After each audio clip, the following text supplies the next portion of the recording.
Foreword of 2 Years in the Forbidden City.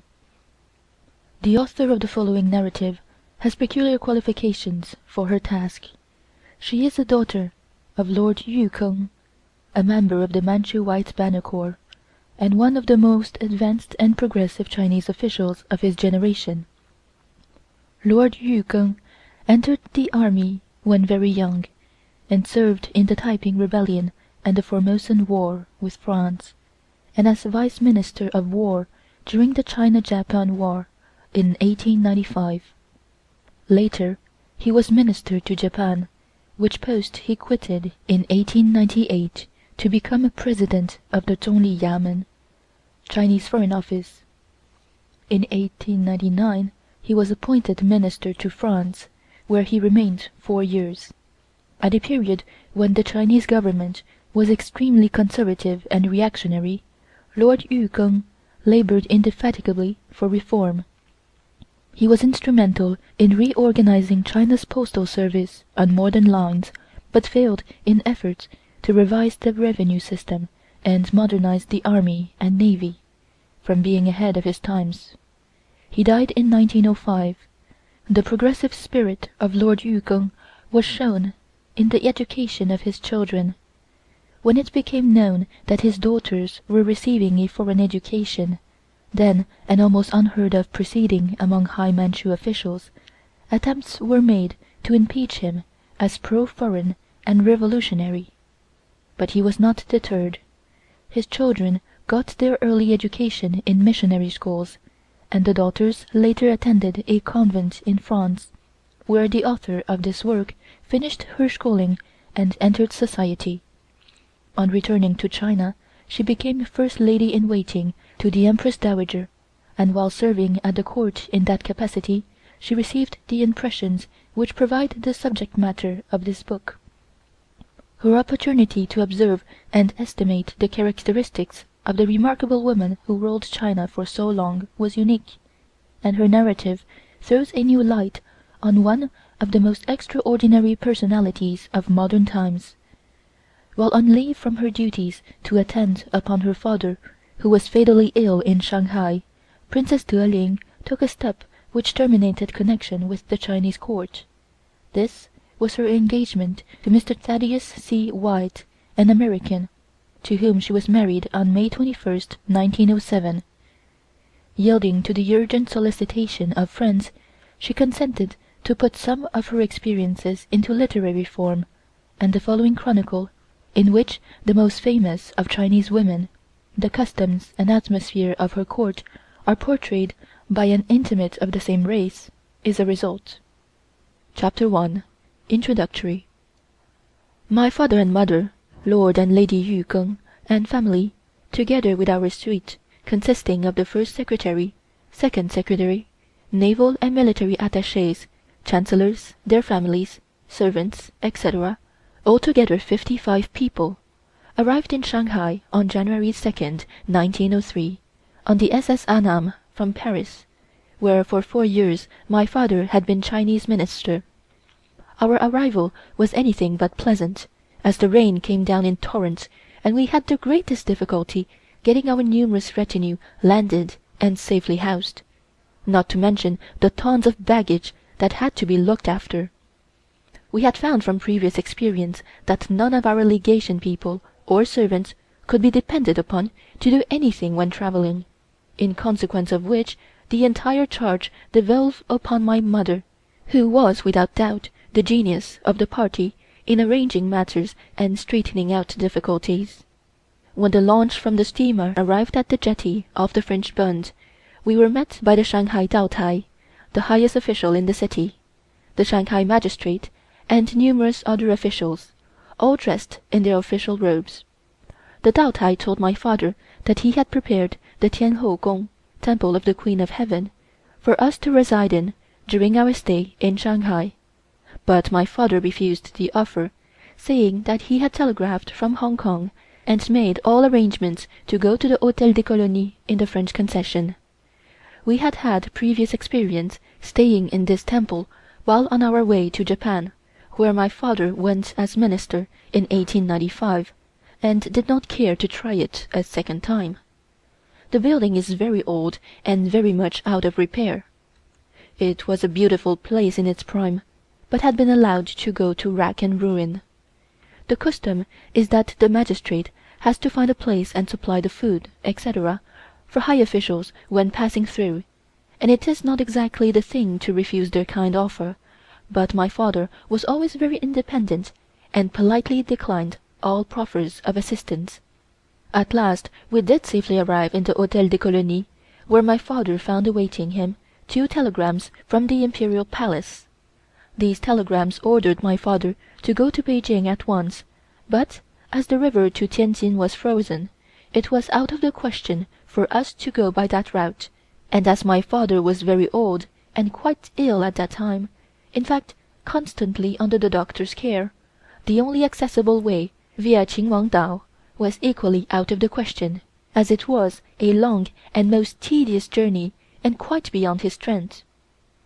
In view of all these difficulties, he telegraphed that, after the ice had broken up in the Baihe River, he would come by the first steamer leaving Shanghai for Tientsin. We left Shanghai on the 22nd of February and arrived at Tientsin on the 26th, and, as before, were met by the customs Taotai of the port and numerous other officials, the same as when we arrived at Shanghai. There is a very curious custom of reverence which must be performed by all high officials on their return from abroad. Immediately upon landing on the shores of China, arrangements are made with the nearest viceroy or governor to receive their obedience to Qing Seng An, to worship the Emperor of Peace, a Taotai being considered too low a rank for such an honor. As soon as we arrived, Yuan Shikai, who was then viceroy of Zhili province at Tientsin, sent an official to my father to prepare the time and place for this function, which is an extremely pretty one. When arrangements had been made, both my father and Yuan Shikai, dressed in their full ceremonial robes, which is the dragon long robe with a reddish-black 3/4 length coat over it, chao zhu, amber beads, hat with peacock feather and red coral button, and repaired at once to the Wan Shou Kong, 10,000 years palace, which is especially built for functions of this kind, where they were met by a large number of officials of the lower grades. At the back center of this temple, or palace, stands a very long narrow table, on which are placed the tablets of the Emperor and Empress Dowager, on which is written, "Wan Sui, Wan Sui, Wan Wan Sui," 10,000 years time, 10,000 years time, 10,000 years. The Viceroy, or in this case Yuan Shikai, and the other officials arrived first. Yuan stood at the left side of this table, and the others arranged themselves in 2 diminishing lines, starting from the front corners of the table.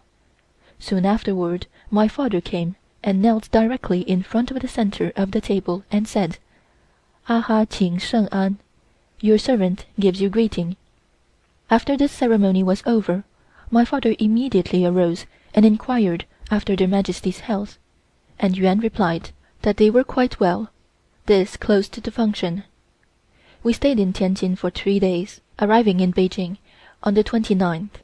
My father's condition was much worse, and he begged for 4 months' leave of absence, in which to recuperate, which was granted by Her Majesty, the Empress Dowager.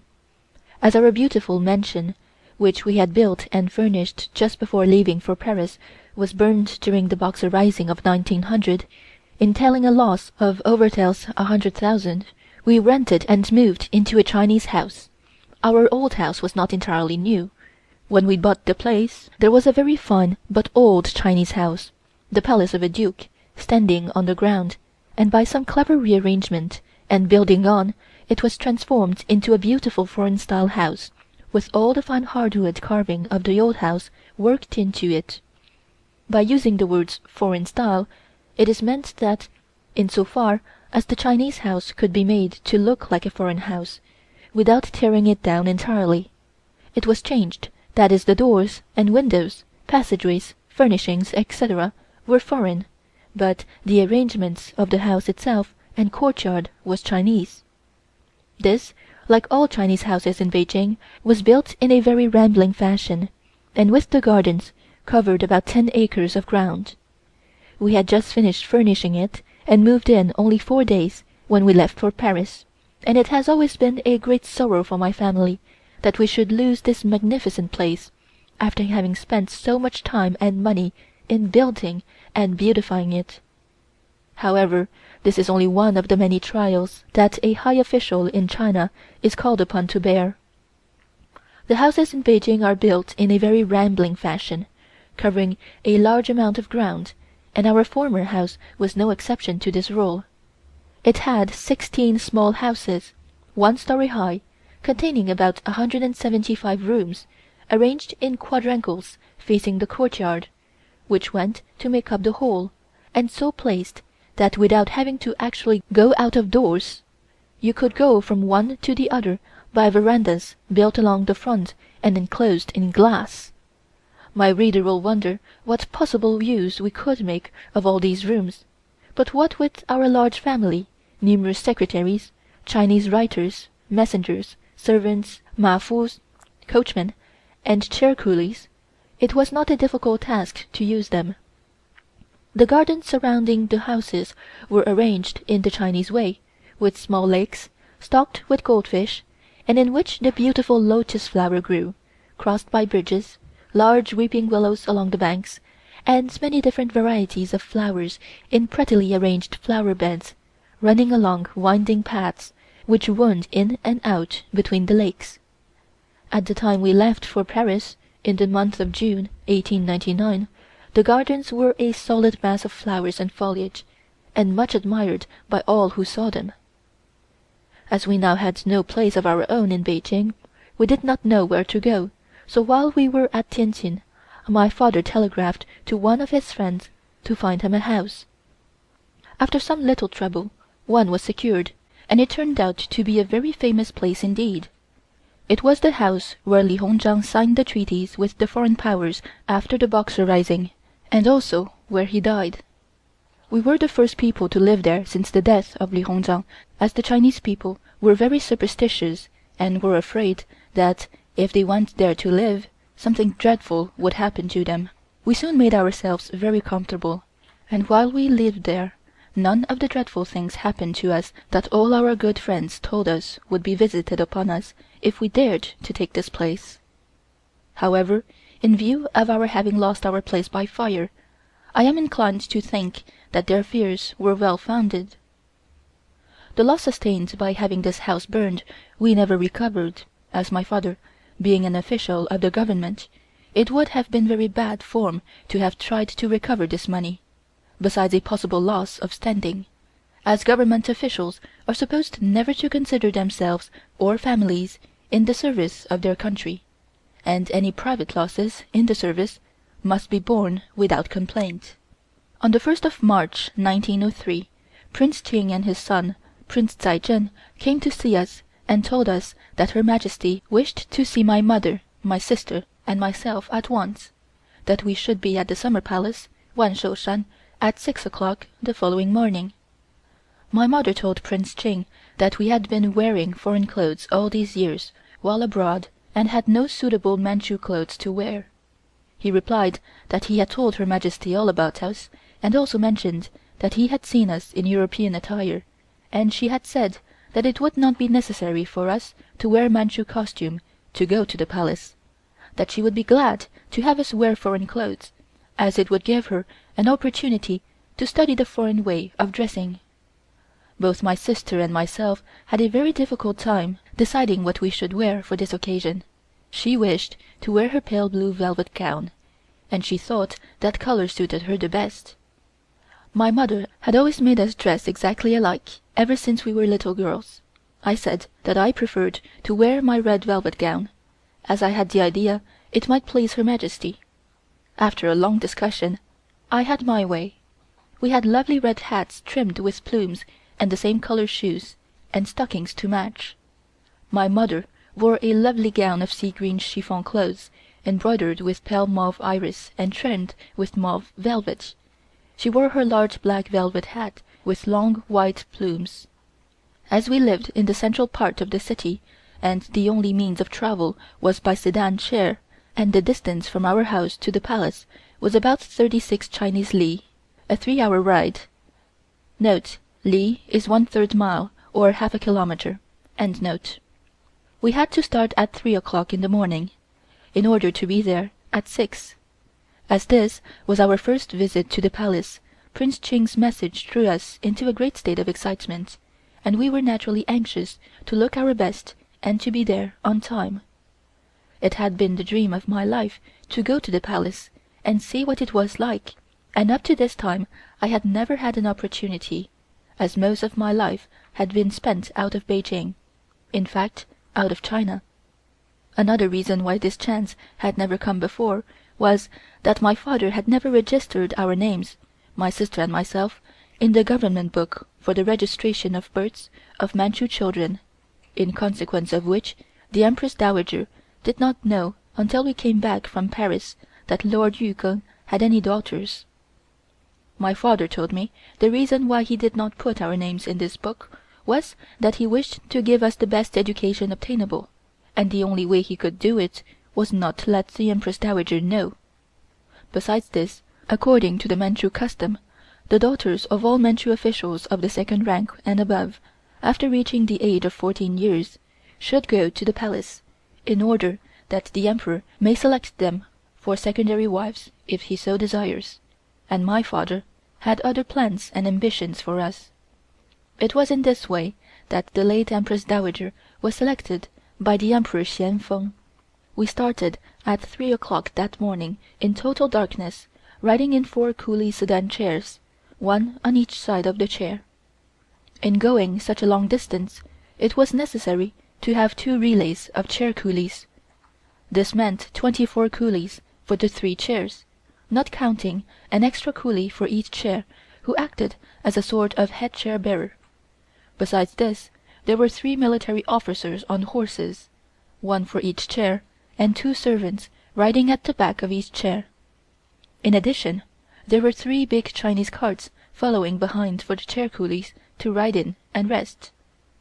This made a cavalcade consisting of 45 men, 9 horses, and 3 carts. I had a rather nervous feeling riding along in the chair surrounded by inky blackness, with nothing to relieve the stiffness of the night but the rough voices of the chair-bearers calling back and forth to each other to be careful of stones and holes in the road, which was very uneven, and the clump of the horses. To my readers who have never had the experience of riding a long distance in a sedan chair, I would say that it is a most uncomfortable conveyance, as you have to sit perfectly still and absolutely straight. Otherwise the chair is liable to upset. This ride was a very long one, and I felt quite stiff and tired by the time I reached the Palace gates. Chapter 2. At the Palace. When we reached the city gates, which were about halfway between our house and the Summer Palace, they were wide open for us to pass. This quite surprised us, as all gates are closed at 7 o'clock in the evening, and are not opened except on special occasions until daylight. We inquired of the guard why this was, and were told that orders had been given for the gates to be opened for us to pass. The officials who had charge were standing in a double line dressed in full official dress, and saluted us as we passed. It was still quite dark when we had passed through the gate, and I thought of the many experiences of my short life, but this was by far the strangest of them all. I wondered what Her Majesty would be like, and whether she would like me or not. We were told that probably we would be asked to stay at the court, and I thought that if that came to pass, I would possibly be able to influence Her Majesty in favor of reform, and so be of valuable assistance to China. These thoughts made me feel happy, and I made up my mind, then and there, that I would do all I could and use any influence I might have in the future towards the advancement of China and for her welfare. While I was still dreaming of these pleasant prospects, a faint red light appeared on the horizon, heralding the coming of a most perfect day, and so it proved. As the light grew brighter and I could distinguish objects, a very pretty view gradually opened to me, and as we came nearer to the Palace, I could see a high red wall which zigzagged from hill to hill and enclosed the palace grounds. The tops of the wall and buildings were covered with yellow and green tiles and made a most dazzling picture in the bright sunlight. Pagodas of different sizes and styles were passed, and when we arrived at the village of Haitian, about 4 li from the palace gates, we were told by the officers we only had a short distance further to go. This was good news, as I began to think we would never get there. This village was quite a pretty country place, of one-story houses, built of brick, which were very neat and clean, as are most of the houses in the northern part of China. The children trooped out to see the procession pass, and I heard one remark to another, "Those ladies are going to the palace to become empresses," which amused me very much. Soon after leaving Haitian, we came to a pailo archway, a very beautiful piece of old Chinese architecture and carved work, and from here got our first view of the palace gates, which were about 100 yards ahead. These gates are cut into the solid wall surrounding the palace, and consist of one very large gate in the center and 2 smaller ones on each side. The center gate is only opened when their Majesties pass in and out of the palace. Our chairs were set down in front of the left gate, which was open. Outside of these gates, at a distance of about 500 yards, were 2 buildings where the guards stayed at night.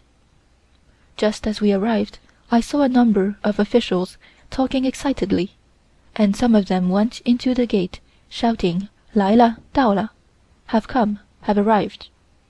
When we got out of our chairs, we were met by 2 eunuchs of the 4th rank, crystal button and feather. This feather, which is worn by eunuchs of the 4th rank, comes from a bird called the maji, horsefowl, which is found in Sichuan province. They are gray and are dyed black, and are much wider than the peacock feather. These 2 eunuchs were accompanied by 10 small eunuchs, carrying yellow silk screens, which they placed around our chairs when we alighted. It appeared that Her Majesty had given orders that these screens, Huang Wai Mo, should be brought to us. This is considered a great honor. They were 10 feet long and 20 feet high, and were held by 2 eunuchs. These 2 eunuchs of high rank were extremely polite, and stood at each side of the gate and invited us to enter. Passing through this gate, we came into a very large paved courtyard, about 300 feet square, in which there were a great many small flower beds and old pine trees, from which hung all kinds of birds in cages. On the side opposite to the gates we had entered was a red brick wall with 3 gates exactly like the others. On the right and left side were long rows of low buildings, each containing 12 rooms, used as waiting rooms. The courtyard was full of people dressed in official robes of the different ranks, and, after the Chinese fashion, all seemed to be very busy, doing nothing. When they saw us, they stood still and stared. The 2 eunuchs who were showing us the way conducted us to one of these rooms. This room was about 20 feet square, just ordinarily furnished in black wood furniture, with red cloth cushions and silk curtains hanging from the 3 windows. We were not in this room more than 5 minutes, when a gorgeously dressed eunuch came and said, "Imperial edict says to invite Yu Tai Tai, Lady Yu, and young ladies to wait in the east side palace." On his saying this, the 2 eunuchs who were with us knelt down and replied, "Zhe," yes. Whenever Her Majesty gives an order, it is considered an imperial edict, or command, and all servants are required to kneel when any command is transmitted to them, the same as they would if in Her Majesty's presence. Then they told us to follow them, and we went through another left gate to another courtyard laid out exactly the same as the former, except that the Renshou Dian (audience hall) is situated on the north side, and the other buildings were a little larger. The eunuchs showed us into the east side building, which was beautifully furnished with reddish black wood exquisitely carved, the chairs and tables covered with blue satin, and the walls hung with the same material. In different parts of the room were 14 clocks of all sizes and shapes. I know this, for I counted them. In a little while 2 servant girls came and waited on us and told us that Her Majesty was dressing and that we were to wait a little time. This little time proved to be a matter of more than 2 hours and a half, but as this is considered nothing in China, we did not get impatient. From time to time eunuchs came and brought milk to drink and about 20 or more dishes of various kinds of food, which Her Majesty sent. She also sent us each a gold ring with a large pearl in the center. Later the chief eunuch, Li Lianying, came dressed in his official clothes. He was of the second rank and wore a red button and peacock feather, and was the only eunuch that was ever allowed to wear the peacock feather. He was a very ugly man, very old, and his face was full of wrinkles, but he had beautiful manners, and said that Her Majesty would receive us in a little while, and brought us each a jade ring which she had sent us. We were very much surprised that she should give us such beautiful presents before she had even seen us, and felt most kindly disposed toward her for her generosity. Soon after Li Lianying had gone, 2 court ladies, daughters of Prince Ching, came in and asked the eunuchs who were attending us if we could speak Chinese, which we thought a great joke. I was the first one to speak, and told them of course we could speak our own language, although we knew several others. They were very much surprised, and said, "Oh, how funny! They can talk the language as well as we do." We, in turn, were very much surprised to find such ignorant people in the Imperial Palace, and concluded that their opportunities for acquiring knowledge were very limited. Then they told us Her Majesty was waiting to receive us, and we went immediately. After walking through 3 courtyards very similar to those we had previously passed through, we came to a magnificent building, just one mass of exquisite carving. Large lanterns made of buffalo horns hung all over the veranda, covered with red silk, from which red silk tassels were hanging, and from each of these tassels was suspended a beautiful piece of jade.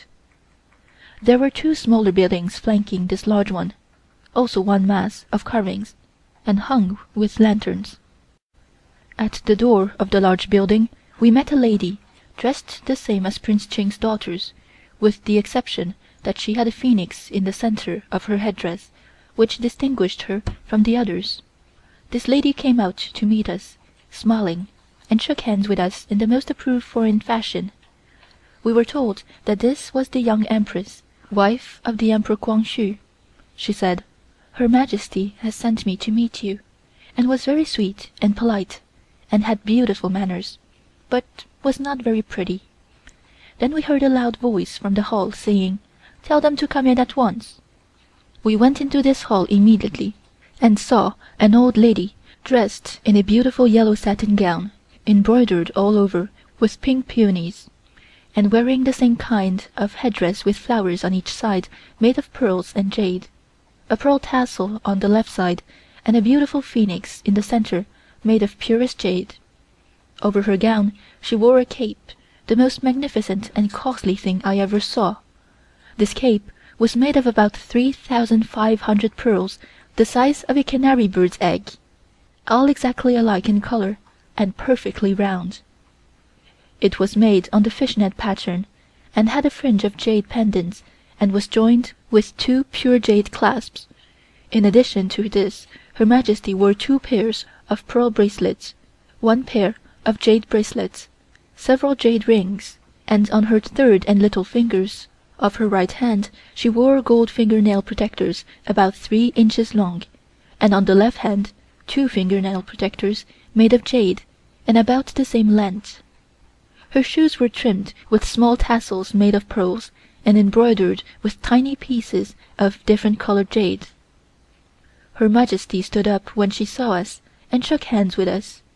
She had a most fascinating smile, and was very much surprised that we knew the court etiquette so well.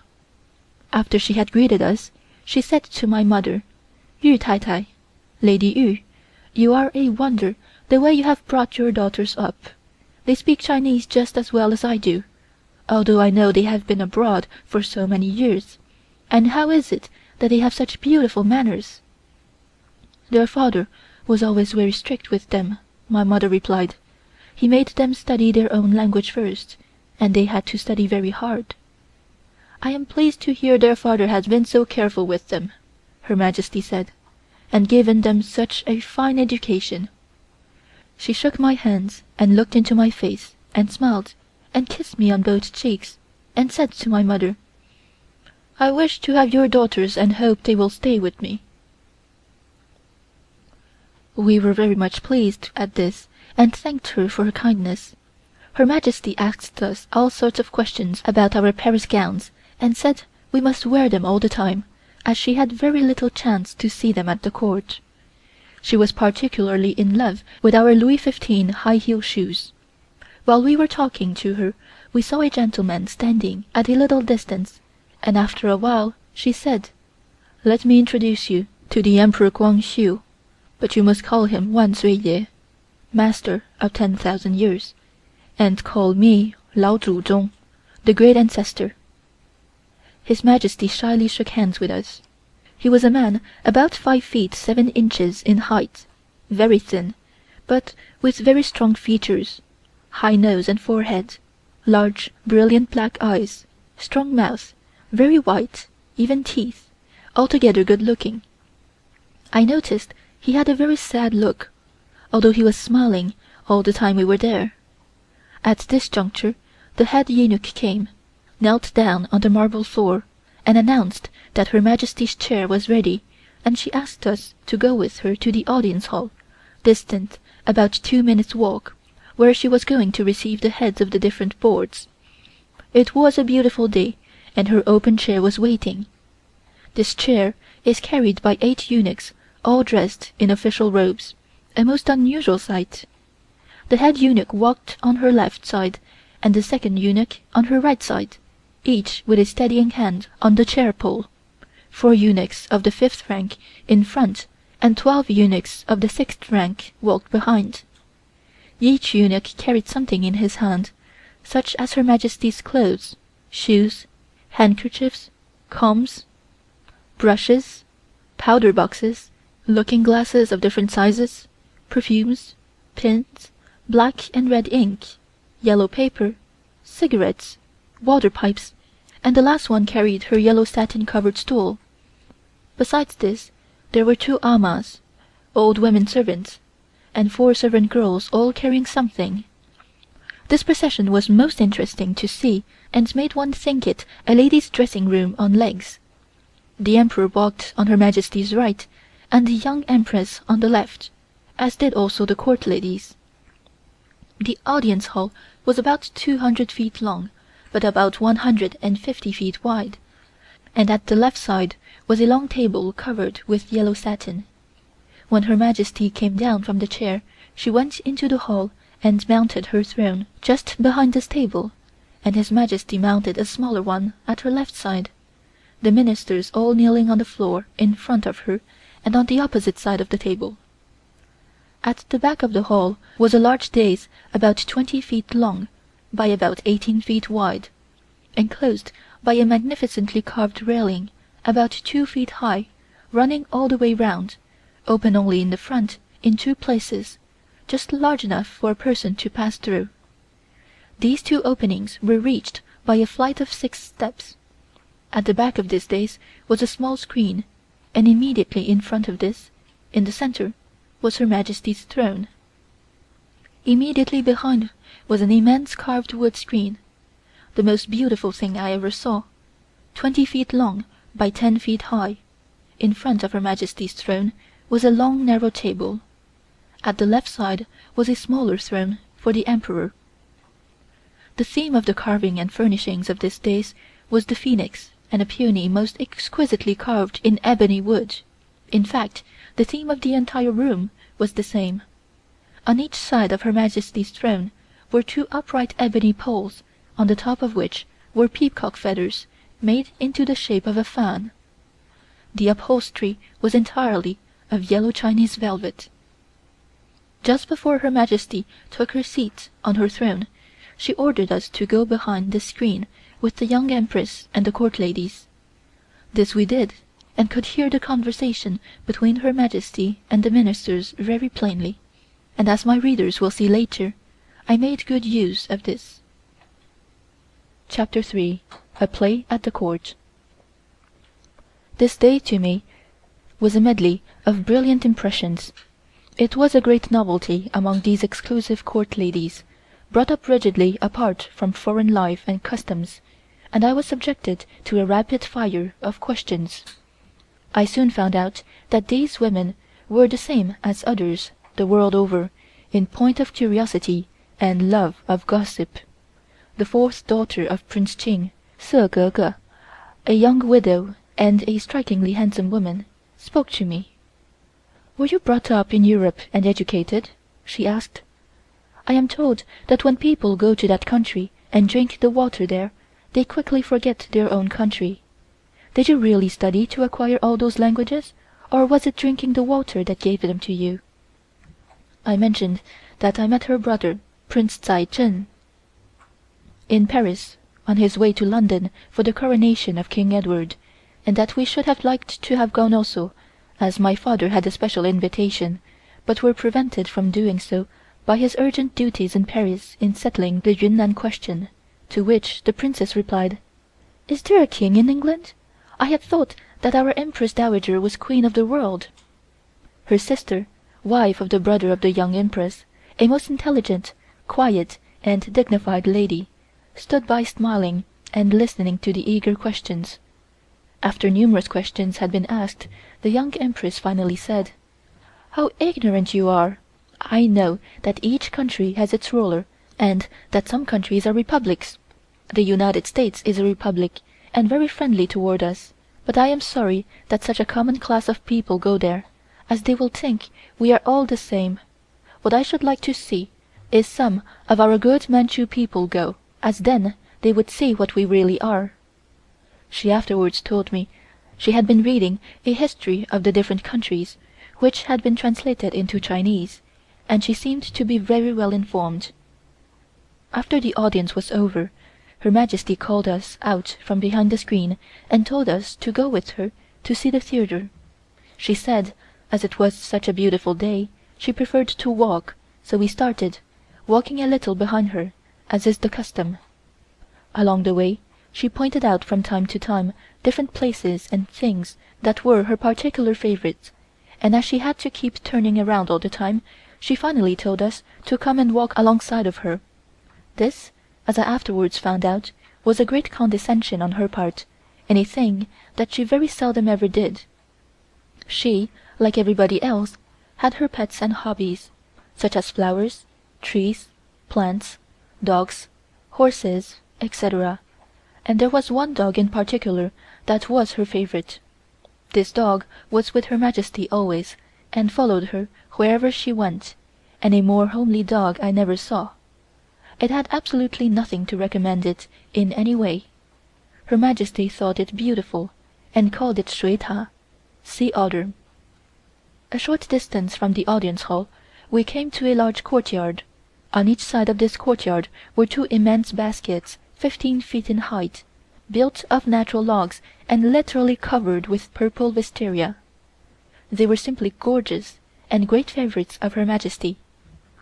She was always very proud of them when in bloom, and took great delight in showing them to the people. From this courtyard we entered a sort of passageway which ran along the sides of a big hill and led directly to the theater, where we soon arrived. This theater is quite unlike anything that you can imagine. It is built along the four sides of an open courtyard, each side being separate and distinct. The building has 5 stories. It is entirely open on the front and has 2 stages, one above the other. The 3 top stories are used for holding the drops and for storerooms. The stage on the first floor is of the ordinary kind, but that on the second floor is built to represent a temple, and used when playing religious plays, of which Her Majesty was very fond. On the 2 sides were long, low buildings with large verandas running their entire length, where the prince and ministers sat when invited by Her Majesty to witness the play. Directly opposite the stage was a spacious building, containing 3 large rooms, which was used exclusively by Her Majesty. The floor was raised about 10 feet above the ground, which brought it on a level with the stage. Large glass windows ran along in front, so made that they could be removed in the summer and replaced with pale blue gauze screens. 2 of these rooms were used as sitting rooms, and the third, the one on the right, she used as a bedroom, and it had a long couch running across the front, on which she used to sit or lie according to her mood. This day she invited us to go to this room with her. Later I was told that she would very often come to this room, look at the play for a while, and then take her siesta. She could certainly sleep soundly, for the din and noise did not disturb her in the least. If any of my readers have ever been to a Chinese theater, they can well imagine how difficult it would be to woo the god of sleep in such a pandemonium. As soon as we were in this bedroom, the play commenced. It was a religious play called The Empress of Heaven's Party, or Feast, to all the Buddhist priests to eat her famous peaches and drink her best wine. This party, or feast, is given on the 3rd day of the 3rd moon of each year. The first act opens with a Buddhist priest, dressed in a yellow coat robe with a red scarf draped over his left shoulder, descending in a cloud from heaven to invite all the priests to this party.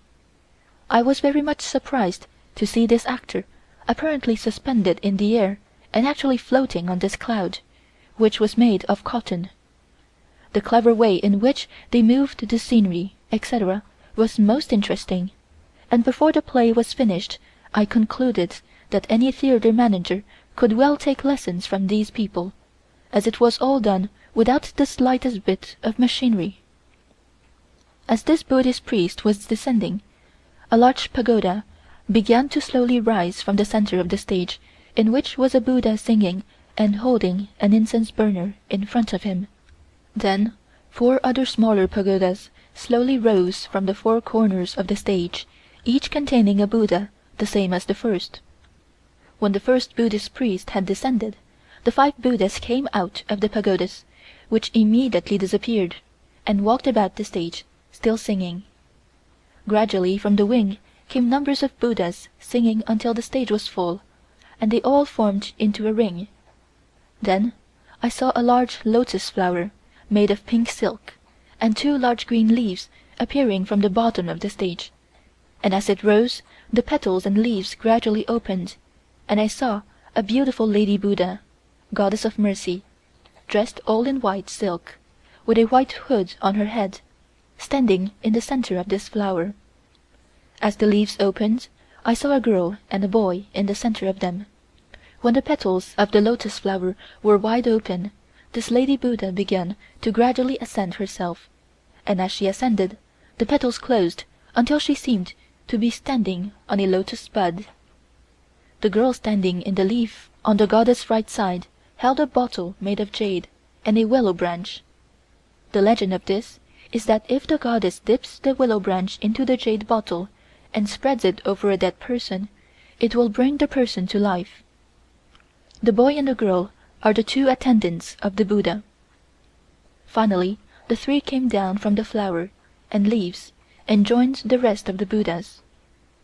Then the Empress of Heaven came, a good old lady with snow-white hair, dressed from head to foot in imperial yellow, followed by many attendants, and ascended the throne, which was in the center of the stage, and said, "We will go to the banquet hall."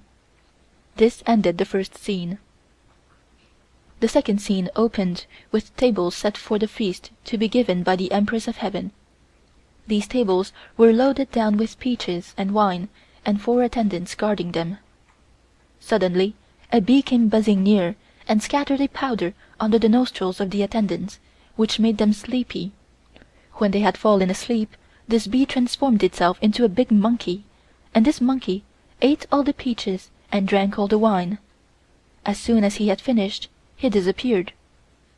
A blast of trumpets announced the coming of the Empress of Heaven, and she soon arrived accompanied by all the Buddhist priests and their attendants. When the Empress of Heaven saw all the peaches and wine had disappeared, she woke the attendants and asked them why they were asleep and where the peaches and wine had gone. They said that they did not know, that they were waiting for her to come and fell asleep. Then one of the guests suggested that she should find out what had become of the feast, and attendants were sent out to the guard to find out from the soldiers if anyone had gone out of the gate recently. Before the messenger had time to return, the guard of heaven came and informed the Empress that a big monkey, who was very drunk and carried a big stick, had just gone out of the gate. When she was told of this, she ordered the soldiers of heaven and several Buddhas to go and find him at his place. It seems that this monkey had originally been made from a piece of stone and lived in a large hole in a mountain on the earth. He was endowed with supernatural powers and could walk on the clouds.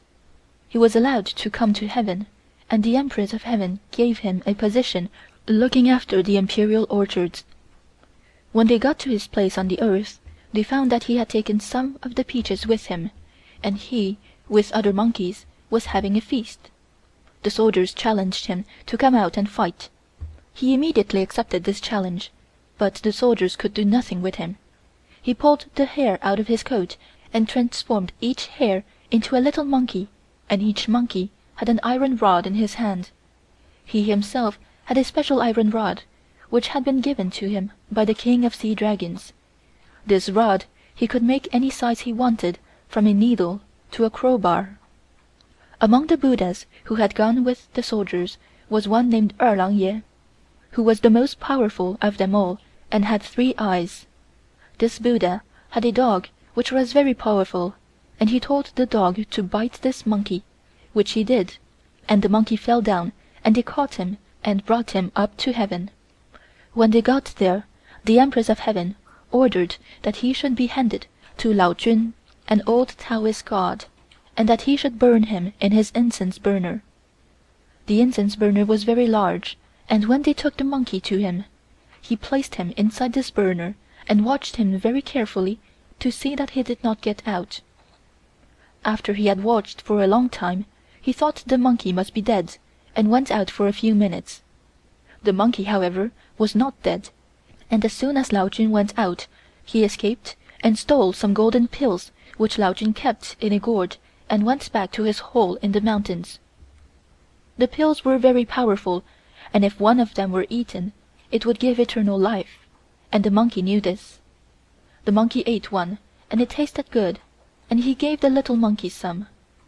When Luncheon came back and found both the monkey and the pills gone, he went and informed the Empress of Heaven. This ended the second scene. The third scene opened with the Buddhas and soldiers at the monkey's palace in the mountains, and they again asked him to come out and fight. The monkey said, "What? Coming again?" and laughed at them. They started to fight again, but he was so strong they could not get the best of him. Even the dog who had bit him before was powerless this time, and they finally gave it up and returned to heaven, and told the Empress of Heaven that they could not capture him the second time, as he was too strong. Then the Empress of Heaven called a little god about 15 years old, by the name of哪, who had supernatural powers, and told him to go down to earth to the monkey's place and see if he could finish him. This god was made of lotus flowers and leaves. That is, his bones were made of flowers and his flesh made of leaves, and he could transform himself into anything that he wished. When哪got to the monkey's place and the monkey saw him, he said, "What? A little boy like you come to fight me? Well, if you think you can beat me, come on." And the boy transformed himself into an immense man with 3 heads and 6 arms. When the monkey saw this, he transformed himself also into the same thing. When the little god saw that this would not do, he transformed himself into a very big man and started to take the monkey. But the monkey transformed himself into a very large sword and cut this man into 2 pieces. the little god again transformed himself into fire to burn the monkey, but the monkey transformed himself into water and put the fire out. Again the little god transformed himself, this time into a very fierce lion, but the monkey transformed himself into a big net to catch the lion. So this little god, seeing that he could not get the best of the monkey, gave it up and went back to heaven, and told the Empress of Heaven that the monkey was too strong for him. The Empress of Heaven was in despair, so she sent for Ju Li, an old ancestor of the Buddhas, who was the all-powerful one of them all, and Kuan Yin, Goddess of Mercy, and sent them down to the monkey's place to see if they could capture him. When they arrived at a hole in the mountain, the monkey came out and looked at Ju Li, but did not say a word, as he knew who this god was. This god pointed a finger at him, and he knelt down and submitted. Ju Li said, "Come with me," and took the monkey and put him under another mountain, and told him he would have to stay there until he promised he would be good. Ju Li said, "You stay here until one day I lift this mountain up for you to come out to go with the Buddhist priest to the west side of heaven and demand the prayer books that are kept there. You will have to suffer a great deal on the way and face many dangers, but if you come back with this Buddhist priest and the prayer books, by that time your savage temper will be gone and you will be put in a nice place in heaven and enjoy life forever afterwards." This finished the play, which was very interesting, and I enjoyed it from beginning to end. It was acted very cleverly and quite realistic, and I was very much surprised to know that the eunuchs could act so well. Her Majesty told us that the scenery was all painted by the eunuchs, and that she had taught them about all they knew. Unlike most theaters in China, it had a curtain which was closed between the acts, also wing slides and drop scenes. Her Majesty had never seen a foreign theater, and I could not understand where she got all her ideas from. She was very fond of reading religious books and fairy tales, and wrote them into plays and stages them herself, and was extremely proud of her achievement. Her Majesty sat talking, we standing, for some little time, and she asked me if I understood the play, and I told her that I did, and she seemed quite pleased. Then she said in such a charming way, "Oh, I am so interested in talking with you that I have forgotten to order my lunch. Are you hungry? Could you get Chinese food when you were abroad, and were you homesick? I know I would be if I left my own country for so long a time, but the reason why you were abroad so long was not your fault. It was my order that sent Yukon to Paris, and I am not a bit sorry, for you see how much you can help me now, and I am proud of you, and will show you to the foreigners, that they see our Manchu ladies can speak other languages than their own." While she was talking, I noticed that the eunuchs were laying 3 large tables with nice white tablecloths, and I could see a number of other eunuchs standing in the courtyard with boxes of food. These boxes or trays are made of wood painted yellow, and are large enough to hold 4 small and 2 large bowls of food. After the tables were laid ready, the eunuchs outside formed themselves into a double line from the courtyard to a little gate running into another courtyard, and passed these trays from one to the other up to the entrance of the room, where they were taken by 4 nicely dressed eunuchs and placed on the tables. It seems that it was a habit of Her Majesty to take her meals wherever she happened to be, so that there was no particular place that she used as the dining room. I should also mention that these bowls were of imperial yellow with silver covers. Some were ornamented with green dragons, and some with the Chinese character Shou, long life. There were about 150 different kinds of food, for I counted them. They were placed in long rows, 1 row of large bowls and 1 row of small plates, and then another row of small bowls, and so on. As the setting of the tables was going on, court ladies came into the bedroom, each carrying a large yellow box. I was very much surprised to see court ladies doing this kind of work, and I said to myself, if I come here, will I have to do this sort of thing? Although these boxes appeared to be quite heavy, they brought them in very gracefully. 2 small tables were placed in front of Her Majesty, Then they opened the boxes and placed a number of very cute plates containing all sorts of sweets, lotus flower seeds, dried and cooked with sugar, watermelon seeds, walnuts cooked in different ways, and fruits of the season cut and sliced. As these plates were being placed on the tables, Her Majesty said that she liked these dainties better than meat and gave us some, and told us to make ourselves at home. We thanked her for her kindness and enjoyed them very much. I noticed that she ate quite a quantity from the different plates, and wondered how she would be able to eat her lunch. When she had finished, 2 of the court ladies came and took the plates away, and Her Majesty told us that she always gave what was left to the court ladies after she had finished eating. After this a eunuch came in carrying a cup of tea. This teacup was made of pure white jade, and the saucer and cover was of solid gold. Then another eunuch came in carrying a silver tray on which were 2 jade cups similar to the others, one containing honeysuckle flowers and the other rose petals. He also brought a pair of gold chopsticks.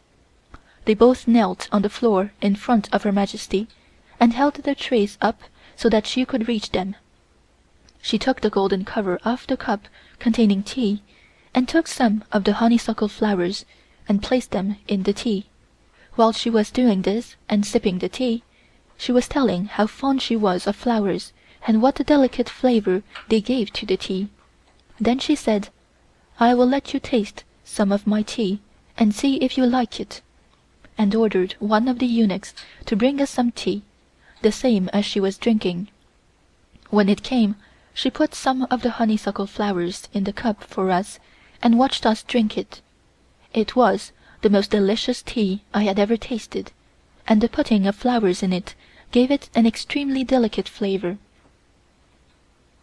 Chapter 4. A Luncheon with the Empress. When we had finished drinking tea, she told us to go with her into the next room, where the tables had been prepared for lunch, and I wondered if she had any room for lunch after all that she had just eaten, but I soon found out.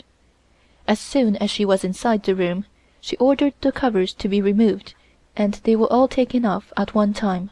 Then she took her seat at the head of the table and told us to stand at the foot.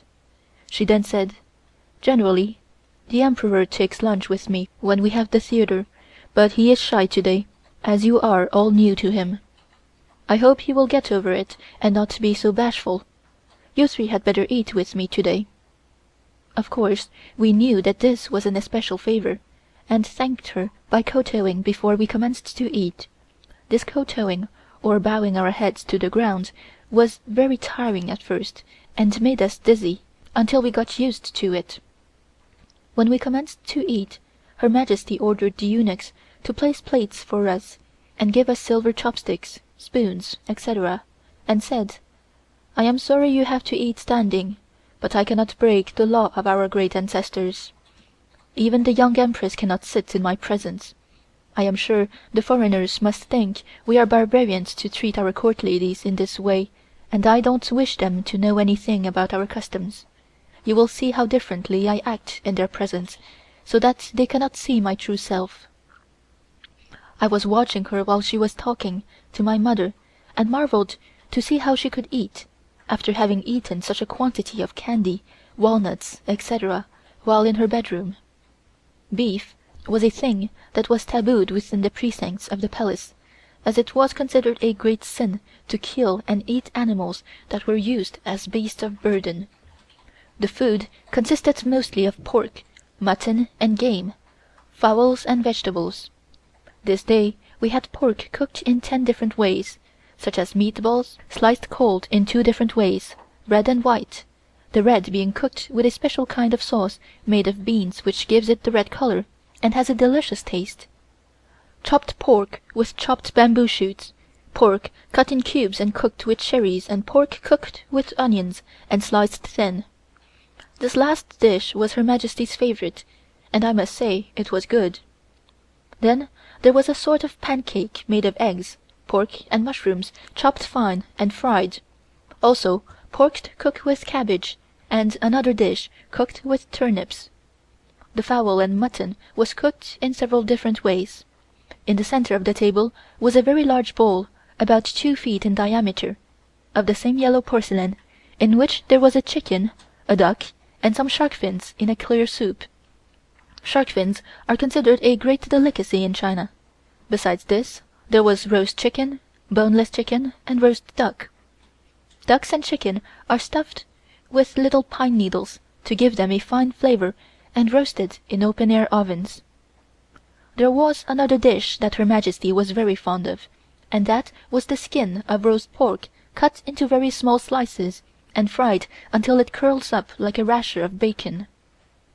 As a rule, the Manchu people seldom eat rice, but are very fond of bread, and this day we had bread, made in a number of different ways, such as baked, steamed, fried, some with sugar and some with salt and pepper, cut in fancy shapes or made in fancy molds, such as dragons, butterflies, flowers, etc., and one kind was made with mincemeat inside. Then we had a number of different kinds of pickles, of which Her Majesty was very fond. Then there was beans and green peas and peanuts made into cakes and served with sugar-cane syrup. I did not eat very much, as I was too busy watching Her Majesty and listening to what she said, although she told us to eat all we could. In addition to all I have mentioned, we had many different kinds of porridge, some made of sweet corn and some with tiny yellow rice, like birdseed. And Her Majesty said that we must all eat porridge after our meat. After we had finally finished eating, Her Majesty rose from the table and said, "Come into my bedroom and you will see the young Empress and the court ladies eat. They always eat after I am finished." We went with her, and I stood near the door between the 2 rooms and saw the young Empress and court ladies come in and stand around the table eating very quietly. They were never allowed to sit down and eat their food. All this time the theater had been going on playing some fairy tales, but they were not near as interesting as the one play that we had seen. Her Majesty sat on her long couch in the bedroom, and the eunuch brought her some tea, and she ordered some broth for us. My reader can imagine how delighted I was to be treated in this way. In China, people think their sovereign is the supreme being and that her word is law. One must never raise their eyes when talking to her. This is a sign of great respect. I thought these extreme favors must be most unusual. I had been told that Her Majesty had a very fierce temper, but seeing her so kind and gracious to us, and talking to us in such a motherly way, I thought my informant must be wrong and that she was the sweetest woman in the world. When Her Majesty had rested in a while, she told us that it was time we were returning to the city, as it was getting late. She gave us 8 big yellow boxes of fruit and cakes to take home with us. She said to my mother, "Tell Yukon, my father, to get better soon, and tell him to take the medicine I am sending by you and to rest well. Also give him these 8 boxes of fruit and cakes." I thought my father, who had been quite ill since we returned from Paris, would not be much benefited if he ate all those cakes. However, I knew he would appreciate her kind thoughtfulness, even if it were detrimental to his health. As perhaps most of my readers know, it is in the custom to kowtow when Her Majesty gives presents, and we kowtowed to her when she gave us the fruit and cakes and thanked her for her kindness. Just as we were leaving, Her Majesty said to my mother that she liked us very much and wanted us to come and be her court ladies and stay at the palace. We thought this was another great favor, and again thanked her, and she asked us when we could come and told us to bring our clothes and things only, as she would fix everything for us, and showed us the house we would live in, when we came and told us to come back inside of 2 days. This house contained 3 very large rooms, and was situated on the right side of her own or private palace. This palace, Le Shou Tang, is situated on the shores of the lake, and was Her Majesty's favorite place, and where she spent most of her time, reading and resting, and when the spirit moved her, she would go for a sail on the lake. In this palace she had quite a number of bedrooms and made use of them all. When she had finished showing us this house, we took leave of Her Majesty, the young Empress, and the court ladies, and having a long and tiresome ride, reached home exhausted but happy, after the most eventful day of our lives. When we got into the house, we were surprised to find several eunuchs waiting our return. They had brought us each 4 rolls of imperial brocade from Her Majesty. Once more we had to bend to custom in thanking her for these gifts. This time, the gift having been sent to the house, we placed the silk on a table in the center of the room and kowtowed to thank Her Majesty, and told the eunuchs to tell Her Majesty how grateful we were to her for all her kindness and for the beautiful gifts. There is another thing that had to be done according to the custom, and that was to give the eunuchs a present or tip, and we had to give each of the eunuchs 10 taels for their trouble.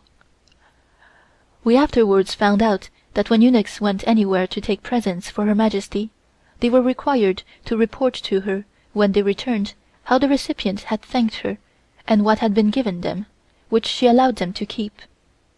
She also asked them numerous questions about our house, whether we were pleased with her, etc. These people are extremely fond of talking, and after we had returned to the Palace again, they told us what Her Majesty had said about us the first day we were there. My mother felt very much worried to go to the Palace and leave my father all alone, owing to his being in poor health, but we could not disobey Her Majesty's order, so we returned to the Palace 3 days later. Our first day there was a busy one for us. When we first arrived, we went and thanked Her Majesty for the present that she had sent us. She told us that she was very busy today, as she was going to receive the Russian lady, Madame Plancon, the wife of the Russian minister to China, who was bringing a miniature portrait of the Tsar and Tsarina and family as a present from the Tsar to her, the Empress Dowager. She asked me if I could speak Russian. I told her that I could not, but that most Russians spoke French, which seemed to satisfy her.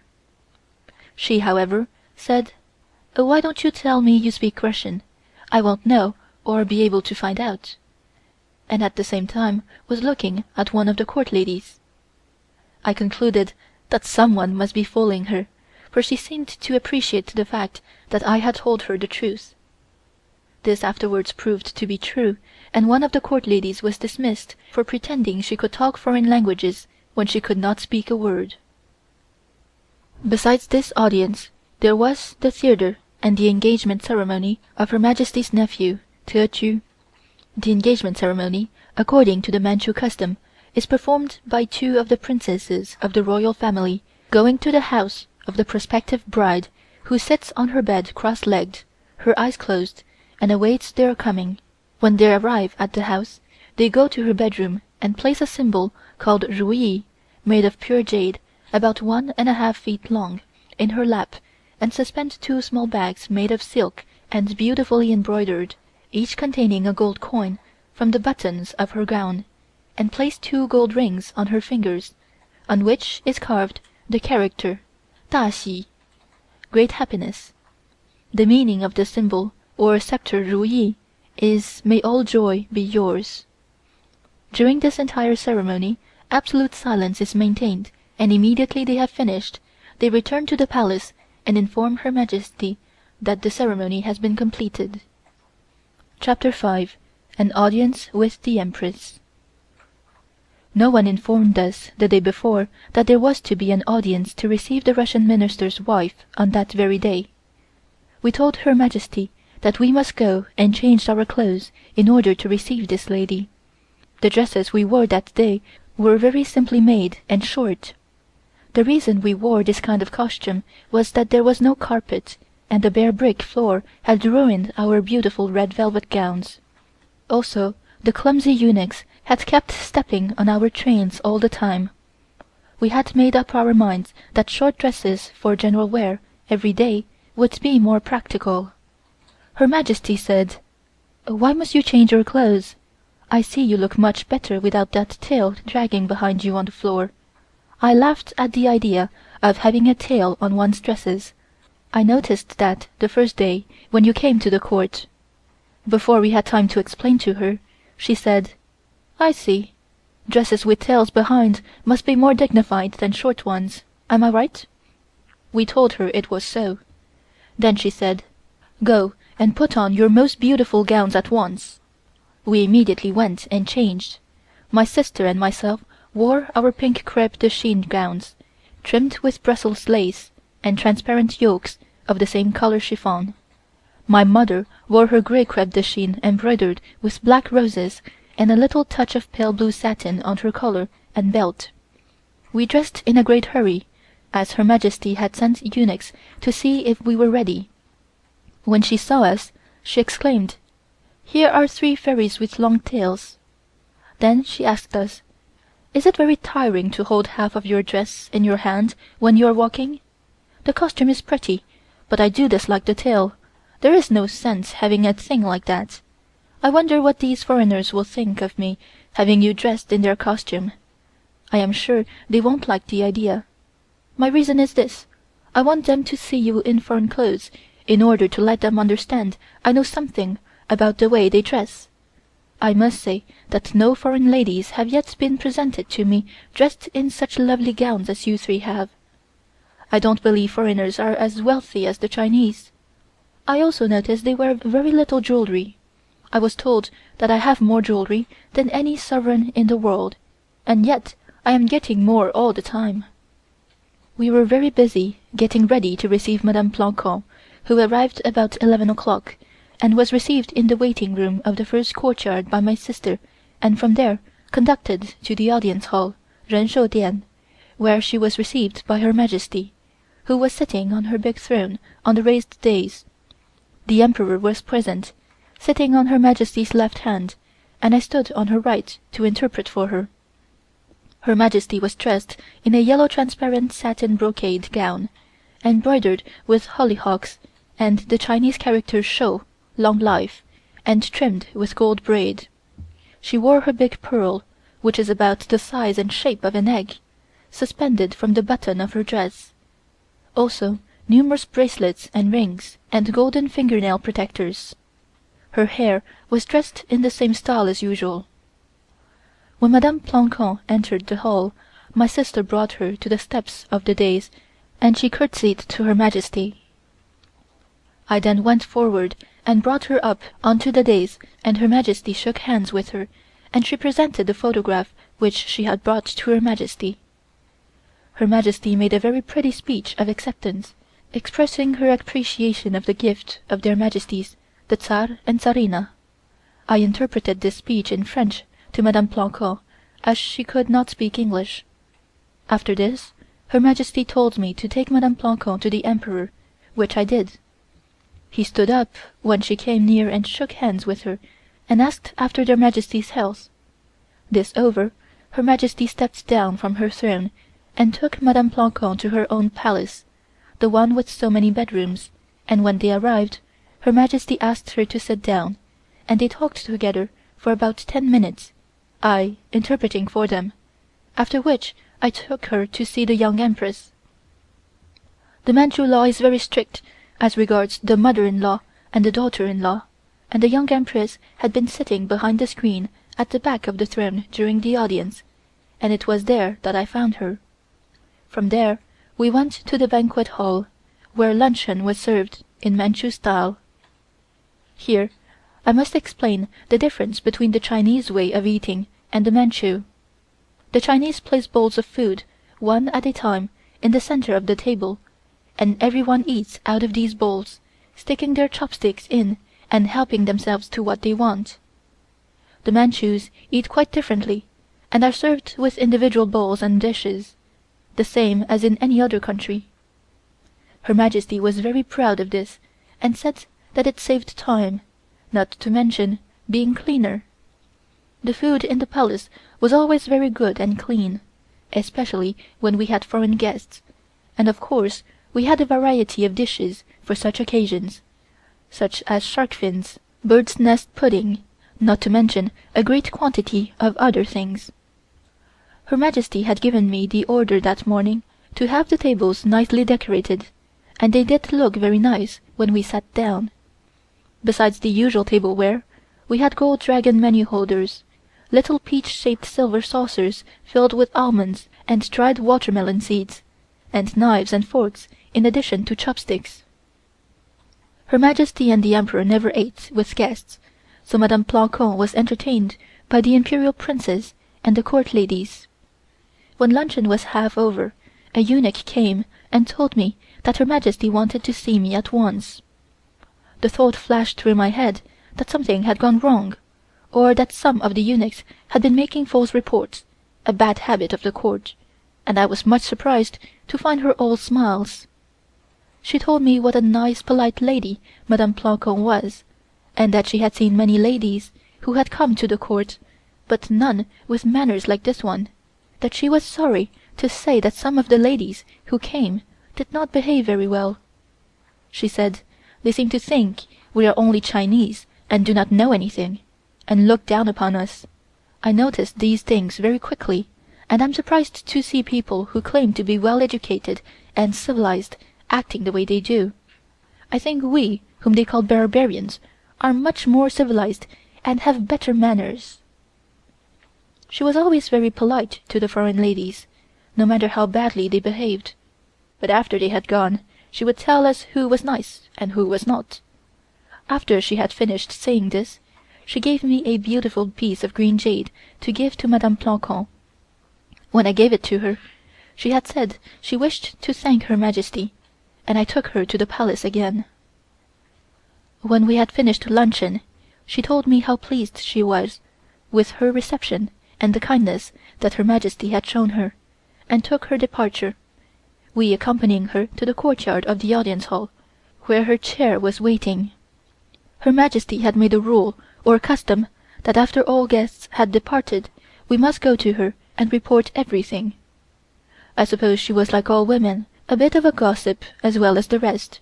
It appeared so at any rate.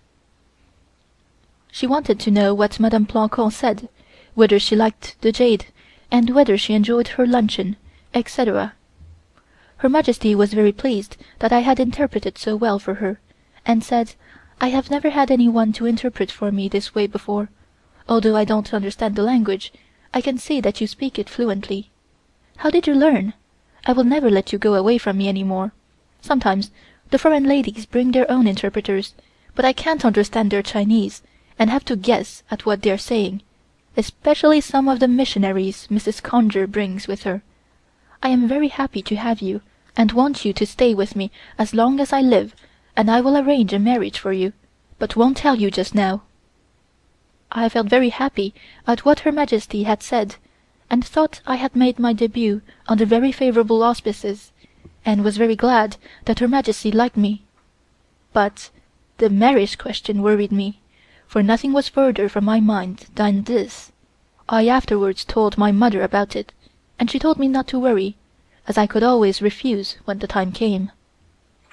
When we had told Her Majesty all that Madame Plancon had said, she told us we could go to our rooms, that as we had risen early that morning, and had worked very hard, we must be tired and needed the rest, that she would not need us any more that day. We courtesied to her according to the custom when saying good night, and retired. Chapter 6. In attendance on Her Majesty. The building where we had our rooms, as I have said before, contained 4 large rooms and a hall, and we 3, my mother, sister, and myself, each took a room and gave the 4th to our maids. Her Majesty had ordered a eunuch to accompany us, and this eunuch told us that Her Majesty had ordered 4 young eunuchs to attend on us, and that if they did not behave we should tell him. He also said his name was Li, but as there were so many by this name, including the head eunuch, it was very hard to tell them apart. When we arrived, which took some time, he pointed to a building on our right, and said that it was Her Majesty's own palace, and the one which we had just left. I could not understand why it had taken us so long to come, when the palace was so near, and asked him about it. He told us that our little buildings were at the left side of the Emperor's palace, and that Her Majesty had had the entrance leading from our place to her palace closed up for certain reasons which he would not tell, but said, "You see, this place ought to face east, instead of towards the lake." The view on the lake was beautiful, and I told him I liked it much better the way it was. He smiled and said, "You will have to learn a lot before you find out this wicked place." I was surprised at what the eunuch said, but did not like to ask him any questions. He also told us that the Emperor's palace was just behind our place, and was a large building similar to Her Majesty's palace. We looked and could see the trees of his courtyard above the roof. Then he pointed to another building behind the Emperor's, which was larger but lower than the Emperor's palace, and also had a large courtyard, and said it was the young Empress's palace.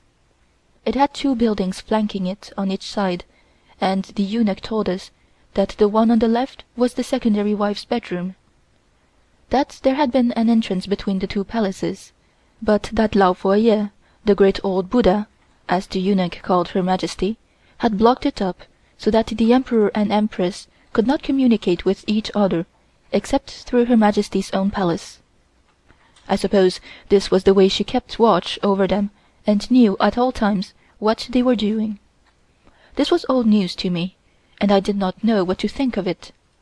I was afraid that this eunuch Li would tell me more of these curious things, so I told him I was tired and would go to my room and rest, and he went away. When I finally got inside my room and had a chance to look around, I saw that it was very prettily furnished with ebony wood furniture, which was covered with red satin cushions, and the windows were hung with red silk curtains. All the bedrooms were just alike. The kang bed was made of brick covered with the same kind of wood, and ran along the wall under the front window. It had high teaster posts with slats running across, on which red curtains were hung. These kangs are very curiously built. They are made of brick and have a hole in the front center in which fire is placed, to heat the brick in winter time. During the day a sort of table is placed on top of the kang and removed again at night. Shortly after we had gone to our rooms, some eunuchs came and brought our dinner, which they placed on a table in the center of the hall. They told us the food had been sent by Her Majesty, and that she had ordered them to tell us to make ourselves comfortable. We were so tired that we could not eat very much, and were about to retire for the night when this eunuch Li came again and told us that we must be up at 5 o'clock, not later. So I told my eunuch to knock on my window at 5. Immediately after this we went to bed, but did not sleep immediately, as we wanted to talk over the events of the day, which had been many and strange. After we did finally get to bed, it seemed as if we had just fallen asleep when I heard someone knocking on my window. I woke up with a start and asked what the matter was, and the eunuch told me it was 5 o'clock and time to get up. I immediately got up and opened my window and looked out. The day was just dawning, and the sky was a beautiful deep red, which was reflected in the lake, which was perfectly calm. The scenery was lovely, and in the distance I could see Her Majesty's puny mountain, which was literally covered with these beautiful flowers. I dressed at once and went to Her Majesty's palace, and there met the young Empress, sitting on the veranda. I curtsied to her as a good morning salute. The Emperor's secondary wife was there also, but we had been ordered not to curtsy to her, as she was considered not to have any standing there. There was also a number of young court ladies, many of whom I had never seen before. The young Empress introduced me to them, saying that they were also court ladies. They were daughters of high Manchu officials, and some were very pretty and bright. The young Empress told me that these 10, there were just 10 there, were never allowed to go near Her Majesty, as they were just learning the court etiquette. They were all dressed very nicely in pretty Manchu gowns, the same design as that worn by the young Empress. After I had been introduced to these young ladies and talked with them a while, I went inside with the young Empress, and there met Se Ge, 4th daughter of Prince Ching, and a young widow 24 years of age, Yuan Da Nai Nai, widow of Her Majesty's nephew. Both were busy getting things ready for Her Majesty, The young Empress told us that we must go at once to Her Majesty's bedroom and assist Her Majesty to dress. So we went at once and curtsied to her, and said, "Lao Zuzong Ji Xiang," Old Ancestor, all joy be with you. Her Majesty was still in bed, and smiled to us and asked us if we had slept well. We told her the rooms were very comfortable, etc. I thought to myself, we had slept very well for the little time we had, but I had not had half enough. The day before had been very hard for us, and we were quite unused to it, and it had made us very lame and sore, running around so much. She asked us if we had had any breakfast, and we told her not yet. She scolded Li for not having given the order for our breakfast to be brought to our rooms, and said, "You must not feel like strangers. Order anything you may want." Then she arose and started to dress. She put on her white silk socks first, having slept in her pantaloons, as is the custom, and tied them at the ankle with pretty ribbon. I must tell you here that although she always slept in her clothes, she changed them for clean ones every day. Then she put on a pale pink shirt of soft material, and over that a short silk gown that was embroidered with bamboo leaves, as she always wore low-heeled shoes in the morning and consequently could not wear her long gowns. After she had dressed, she walked over to a window in front of which were two long tables covered with toilet articles of every kind and description. As she was washing her face and dressing her hair, she said to my mother that she could not bear to have the servant girls, eunuchs, or old women touch her bed, that they were dirty, so the court ladies must make it. When she said this, she turned to my sister and myself, we were standing a little to one side, and said, "You two must not think for a moment that the court ladies do servants' work, but you know I am an old woman, and could easily be your grandmother, and it will do you no harm to work a little for me. When it comes your turn, you can superintend the others, and don't have to do the work with your own hands."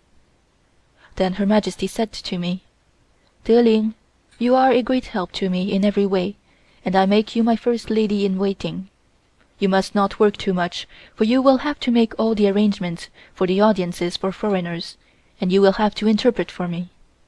I also want you to look after my jewels, and don't want you to do rough work at all. Ling, my sister, can choose what she likes to do. I have two more besides you, Se Gege and Yuan Da Nai Nai, making four altogether, and you must all work together. It is not necessary to be too polite to them, and if they are not nice to you, you let me know." Although I was very happy at receiving this appointment, I knew that according to custom I must refuse it, so I thanked Her Majesty very kindly for the honor she had given me, and said that I did not know enough to hold such an important position, and would prefer to be just an ordinary court lady, and that I would learn as quickly as possible to be useful to her. She hardly let me finish what I was saying, when she laughed and said, "Stop, don't say anything like that, you are too modest, which shows you are very clever and not a bit conceited. I am surprised to see what a perfect little Manchu lady you are, knowing even such small etiquette as this, although you have spent many years outside of China." She was very fond of making fun and liked very much to tease, and said that I could try, and if she saw that I could not do the work, she would scold me and put someone else in my place.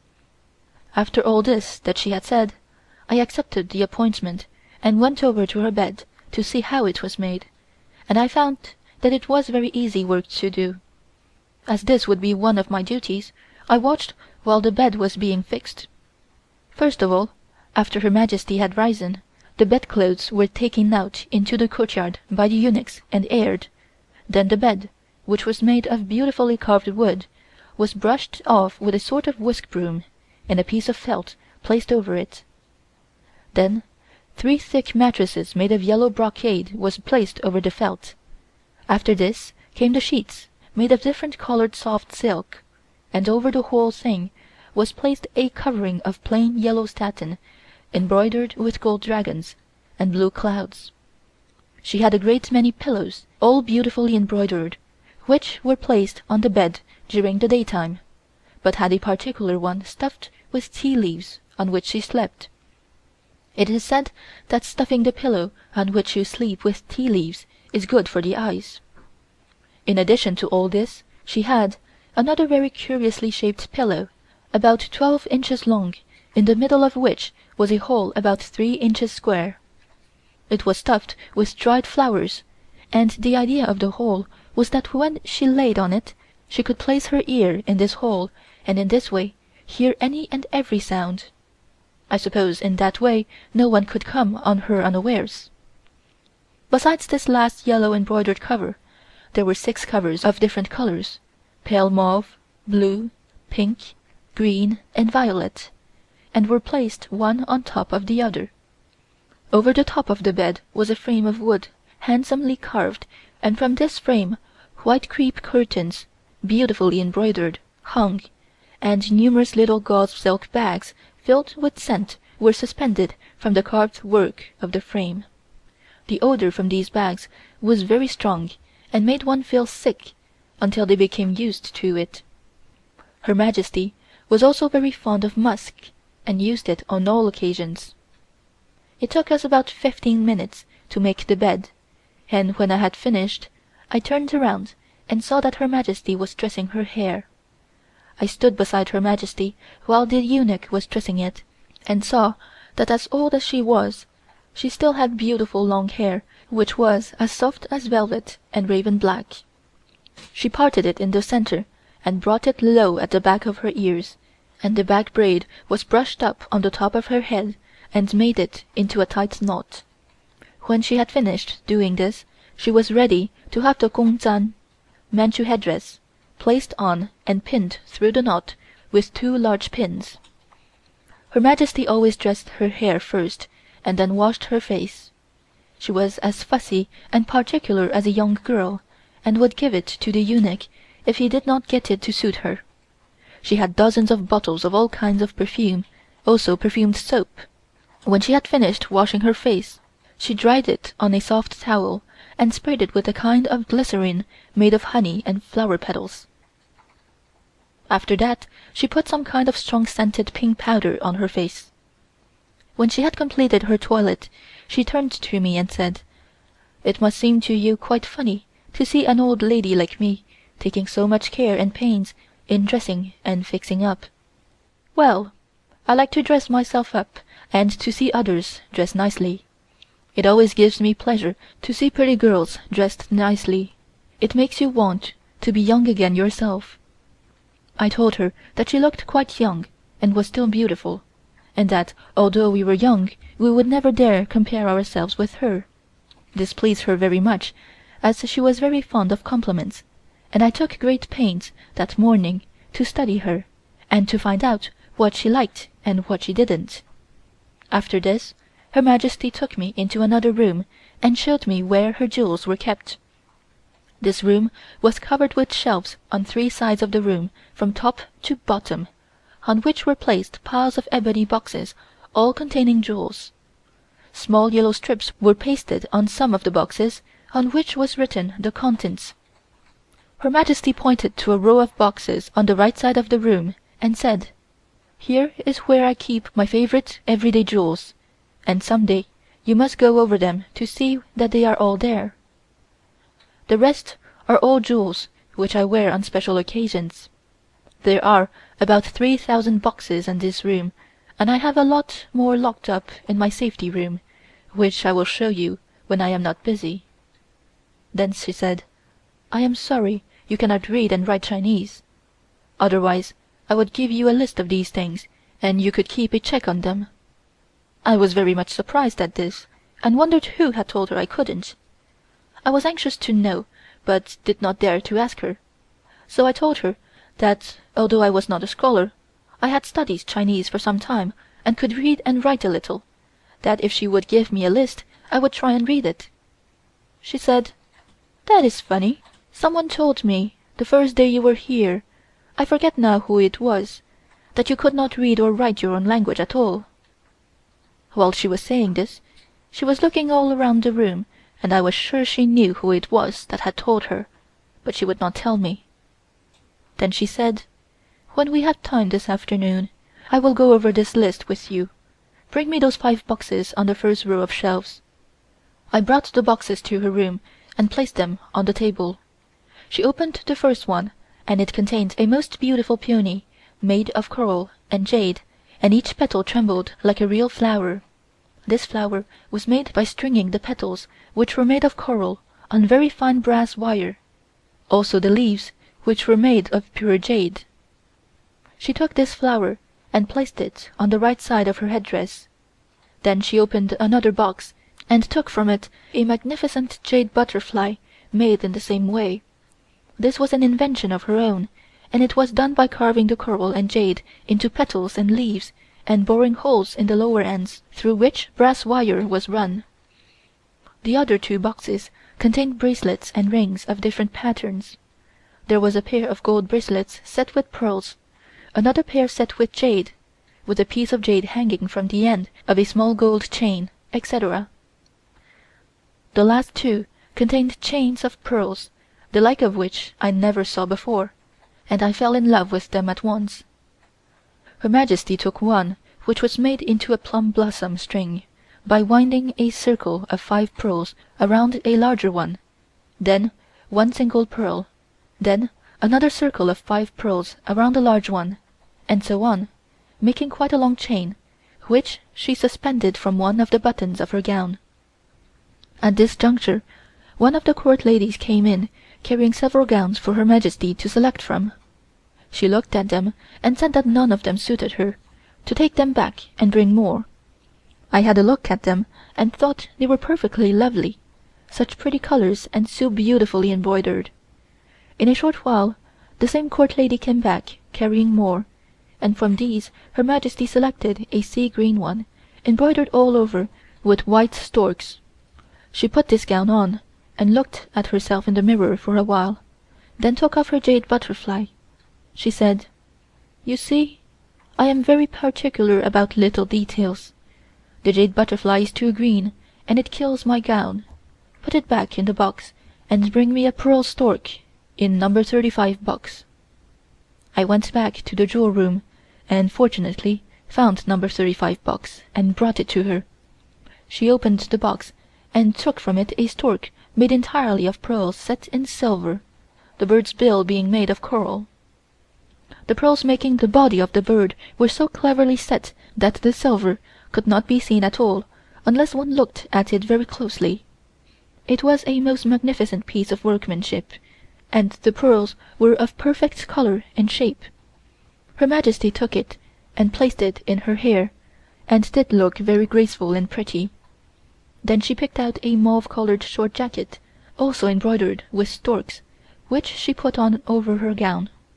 Her handkerchief and shoes were also embroidered with storks, and when she was entirely dressed, she looked like the stork lady. Just as she had finished dressing, the Emperor Kwang-hsu came into the bedroom dressed in his official clothes.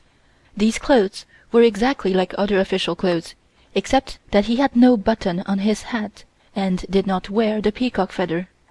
He knelt down before Her Majesty, and said, "Qin Baba, Ji Xiang," dear father, all joy be with you. It may seem curious that the Emperor and all of us should call Her Majesty father, and the reason why this was done was because Her Majesty always wanted to be a man, and compelled everyone to address her as if she were actually one. This was only one of her many peculiarities. I did not know whether to curtsy to the Emperor or not having received any orders as to what I should do. However, I thought it better to be polite than not enough, so I waited until either he or Her Majesty went out of the room, as we were not allowed to salute or curtsy to anyone in her presence. In a little while the Emperor went out, and I followed him out into the hall, and just as I was in the act of curtsying, Her Majesty came out. She looked at me in a very peculiar way, as if she did not approve of what I had done, but said nothing. I felt very uncomfortable, and made up my mind that being too polite did not always pay after all. Then I returned to the room again, and saw a small eunuch placing several yellow boxes on a table at the left side of the room. Her Majesty seated herself in a large chair, which was called her little throne, and this eunuch opened the boxes, took a yellow envelope from each box, and handed them to Her Majesty. She opened these envelopes with an ivory paper knife and read their contents. They were memorials from the head of different boards, or from the viceroys of the different provinces. The Emperor had come back and was standing at the side of this table, and after she had finished reading, she handed them over to him. While all this was being done, I stood at the back of her chair. I watched the Emperor as the different papers were handed to him, and noticed that it did not take him very long to finish reading their contents. After he was finished reading the papers, they were placed back in the boxes. During all this time absolute silence was maintained. Just as they had finished, the head eunuch came in, knelt down, and announced that Her Majesty's chair was ready. She immediately got up and went out of the house, we following her, and I took her arm while she was descending the steps to go to her chair. When she had entered the chair to go to the audience hall, the Emperor and young Empress and we all followed in our usual places, the eunuchs, amahs, and servant girls carrying all the things exactly the same way as was done the first day I came to the palace. When we arrived at the audience hall, we took our places behind the big screen, and the audience commenced. I was very curious to find out just how the audiences were conducted, and wanted to listen to what was going on, but the court ladies would not leave me alone. However, when they were all talking together with my sister, I stole away into a corner where I could sit and rest and listen to the conversation between the different ministers and Her Majesty. Trust a woman for being inquisitive. The first part of the audience I could not hear very well, as so many people were whispering and talking at the same time, but by peeping through the carved work of the screen, I could see a general talking to Her Majesty. I also saw the members of the Grand Council come in, headed by Prince Ching, who was the Counselor-in-Chief. After the general had finished, Her Majesty talked with Prince Ching about the appointment of some minor officials, a list of whose names had been handed to her. She looked over this list and spoke about several of the people, but Prince Ching suggested some others, saying, "Although these people whose names have been submitted to Your Majesty should receive appointments, those that I have suggested are better fitted for the positions." Her Majesty said, "All right, I leave it all to you." Then I heard Her Majesty say to the Emperor, "Is that correct?" And he replied, "Yes." This finished the audience for the morning, and the ministers and Grand Councillors took their leave. We came out from behind the screen to Her Majesty, and she said that she wanted to go for a walk to get some fresh air. The servant girls brought her a mirror, placed it on a table, and Her Majesty took off her heavy headdress, leaving the simple knot on the top of her head, which was quite becoming. She wanted to change some of the flower jewels, and I opened a box which one of the eunuchs had brought and took out some very dainty flowers made of pearls. I handed her one, which she placed at the side of this knot. Then she selected a jade dragonfly, which she placed on the other side. She said these small flowers were favorites of hers, and she liked to wear them when she took off her heavy headdress. I was watching her very closely, and wondered what I was going to do with the flowers she had taken off. I had not brought the boxes to put them in, as I did not know she was going to change again after the audience, and felt a little nervous as to what was the right thing to do, or as to what she would say. However, I saw a eunuch come in carrying these boxes, and I felt much relieved. I quickly placed the things in the boxes where they belonged. Chapter 7. Some Incidents of the Court. My first day with Her Majesty was very tiring, as I did not know just what she wanted or how she wanted things done, and no one seemed willing to tell me. But by watching very closely, I was soon able to grasp the situation. After I had finished putting the things in the boxes, I did not know whether to take them back to the jewel room or not, or whether to wait until Her Majesty ordered me. And again I was in a quandary. I saw she was talking to my mother, so I waited a little time and finally made up my mind I would risk it and take them back, which I did. As I was returning, I met Her Majesty in the big courtyard. She had just changed her gown again and looked much shorter, as she had also changed her shoes for ones with lower heels. This gown was made of heavy blue sky crepe, with no embroidery at all, just trimmed with pale pink ribbons, and she looked very nice in it. When Her Majesty saw me, she asked me, "Where have you been?" I told her that I had just been putting her jewels away. Then she said, "Has anyone told you to put them away as soon as I'm finished with them? I forgot to tell you this morning, although I had meant to." I said that no one had told me anything, that I was afraid to leave the eunuchs taking such valuable things here and there, that I was sure that she did not want to use them any more, so I thought it would be safer to put them away in the jewel room again.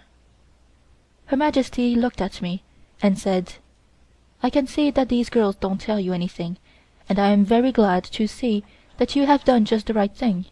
That is why I thought someone must have told you what to do. Anything you want to know you can ask me, but don't talk to these mean people here." I could see from this that there must be some jealousy among them, and decided that I was well able to find my own way, as I knew Her Majesty liked me and would help me out. Her Majesty walked along a little way, then laughed and said to me, "Don't I look more comfortable now?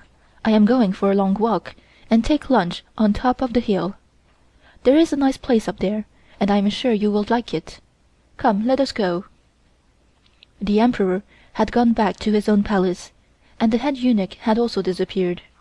As we were walking along, Her Majesty was talking and smiling, as if she had never a care or trouble in the world, or any important questions of state to settle. I thought, from what I had seen so far, that she had a very sweet disposition. She looked back and said, "Just see how many people are following us." I turned and saw the same crowd that had accompanied Her Majesty earlier in the day to the audience hall. After passing out of the large courtyard on the west side, we came to a large, long veranda running in a zigzag fashion along the front of the lake, and it was so long that I could not see the end of it. It was very prettily made of solid carved work from one end to the other. Electric lights were hanging from the ceiling at intervals, and when they were lighted at night made a beautiful sight. Her Majesty was a very fast walker, and we had to step lively to keep up with her. The eunuchs and the servant girls walked on the right side, and only one of the eunuchs was allowed to walk behind us, and he was the one who carried Her Majesty's yellow satin stool, which, like her dog, went everywhere she did. This stool she used to rest on when taking a walk. We walked for quite a long while, and I began to feel tired, but Her Majesty, as old as she was still walking very fast, and did not appear to be the least bit tired. She asked me if I liked the palace, and whether I would be satisfied to live with her, etc. I told her that it was a great pleasure for me to serve her, that it had been my dream for years, and now that my dream had come true, I could not help but be satisfied. We finally arrived at the place where the marble boat was kept, and I was about finished. I never saw such vitality in an old woman in my life as Her Majesty had, and it was no wonder that she had ruled the vast empire of China so successfully for so many years. This boat was magnificent, being one mass of carved work, but the inside was all spoiled. Her Majesty showed us all over the boat, and whilst we were looking at the ruin, she said, "Look at those colored glasses in the windows and these beautiful paintings. They were all spoiled by the foreign troops in 1900. I don't intend to have it repaired, as I don't want to forget the lesson I have learned, and this is a good reminder." After we had been standing there a few minutes, a eunuch who had been carrying the famous satin stool came forward, and Her Majesty sat down to rest. While we were talking, I noticed two large and very fancy-looking boats approaching us, with several smaller ones coming along behind. As they came nearer, I saw that they were also very beautifully made, and looked like floating pagodas of beautifully carved natural wood. The windows of the pagodas were hung with red gauze curtains, and all was trimmed with silk. Her Majesty said, "There are the boats. We must go over to the west side of the lake and have luncheon." Her Majesty got up and walked to the edge of the lake, 2 eunuchs supporting her, 1 at each side. She stepped into the boat and we all followed her example. The inside of the boat was very nice, furnished with carved ebony furniture, with blue satin cushions, one with many pots of flowers on both sides of the window. There were 2 more cabins behind this sitting room. Her Majesty told me to go in to see those 2 rooms. One little room was a dressing room full of toilet articles. The other one had 2 couches and several small chairs for Her Majesty to rest whenever she felt tired. Her Majesty sat on her throne and ordered us to sit on the floor. The eunuchs brought in red satin cushions for us to sit upon. To sit on the floor is all right for Chinese clothes, but of course it was out of the question with Paris gowns, and I felt very uncomfortable, but did not like to say so. I wanted to change into Manchu clothes, for I knew they were comfortable and easy to work in, but having received no order from Her Majesty, I did not dare to suggest it. Her Majesty noticed how very uncomfortable we looked sitting on the floor. She said, "You can stand up if you want to, and just watch those boats following us." I put my head out of the window and noticed the young Empress and several other court ladies were in the other boat. They waved to me, and I waved back. Her Majesty laughed and said to me, "I give you this apple to throw to them." While saying this, she took one from the big plate that stood upon the center table. I tried very hard, but the apple did not reach the other boat, but went to the bottom of the lake. Her Majesty laughed and told me to try again, but I failed. Finally, she took one and threw it herself.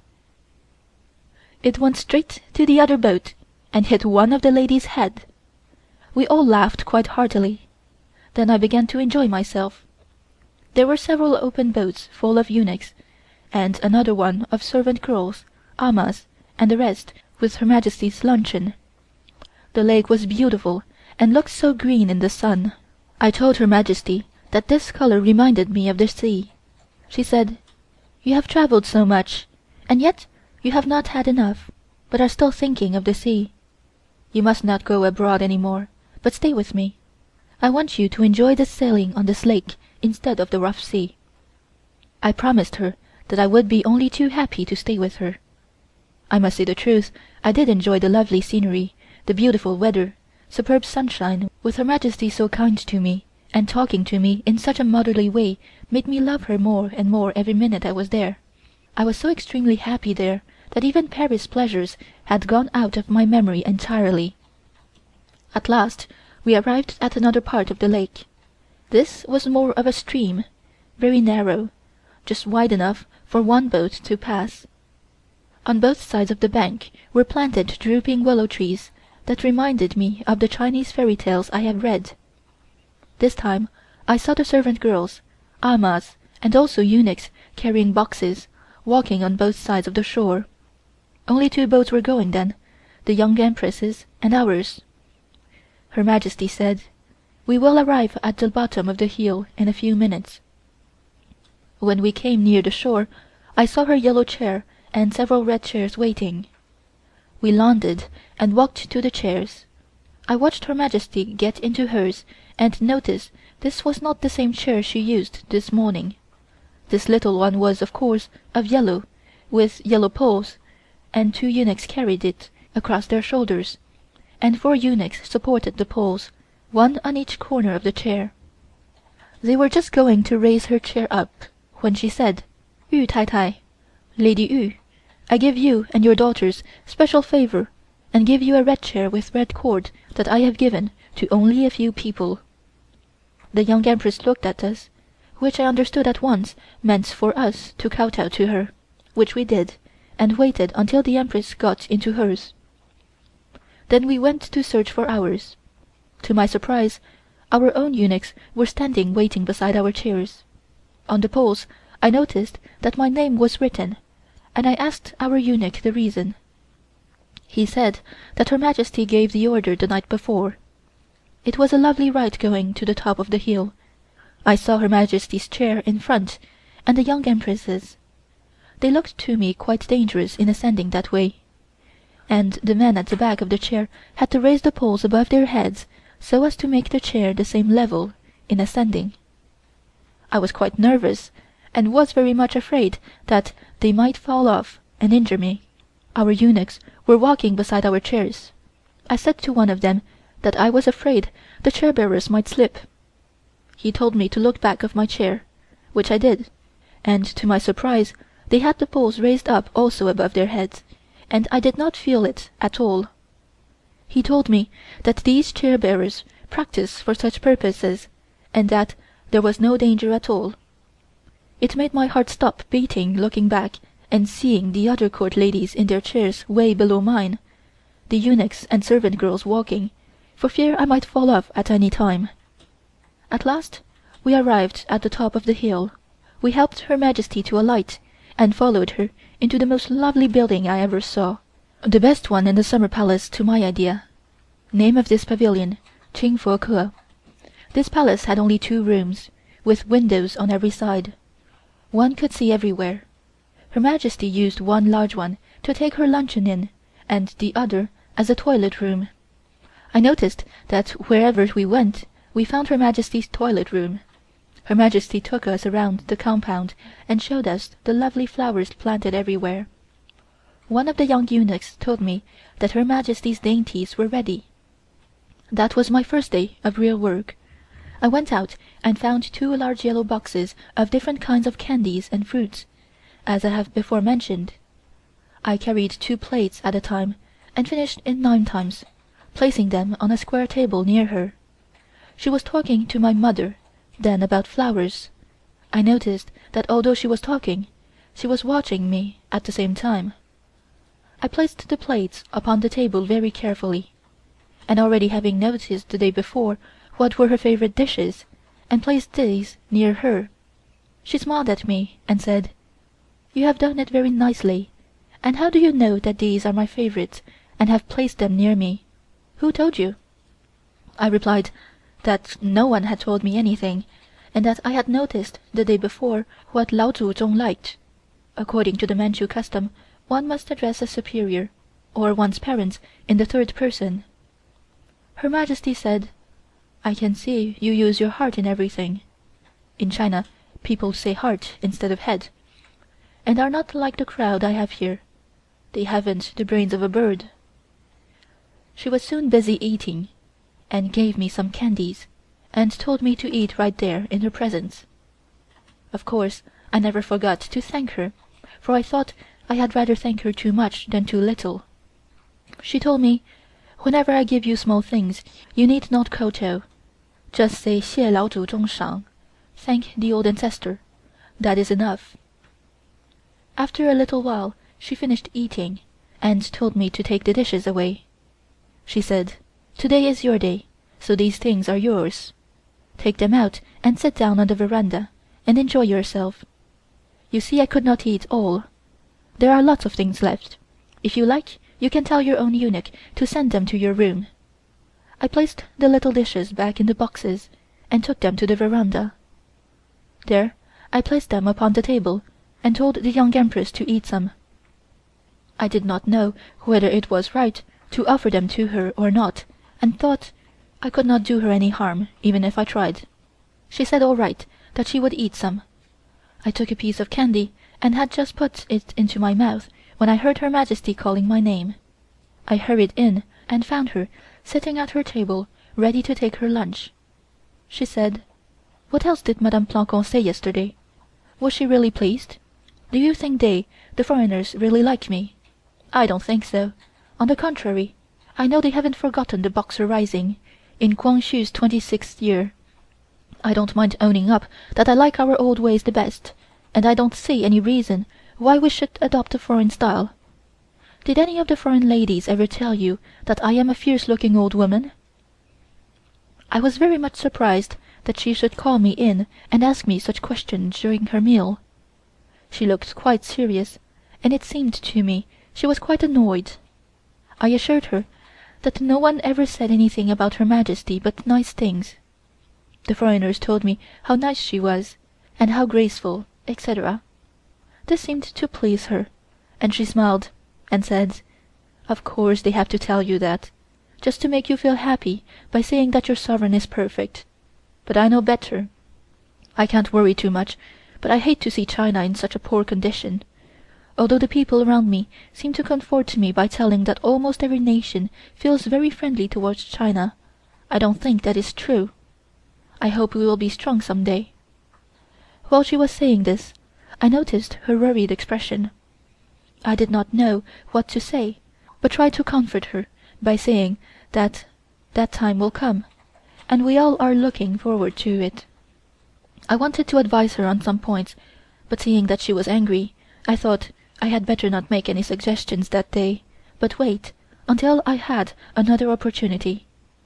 I felt sorry for her, and would have given anything in the world to help her by telling what the general opinion of her was, so as to let her know the truth, which no one dared to tell her. Something told me to be silent. I kept thinking all the time she was talking to me, and finally made up my mind that the time was not yet ripe for me to make any suggestion. I had grown to love her very much, so I wanted to take care not to offend her. That would probably finish my ambition. I wanted to study her first thoroughly, and then try to influence her to reform China. I stood all the time while she was eating.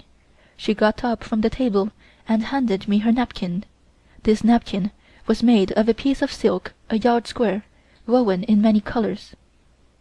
One corner was turned in, and a golden butterfly was fastened to it. It had a hook at the back of this butterfly, so as to hook on her collar. She said, "I am sure you must be hungry. Go and tell the young Empress and the rest of the people to come and eat. You can eat anything you want from these tables, so eat all you can." I was very, very hungry. Just imagine, I had been up since 5 o'clock, and had only a light breakfast, and had walked a great deal. It was almost noon when Her Majesty sat down at her table. She ate so slowly, too. While I stood there talking to her, I thought she would never finish. She ate a good meal. The young Empress stood at the head of the table, and we all stood on either side. We did not like to be forward, so we stood at the other end of the table. The food was very much the same as the first day we were there. Her Majesty came out from the inner room, had just finished washing her face and hands, and had changed into another gown. This one was simple, but very pretty. It was woven with pink and grey raw silks, which gave it a changeable light whenever she moved. She came out and said, "I want to see you people eat. Why is it that you are standing at the end of the table? The best dishes are not there. All of you, come over here and eat near the young Empress." So we moved from our end of the table to the other. Her Majesty stood near me, and pointed to a smoked fish and wanted me to try it, as it was her favorite, and said, "Make yourselves at home. You know you have to fight your own battles here with this crowd. Of course, you can come and tell me if anyone does not treat you fair." Her Majesty then went out, saying that she would walk a bit. I noticed that some of the court ladies did not look pleased, seeing that Her Majesty paid so much attention to us. I could see they were a little jealous of me, but that did not worry me in the least. After we got through our luncheon, I followed the young Empress, for it was all so new to me, and I did not know what I must do, whether to join Her Majesty or not. After seeing that they were jealous of me, I paid strict attention to everything, so as not to make any mistake in doing my work and let them have the satisfaction of laughing at me. I would not give them the chance. I heard Her Majesty talking to the eunuchs, who looked after the garden, about some branches which ought to be cut down, saying they were lazy. So we went to her. She said to us, "You see, I have to look after everything myself, if not my flowers would be ruined. I can't depend on them at all. I wonder what they are good for. They ought to look around every day and cut down the dead branches and leaves. They have not been punished for several days, and they are looking forward to it." She laughed and said, "I will not disappoint them, but give them all they wish to have." I thought these people must be idiots, looking forward to a whipping, and wondered who would whip them. Her Majesty turned to me and said, "Have you ever witnessed such an operation?" I told her that I had, having seen the convicts being whipped at the magistrate's Yamen when I was a little girl living in Shanxi, on the Yangtze. She said, "That is nothing. The convicts are not half so wicked as these eunuchs. Of course they deserve a heavier punishment when they are bad." Her Majesty said that I should learn to play dice with her, as she never had enough people to play with, so we went back to the same room where she had taken her lunch. A square table was in the middle of this large room, and a little throne of Her Majesty's, facing south, her favorite direction. Her Majesty sat on her throne and said to me, "I will show you how to play this game. Do you think you know enough Chinese to read this map?" I noticed a large map, the same size as the table and laid upon it, drawn in different colors. In the center of the map was written the direction of the game. It said, "This game is called 8 Fairies Travel Across the Sea." The names are Lü Xian, Zhang Xian, Li Xian, Lan Xian, He Xian, Cao Xian, and Han Xian. These 7 were masculine fairies. He Xian was the only lady fairy. This map was the map of the Chinese Empire, and the names of the different provinces were written on the drawing. There were 8 pieces of round ivory, about 1.5 inches in diameter and 1/4 inch thick. The names of these fairies were engraved upon them. This game could be played either by 8 people or 4 people, when each person had to take 2 fairies' places instead of 1.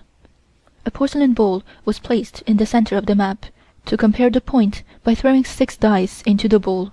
For instance, 4 people play. One throws these 6 dice into the bowl and counts the points on them. The highest that one could get was 36, and should 36 be thrown, the fairy should go to Hangzhou to enjoy the beautiful scenery. This person threw dice for Lü Xian and had 36 points, and placed this ivory piece of Lü Xian on Hangzhou upon the map. The same person has to throw another time for another fairy, so each person throws twice if 4 people play the game, and once if played by 8. These different points count different provinces. They are counted thus: 6 dice alike, 1 pair in 6 dice, to 3 pairs. The lowest was the double 1, 2, 3. If any unfortunate fairy got this, he should go on exile and be left out altogether. Any one of the fairies that traveled round the map to reach the Imperial Palace, the first, was the winner. I read this to Her Majesty. She seemed to be quite pleased, and said, "I had no idea that you could read so well. This game was my own invention, and I thought 3 court ladies to play. I had a very hard time teaching them. I also taught them how to read Chinese in order to play the game, but it took them so long to learn anything that I got quite discouraged before I got through with them. I am sure you know how to play it now." I was very much surprised to hear that these court ladies were as ignorant as this.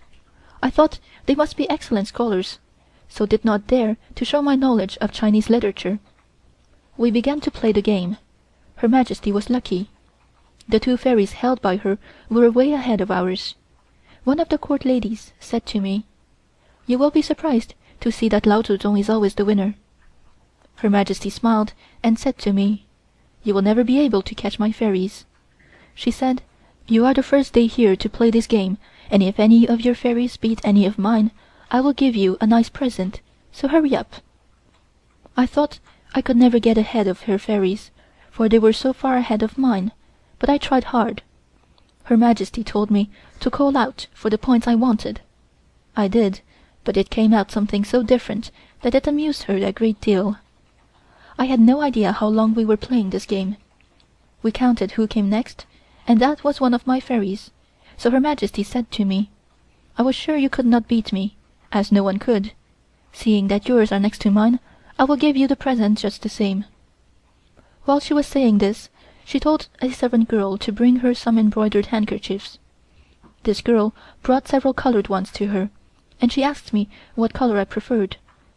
She handed me a pink one and a pale blue one, all embroidered with purple wisteria, and said, "These two are the best, and I want you to take them." I was going to thank her by bowing to the ground, but I found that my legs could not move. I tried hard and succeeded finally, with difficulty. Her Majesty laughed very heartily at me, and said, "You see, you are not accustomed to standing up so long, and you cannot bend your knees any more." Although my legs were sore, I thought I had better not show it, but smiled and told her that it was nothing, only my legs were a little stiff, that was all. She said, "You must go and sit on the veranda and rest a minute." I was only too glad to sit down, so I went to the veranda and found the young Empress sitting there with several court ladies. The young Empress said, "You must be tired standing so long. Come and sit near me." My legs were very stiff, and my back was tired. Of course, Her Majesty did not know how uncomfortable we were while she was sitting on her cozy throne. Foreign attire is out of the question for the Imperial Palace of Peking. I had hoped that Her Majesty would tell us to change into our Manchu gowns. I noticed that she asked many questions every day about foreign costumes, and she said, "The foreign costume is not any prettier than ours, and I should say they must be quite uncomfortable round one's waist. I wouldn't be squeezed that way for anything." Although she was saying such things, she did not suggest that we should give them up, so we had to wait patiently for her orders. The young Empress took her watch out of her pocket and said to me, "This game has lasted just 2 hours." I said to her that it seemed to me longer than that. While we were standing, I saw our own eunuchs bringing 4 round boxes, made of thin board, carried at each end of bamboo poles. They put them down near where we sat, and one of them brought me a cup of tea.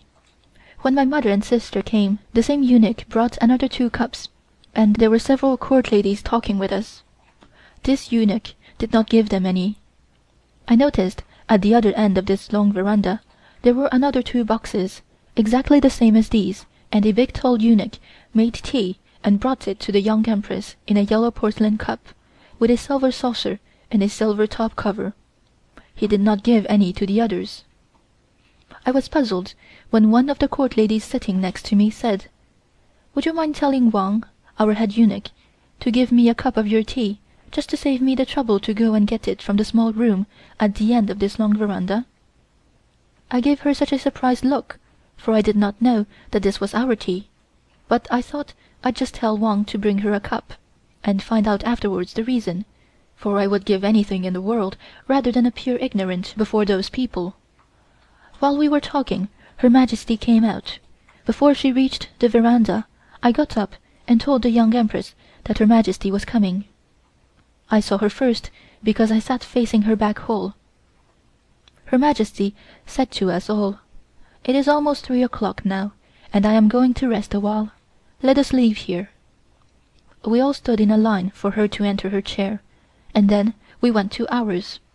It was quite a fast ride, and we got out of our chairs before arriving at the courtyard of her own palace. We walked ahead of her chair and formed into another line for her to alight. She walked to her bedroom, and we all followed. A eunuch brought her a cup of hot water, and another brought a bowl of sugar. She took her golden spoon and took 2 teaspoonfuls of sugar and put it into her cup of hot water, and drank it very slowly. She said, "You know, before one goes to sleep or ever lies down, sugar water will quiet one's nerves. I always take it, and find it very good indeed." She took the flowers off from her headdress, and I fixed them back in their boxes at once, and placed them in the jewel room. When I came out of this jewel room, she was in bed already, and said to us, "You all go and rest a while. I don't need you now." Chapter 8. The Court Ladies. We retired from her room, but I noticed that 2 of the court ladies did not come out with us. One of them said to me, "I am glad that I can rest a bit today, for I have been sitting 3 afternoons in succession." At first I did not know what she meant. Then she said, "Oh, your turn has not come yet. We don't know whether you received the order or not. you know 2 of us must stay with Her Majesty during her afternoon siesta to watch the eunuchs and the servant girls." I thought that was the funniest thing I had ever heard of, and wondered how many people would be in her room. The young Empress said, "We had better go at once and rest ourselves, otherwise Her Majesty will be up again before we get the chance." Of course, I had not the least idea how long she slept, so we went back to our rooms. I did not realize how tired I was until I sat down in my room. I felt finished and awfully sleepy at the same time, for I was not used to getting up at 5 o'clock. Everything was so new to me. As I sat there my thoughts wandered to Paris, and I thought how strange it was that I used to go to bed at 5 o'clock after the dances, and here I had to get up at such a time. All the surroundings seemed new to me, seeing the eunuchs running here and there waiting on us, as if they were chambermaids. I told them that I didn't need them any more. I wanted them to go out of the room so that I could lie down a bit. They brought us tea and different kinds of candies, and asked what else we wanted. I was just going to change into a comfortable dress when the eunuch came in and informed me that 有客来了, visitors have come, and 2 court ladies came, and another girl of about 17 came in.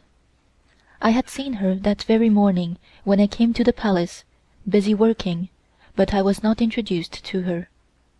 These 2 girls said, "We have come to see you and also to find out if you are comfortable." I thought they were kind to come and see me that way, but I did not like their faces. They introduced this mean-looking girl to me and told me her name was Chan Shou, graceful long life. She did not look as if her life would last long, being so thin and delicate. She looked sick and worn out to me. I did not know who she was. She curtsied to me, and I returned to her, in a sort of half-way. I will explain about the courtesy.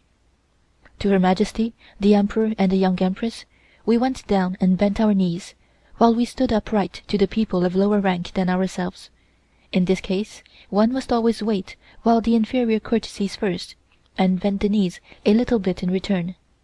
This was the way I returned Chan Shou's courtesy to me. The 2 girls then said, "Chan Shou's father is only a small official, so she has not much standing at the court. She is not exactly a court lady, but she is not a servant girl either." I almost laughed right out to hear such a funny statement, and wondered what she must be. I saw her sitting down with the court ladies that very morning, so of course I asked her to sit down too. These 2 court ladies asked me if I felt tired, and how I liked the Empress Dowager. I told them that Her Majesty was the most lovely lady I had ever seen, and that I already loved her very much, although I had only been there a few days. They looked at Chan Shou and exchanged smiles. They did that in such a peculiar way that it annoyed me. They asked, "Do you think you would like to live in this place, and how long do you intend to stay?" I said I would love to stay long, and would do my best to wait on Her Majesty and be useful to her, for she had been so kind towards us in the short time we had been there, and besides it was my duty to serve my sovereign and country. They laughed and said, "We pity you, and are sorry for you. You must not expect any appreciation here, no matter how hard you work. If you are really going to do as you have said just now, you will be disliked by everybody." I did not know what they were talking about, or what their conversation referred to. I thought this was so strange that I had better put a stop to it, so I immediately changed the subject. I asked them who dressed their hair and who made their shoes for them, as they had asked mine. They answered my questions by saying that their maids did everything for them. Chan Shou said to these 2 girls, "Tell her everything about this palace, and I am sure she will change her mind when she actually sees things for herself." I didn't like this Chan Shou, and her face didn't impress me. She was a little bit of a thing, tiny head with thin lips. When she laughed, one could only hear the noise she made. No expression was on her face at all. I was just going to say something to them, so as not to give them the opportunity of gossiping, but found they were too cunning. They noticed that I tried every way to stop them, so they said, "Now let us tell you everything. No one else will know. We like you very much, and we want to give you some warning, so as to be able to protect yourself whenever you are in trouble." I told them that I would take great care to do my work, and didn't think that I would ever get into trouble. They laughed and said, "That makes no difference. Her Majesty will find fault." I could not believe these things that they said, and intended to tell them that I refused to hear such statements, but I thought I had better listen to what they had to say first, and not to offend them, for I never believed in making enemies. I then told them that it would be impossible for so sweet and kind-hearted a person like Lao Tzu Tsung, the old ancestor, to find fault with such helpless girls as we were, for we were her people, and she could do anything she liked with us. They said, "You don't know, and have no idea how wicked this place is. Such torture and suffering one could not imagine. We are sure that you think you must be happy to be with the great Empress Dowager, and proud to be her court lady. Your day hasn't come yet, for you all are new to her. Yet she is extremely kind to you just now. But wait until she gets tired of you, and then see what she will do. We have had enough, and know what the court life is. Of course, you must have heard that Li Lianying, the head eunuch, rules this palace behind Lao Tzu Tsung's back. We are all afraid of him. He pretends that he cannot influence Lao Tzu Tsung, but we always know the result after a long conversation consulting how to punish anyone. If any of us do anything wrong, we always go to him and beg him to help us out. Then he says he has no power to influence Her Majesty, and also that he dare not tell her much, for she would scold him. We hate all the eunuchs. They are such bad people. We can see very plainly they are awfully polite to you, because they can see that you are in favor. To receive such rudeness from them constantly, as we do, is unbearable. Lao Tzu Tsung is very changeable. She may like one person today. Tomorrow she hates this same person worse than poison. She has moods, and has no appreciation whatsoever. Even Zhuzi, the young empress, Zhuzi means mistress, that is to say, she was mistress of us all, for the Manchus were considered by the sovereign as slaves, is afraid of Li Lianyin, and has to be very nice to him. In fact, we all have to be polite to him. They talked so long that I thought they would never finish. About this time Wang came in and brought tea for us. Suddenly I heard people howling in the distance, so I asked Wang what was the matter.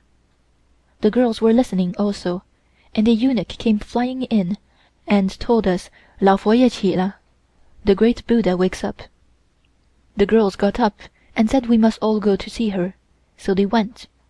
I was not at all pleased with their visit, and wished they hadn't come, especially as they told me such horrible things. It made me quite sad to listen to the awful way they talked about Her Majesty. I loved her the first day I was there, and made up my mind to forget everything they had told me. I was cross also because I didn't have time to change my clothes, and had to go up to Her Majesty at once. I went into her bedroom and found her sitting upon the bed cross-legged, with a small table placed on the bed in front of her. She smiled and asked, "Have you had a good rest?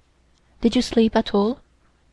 I said that I was not sleepy, and could not sleep in the daytime. She said, "When you are old like me, you will be able to sleep at any time. Just now you are young and fond of play. I think you must have been on the hills to gather flowers, or walked too much, for you look tired." I could only say yes. The two court ladies who had just been talking nonsense about Her Majesty came in, to assist in handing her the toilet articles. I looked at them and felt ashamed for them to face her, after having said so many disagreeable things. Her Majesty washed her face and combed her hair, and a servant girl brought her fresh flowers of white jasmine and roses. Her Majesty stuck them in her hair and said to me, "I am always fond of fresh flowers, better than jade and pearls. I love to see the little plants grow, and I water them myself. I have been so busy ever since you came that I haven't been able to visit my plants. Tell them to get dinner ready, and I will take you a walk afterwards." I came out of her room and gave the eunuch the order. As usual, we brought little dainties to her. By this time Her Majesty was dressed and was sitting in the large hall, playing solitaire with her dominoes. The eunuch laid the tables as usual, and Her Majesty stopped play and commenced to eat. She asked me, "How do you like this kind of life?" I told her that I very much enjoyed being with her. She said, "What kind of a place is this wonderful Paris I have heard so much about? Did you enjoy yourself while you were there, and do you wish to go back again? It must be hard for you people to leave China for 3 or 4 years, and I suppose you were all pleased when you received the order to come back after your father's term was finished." The only thing I could say was "yes," because it wouldn't be nice to tell her that I was awfully sorry to leave Paris. She said, "I think we have everything in China, only the life is different. What is dancing? Someone told me that 2 people hold hands and jump all over the room. If that is the case, I don't see any pleasure in it at all. Do you have to jump up and down with men? They told me that old women with white hair dance too." I explained to her about the balls given by the President, and all the private dances, and also all about the masquerade balls, etc. Her Majesty said, "I don't like this masquerade ball, because you don't know whom you are dancing with if they are wearing a mask." I explained to her how carefully the people issued their invitations, and that anyone who behaved badly could never enter into high society. Her Majesty said, "I would like to see how you jump. Can you show me a little?" I went in search of my sister, and found her busy talking to the young Empress. I told her that Her Majesty wished to see how people dance, and that we must show her. The young Empress and all the court ladies heard this, and all said that they also wished to see. My sister said that she had noticed a large gramophone in Her Majesty's bedroom, and that perhaps we could find some music. I thought that was a good idea, and went to ask for her gramophone. She said, "Oh, must you jump with music?" I almost laughed when she said that, and told her it was much nicer with music, as otherwise one could not keep in time. She ordered the eunuchs to have the gramophone brought to the hall, and said, "You jump while I take my dinner." We looked over a lot of records, but they were all Chinese songs, but at last we found a waltz, so we started to dance. We could see that a lot of people were looking at us, who perhaps thought that we were crazy. When we had finished, we found Her Majesty laughing at us. She said, "I could never do that. Are you not dizzy turning round and round? I suppose your legs must be very tired also. It is very pretty, and just like the girls used to do centuries ago in China. I know that it is difficult, and one ought to have any amount of grace to do it, but I don't think it would look nice to see a man dancing with a girl like that. I object to the hand around the girl's waist. I like to see the girls dance together. It would never do for China for a girl to get too close to a man. I know the foreigners don't seem to think about that at all. It shows that they are broader minded than us. Is it true that the foreigners don't respect their parents at all? That they could beat their parents and drive them out of the house?" I told her that it was not so, and that someone had given her wrong ideas about foreigners. Then she said, "I know that perhaps sometimes one among the commonest class do that, and that people are apt to take it wrong, and conclude that all foreigners treat their parents that way. Now I see just the same thing done by the common people in China." I wondered who had told her such nonsense and made her believe it? After we had taken our dinner, it was just 5:30, and Her Majesty said she would take a walk along the long veranda, so we followed her. She showed me her flowers, and said that she had planted them herself. Whenever Her Majesty went anywhere, there was always a lot of attendants following her, exactly the same as when she went to the morning audiences. When we reached the end of this long veranda, which took us a quarter of an hour to walk, Her Majesty ordered her stool to be brought into one of the summer houses. These summer houses were built of nothing but bamboo, all the furniture being made of different shaped bamboo. Her Majesty sat down, and one of the eunuchs brought tea and honeysuckle flowers. She ordered the eunuchs to give us tea also. Her Majesty said, "This is my simple way of enjoying life. I love to see the country scenery. There are a great many pretty places which I will show you, and I am sure that after you have seen them, you will not like foreign countries any more. There is no scenery in the world which can beat the Chinese. Some returned ministers from abroad said to me that the trees and mountains in foreign countries looked ugly and savage. Is that true?" I concluded right away that someone had wished to please her by saying things about foreigners, so I told her that I had been in almost every country, and had found lovely scenery, but of course it was different from China.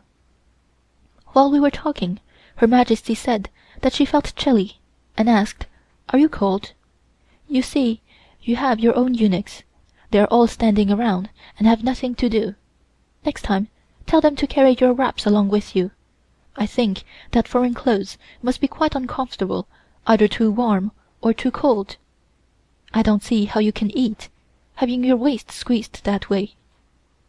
Her Majesty got up, and we all went on walking slowly towards her own palace. She sat down on her favorite little throne in the hall, and started to play solitaire. We came out on the veranda, and the young Empress said to us, "You must be tired, for I know you are not used to doing such hard work all day long without stopping. You had better wear Manchu clothes, because they are comfortable and easy to work in. Look at your long train. You have to take it up in your hands while walking." I told her that I would be only too pleased to change the clothes, but that not having received an order from Her Majesty, I could not make any suggestions. The young Empress said, "No, don't ask anything, and I am sure Her Majesty will tell you to change by and by. Just now she wishes to see your Paris gowns, because she wants to know how foreign ladies dress on different occasions. She thought that some of the ladies came to the garden party dressed in woolen clothes. We thought that foreign ladies were not so extravagant as we are until we met Madame Plancon the other day. Do you remember what Her Majesty said to you? That Madame Plancon was so different from many ladies she had met, and also dressed differently. It was a chiffon dress, with hand paintings, which Madame Plancon wore, which pleased Her Majesty very much. While I was talking with the young Empress, all the electric lights turned up, so I went to Her Majesty to see if she needed anything. She said, "Let us play a game of dice before I go to bed." We began to play the same thing as we had done in the afternoon. Her Majesty won another game. This time it took only an hour to finish the game. Her Majesty said to me, "Why can't you win once?" I knew she wanted to tease, so I said that my luck was bad. She laughed and said, "Tomorrow you try to put your stocking on wrong side out. That is a sure sign of winning." I told her that I would, and I knew that pleased her. During the short time I was there, I kept studying her most of the while.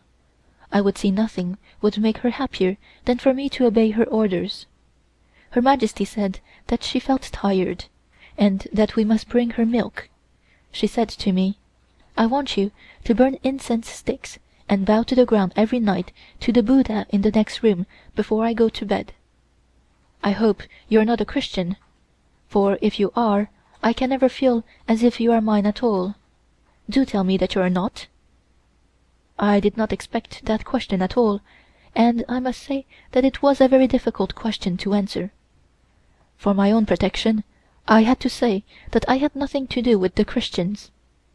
I felt guilty at having deceived her that way, but it was absolutely necessary, and there was no other way out of it. I knew that I had to answer her question at once, because it would never do for her to see any hesitation, which would arouse her suspicions. Although my face showed nothing, my heart stopped beating for a while. I felt ashamed to have fooled her. The earliest training I had was never to be ashamed to tell the truth. When Her Majesty heard me say that I was not a Christian, she smiled and said, "I admire you. Although you have had much to do with foreigners, yet you did not adopt their religion. On the contrary, you still keep to your own. Be strong and keep it as long as you live. You have no idea how glad I am now, for I suspected you must believe in the foreign god. Even if you don't want to, they can make you believe it. Now I am ready for bed." We helped her to undress, and I, as usual, put away her jewels, and noticed she wore only one pair of jade bracelets to sleep. She changed into her bedclothes and lay down between the silk covers, and said to us, "You can go now." We curtsied to her and withdrew from her bedroom. Out in the hall there was on the cold stone floor 6 eunuchs. They were the watchmen, and must not sleep at all during the night. In her bedroom were 2 eunuchs, 2 servant girls, 2 old women servants, and sometimes 2 court ladies. These people also must not sleep. The 2 girls massaged her legs every night, and the 2 women were there to watch the girls, the 2 eunuchs to watch the 2 old women, and the 2 court ladies to watch them all, in case they did any mischief. They all took turns, and that was the reason why sometimes 2 court ladies must sit overnight when it happened that the eunuchs were not reliable. Her Majesty trusted the court ladies the most. I was never more surprised in my life than when one of these 6 eunuchs told me in the hall, for I had asked what they were all doing there. Later on, one of the court ladies said to me that it was customary for them to take turns to attend at Her Majesty's bedchamber in the morning to wake her up, and that I should take my turn the next morning, and my sister the following morning. While saying this, she smiled in a most peculiar way. I did not understand at the time, but found out later. I asked her what I should do to wake Her Majesty, and she said, "There is no particular way. You will have to use your own judgment, but be careful not to make her angry." It was my turn this morning. I knew that she was very tired, having had a very trying time the day before, so I had to make a little more noise than usual when waking her up. She was very angry and scolded me dreadfully when she arose, as it was rather late. This very often happens when Her Majesty gets up late, as she always says that we do not make enough noise to wake her. However, I don't think she will do this to you, just now, as you are new here, but wait until you have been here a few months. What this court lady said to me worried me quite considerably, but from what I had seen of Her Majesty so far, I could not believe that she could be angry with anyone who was doing her duty properly. Chapter 9. The Emperor Kwang Hsu. The next day I arose earlier than usual and dressed in a great hurry, as I feared I might be late. When I got to Her Majesty's palace, there were a few court ladies there sitting on the veranda. They smiled and asked me to sit down with them, as it was still too early, being only 5 o'clock. I had been told to wake Her Majesty at 5:30. The young Empress came up a few minutes later, and we all curtsied and wished her good morning. After talking with us a few minutes, she asked if Her Majesty was awake and which one of us was on duty that day. When I informed her that it was my turn, she immediately ordered me to go to Her Majesty's room at once. I went very quietly, and found some servant girls standing about and one court lady who was sitting on the floor. She had been on duty all night. When she saw me, she got up and whispered to me that now that I had come, she would go and change her clothes and brush up a bit, and for me not to leave the room until Her Majesty was awake. After this court lady had gone, I went near to the bed and said, "Lao Zu Zong, it's 5:30. She was sleeping with her face toward the wall, and without looking to see who had called her, she said, "Go away and leave me alone. I did not tell you to call me at 5:30. Call me at 6." And immediately went off to sleep again. I waited until 6 and called her again. She woke and said, "This is dreadful. What a nuisance you are." After she had said this, she looked around and saw me standing by the bed. "Oh, it is you, is it? Who told you to come and wake me?" I replied, "One of the court ladies told me that it was my turn to be on duty in Lao Zu Zong's bedchamber." "That is funny. How dare they give orders without receiving instructions from me first? They know that this part of their duty is not very pleasant, and have put it off on you because they know you are new here." I made no reply to this. I got along as best I could that day and found it no easy matter, as Her Majesty was very exacting in everything.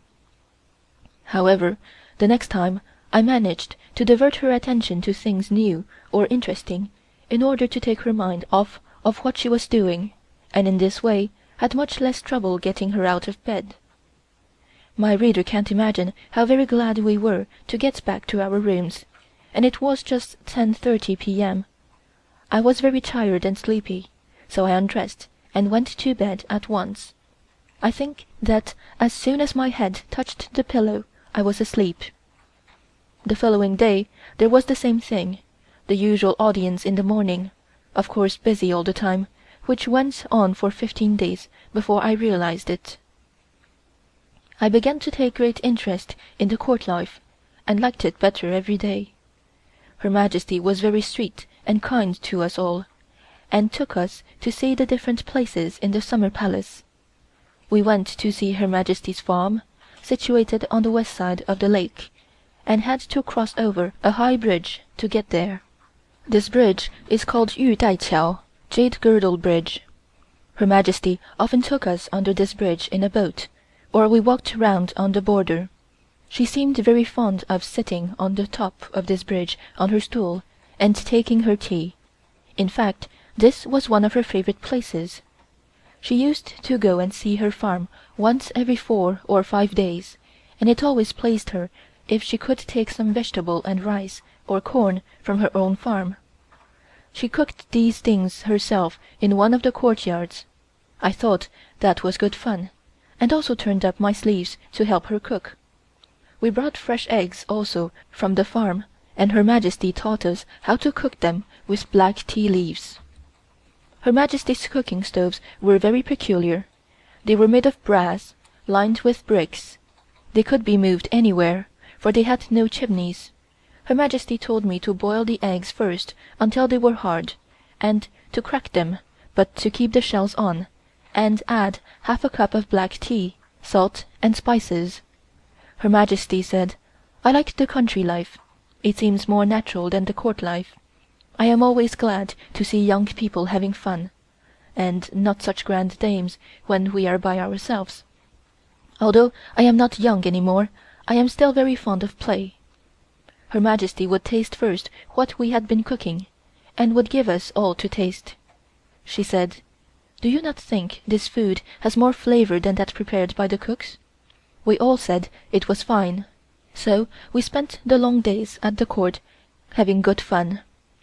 I saw Emperor Guangxu every morning, and whenever I had the time he would always ask some words in English. I was surprised to learn that he knew quite a bit of spelling too. I found him extremely interesting.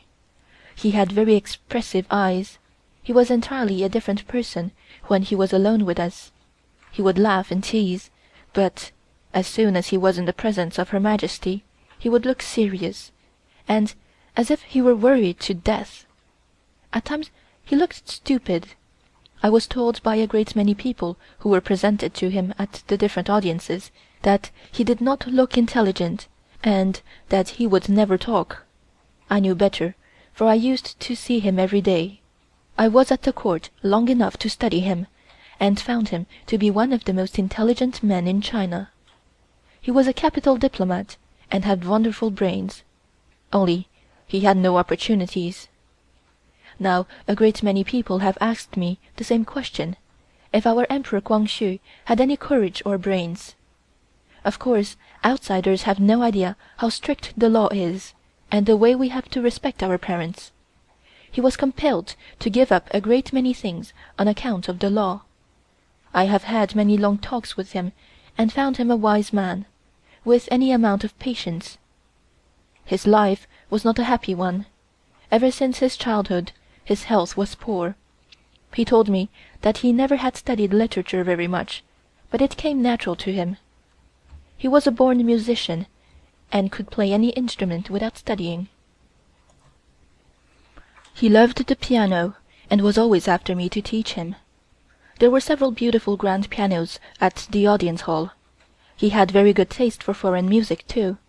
I taught him some easy waltzes, and he kept the time beautifully. I found him a good companion and a good friend, and he confided in me and told me his troubles and sorrows. We talked a great deal about Western civilization, and I was surprised to learn he was so well informed in everything. He used to tell me, time after time, his ambitions for the welfare of his country. He loved his people, and would have done anything to help them whenever there was famine or flood. I noticed that he felt for them. I know that some eunuchs gave false reports about his character, that he was cruel, etc. I had heard the same thing before I went to the palace. He was kind to the eunuchs, but there was always that distinction between the master and the servants. He would never allow the eunuchs to speak to him unless they were spoken to, and never listened to any kind of gossip. I lived there long enough, and I know just what kind of cruel people those eunuchs were. They had no respect for their master. They came from the lowest class of people from the country, had no education, no morals, no feeling for anything, not even between themselves. The outside world has heard so many things against His Majesty, the Emperor Kwang-hsu's character, but I assure my readers that these things were told by the eunuchs to their families, and of course they always stretched it out as far as possible, in order to make the conversation interesting. The majority of the people living in Beijing get all kinds of information through them. I have witnessed the same thing many a time during my stay at the palace. One day, during the time of Her Majesty's afternoon rest, we heard a dreadful noise. It sounded just like the firing off of firecrackers. Such a noise was quite unusual in the palace, for such things are not allowed to be brought into the palace grounds. Of course, Her Majesty woke up. In a few seconds' time, everyone became excited and were running to and fro, as if the building was on fire. Her Majesty was giving orders and telling the eunuchs to be quiet, but no one listened to her, and kept yelling and running around like crazy people, all talking at the same time. Her Majesty was furious and ordered us to bring the yellow bag to her. I must explain about this bag.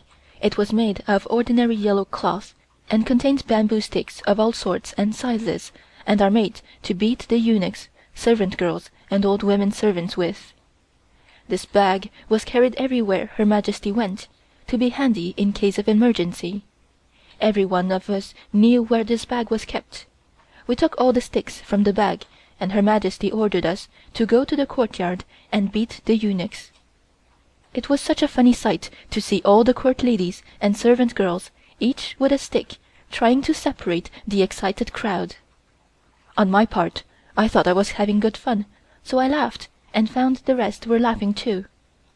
Her Majesty was standing on the veranda, watching us, but she was too far away to see well, and with all that noise, we knew she could not hear us laughing. We tried our best to separate the crowd, but were laughing so much we did not have enough strength to hurt any of them. All of a sudden, all the eunuchs became quiet and stopped talking, for one of them saw the head eunuch, Li Lianyin, followed by all his attendants, coming towards them. Every one of them became frightened and stood there like statues. We stopped laughing too, and turned back each with a stick in our hand, walking toward Her Majesty. Li Lianying was having a nap too, and had heard the noise and had come to inquire what the trouble was and to report it to Her Majesty. It seemed one of the young eunuchs caught a crow. The eunuchs hated crows, as they are considered an unlucky bird. The people in China called eunuchs crows because they were very disagreeable. That was the reason why the eunuchs hated them so. They always set traps to catch them, and then tied a huge firecracker to their legs, set fire to the cracker, and then set the unfortunate birds free. Naturally, the poor birds would be glad to fly away, and by the time the powder exploded, would be high up in the air, and the poor bird would be blown to pieces. It seems this was not the first time the eunuchs had played this cruel trick. I was told it always delighted them so much to see blood and torture. They always invited others to drink some wine with them to celebrate an occasion such as this. This cruel deed was always done outside the wall of the audience hall, but that day the crow flew towards Her Majesty's own palace while she was sleeping, and the powder exploded while the bird was passing the courtyard. After the head eunuch had told Her Majesty what had happened, she was very angry, and ordered that this young eunuch be brought in and receive punishment in her presence. I noticed one of the head eunuch's attendants push the culprit out from the crowd. The head eunuch immediately gave orders to lay this man on the ground, and 2 eunuchs stood on each side of him and beat him on his legs with 2 heavy bamboo sticks, one at a time. The victim never uttered a word while this was going on. The head eunuch counted until this man had received 100 blows. Then he gave orders to stop. Then he knelt in front of Her Majesty, waiting for her orders, and at the same time kowtowed on the ground until his head made a noise on the stone steps, asking to be punished for his carelessness and neglect of duty.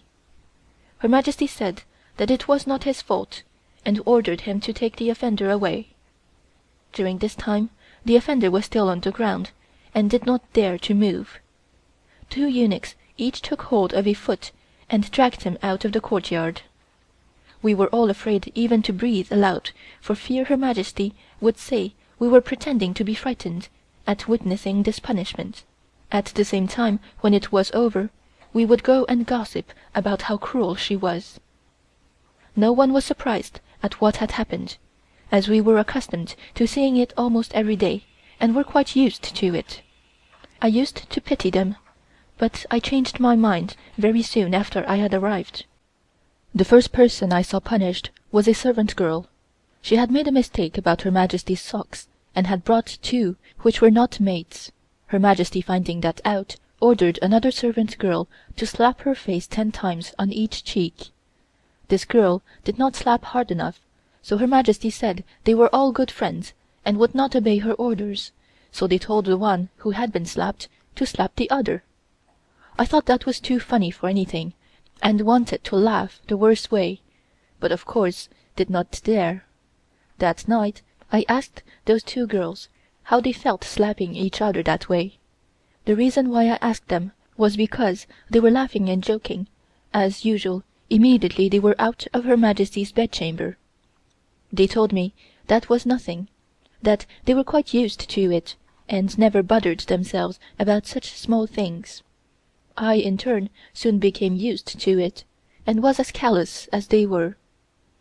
Now regarding the servant girls, they are a much better class of people than the eunuchs.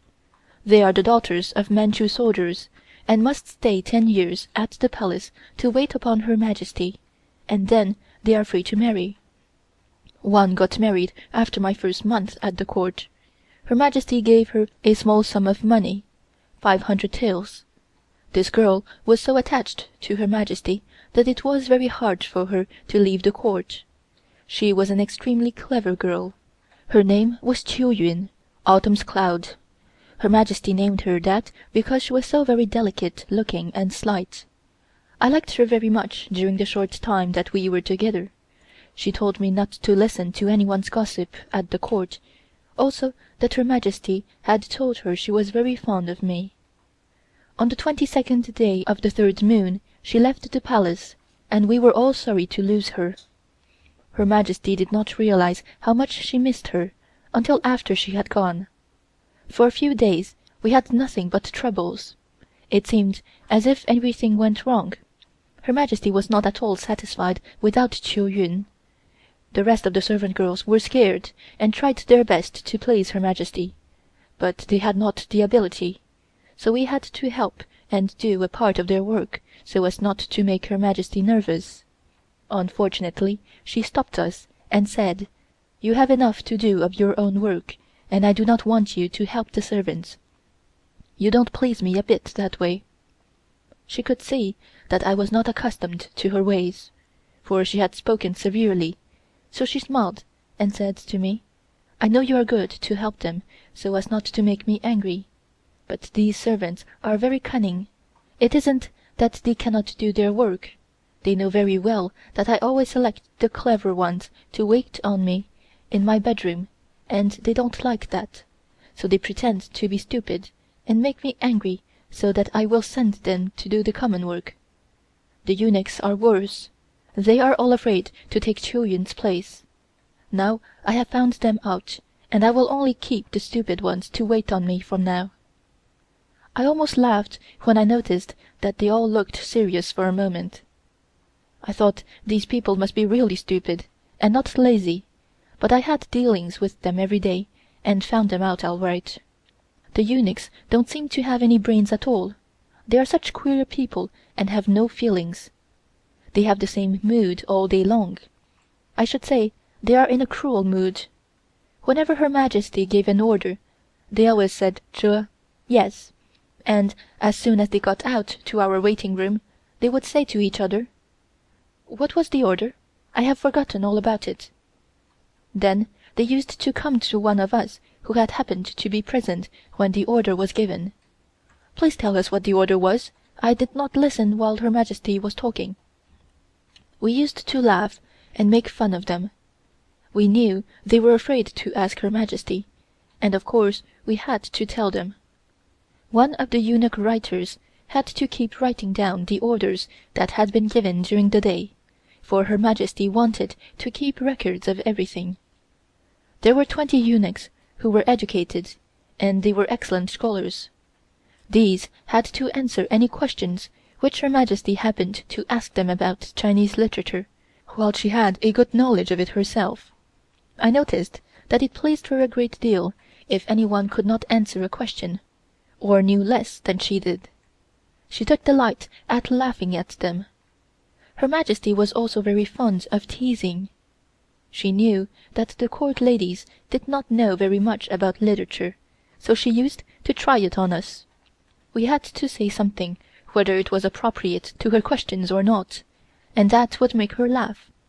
I was told that Her Majesty did not like anyone to be too clever, and yet she could not bear stupid people, so I was rather nervous, and did not know how to act for the first 3 weeks I was there. But it did not take me very long to study her. She certainly admired clever girls, but she did not like those who would show their cleverness too much. How I won her heart was this way. Whenever I was with her, I used to fix my whole attention on her, and watched her very closely, not staring, for she hated that, and always carried out her orders properly. I noticed another thing, and that was that whenever she wanted anything to be brought to her, such as cigarettes, handkerchiefs, etc., she would only look at the article, and then look at anyone who happened to be there at the time. There was always a table in the room on which everything she needed for the day was placed. I got so used to her habits that after a short time I knew just what she wanted by looking at her eyes, and I was very seldom mistaken. This pleased her a great deal. She was strong-minded, and would always act the way she thought was right, and had perfect confidence in herself. At times I have seen her looking very sad. She had strong emotions, but her will was stronger. She could control herself beautifully, and yet she liked people to sympathize with her. Only by actions, not by words, for she did not like anyone to know her thoughts. I am sure my readers will think how hard it was to be the court lady of Her Majesty, the Empress Dowager of China, but on the contrary, I enjoyed myself very much, as she was so interesting, and I found that she was not at all difficult to please. The first day of the 4th moon Her Majesty was worried over the lack of rain. She prayed every day after the audience for 10 days, without any result. Every one of us kept very quiet. Her Majesty did not even give any orders that day, and spoke to no one. I noticed that the eunuchs were scared, so we went without our luncheon. I worked so hard that morning, and was so hungry. In fact, all the court ladies were. I felt sorry for Her Majesty. Finally, she told me I could go, as she wanted to rest a while, so we came back to our own quarters. I questioned our own eunuch Wang as to why Her Majesty was worrying about rain, for we were having lovely weather then, day after day. He told me that Lao Fo-Ye, old Buddha, was worried for the poor farmers, as all their crops were dead without rain for so long. Wang also reminded me that it had not rained once since I came to live at the palace. I did not realize that it was so long as 2 months and 7 days, and on the other hand, it seemed to me longer than that, for the life was very nice and pleasant, and Her Majesty was very kind to me, as if she had known me for years already. Her Majesty took very little food at dinner that night. There was not a sound anywhere, and everyone kept quiet. The young Empress told us to eat as fast as we could, which puzzled me. When we came back to our waiting room, the young Empress said to me that Her Majesty was very much worried for the poor farmers, and that she would pray for rain, and stop eating meat for 2 or 3 days. That same night, before Her Majesty retired, she gave orders that no pigs were to be slaughtered within the gates of Peking. The reason of this was that by sacrificing ourselves by not eating meat, the gods would have pity on us and send rain. She also gave orders that everyone should bathe the body and wash out the mouth in order that we might be cleansed from all impurities and be ready to fast and pray to the gods. Also, that the Emperor should go to the temple inside the Forbidden City to perform a ceremony of sacrifice called Qingtan. He was not to eat meat or hold converse with anyone, and to pray to the gods to be merciful and send rain to the poor farmers. His Majesty, the Emperor Guangxu, wore a piece of jade tablet about 3 inches square, engraved Zhai Qie, the meaning being just like Qingtan, not to eat meat but to pray 3 times a day, both in Manchu and Chinese, and all the eunuchs who went with the Emperor wore the same kind of tablet. The idea was that this jade tablet was to remind one to be serious in performing the ceremonies. The next morning Her Majesty got up very early and ordered me not to bring any jewels for her. She dressed herself in great haste. Her breakfast was very simple that day, just milk and steamed bread. Our own breakfast was cabbage and rice, cooked together, with a little salt. It was tasteless. Her Majesty did not talk to us at all, except when giving orders, and so, of course, we kept silent. Her Majesty wore a pale grey gown, made very plain, with no embroidery or trimmings of any kind.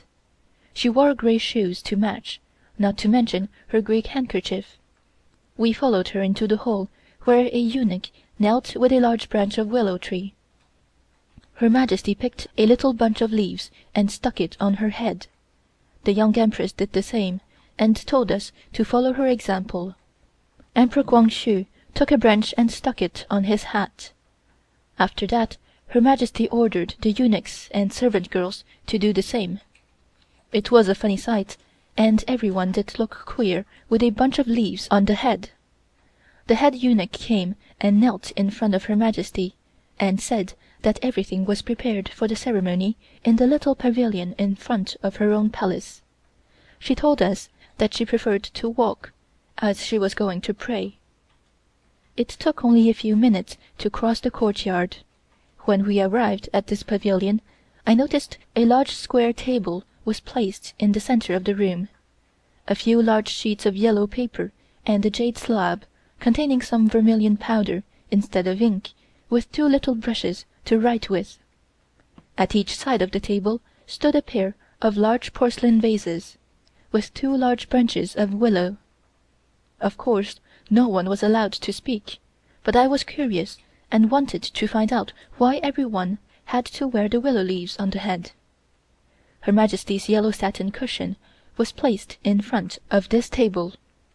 She stood there and took a piece of sandalwood and placed it in the incense burner filled with live charcoal.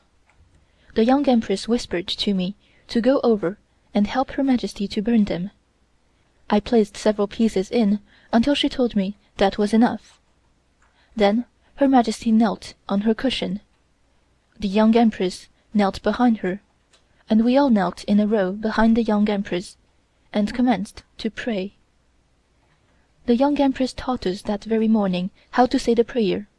We worship the heavens and beg all the Buddhas to take pity on us and save the poor farmers from starving. We are willing to sacrifice for them. Pray heaven send us rain. We repeated the same prayer 3 times and bowed 3 times, 9 times in all. After that, Her Majesty went to her usual morning audience. It was much earlier than usual that morning, for the court was returning to the Forbidden City at noon.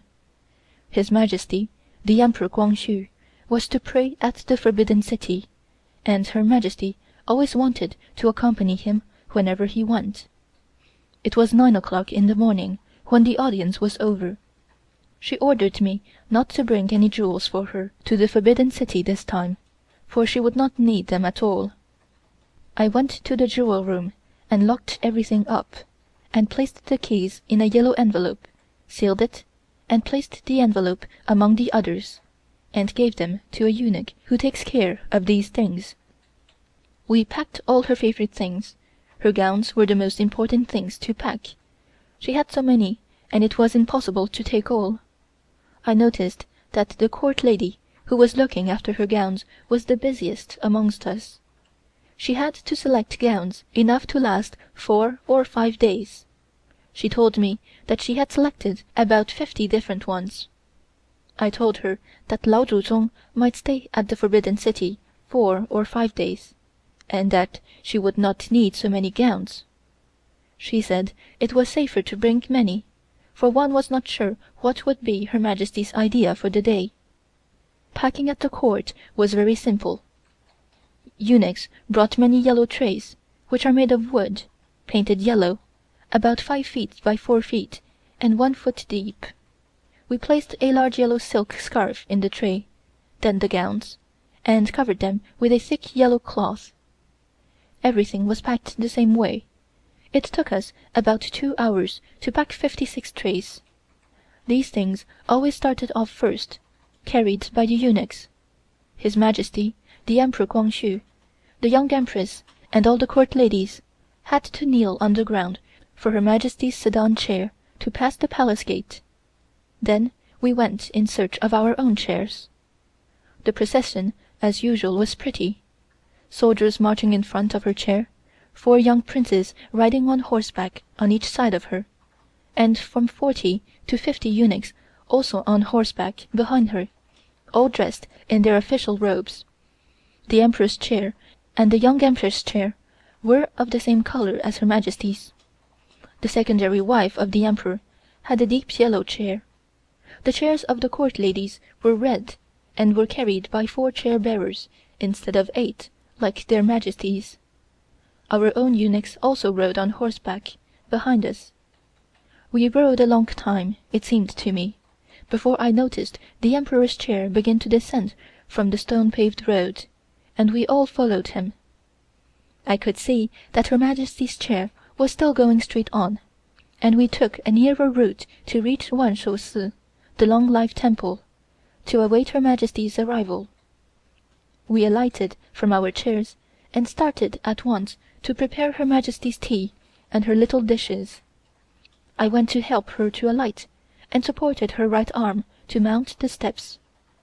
Her Majesty sat on her throne. and we placed a table in front of her, and my sister brought her tea. The custom was that if she went anywhere, or during the festivals, we must bring to her everything, instead of the eunuchs. We placed all the dainties in front of her, and then went to rest. Her Majesty always stopped at this temple on the way from the Summer Palace to the Forbidden City.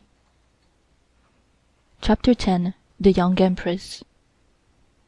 I thought of so many things while I was riding in my chair. It was a glorious day. I felt sorry for Her Majesty, for she was very quiet that day. Generally she was happy, and made everyone laugh with her. I thought about the branches of willow too, but could not understand the meaning. I came out of the hall while Her Majesty was dining with the Emperor, and found the young Empress sitting in a small room on the left side of the courtyard, with several court ladies. When they saw me, they made signs for me to go there. I found them all drinking tea, and the young Empress said to me, "I am sure you must be tired and hungry. Come and sit near me and have a cup of tea." I thanked her and sat down beside her, and we talked of what we saw on the road and how we had enjoyed our long ride. She said, "We have still an hour's ride before we reach the Forbidden City." She also talked about the ceremony we had performed that morning, and said that we must all pray earnestly for rain. I could not wait any longer, so I asked her what those branches of willow meant. She smiled, and told me that willow could bring water, as the Buddhist religion believes, and that it was an old custom of the court wearing willow leaves when praying for rain. She also told me that we must perform the same ceremony every morning until the rain came. We heard Her Majesty talking in the courtyard, and knew that she had finished her luncheon, so we went in with the young Empress and ate what was left, as usual. I found the food very nice indeed, although it seemed rather funny without having meat. We came out into the courtyard and saw that Her Majesty was walking up and down. She said to us, "My legs are so stiff, riding in the chair. I must walk a little before we leave here. Are you all tired?" We told her that we were not tired, so she ordered us to walk with her. It looked very funny to see us walking round and round, Her Majesty in front, and we following her. Her Majesty turned and smiled at us, and said, "We are just like horses taking their rounds at a stable." It reminded me of a circus. Li Lien came and knelt down, and said that it was time for Her Majesty to depart, in order to reach the Forbidden City at the lucky hour she had selected, so we left Wanshousi. All the chairs went very fast, and after an hour's ride we came near the palace gate. We followed the Emperor's chair, taking a shorter route, and noticed the gate was wide open. His Majesty, the Emperor, and the young Empress' chairs went in, but we had to alight and walk in. There were small chairs waiting for us. As I explained before, these little chairs were carried by eunuchs, with a rope across their shoulders. We came to the courtyard of the audience hall, where the Emperor and the Empress were waiting for us. As usual, His Majesty knelt in front. Behind him was the young Empress, and we knelt in a row behind her, waiting to welcome Her Majesty to her palace. She went to her room where the eunuchs had placed everything in order long before her arrival. We held the ceremony that afternoon and evening. After Her Majesty had retired, we came back to our rooms and found that everything was in order. Our eunuchs had made up our beds already. It was very nice to have them, for we could not do our own work at all. I was so tired, and my limbs were stiff. I immediately went to sleep, and did not realize how long I had slept until I heard someone knocking at my window. I got up and pulled the blind away. I noticed that the sky looked dull and thought it was clouded. I felt happy, and thought it might rain, and so relieve Her Majesty. I got dressed in great haste, but to my disappointment I saw the sunshine on the opposite windows. The palace in the Forbidden City was so old, and built in such a queer way. The courtyards were small, and the verandas very broad. All the rooms were dark. No electric light. We had to use candle light. One could not see the sky except by going into the courtyard and looking up. I found that I had risen before the sun was up, and I was not quite awake yet, and thought the sky was clouded. I went to Her Majesty's own palace and found the young Empress already there. She was always the first, and always looked so tidy I often wondered how early she had to get up. She told me that I was not late, although Her Majesty was awake but not up yet. I went into her bedroom and made my usual morning courtesy to her. The first thing she asked me was about the weather. I had to tell her the truth, that there was no sign of rain. Her Majesty got up, dressed, and had her breakfast as usual, and told us there would be no audience that morning.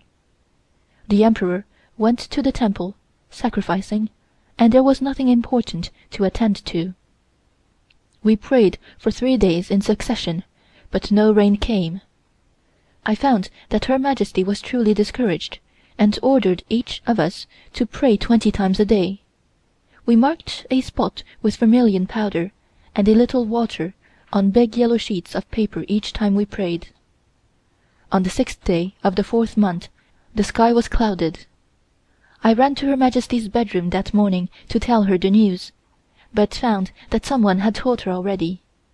She smiled and said to me, "You are not the first one to give me the good news. I know every one of you wanted to be the first to tell me. I feel very tired today, and wish to lie down a little longer. You can go, and I will send for you when I am ready to get up." When I went to search for the young Empress, I found all the court ladies there also. They all asked me if I had noticed the rain. We came out of the waiting room and found that the courtyard was wet, and after a while it rained very fast. Her Majesty got up, and we prayed as usual. Fortunately, the rain did not stop, but came pouring down all that day. Her Majesty played solitaire with the dominoes, and I stood at the back of her chair watching her. I saw that the young Empress and all the girls were standing on the veranda. Her Majesty saw them too, and said to me, "Go and tell them to wait in the waiting room. Can't they see that the veranda is wet?" I went to them, but before I had the opportunity of telling them anything, the young Empress told me that the waiting room was wet, and that the water had gone in. As I said before, the building was very old, and there were no drains at all. Her Majesty's own palace was high. It had 12 steps, while our waiting room, which was on the left side of her palace, was built right on the ground, with no raised foundation at all. While I was talking on the veranda just for a few minutes, I got quite wet. Her Majesty knocked at her glass window and told us to go in. Now I must explain that none of us, not even the young Empress, could enter Her Majesty's palace without her orders, except we had work to do there, or were on duty. Her Majesty was very happy that day. She laughed and said that we looked as if we had just been pulled out of the lake. The young Empress had on a pale blue gown, and the red tassel on her headdress was dripping red water all over her gown. She smiled and said to us, "Look at those girls, their gowns are all spoiled." While we were talking, Her Majesty gave us orders for us to change our clothes. After they had gone, I went back to Her Majesty. She looked at me and said, "You are wet also, only your clothes do not show." I had on a cashmere dress, which was made very plain. She touched my arm and said, "How wet you are! You had better change, and put on a thick dress. I think foreign clothes must be very uncomfortable. The waist is too small, and it seems to me out of proportion to the rest of the body. I am sure that you will look much prettier in our Manchu gown. I want you to change and put your Parisian clothes away as souvenirs. I only wanted to know how foreign ladies dressed, and now I have seen enough. The Dragon Boat Festival will be here next month, and I will make some pretty gowns for you." I thanked her by kowtowing to the ground and told her that I would be only too pleased to change into Manchu clothes, but having lived so many years abroad, and having always worn foreign clothes, I had not had any made. We were planning to change into Manchu gowns before coming to the court, but we had received orders that Lao Tzu Tsung wished to see us in foreign clothes. I was very glad when I received that order, as there were several reasons why I wanted to wear Manchu gowns. First, the court ladies at the beginning treated us as outsiders. Secondly, I knew that Her Majesty did not like them, and besides, we were very uncomfortable living at the palace in Peking, and made up our minds that we must wear Manchu clothes, which were made for it. We had so much work to do, and having to stand most of the time, one absolutely needed loose garments. Her Majesty ordered one of the eunuchs to bring one of her dresses for me to try on, so I went back to my own room and took off my wet clothes and changed. I tried on her gown, but it was too loose for me. The length was quite all right, and so were the sleeves. Her Majesty told one of the eunuch writers to write down my measurements in order to have a gown made for me, and said she was sure it would fit me. She did the same thing for my mother and sister, and ordered our gowns to be made at once. I knew she was pleased, as she told me what color would suit me the best. She said that I should always wear pink and pale blue, for they suited and were her favorite colors too. She also talked about our headdress, and ordered some made the same as worn by the other court ladies. She said to me, "I know you can wear my shoes, for I tried yours on the first day you came. Don't you remember? I must select a lucky day for you to become a Manchu once more." She said this with a smile, and no more foreign clothes after that. She took her special book for lucky days and hours, and studied it a little while. Then she said the 18th of that month was the best. Li Lien, the head eunuch, knew how to please Her Majesty, and said he would give orders to have everything ready for us at that time. Her Majesty told us the way we must have our hair dressed, and what kind of flowers we should wear. In fact, she was very happy arranging to make us into Manchus. A short while after she dismissed us for the day. It rained for 3 days without stopping. The last day the Emperor came back, and all ceremonies ceased. Her Majesty never liked to stay in the Forbidden City, and I was not a bit surprised, as I hated the place. We had to use candles to dress by in the morning, as the rooms were in absolute darkness even in the middle of the afternoon. It rained so much that finally Her Majesty said she would return to the Summer Palace the next day, whether it was raining or not, and we were all very glad to go. We returned to the Summer Palace on the 7th. It was a dull day, but no rain. We packed everything in just the same way we had done when we came, and stopped at Wanshou and had our luncheon. That day we commenced to eat meat again. I noticed that Her Majesty enjoyed her meal very much. She asked me if I liked the food without meat, and I told her that everything was nicely done and that I enjoyed the food very much, although without meat. She told me that she could not eat that kind of food and enjoy it, and that if it were not necessary to make sacrifice, she would have not abstained. The first garden party of the year was given by the Empress Dowager to the ladies of the Diplomatic Corps in the 4th moon. This year Her Majesty desired to deviate a little from previous custom, and issued orders that stalls should be arranged in the garden, on a similar principle to a bazaar, on which were to be displayed curios, embroidered work, flowers, etc., etc. These were to be given as presents to the guests. The guests were Mrs. Conger, wife of the American Minister; Mrs. Williams, wife of Chinese Secretary of the American Legation; Madame and Mademoiselle de Carcer, wife and daughter of the Spanish Minister; Madame Uchida, wife of the Japanese Minister, and a few ladies of the Japanese Legation; Madame Almeida, wife of the Portuguese chargé d'affaires, Madame Kahn, wife of the secretary of the French legation, the wives of several French officers, Lady Susan Townley, wife of the first secretary of the British legation, two ladies from the German legation, wives of German officers, and wives of a few customs officials. On this occasion Her Majesty selected a most beautiful gown of peacock blue, embroidered all over with phoenix. The embroidery was raised, and each phoenix had a string of pearls 2 inches long sewed into its mouth. Whenever Her Majesty stirred, these strings of tiny pearls moved forwards and backwards, and it made a very pretty effect. Of course, she wore her jade phoenix on her hair, as usual, and shoes, and handkerchief embroidered with the same pattern. My mother wore a lavender silk gown, trimmed with silver braid. Her hat was of the same shade, with plumes to match. My sister and myself wore pale blue Chinese silk gowns with insertion and medallions of Irish crochet, and trimmed with tiny velvet bands. We wore blue hats with large pink roses.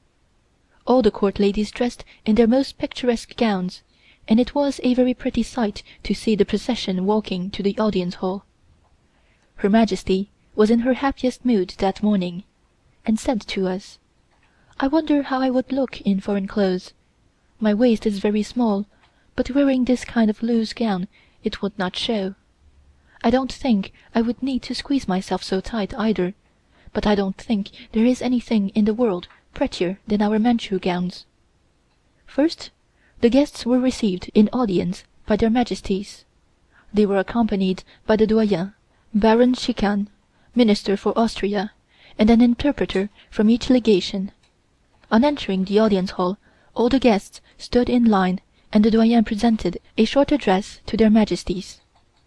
This was translated to Prince Ching, who in turn communicated it to the Emperor. The Emperor made a suitable reply in Chinese, which was translated by the Doyen's interpreter. Then the Doyen mounted the steps of the dais and shook hands with their Majesties, the rest of the guests being presented in turn.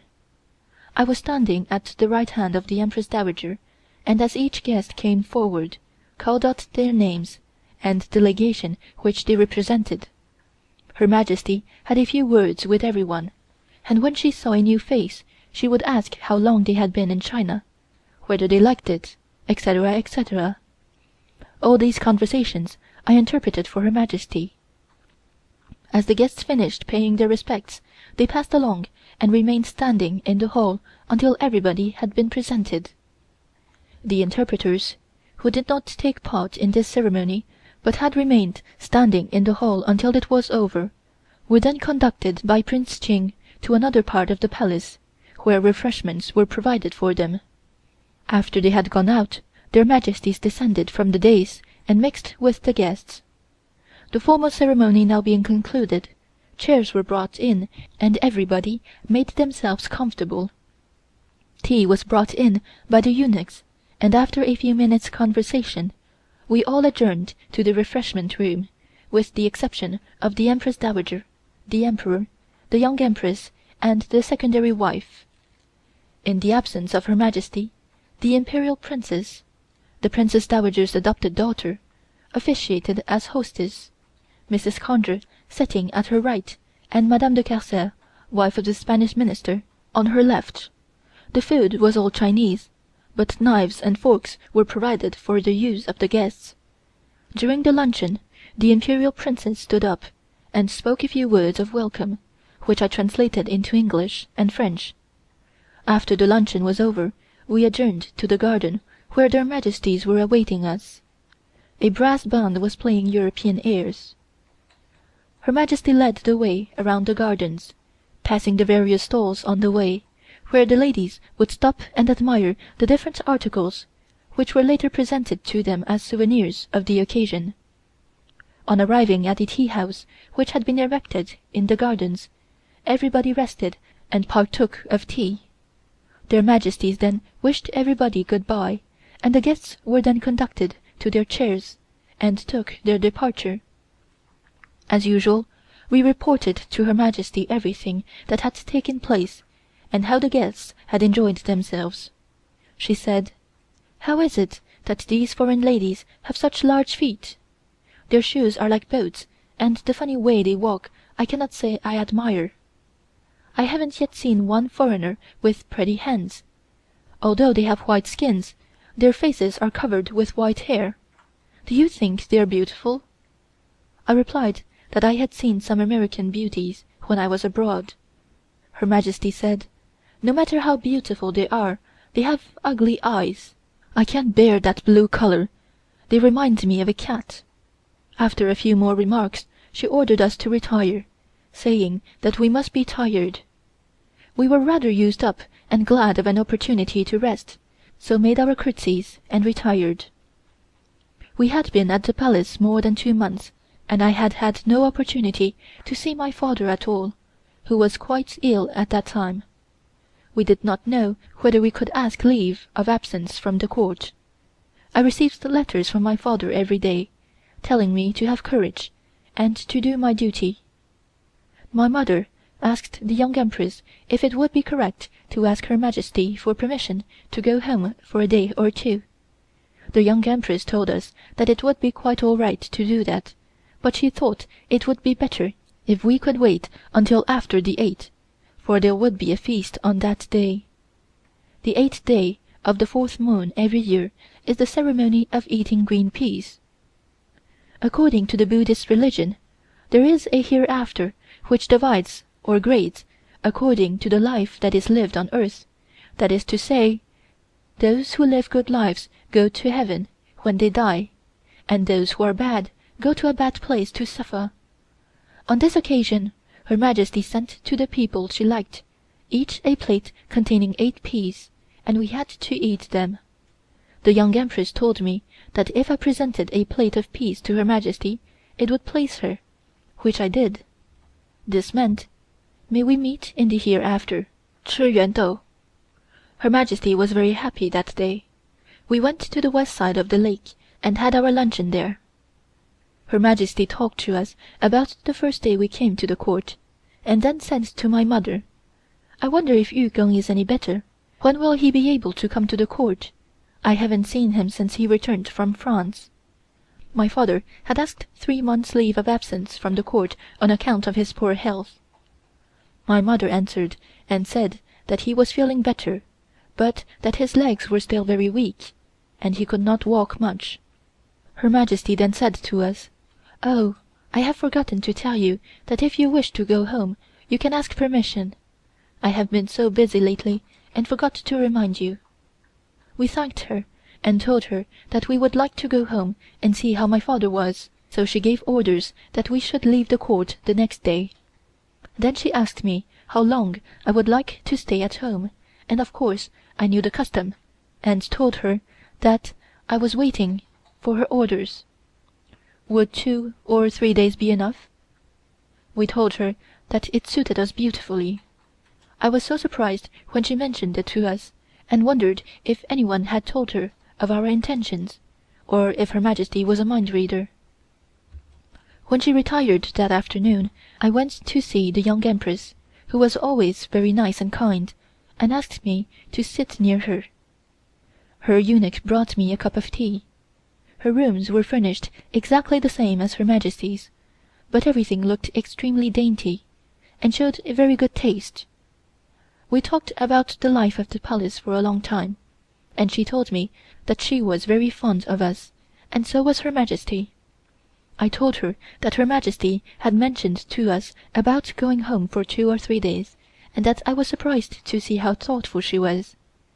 She said that someone had reminded Her Majesty to let us go home, for we had been at the court for more than 2 months.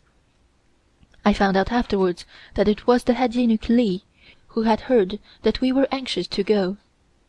The Young Empress said to me, "I want to teach you to be wise. That is, you are ordered to leave the court tomorrow, but Her Majesty did not mention any particular hour. You must not talk about it to anyone, and don't show that you are excited to go home.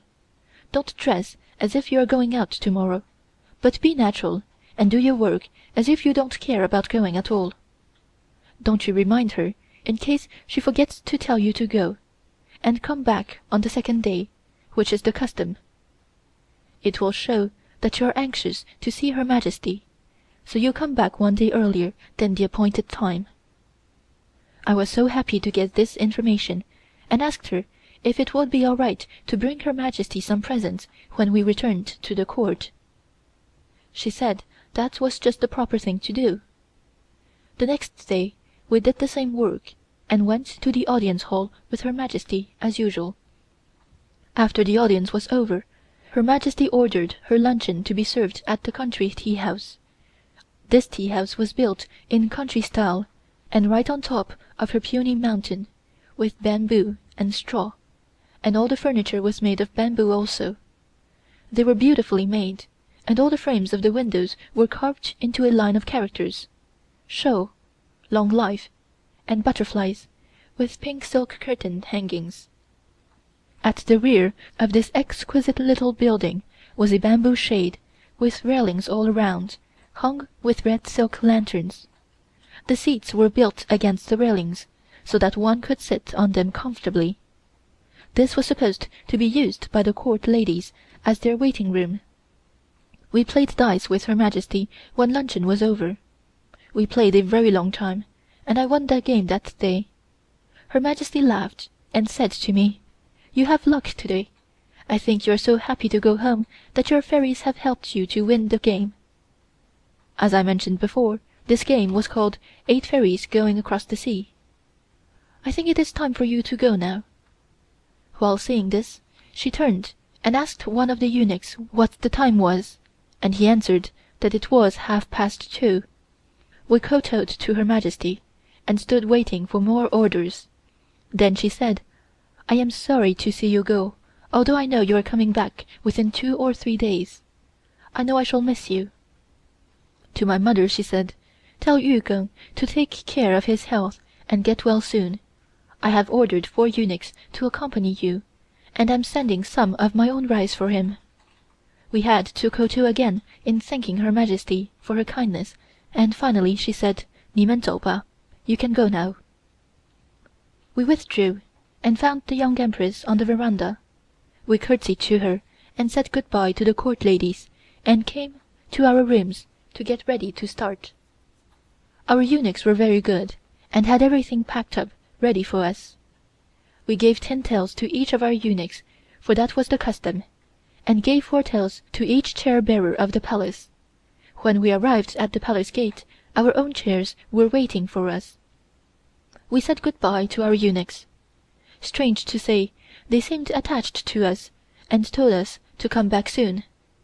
The 4 eunuchs ordered by Her Majesty to see us home were there, and as soon as we got into our chairs, I saw them riding on horseback beside us. It seemed to me just like a dream, the 2 months I had spent at the court, and I must say I felt very sorry to leave Her Majesty, but at the same time I wanted very much to see my father. We got home after a 2 hours' ride, and found him looking much better, and one can imagine how happy he was to see us. The 4 eunuchs came into our parlor, and placed the yellow bag of rice on the table. My father thanked Her Majesty by kowtowing to the ground. We gave these eunuchs each a little present, and they departed. I told my father about my life at the palace, and how very kind Her Majesty was to me.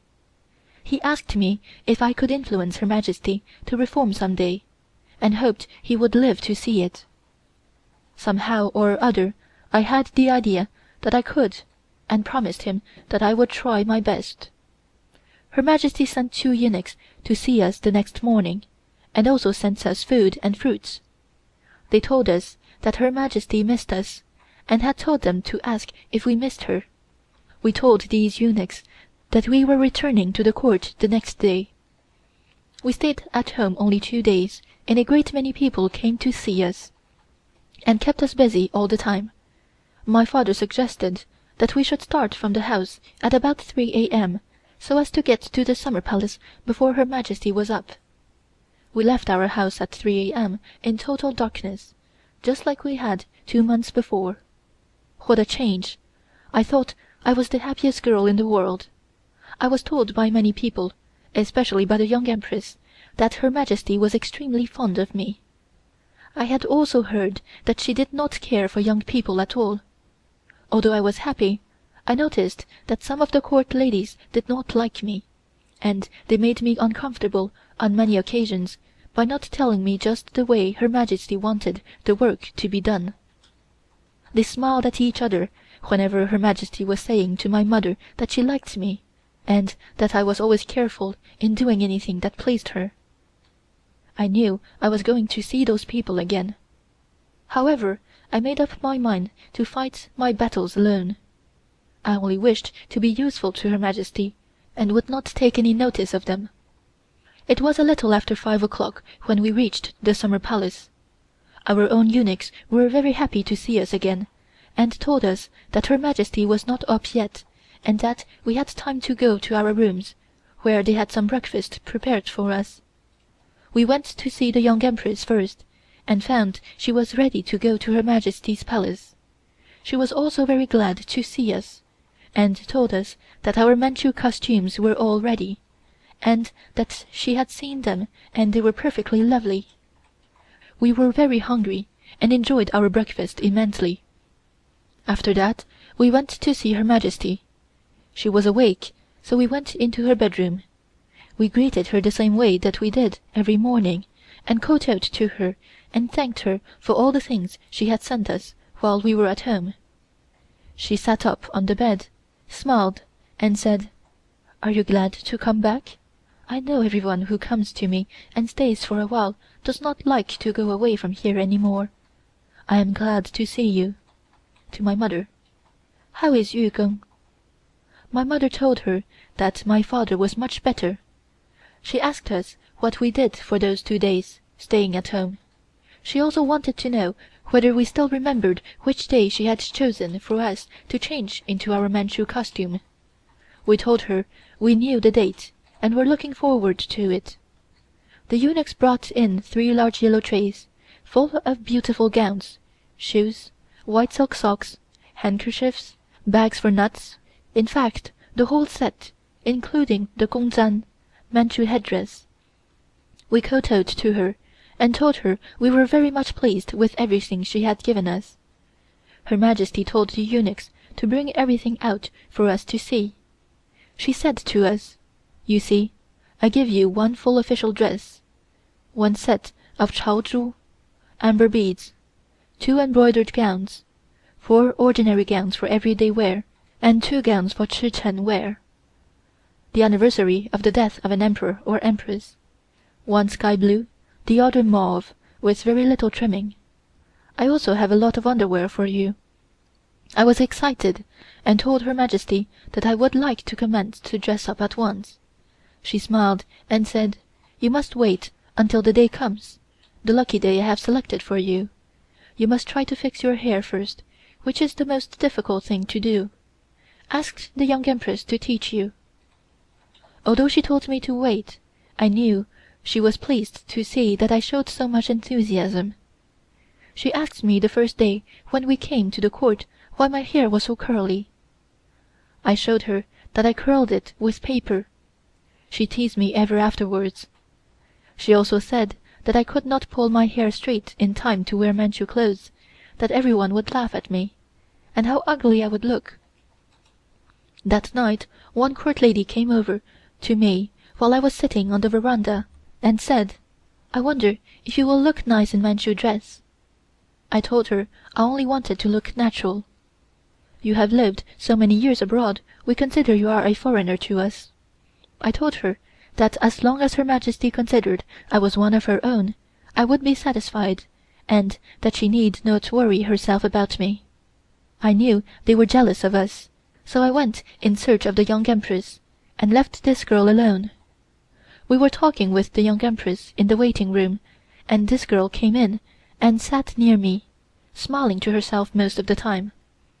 One of the servant girls was fixing some fresh flowers for Her Majesty.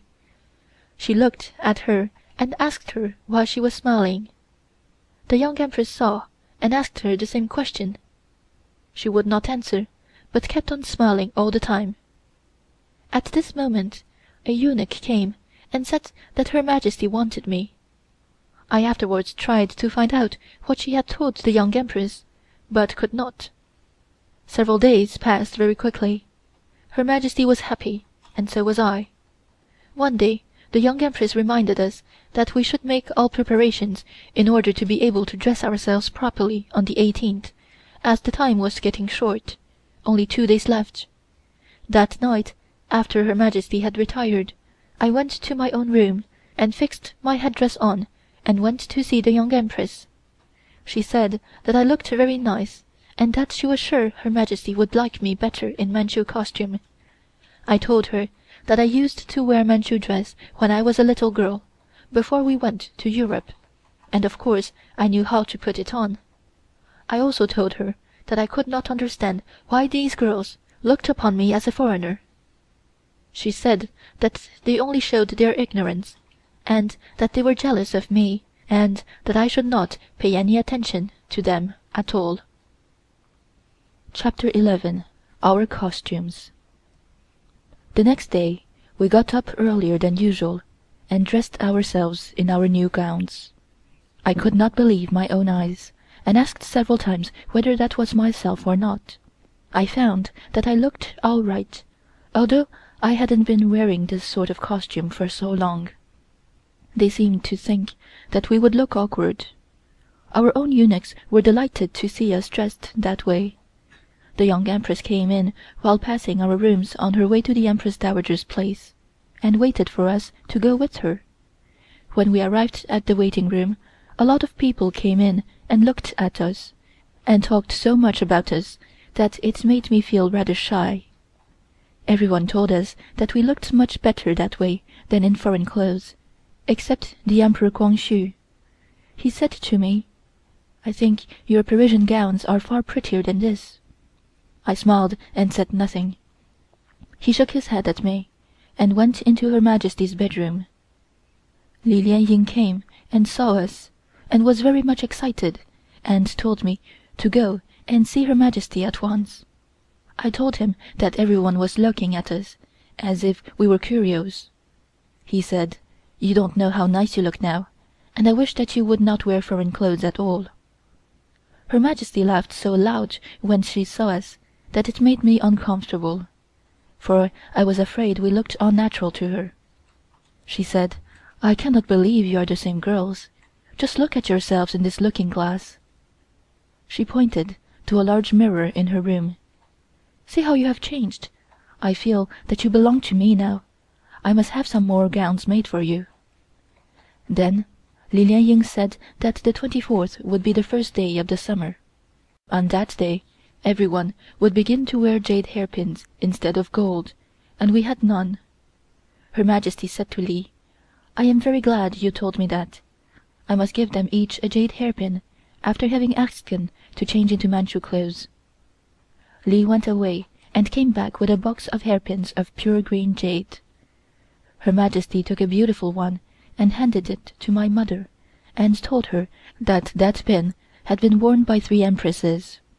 She took 2 very nice ones, and gave one to me and one to my sister.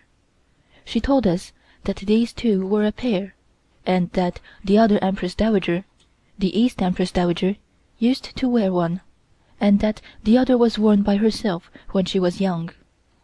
I felt ashamed that Her Majesty had given us so many presents, and I had done nothing for her in any way. However, we thanked her most sincerely, and showed our appreciation. She said, "I look upon you as my own people, and the gowns I have made for you are the very best. I have also decided to let you wear the full court dress, the same as one of the princesses. You are my court lady, so you are equally ranked here." Li stood there behind her, and made a sign to us to kowtow to her. I cannot remember how many times I kowtowed that day. The headdress was very heavy, and I was not quite used to it. I was afraid it might fall off. Her Majesty also said that she would make our rank known to the court on her 70th birthday. I will explain this. On every decade from the time of her birth, Her Majesty used to give special favors to anyone she liked, or to anyone who had done something for her, and had been useful to her. She could promote anyone at any time, but on these occasions it was something special. The young Empress congratulated us, and said that Her Majesty was looking for a young prince to marry me. She was also very fond of teasing. I wrote to my father about all the favors that had been given to me. He wrote me he hoped that I deserved them all, and that I must do all I could to be useful and loyal to Her Majesty as long as she lived. I was very happy. Life was perfectly lovely at the palace. Her Majesty was always nice and kind. I noted the difference in the way she had treated us since, as she said, we had become Manchu once more. One day Her Majesty asked me while we were sailing on the lake in the moonlight if I wanted to go to Europe any more. It was a superb night, and several boats were sailing behind us. In one boat several eunuchs were playing a kind of sweet music on the flute and an instrument very much like the mandolin, called Yueqin, small harp like the shape of the moon, with Her Majesty singing very softly to herself. I told her I was satisfied to be with her, and did not wish to go anywhere at all. She said that I must learn to sing poetry, and that she would teach me every day. I told her that my father had made me study all kinds of poetry, and I had composed some myself. She looked surprised and said, "Why didn't you tell me that before? I love poems. You must read to me sometimes. I have many books here containing poems of different dynasties." I told her that my knowledge of Chinese literature was very limited, and I dared not let her see how little I knew. I had only studied 8 years. Her Majesty told me that the young Empress and herself were the only ones who were familiar with Chinese literature at the court. She told me that she tried to teach the court ladies to read and write some time ago, but having found them so lazy, she gave them up. My father told me to be very careful not to show them what I could do until I was asked, so I kept it to myself. After they found this out, some of the court ladies were very disagreeable to me, and this went on day after day. Except for this unpleasantness, the 4th moon passed very agreeably. The first day of the 5th moon was a busy day for us all, as from the 1st to the 5th of the 5th moon was the festival of 5 poisonous insects, which I will explain later, also called the Dragon Boat Festival. All the viceroys, governors, and high officials, beside the imperial family, court ladies and eunuchs, all offer Her Majesty beautiful presents. I never saw such a lot of things as came into the palace during this festival. Each person who sent in presents must accompany them with a sheet of yellow paper, and at the right lower corner the sender's name must be written, and also the word "Guijin," meaning to present their gifts kneeling, also to write what the presents were. The eunuchs took big yellow trays to bring them in. During these 5 days everyone was busy, especially the eunuchs. I could not count just how many people sent presents to Her Majesty. The presents were of every kind, such as things for the household, silks and jewelry of all kinds and description. A large part of the presents were foreign goods of the ordinary kind. I also saw lovely carved thrones and embroideries. Her Majesty ordered them to be put away and the foreign things to be kept in her palace, for those were new to her. The 3rd day of the 5th moon was the day for just the people of the palace to make presents. It was a most beautiful sight to see. We were busy all night making preparations, and had to go and help the young Empress. The next morning we placed our presents in the big courtyard in these big yellow trays. The young Empress had her trays in the first row. The presents from the young Empress to the Empress Dowager were made by her own hands. There were 10 pairs of shoes, silk embroidered handkerchiefs, little bags for betel nuts, and bags for tobacco, all exquisitely done. The secondary wife of the Emperor Guangxu presented about the same to Her Majesty. The court ladies' presents were all different, as we could ask permission to go out shopping before the feast. We could not go out together, for one or two of us must be there at all times, and it was very exciting to tell each other what we had bought. We ourselves did not ask permission to go out of the palace, for we had our presents ready long before. Everyone seemed to be talking about presents, whether Her Majesty would like them or not. My mother, my sister, and myself had written to Paris to get some lovely French brocades, one set of furniture, French Empire style.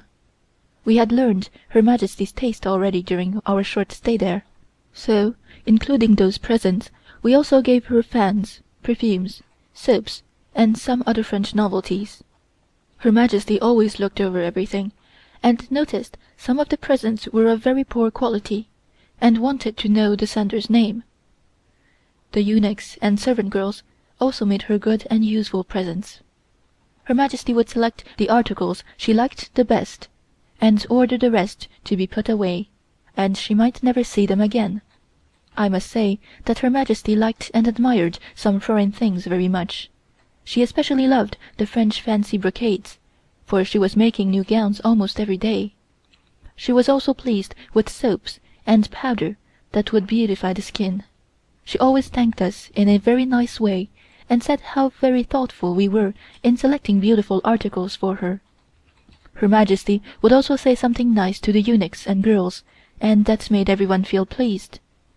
The 4th day of the 5th moon was the day that Her Majesty gave presents to us all, the different princes, high officials, servant girls and eunuchs. Her memory was something extraordinary, for she could remember every one of the presents that had been given to her the day before, and the names of the givers also. That was a busy day for us. Her Majesty gave people presents according to the way they gave her. We had yellow sheets of paper, and wrote out the names of those to whom she wished to give. That day Her Majesty was very angry with one of the wives of a certain prince, because her presents were the poorest. Her Majesty told me to keep that tray in her room, and said she would go over them and see what they were. I knew she was not pleased, for she had a telltale face. She told us to measure the silks and ribbons in that tray, and leave it in the hall. The ribbons were all of different lengths, all too short to trim a gown, and the dress materials were not of good quality. Her Majesty said to me, "Now you look for yourself. Are these good presents? I know very well all these things were given to them by other people, and they of course would select the best for themselves and give me what was left. They know they are obliged to send me something. I am surprised to see how careless they are. Probably they thought, as I received so many presents, I would not notice. They are mistaken, for I noticed the poorest the first. In fact, I can remember everything. I can see those who gave me things in order to please me, and those who gave because they were obliged to. I will return them the same way." She gave the court ladies each a beautiful embroidered gown, and a few hundred taels, the same to the young Empress and the secondary wife. The presents which she gave us were a little different, consisting of 2 embroidered gowns, several simple ones, jackets and sleeveless jackets, shoes, and flowers for the Manchu headdress. She said that we had not so many gowns, and instead of giving us the money, she had things made for us. Besides that, she gave me a pair of very pretty earrings, but none to my sister, for she noticed that I had a pair of ordinary gold earrings, while my sister had a pair set with pearls and jade. Her Majesty said to my mother, "Yu Tai Tai, I can see you love one daughter better than the other. Ling has such pretty earrings, and poor Ling has none." Before my mother could answer her, she had turned to me while I was standing at the back of her chair. "I will have a nice pair made for you. You are mine now." My mother told her that I did not like to wear heavy earrings. Her Majesty laughed and said, "Never mind, she is mine now, and I will give her everything she needs. You have nothing to do with her." The earrings she gave me were very heavy. Her Majesty said that if I would wear them every day I would get used to them, and so it proved that after some time I thought nothing of it. Now about this feast. It is also called the Dragon Boat Feast.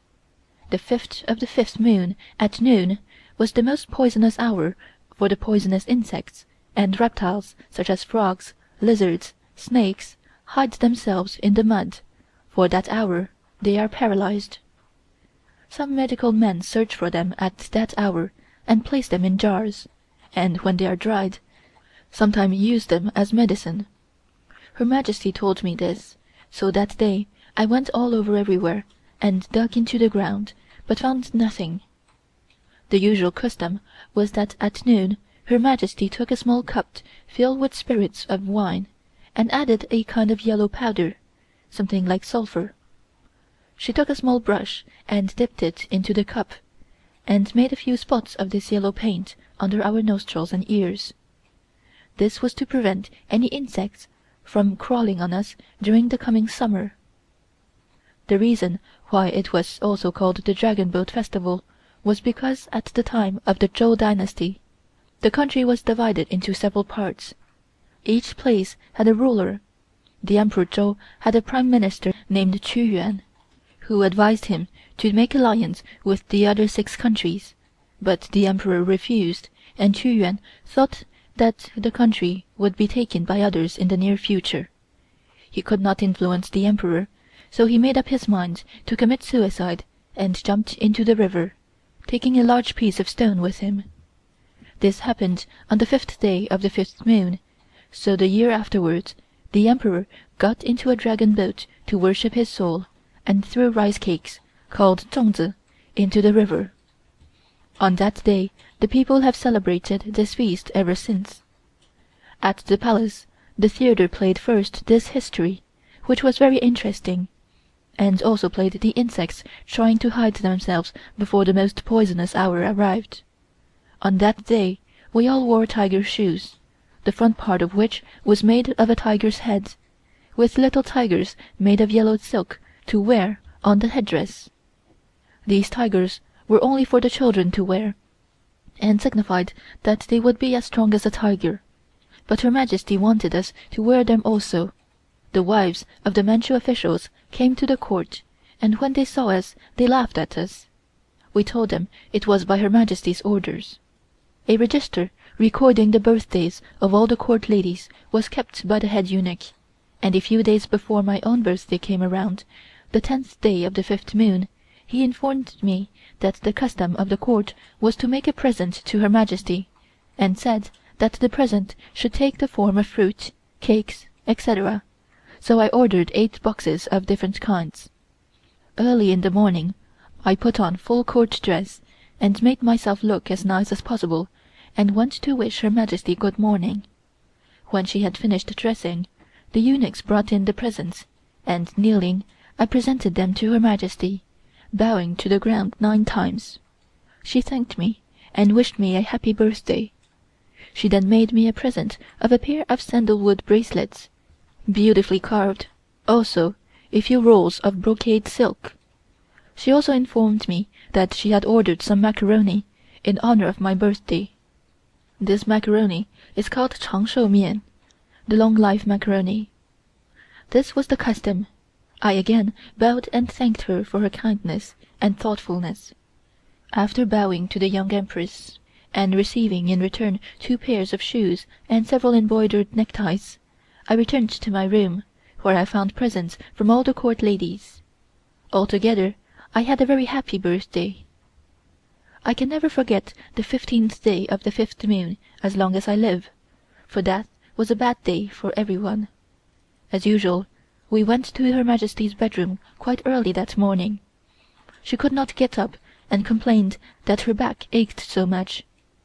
We rubbed her back in turns, and finally she got up, though a little late. She was not satisfied. The Emperor came in and knelt down to wish her good morning, but she scarcely took any notice of him.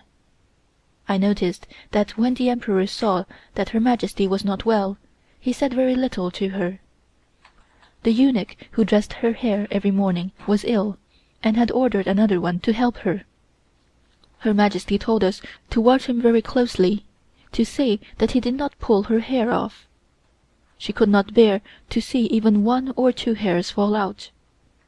This eunuch was not used to trickery.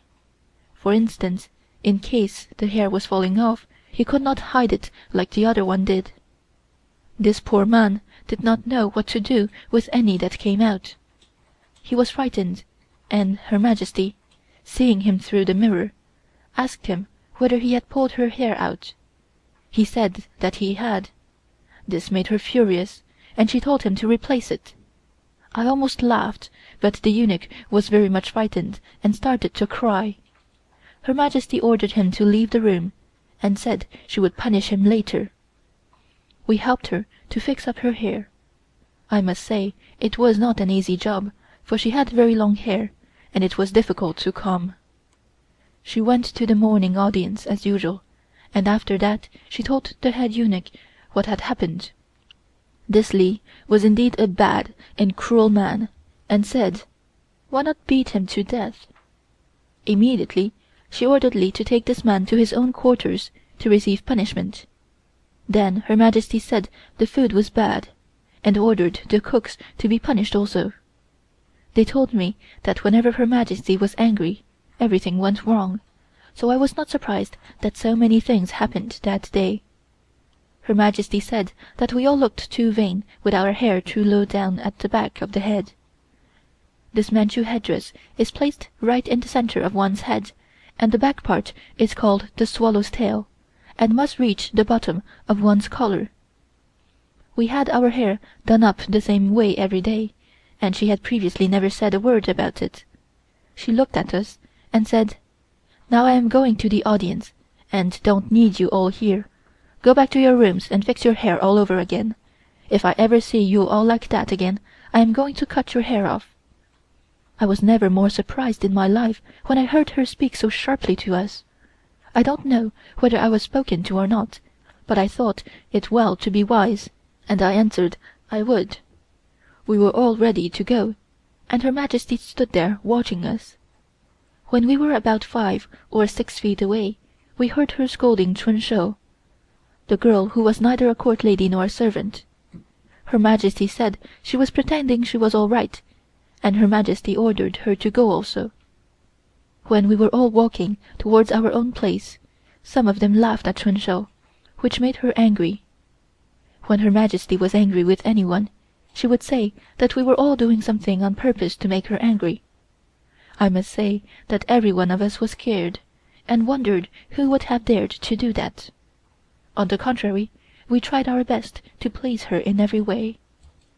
But that day she was furious all day, and I tried to stay away from her.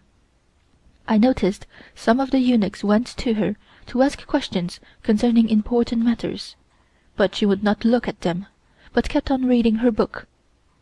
To tell the truth, I felt miserable that day. At the beginning I thought all the eunuchs were faithful servants, but seeing them every day, I got to know them. It did not do them any harm to be punished once in a while. The young Empress told me to go in and wait on Her Majesty as usual. She said that probably, if I would suggest playing dice with her, she might forget her troubles. At first I did not want to go, for I was afraid that she might say something to me, but seeing that the poor young Empress spoke to me so nicely, I told her I would try. When I entered Her Majesty's sitting room, I found her reading a book. She looked at me and said, "Come over here. I would like to tell you something. You know these people at the palace are no good, and I don't like them at all. I don't want them to poison your ears by telling you how wicked I am. Don't talk to them. You must not fix your hair too low down at the back of your head. I was not angry with you this morning. I know you are different. Don't let them influence you.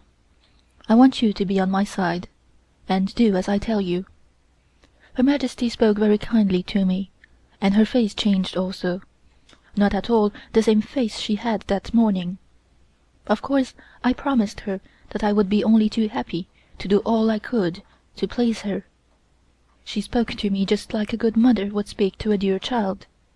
I changed my opinion and thought that perhaps, after all, she was right.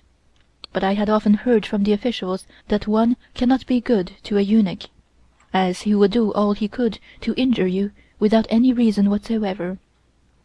I noticed that day they all seemed to be more careful in doing their work. I was told that when once Her Majesty got angry, she would never finish. On the contrary, she talked to me very nicely, just as if there had been no troubles at all. She was not difficult to wait upon, only one had to watch her moods. I thought how fascinating she was, and I had already forgotten that she had been angry. She seemed to have guessed what I was thinking, and said, "I can make people hate me worse than poison, and can also make them love me. I have that power." I thought she was right there. Chapter 12. The Empress and Mrs. Conger. On the 26th day of the 5th moon, during the morning audience, Prince Ching told Her Majesty that Mrs. Conger, the wife of the American minister to Peking, had asked for a private audience, and would Her Majesty please mention a day. She told him not to give any answer until the next day, just to give her time to think it over. I was sitting behind the large screen, listening, but the other court ladies made too much noise, so Her Majesty ordered them not to say a word during the audience. I was very glad myself, because I could listen to some of the interesting conversations between the Empress Dowager and her ministers. After the audience, Her Majesty ordered her lunch to be served on the top of the hill at Bai Yun Dian, Spreading Cloud Pavilion. She said that she preferred to walk, so we followed her very slowly. To get to this place we had to mount 272 steps, besides 10 minutes climbing over rough stones. She did not seem to mind the climbing part at all.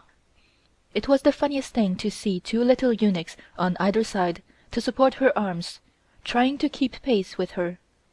I noticed that she was very much preoccupied, and did not speak to any of us. When we arrived at our destination, we were very tired and quite exhausted. Her Majesty, who was a good walker herself, laughed at us. She was always very much pleased when she excelled in games of skill or endurance. She said, "You see, I am old and can walk much faster than you young people. You are all no use. What is the matter with you?" Her Majesty was very fond of receiving compliments. I had been there long enough to know and had learned to say things which would please her. She also hated anyone to pay her compliments at the wrong moment, so one had to be very careful even in paying her compliments. This Spreading Cloud Pavilion was a beautiful place. It had an open space in front of the building, just like one of the courtyards, with pink and white oleanders all over the place. There was a porcelain table and several porcelain stools. Her Majesty sat on one of her own yellow satin stool and was drinking her tea in silence. It was very windy that day, although the sky was blue with warm sunshine. Her Majesty sat there just for a few minutes, and then said it was too windy, and went into the building. I was more than glad to go in too, and whispered to the young Empress that I thought the wind might blow off my headdress. The eunuchs brought the luncheon and placed everything upon the table. The young Empress made a sign for us to follow her, which we did. When we came to the back veranda, we sat down on the window seats. I will explain about these seats. All the windows were built low at the palace, and on the veranda there was something like a bench built along the window, about a foot wide. There were no chairs to be seen, excepting Her Majesty's thrones. The young Empress asked me whether I had noticed that Her Majesty had something on her mind. I told her that perhaps she was thinking about the private audience which Prince Ching had mentioned that morning. She said that I had guessed right, and asked, "Do you know anything about this audience? When will it take place?" I said that Her Majesty had not yet given her answer. By this time Her Majesty had finished eating, and was walking up and down the room, watching us eating. She came over to my mother and said, "I am just wondering why Mrs. Conger asks for a private audience. Perhaps she has something to say to me. I would like to know just what it is so I can prepare an answer." My mother said that probably Mrs. Conger had someone visiting her who wished to be presented to Her Majesty. "No, it can't be that, because they must give the list of names of those who wish to come to the Palace. I don't mind the formal audiences, but I don't think that I should have private ones at all. I don't like to be questioned, as you all know. The foreigners are, of course, very nice and polite, according to their own way, but they cannot compare with us, so far as etiquette is concerned. I may be conservative in saying that I admire our custom and will not change it as long as I live.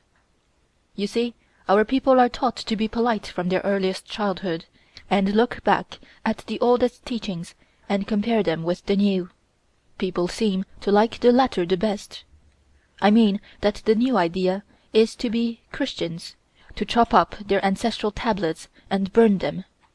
I know many families here who have broken up because of the missionaries, who are always influencing the young people to believe their religion. Now I will tell you why I feel uneasy about this audience is because we are too polite to refuse anyone who asks any favors in person. The foreigners don't seem to understand that. I'll tell you what I will do. Whenever they ask me anything, I'll simply tell them that I am not my own boss, but have to consult with my ministers. That, although I am the Empress Dowager of China, I must also obey the law.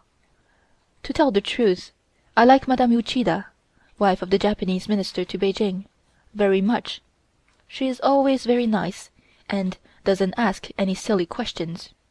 Of course, the Japanese are very much like ourselves, not at all forward.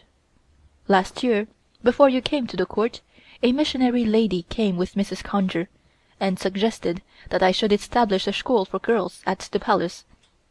I did not like to offend her, and said that I would take it into consideration. Now, just imagine it for a moment.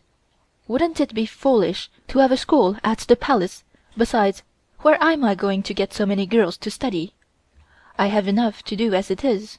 I don't want all the children of the imperial family studying at my palace." Her Majesty laughed while she was telling us this, and everyone else laughed, too. She said, "I am sure you will laugh. Mrs. Conger is a very nice lady. America is always very friendly towards China, and I appreciate their nice behavior at the Palace during the 26th year of Guangxu, 1900. But I cannot say that I love the missionaries too.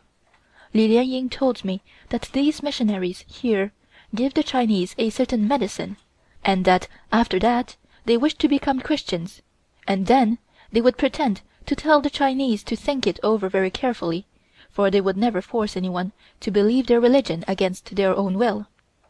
Missionaries also take the poor Chinese children and gouge their eyes out and use them as a kind of medicine."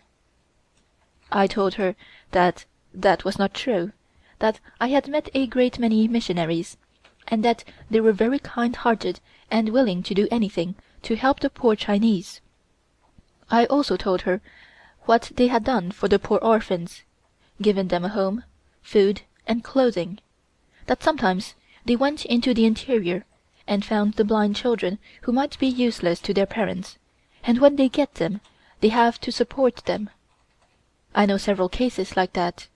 These country people offer their deformed children to the missionaries, as they are too poor to feed and take care of them. I told her about their schools, and how they helped the poor people. Her Majesty then laughed, and said, "Of course, I believe what you say, but why don't these missionaries stay in their own country, and be useful to their own people?" I thought it would be of no use for me to talk too much, but at the same time I would like her to know of the dreadful times some of the missionaries had in China. Some time ago 2 of them were murdered at Wushui in June, 1892, a little below Hankou, the church being burnt down by the mob. My father was appointed by the Viceroy, Zhang Zhidong, to investigate the matter. After much trouble, he caught 3 of the murderers, and according to Chinese law they were put to death by hanging in wooden cages, and the government paid an indemnity to the families of the murdered missionaries. The year after, 1893, a Catholic church was burnt down at Machang, on the Yangtze, near Yichang. The mob said they saw many blind children at the church who were made to work after having their eyes gouged out. The prefect of Yichang province said it was true that missionaries did get the Chinese children's eyes for making medicine, so my father suggested having those blind children brought into the yamen and asked them. The prefect was a most wicked man, and was very anti-foreign also. He gave the poor children plenty of food, and taught them to say that the missionaries did gouge their eyes out, but when they were brought in the next day, they said that the missionaries treated them very kindly, and gave them a nice home, good food and clothing. They said they were blind long before they became Catholics, and also said that the prefect had taught them to say that the missionaries were cruel to them, which was not true. The blind children begged to go back to the school, and said that they were very happy there.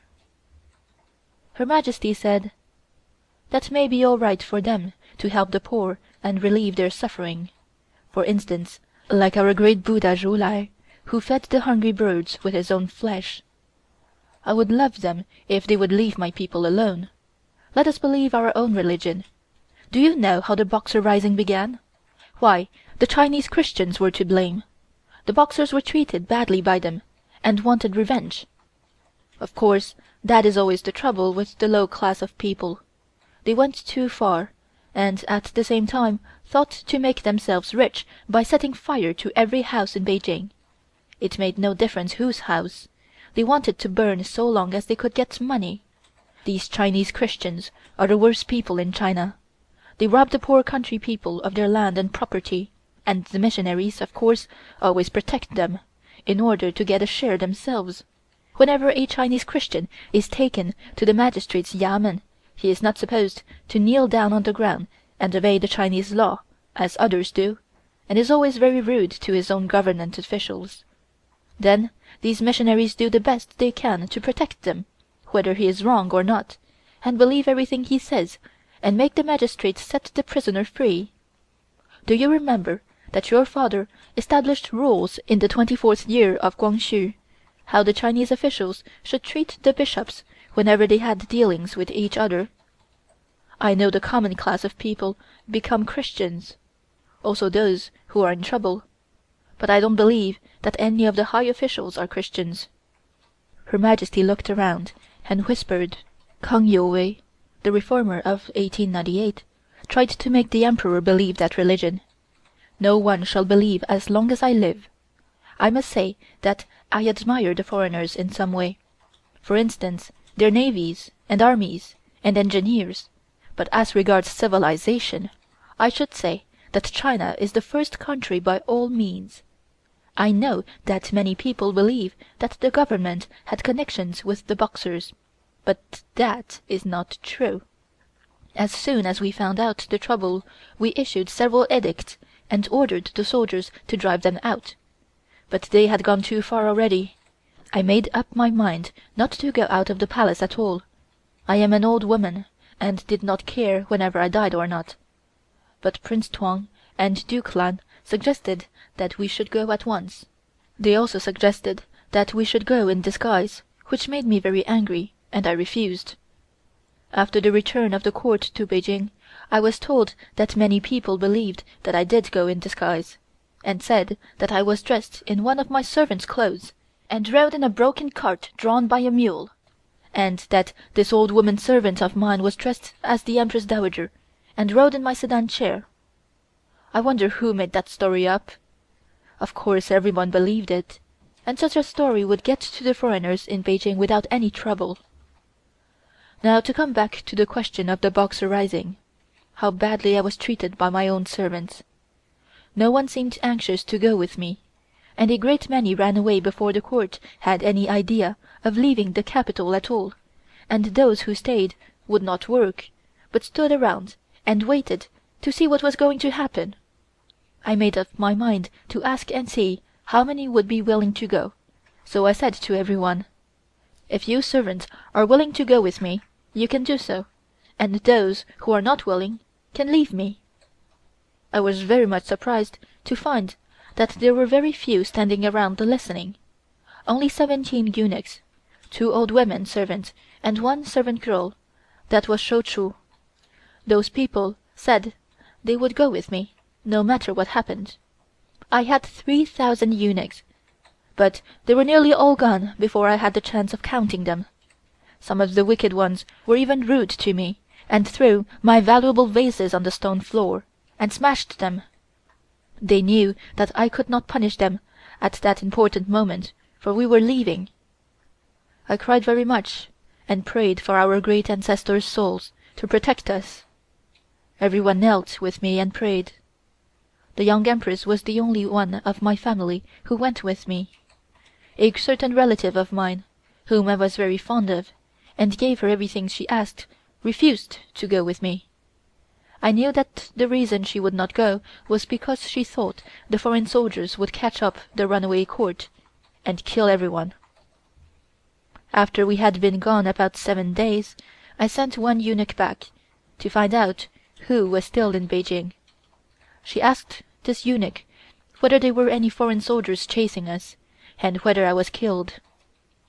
Soon after the Japanese soldiers took her palace, and drove her out, she thought she was going to die anyway, and as I was not yet assassinated, she might catch up with the court, and go with us. I could not understand how she travelled so fast. One evening, we were staying at a little country house, when she came in with her husband, a nice man. She was telling me how much she had missed me, and how very anxious she had been all that time to know whether I was safe or not, and cried.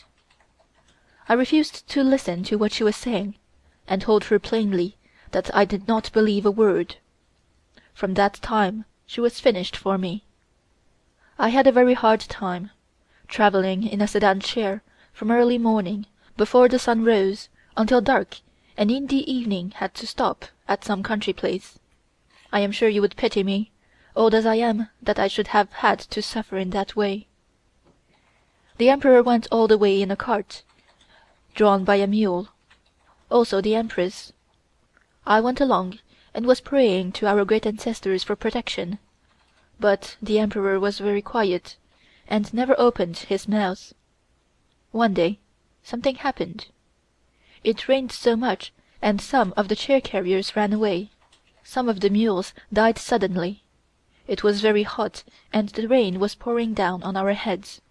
5 small eunuchs ran away also, because we were obliged to punish them the night before on account of their bad behavior to the magistrate, who did all he could to make me comfortable, but of course food was scarce. I heard these eunuchs quarreling with the magistrate, who bowed to the ground, begging them to keep quiet, and promised them everything. I was of course very angry. Travelling under such circumstances, one ought to be satisfied that one was provided for. It took us more than a month before we reached Shi'an. I cannot tell you how fatigued I was, and was of course worrying very much, which made me quite ill for almost 3 months. So long as I live, I cannot forget it. We returned to Beijing nearly in the 28th year of Kwangxu, and I had another dreadful feeling when I saw my own palace again. Oh, it was quite changed. A great many valuable ornaments broken, or stolen. All the valuable things at the Sea Palace had been taken away, and someone had broken the fingers on my white jade Buddha, to whom I used to worship every day. Several foreigners sat on my throne and had their photos taken. When I was at the Shi'an, I was just like being sent into exile, although the Viceroy's yamen was prepared for us. But the building was very old, damp, and unhealthy. The Emperor became ill. It would take a long time to tell you everything. I thought I had enough trouble, but this was the worst. When I have time, I will tell you more about it. I want you to know the absolute truth. Now let us come back to the question of Mrs. Conger's private audience. There must be something special, but I hope that she will not ask for anything, for I hate to refuse her. Can you guess what it is? I told Her Majesty that there could not be anything special, Besides, Mrs. Conger considered herself to be a person who knew Chinese etiquette very well, and I didn't believe she would ask for anything at all. Her Majesty said, "The only objection I have is that Mrs. Conger always brings one of the missionaries as her interpreter, when I have your mother, your sister, and yourself, which I think would be sufficient. I don't think it is right for her to do that. Besides, I cannot understand their Chinese very well. I like to see the ladies of the diplomatic body sometimes, but not the missionaries. I will stop that when the opportunity comes." The next morning, Prince Ching told Her Majesty that the American Admiral and Mrs. Evans and suite wished to be presented to her. The American Minister asked 2 private audiences. He said he had made a mistake by telling her that Mrs. Conger had asked an audience for herself the day before. After the regular morning audience was over, Her Majesty laughed and said, "Didn't I tell you yesterday that there must be a reason for asking an audience? I rather would like to meet the American Admiral and his wife." Turning to us, she said, "Be sure to fix everything up pretty, change everything in my bedroom, so as not to show them our daily life." We all said yes, but we knew it was going to be a hard task to turn the palace upside down. It was just the night before the appointed audience.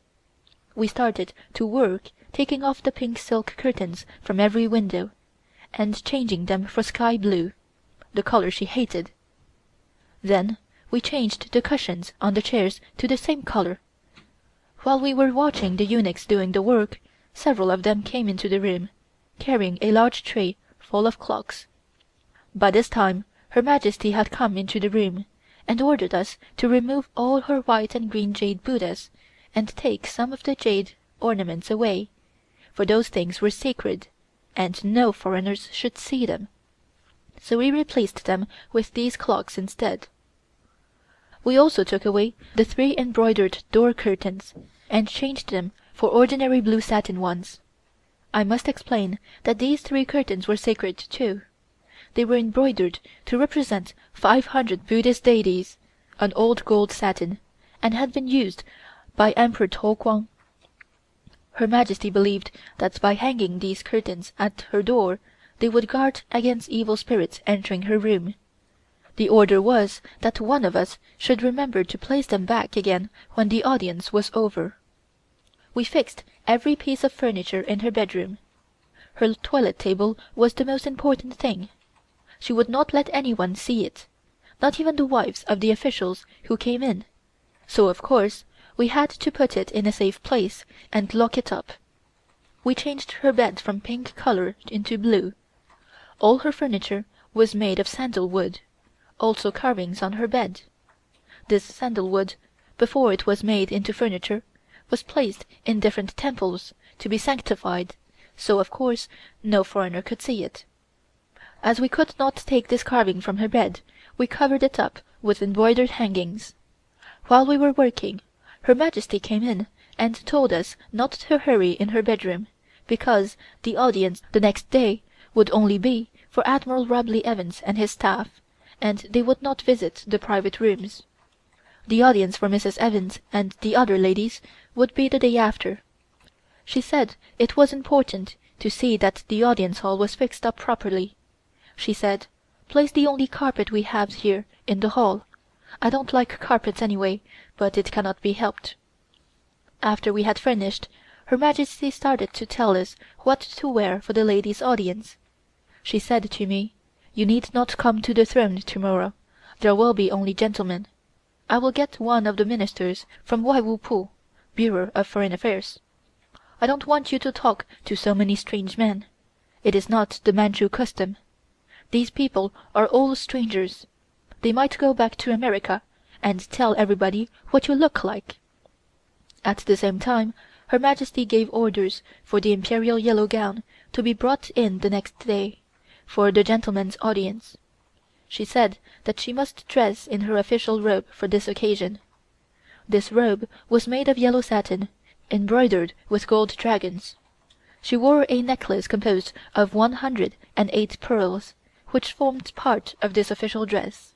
She said, I don't like to wear this official robe. It is not pretty, but I am afraid I will have to." She said to all of us, "You need not dress especially."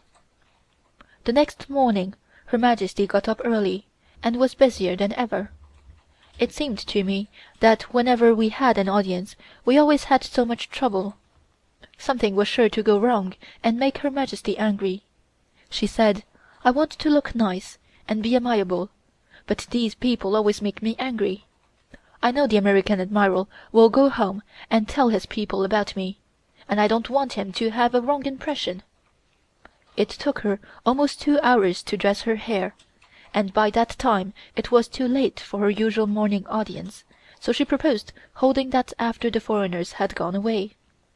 She looked at herself in the looking-glass, with her imperial robe on, and told me that she did not like it, and asked me whether I thought the foreigners would know that it was an official robe. "I look too ugly in yellow. It makes my face look the same color as my robe," she said. I suggested that it was only a private audience. If she wished to dress differently, it would not matter at all. She seemed delighted, and I was afraid lest I had not made a proper suggestion, but anyway I was too busy to worry. Her Majesty ordered that her different gowns should be brought in, and after looking them over she selected one embroidered all over with the character Shou, long life, covered with precious stones and pearls, on pale green satin. She tried it on, and said that it was becoming to her, so she ordered me to go to the jewel room and get flowers to match her hair. On one side of the headdress was the character Shou, and on the other side was a bat. The bat in China is considered to be lucky. Of course her shoes, handkerchiefs, and everything else were embroidered in the same way.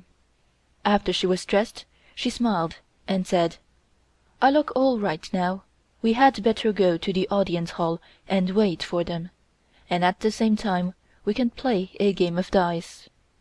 Then, to us all, she said, "All of you will stay at the back of the screen during the audience. You can see all right, but I don't wish that you should be seen." The eunuchs had laid the map down on the table and were just going to commence playing dice when one of the high-rank eunuchs came into the hall and, kneeling down, said that the American Admiral had arrived at the palace gate, together with the American Minister. 10 or 12 people altogether. Her Majesty smiled and said to me, "I thought it was just going to be the American Minister and the Admiral, and 1 or 2 of his staff. Who can the rest of the people be? However, never mind, I will receive them anyway." We helped her to mount her throne upon the dais, fixed her clothes, and handed her the paper containing the speech she was to give. Then we went back of the screen, with the Young Empress. It was so very quiet, not a sound anywhere, that we could hear the boots of the visitors as they walked over the stones in the courtyard. We were peeping from behind the screen, and could see several of the princes mounting the steps, conducting these people to the hall.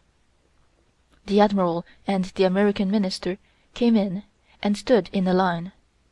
They bowed 3 times to the Empress Dowager. The Emperor was also on his throne, sitting at her left hand. His throne was very small, just like an ordinary chair. Her Majesty's speech was simply to welcome the Admiral to China.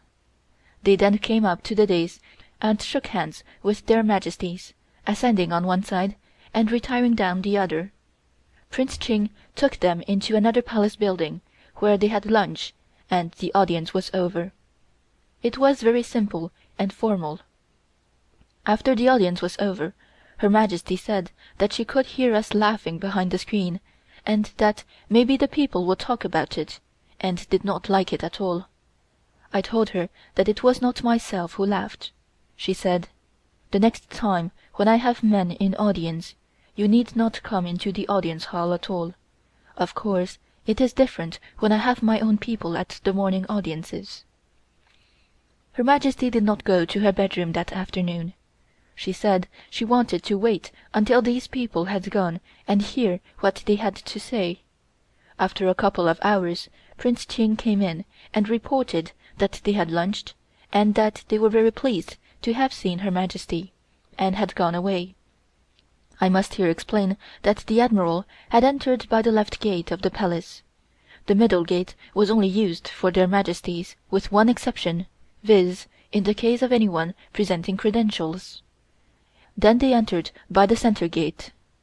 The Admiral left by the same gate he had entered. Her Majesty asked Prince Ching whether he had showed them around the Palace buildings or not. This was in the Summer Palace, and what they had thought about it. Did they say anything, and were they pleased or not? She said to Prince Ching, "You can go now, and make the necessary preparations for the ladies' audience next day." That same evening Her Majesty said to us, "You must all dress alike tomorrow, and wear your prettiest clothes. These foreign ladies who are coming to the Palace may never see us again, and if we don't show them what we have now, we will not have another opportunity." She ordered us all, including the Young Empress, to wear pale blue, also the secondary wife of the Emperor. She said to me, "If the ladies ask who the secondary wife is, you can tell them, but if they don't ask, I don't want you to introduce her to them at all. I have to be very careful. These people at the Palace here are not used to seeing so many people, and they might not have nice manners, and the foreigners will laugh at them." Then she said to us again, "I always give presents when ladies come to the court, but don't know whether I will give this time or not, for at the last audience I did not give anything at all." Addressing me, she said, "You can prepare some pieces of jade, in case I need them, put them in a nice box, and have them all ready. Don't bring them to me until I ask for them." She said, "We have talked enough now, and you can all go to rest." We curtsied good night. I was only too glad to go to my own room. The next morning everything went on very nicely, and there was no trouble at all. Her Majesty was well satisfied, for we had all taken great care in fixing ourselves up. She said to me, "You never put enough paint on your face. People might take you for a widow. You will have to paint your lips, as that is the custom. I don't need you yet, so go back and put some more paint on." So I went back to my room and painted myself just like the rest of them, but I could not help laughing at seeing myself so changed. By the time I got to her room again, she said, "Now you look all right. If you think that powder is expensive, I will buy some for you." She said that with a laugh, for she always liked to tease me. By the time Her Majesty had finished her toilet, one of the ladies brought a number of gowns for her to select one from. She said that she would wear pale blue that day. She looked over 20 or 30 gowns, but found nothing which suited her, so she gave orders for some more to be brought in.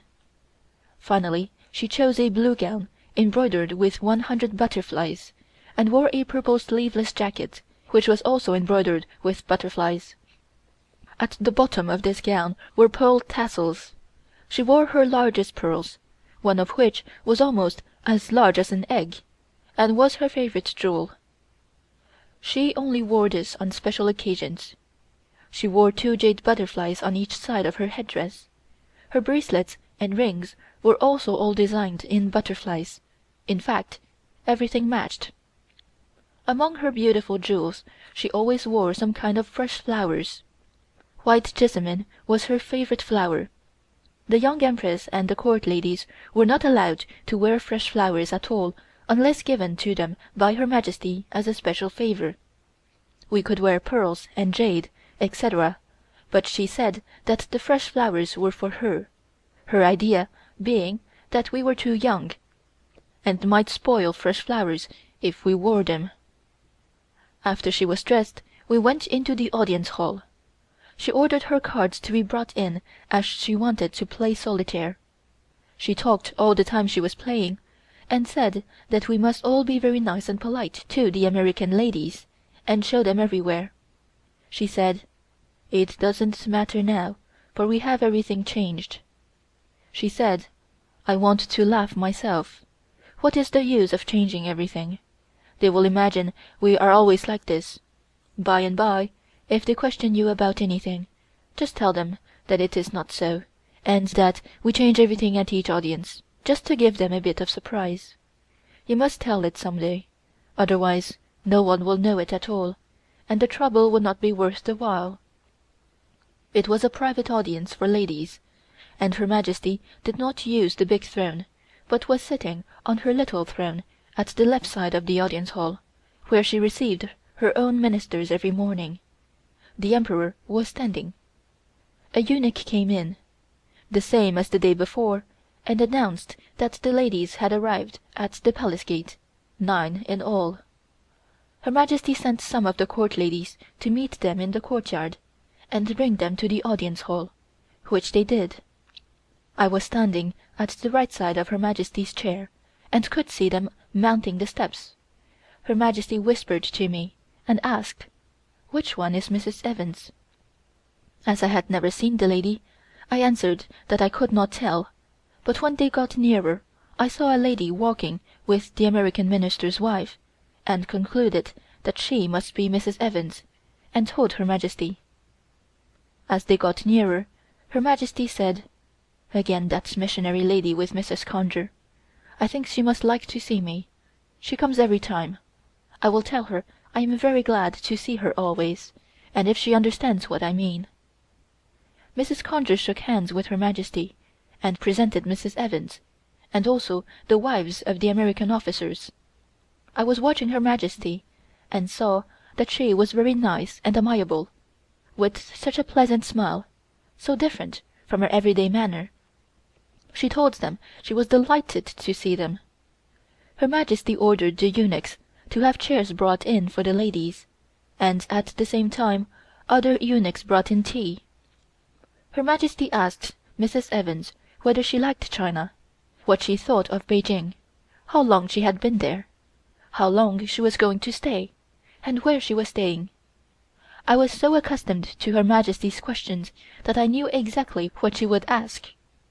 Mrs. Conger told her interpreter to tell Her Majesty that she had not seen her for such a long time, and inquired about Her Majesty's health.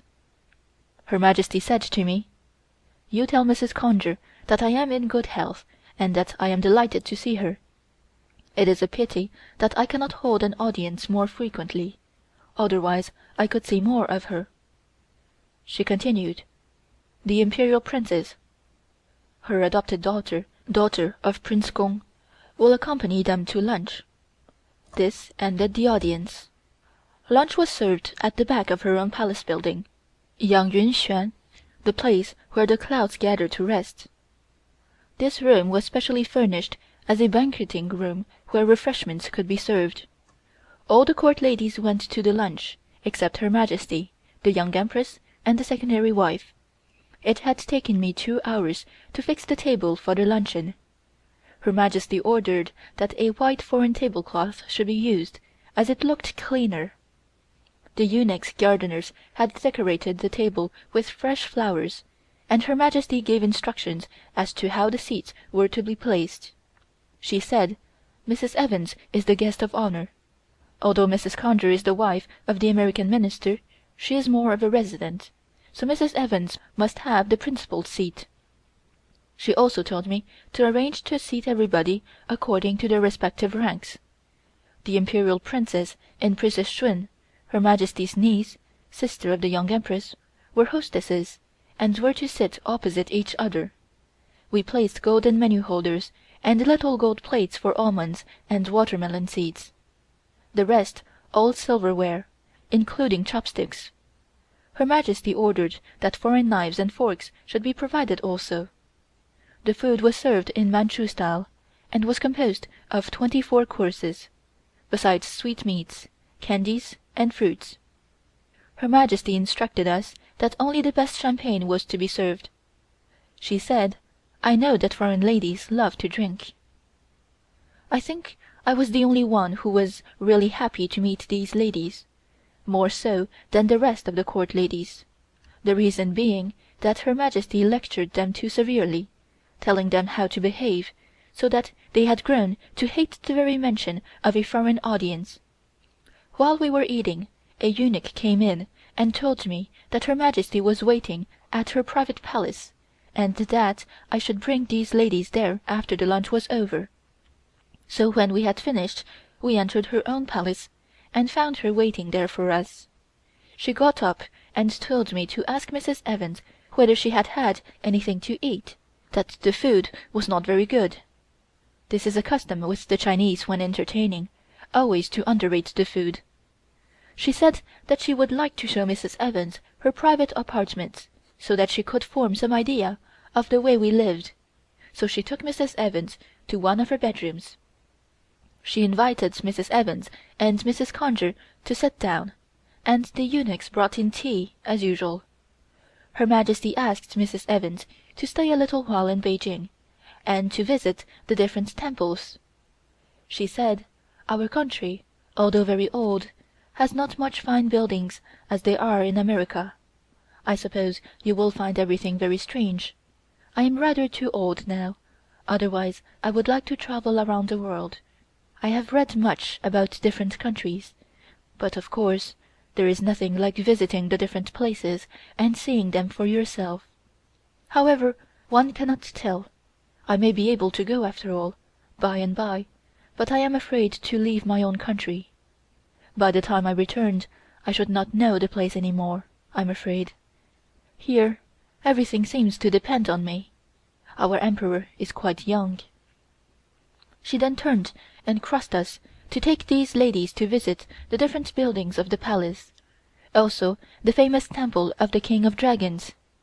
This is on a little island in the center of the lake of the Summer Palace.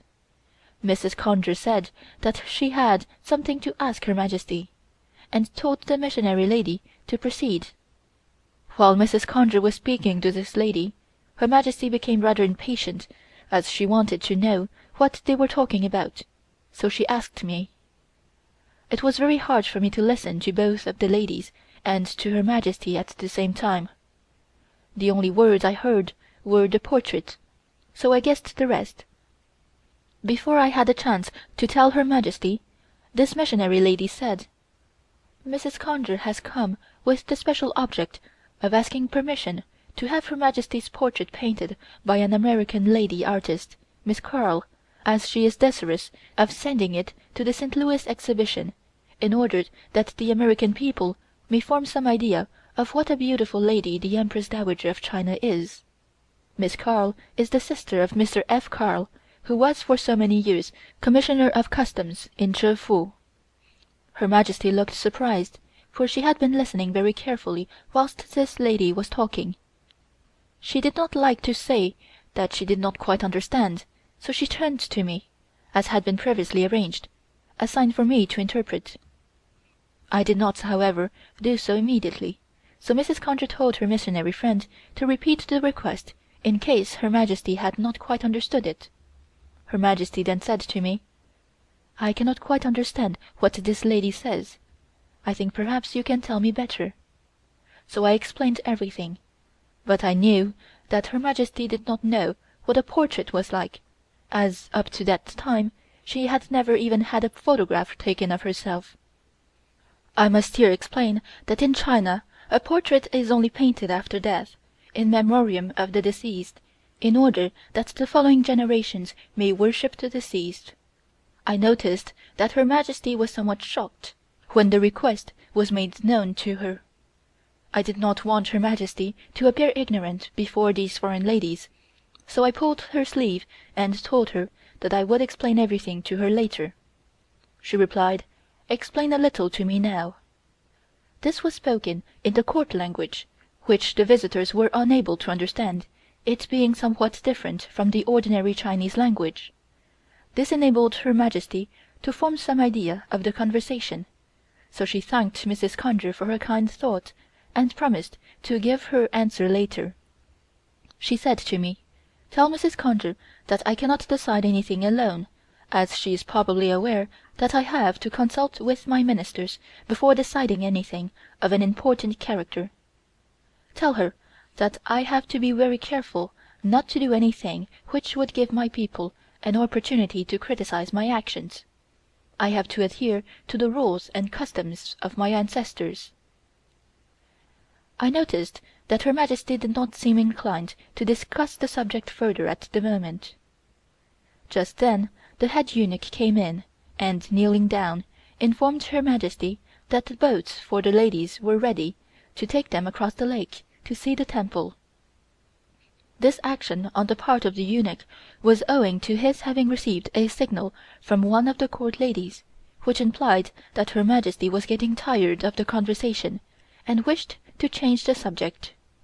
I must explain that on every occasion when a foreign audience was taking place, one of the court ladies was always told off to watch Her Majesty, and whenever she appeared to be displeased or tired of any particular subject under discussion, she, the court lady, would give the signal to the head eunuch, who would break in upon the conversation in the above manner, and thus save the situation from becoming embarrassing.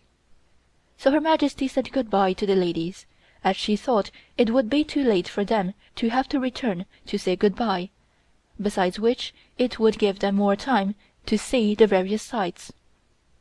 The ladies then proceeded to the island in the Empress Dowager's pleasure boat, known as the Imperial Barge, previously described, and visited the temple.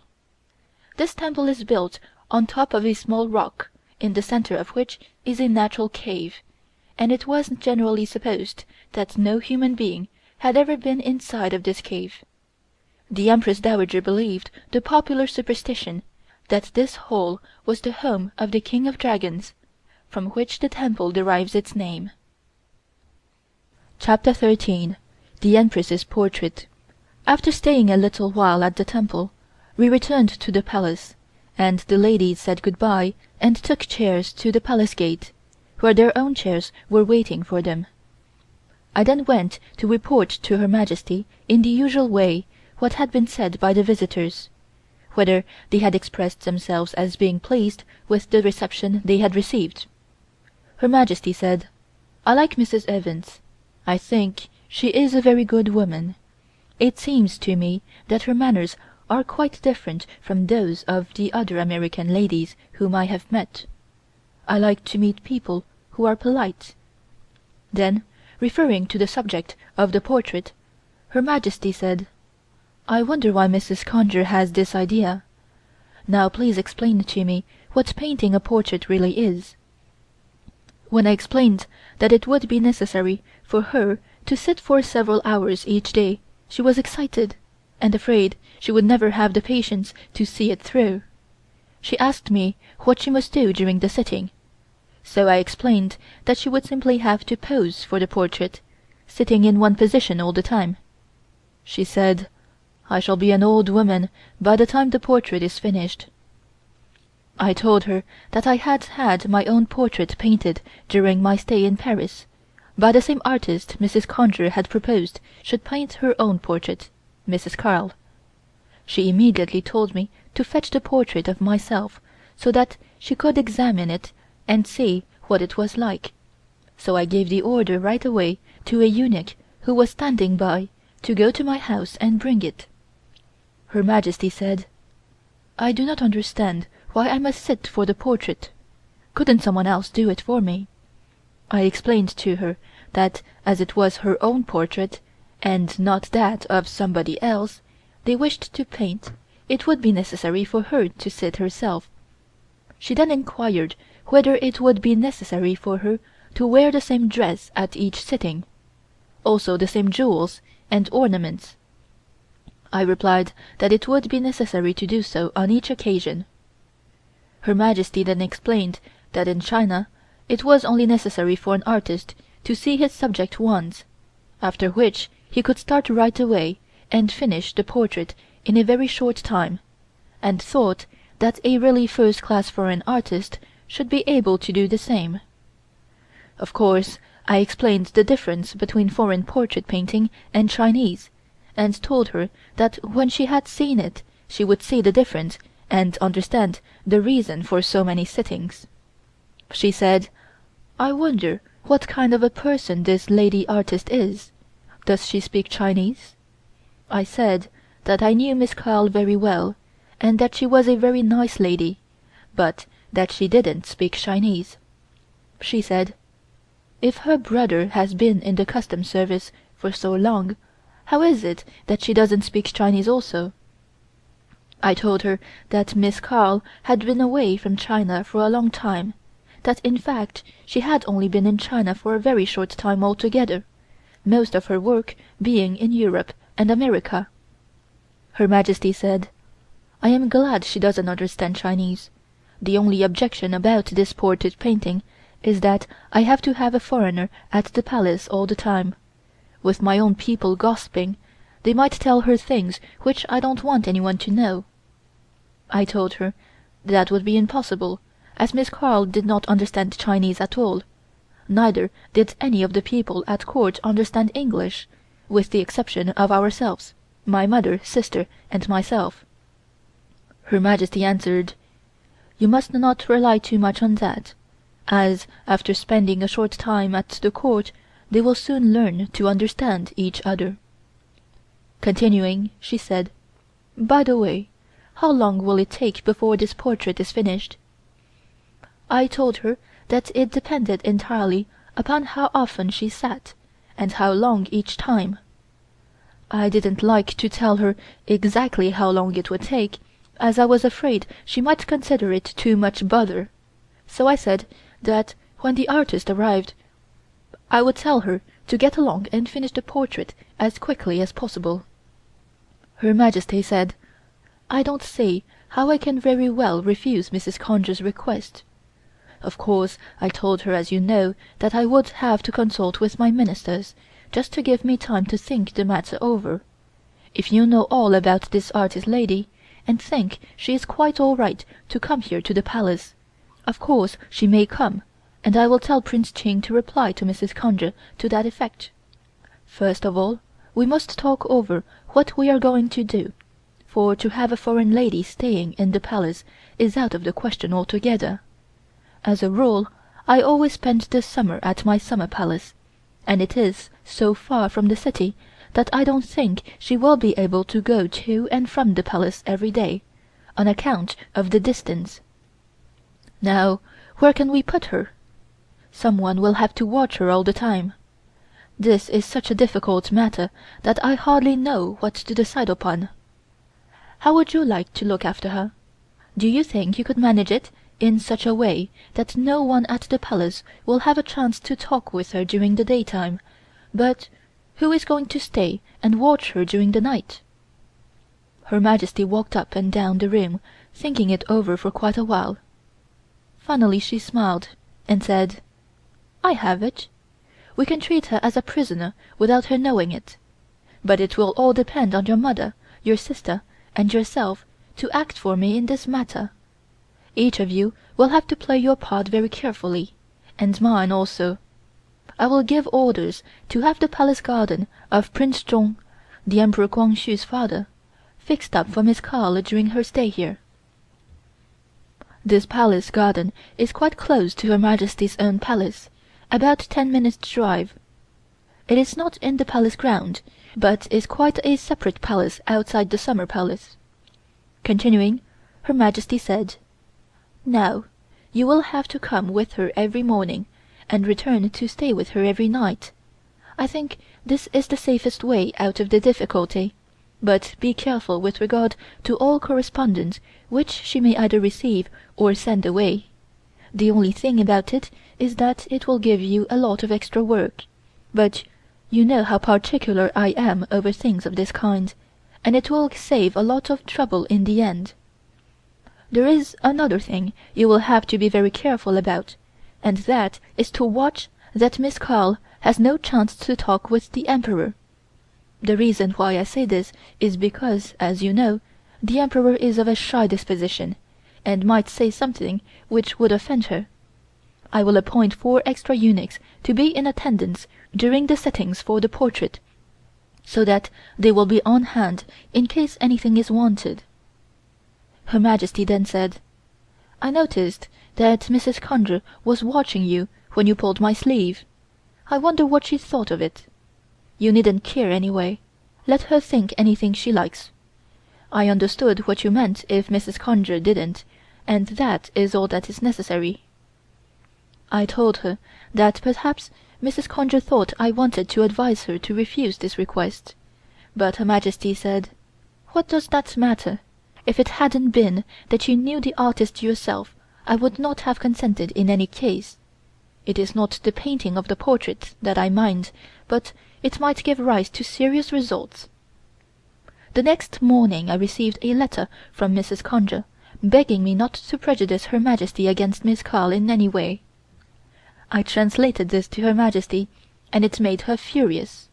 She said, "No one has any right to write to you in such a way. How dare she suggest that you would say anything against Miss Carl? Didn't I tell you she was watching you when you pulled my sleeve? When you reply to that letter, tell her whatever you like, but answer in the same way she writes herself. Or better still, you write and inform her that it is not customary for any court lady to try and influence Her Majesty in this country, and that, in addition, you are not so mean as to say anything against anybody. If you don't like to say that, just say that, as Miss Carl is a personal friend of yours, you certainly would never think of saying anything against her." I therefore replied to Mrs. Conger's letter in the ordinary way, making it as formal as possible. Her Majesty then talked of nothing but the portrait during the whole of that afternoon. By and by she said, "I hope that Mrs. Conger will not send a missionary lady with Miss Carl to keep her company during her stay at the Palace. If she does, I will certainly refuse to sit." The next morning the eunuch arrived with my portrait, and everyone at the court had a good look at it before I took it to show Her Majesty. Some of them were of the opinion that it was very much like me, while others thought the painting a very poor one. When I informed Her Majesty of the arrival of the portrait, she ordered that it should be brought into her bedroom immediately. She scrutinized it very carefully for a while, even touching the painting in her curiosity. Finally she burst out laughing, and said, "What a funny painting this is!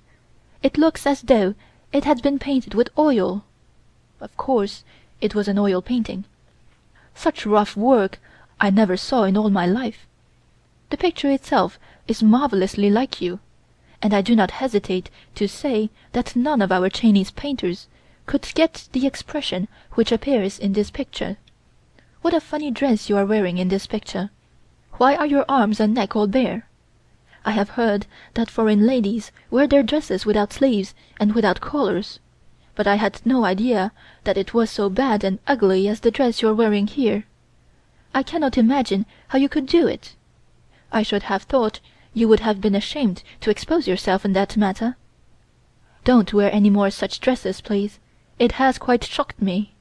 What a funny kind of civilization is this, to be sure. Is this dress only worn on certain occasions, or is it worn any time, even when gentlemen are present?"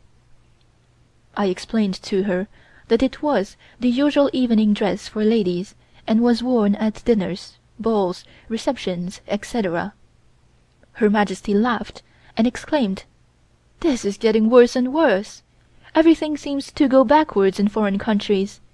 Here we don't even expose our wrists when in the company of gentlemen, but foreigners seem to have quite different ideas on the subject. The Emperor is always talking about reform, but if this is a sample, we had much better remain as we are.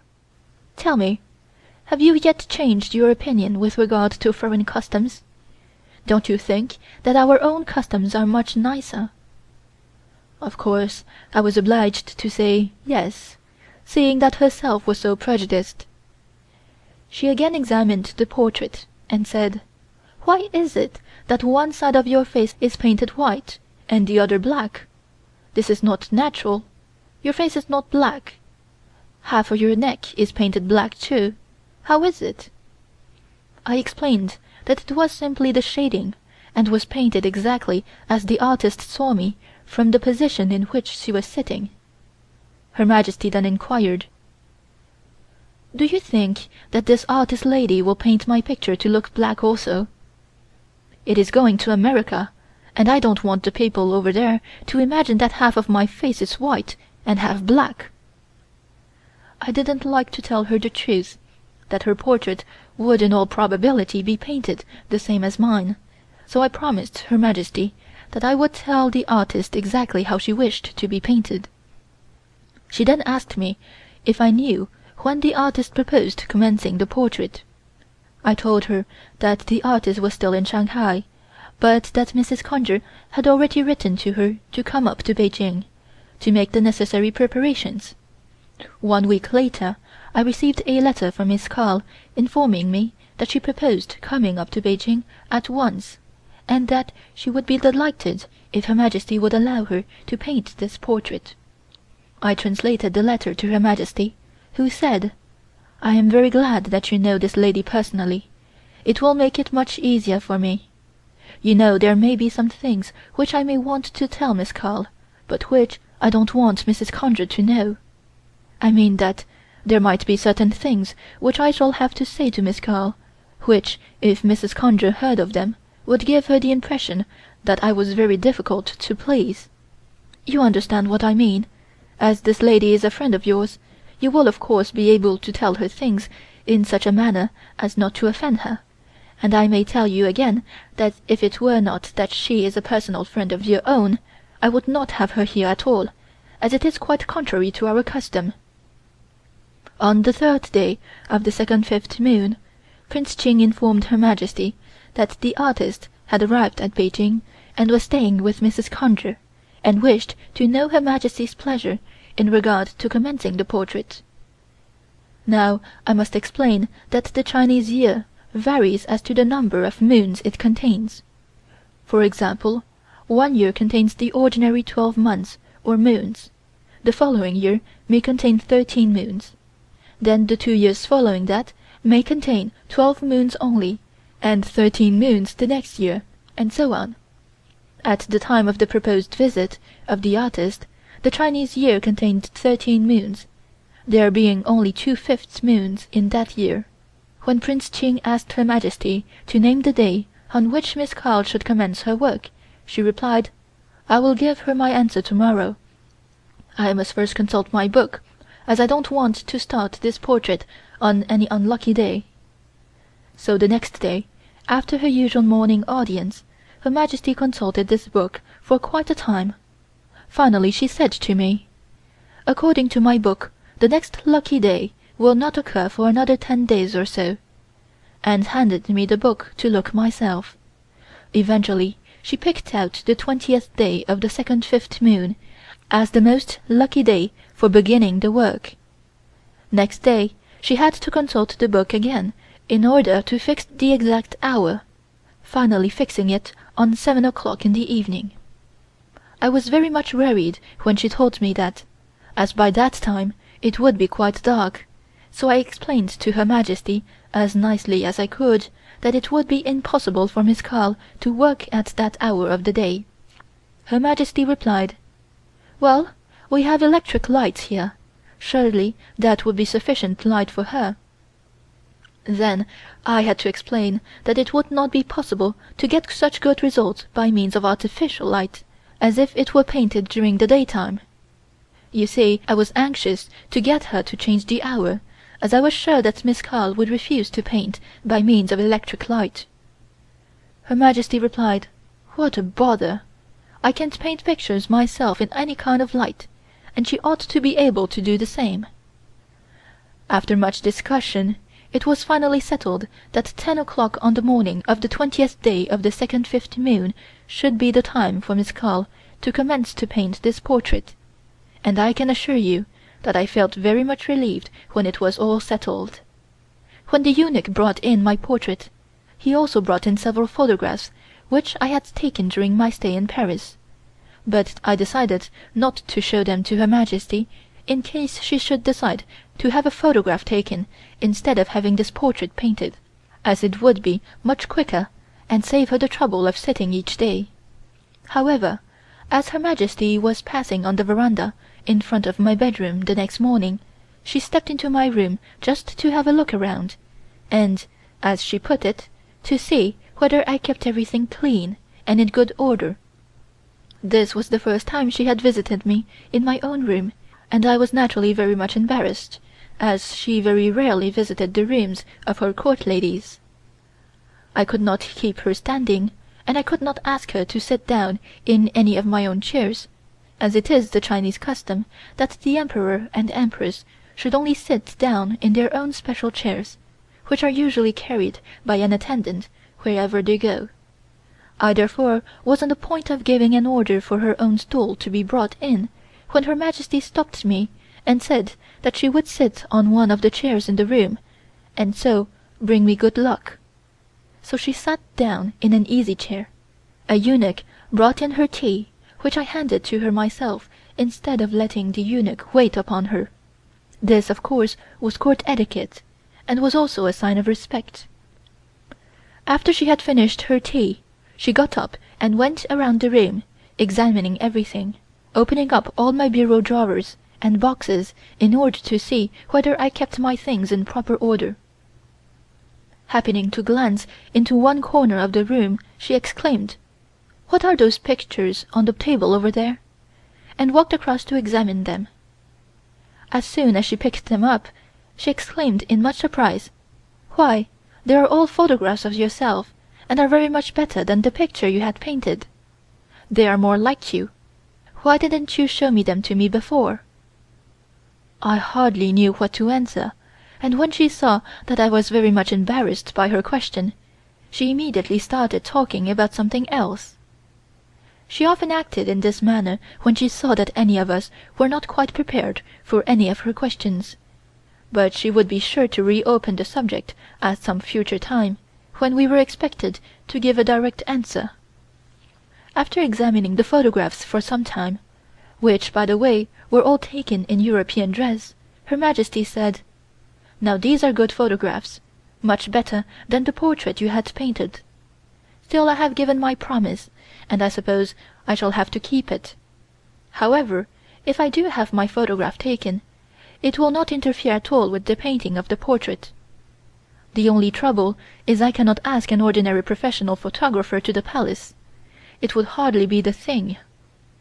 My mother thereupon exclaimed to Her Majesty that if she desired to have her photograph taken, one of my brothers, who had studied photography for some considerable time, would be able to do all that was necessary.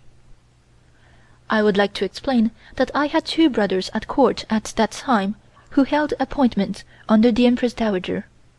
One was in charge of all the electrical installation at the Summer Palace, and the other her private steam launch. It was the custom for all the sons of the Manchu officials to hold certain positions at the court for 2 or 3 years. They were perfectly free to walk about the grounds of the Palace, and saw Her Majesty daily. Her Majesty was always very kind to these young men, and chatted with them in quite a motherly way. These young fellows had to come to the Palace each morning very early, but as no man was allowed to stay all night in the Palace, they of course had to leave when they had finished their duties for the day. When Her Majesty heard what my mother said, she was very much surprised, and asked why she had never been told that my brother was learned in photography. My mother replied that she had no idea that Her Majesty wished to have a photograph taken, and had not dared to suggest such a thing herself. Her Majesty laughed, and said, "You may suggest anything you like, as I want to try anything that is new to me, especially as outsiders can know nothing about it." She gave orders to send for my brother at once. On his arrival, Her Majesty said to him, "I hear that you are a photographer. I am going to give you something to do." My brother was kneeling, as was the custom of the court, whilst Her Majesty was addressing him. Everybody, with the exception of the court ladies, had to kneel when she was speaking to them. Even the Emperor himself was no exception to this rule. Of course, the court ladies, being constantly in attendance, were allowed not to kneel, as Her Majesty was talking to us all the time, and it was her orders that we should not do so, as it would be wasting a lot of time. Her Majesty asked my brother when he would be able to come and take her photograph, and what kind of weather was necessary. My brother said that he would go back to Beijing that night to fetch his camera, and that he could take the photograph at any time she desired, as the weather would not affect the work. So Her Majesty decided to have her photograph taken the next morning. She said, "I want to have one taken first of all in my chair, when going to the audience, and you can take some others afterwards." She also asked my brother how long she would have to sit, and was surprised to learn that only a few seconds would suffice. Next, she inquired how long it would be before it was finished, so that she could see it. My brother answered that if it were taken in the morning, it could be finished late in the same afternoon. Her Majesty said that was delightful, and expressed a wish to watch him do the work. She told my brother that he might select any room in the palace to work in, and ordered a eunuch to make the necessary preparations. The next day was a beautiful day, and at 8 o'clock my brother was waiting in the courtyard with several cameras. Her Majesty went to the courtyard and examined each of them. She said, "How funny it is that you can take a person's picture with a thing like that." After the method of taking the photograph had been fully explained to her, she commanded one of the eunuchs to stand in front of the camera so that she might look through the focusing glass to see what it was like. Her Majesty exclaimed, "Why is it your head is upside down? Are you standing on your head or feet?" So we explained. When the photo was taken, it would not look that way. She was delighted with the result of her observations, and said that it was marvelous. Finally, she told me to go and stand there, as she wanted to have a look at me through this glass also. She then exchanged places with me, and desired that I should look through the glass and see if I could make out what she was doing. She waved her hand in front of the camera, and on my telling her of it, she was pleased. She then entered her chair and ordered the bearers to proceed. My brother took another photograph of Her Majesty in the procession as she passed the camera. After she had passed the camera, she turned and asked my brother, "Did you take a picture?" And on my brother answering that he had, Her Majesty said, "Why didn't you tell me? I was looking too serious. Next time when you're going to take one, let me know so that I may try and look pleasant." I knew that Her Majesty was very much pleased. While we were at the back of the screen during the audience, I noticed that she seemed anxious to get it over, in order to have some more photographs taken. It only took about 20 minutes to get that particular audience over, which was very rare. After the people had gone, we came from behind the screen, and Her Majesty said, "Let us go and have some more pictures taken while the weather is fine." So she walked the courtyard of the audience hall, where my brother had a camera ready, and had another photograph taken. She said that she would like to have some taken sitting on her throne, exactly as though she were holding an audience. It took us only a few minutes to have everything prepared in the courtyard. The screen was placed behind the throne, and her footstool was also placed ready for her, and she ordered one of the court ladies to go and bring several gowns for her to select from. At the same time, I went and brought some of her favorite jewelry. She ordered the 2 gowns which she had worn at the audiences when she received Admiral Evans and Mrs. Evans to be brought in, and also the same jewels as she had worn on these 2 respective occasions. She had 2 photographs taken in these costumes, one in each dress. Next, she wanted one taken in a plain gown, without any embroidery. She then ordered my brother to go and finish the pictures which had already been taken, as she was anxious to see what they were like. She said to my brother, "You wait a minute, I want to go with you and see how you work on them." Of course, I had not considered necessary to explain to Her Majesty the process of developing the pictures, the dark room, etc., so I explained to her as well as I could the whole thing. Her Majesty replied, "It doesn't matter. I want to go and see the room, no matter what kind of room it is." so we all adjourned to the dark room in order to see my brother work on the photographs. We placed a chair so that Her Majesty could sit down. She said to my brother, "You must forget that I am here, and go along with your work just as usual." She watched for a while, and was very pleased when she saw that the plates were developing so quickly. My brother held up the plate to the red light to enable her to see more distinctly. Her Majesty said, "It is not very clear. I can see that it is myself all right, but why is it that my face and hands are dark?" We explained to her that when the picture was printed on paper, these dark spots would show white, and the white parts would be dark. She said, "Well, one is never too old to learn. This is something really new to me. I am not sorry that I suggested having my photograph taken, and only hope that I shall like the portrait painting as well." She said to my brother, "Don't finish these photographs until after I have had my afternoon rest. I want to see you do it." When she got up at about 3:30, it did not take her long to dress herself, as was her usual custom, and she went immediately to where my brother had the papers and everything prepared. He then showed Her Majesty how the printing was done. There was plenty of light, as it was summer time, and as it was only 4 o'clock in the afternoon, the sun was still high. Her Majesty watched for 2 hours while my brother was printing, and was delighted to see each picture come out quite plainly.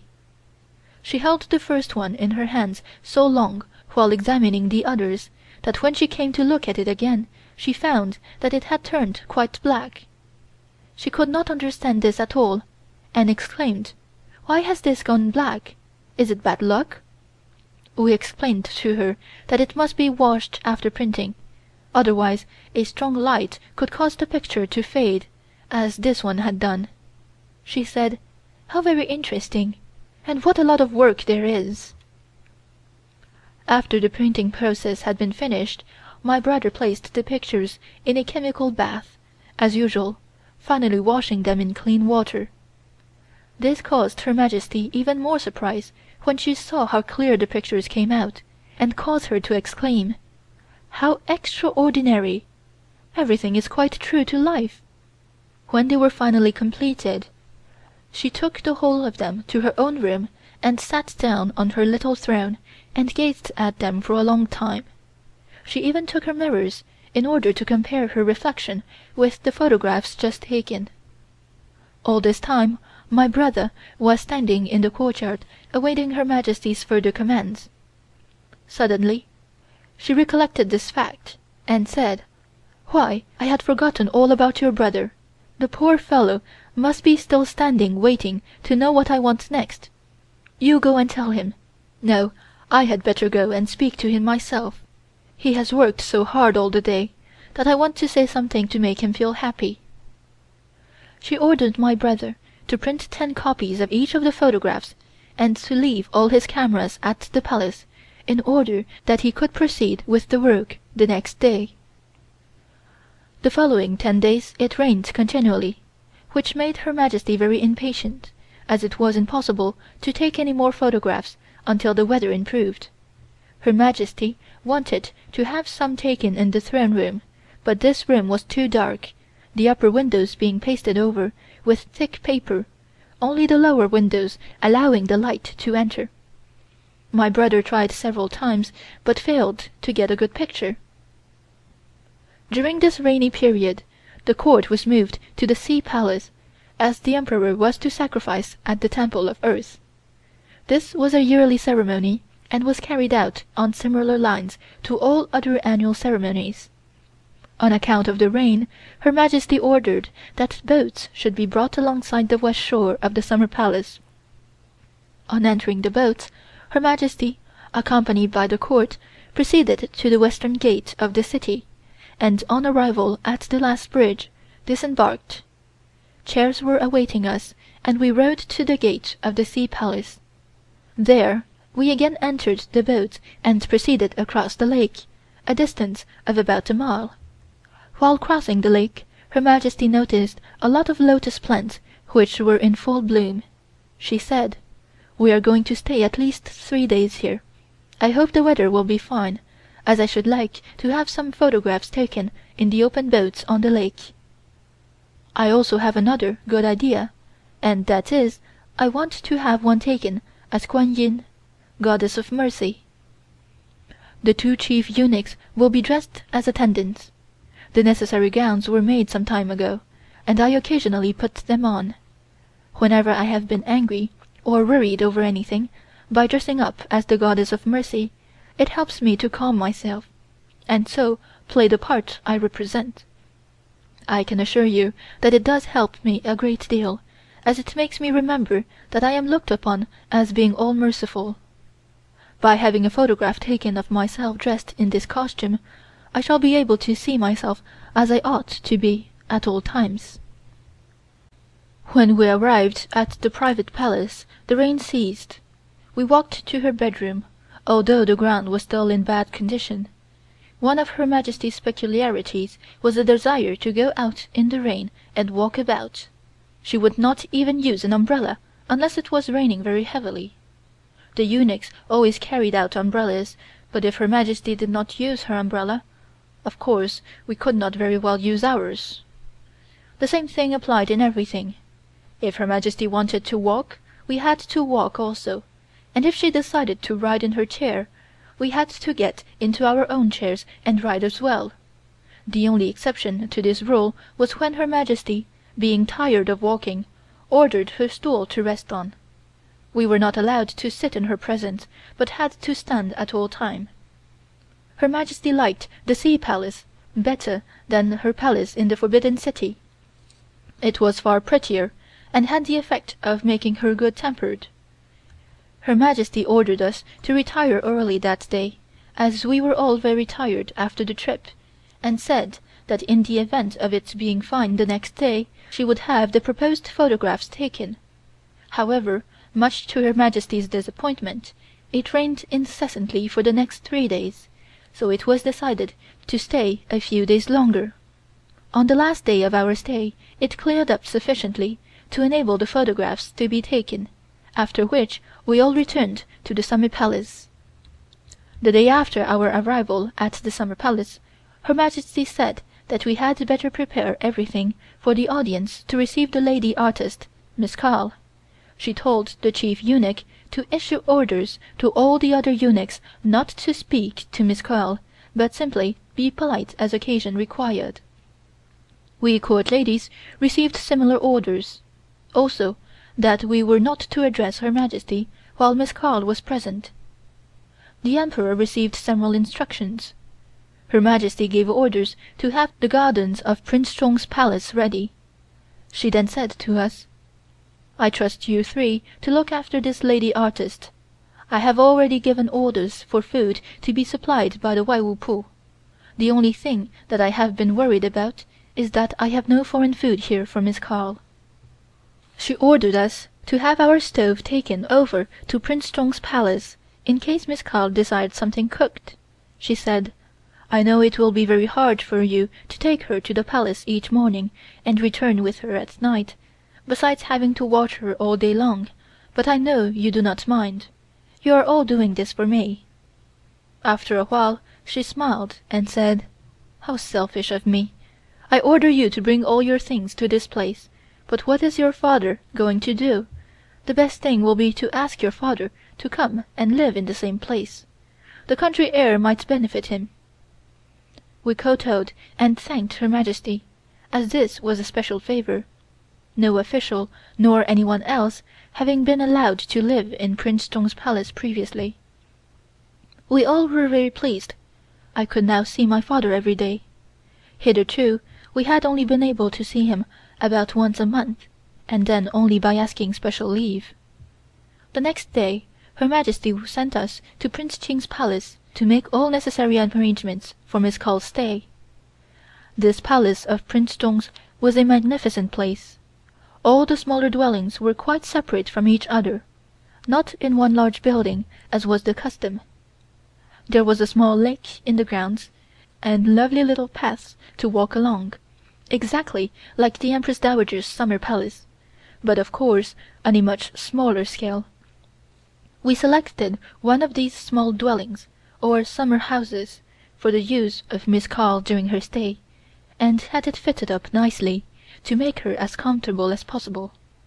We ourselves were to occupy the next house to Miss Carl, in order that we might always be on hand, and at the same time keep a good eye on her. We returned to the summer palace the same evening, and told Her Majesty just how everything had been arranged.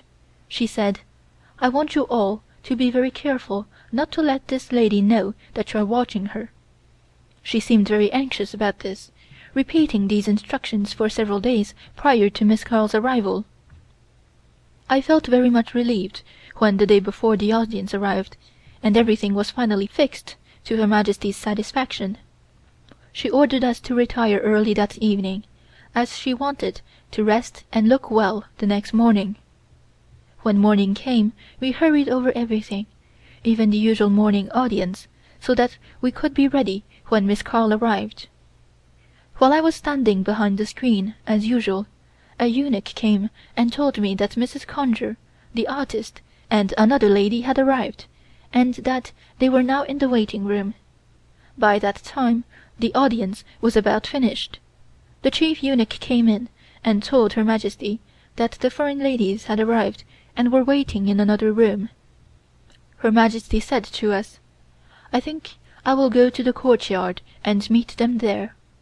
Of course, at all private audiences, Her Majesty received the people in the throne room, but as Miss Carl was more of a guest, she did not think it necessary to go through the usual formal reception.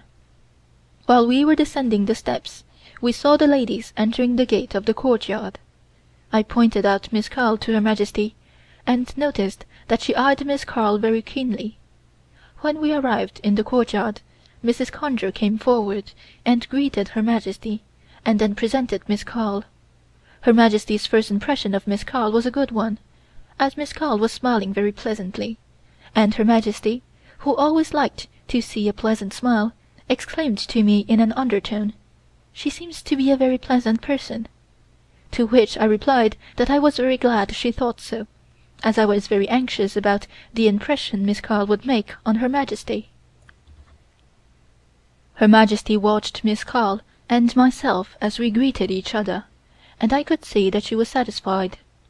She told me afterwards that she had noticed Miss Carl appeared very glad to see me again, and said, "We will handle her pretty easily, I think." Her Majesty then went to her own private palace, and we all followed. On our arrival, Miss Carl told me that she had brought her own canvas. This was a piece about 6 feet by 4 feet. I had told Miss Carl a little previously that Her Majesty refused to sit for a very small portrait, and that she would like a life-size one. When Her Majesty saw the canvas, she appeared to be very much disappointed, as in her opinion even that was not large enough. We placed the tables ready for Miss Carl, and Her Majesty asked her to choose the position in which she wished to paint. I knew that Miss Carl would have great difficulty in choosing a good position, on account of the windows being built so low, there being very little light except low down near the ground. However, Miss Carl finally placed the canvas near the door of the room.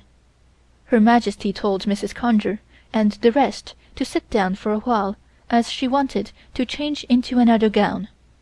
I followed her into her bedroom. The first question Her Majesty asked was how old I thought Miss Carl was, as she herself could not guess her age, her hair being extremely light, in fact almost white. I could hardly refrain from laughing outright on hearing this, and told Her Majesty that Miss Carl's hair was naturally of a light color. Her Majesty said that she had often seen ladies with golden hair, but never one with white hair, excepting old ladies. She said, "I think that she is very nice, however, and hope she will paint a good portrait."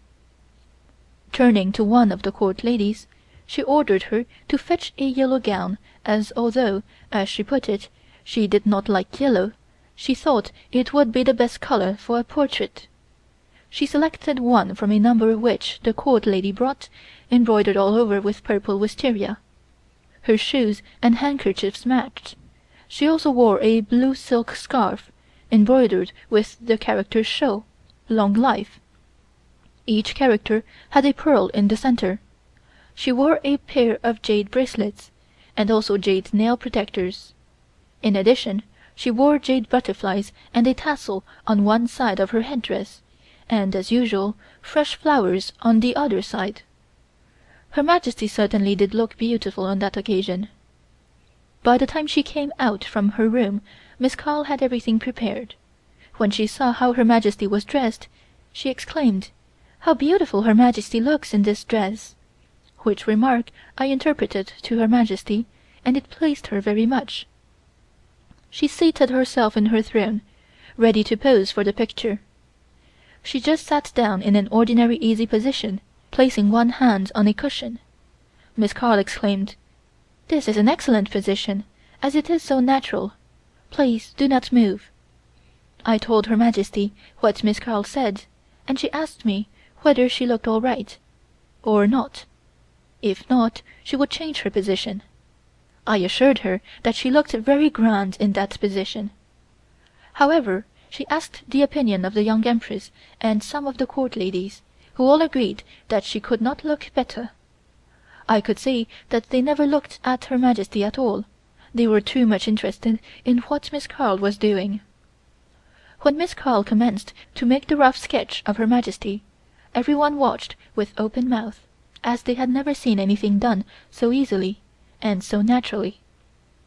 The Young Empress whispered to me, "Although I don't know anything about portrait painting, still I can say that she is a good artist. She has never seen any of our clothes and headdresses, and she has copied them exactly. Just imagine one of our Chinese artists trying to paint a foreign lady, what a mess he would make of it." After the sketch was finished, Her Majesty was delighted and thought it was wonderful for Miss Carl to have made it so quickly and so accurately. I explained that this was a rough sketch, and that when Miss Carl commenced painting, she would soon see the difference. Her Majesty told me to ask Miss Carl whether she was tired and would like to rest, also to tell her that she was very busy all the day and would only be able to give her a few minutes sitting each day. We then took Miss Carl to luncheon, together with Mrs. Conger, and after luncheon we accompanied Her Majesty to the theatre. After Mrs. Conger had departed, I took Miss Carl to my room to rest. As soon as we arrived there, Her Majesty sent a eunuch to call me to her bedroom. Her Majesty said, "I don't want this lady to paint during my afternoon rest. She can rest at the same time. As soon as I am up, you can bring her here to paint. I'm glad that it looks like turning out better than I had anticipated." I therefore told Miss Carl Her Majesty's wishes in this respect, and that she could paint for a little while, if she chose to, after Her Majesty had had her rest. Miss Carl was so interested in Her Majesty, she told me she didn't want to rest at all, but that she would like to go on with the painting right away. Of course, I did not like to tell her anything the first day, as it might upset her, and did not say that this was a command from Her Majesty. After a lot of maneuvering, I got her to give up the idea of continuing straight off, without offending her. I took her out on the veranda as the eunuch was preparing the table for Her Majesty's dinner in the room we were then occupying. The Young Empress kept Miss Carl busy talking, I acting as interpreter. Soon one of the eunuchs came and informed us that Her Majesty had finished dinner, and would we please come and take ours. On entering the room, I was very much surprised to see that chairs had been placed there, as this had never been done previously, everybody, with the exception of Her Majesty, taking their meals standing. The Young Empress was also very much surprised, and asked me whether I knew anything about it. I said that perhaps it was on account of Miss Carl being there. The Young Empress told me to go over and ask Her Majesty, as she was afraid to sit down without receiving orders to do so. Her Majesty whispered to me, "I don't want Miss Carl to think we are barbarians, and treat the Young Empress and the Court ladies in that manner. Of course, She does not understand our court etiquette, and might form a wrong impression. So you can all sit down without coming over to thank me, but be natural, as though you were accustomed to sitting down to dinner every day." After Her Majesty had washed her hands, she came over to our table. Of course we all stood up. Her Majesty told me to ask Miss Carl whether she liked the food, and was pleased when Miss Carl answered that she liked the food better than her own kind. That relieved Her Majesty. After dinner was over, I told Miss Carl to say good-bye to Her Majesty. We curtsied to her, also to the young Empress, and said good night to the court ladies. We then took Miss Carl to the palace of Prince Tong. It took us about 10 minutes' ride in the carts. We showed Miss Carl her bedroom, and were pleased to leave her and get to our own rooms for a good night's rest. The next morning we took Miss Carl to the palace, and arrived there during the morning audience. Of course, Miss Carl, being a foreigner, could not enter the throne room, so we sat down on the back veranda of the audience hall and waited until it was over. This, of course, prevented my being in attendance each morning, as usual, and was a great disappointment to me, as I was unable to keep in touch with what was taking place. Moreover, during the time I had been at court, my one object had been to endeavor to interest Her Majesty in Western customs and civilization. I believed that to a great extent Her Majesty was becoming interested in these things, and would refer the subjects of our conversation to her ministers, for their opinions. For instance, I had shown her photographs taken of a naval review at which I was present in France. Her Majesty seemed to be impressed, and said that she would certainly like to be able to make a similar display in China. This matter she consulted with her ministers, but they gave the usual evasive answer, viz., "There is plenty of time for that." From this you will see that Her Majesty was not able to introduce reforms entirely alone, even though she might desire to do so, but had to consult the ministers, who would always agree with Her Majesty, but would suggest that the matter be put off for a time. My experience while at the palace was that everybody seemed to be afraid to suggest anything new, for fear they might get themselves into trouble. When Her Majesty came out from the audience hall, Miss Carl went up to her and kissed Her Majesty's hand, which caused her great surprise, although she did not show it at the time. Afterwards, however, when we were alone, she asked me why Miss Carl had done this, as it was not a Chinese custom. She naturally thought that it must be a foreign custom, and therefore said nothing about it. Her Majesty then proceeded on foot to her own palace, to change her dress for the portrait. It was a beautiful morning, and when she had posed for about 10 minutes, she told me that she felt too tired to proceed, and asked if it would be all right to ask Miss Carl to postpone it. I explained that as Miss Carl was going to be at the palace for some time, the postponement of one day's sitting would not make much difference at that time, although I knew that Miss Carl would naturally be disappointed. Still, I had to humor Her Majesty as much as possible, otherwise she might have thrown up the whole thing. Miss Carl said that if Her Majesty wished to go rest, she would be working painting the screen and throne, and Her Majesty could pose again later on if she felt like it.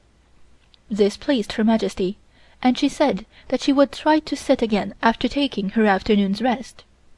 Her Majesty ordered me to give Miss Carl her lunch in my own room at 12 o'clock each day, my mother, my sister, and myself keeping her company.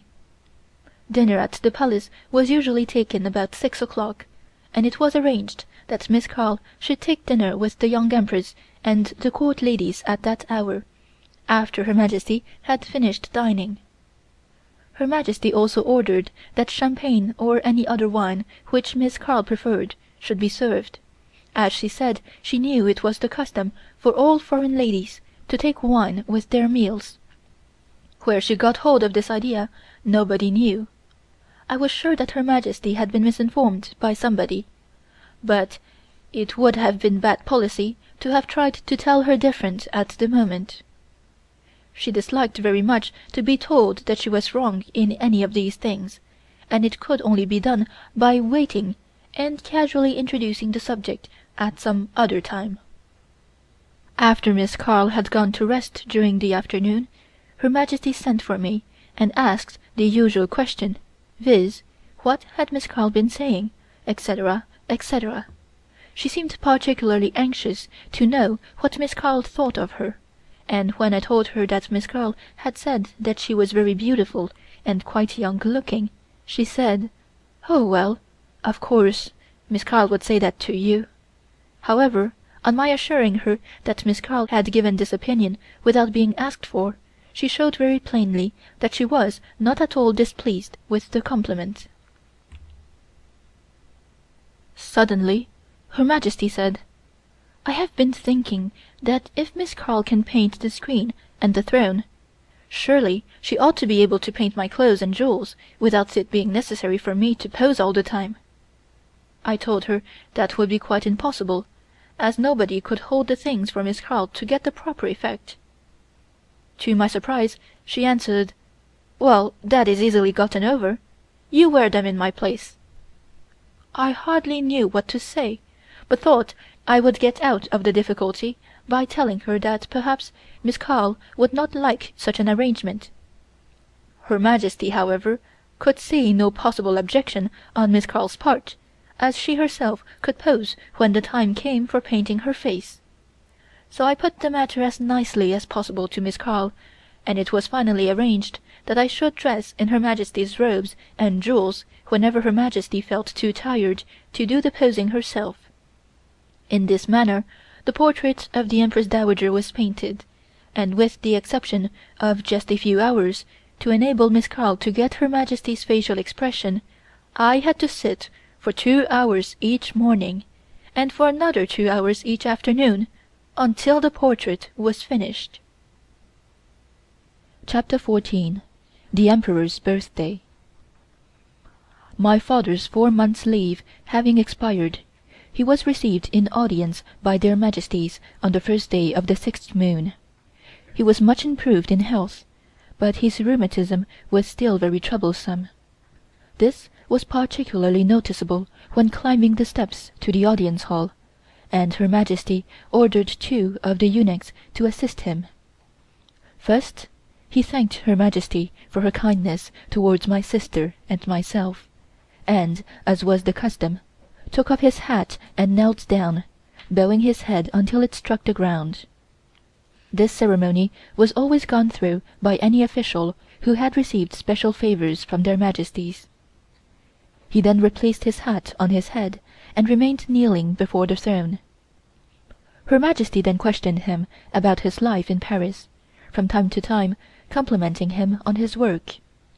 Seeing that remaining in this kneeling position appeared to be making him tired, Her Majesty ordered one of the eunuchs to bring a cushion for him to use, which was another great honor, as this cushion was only used by the President of the Grand Council.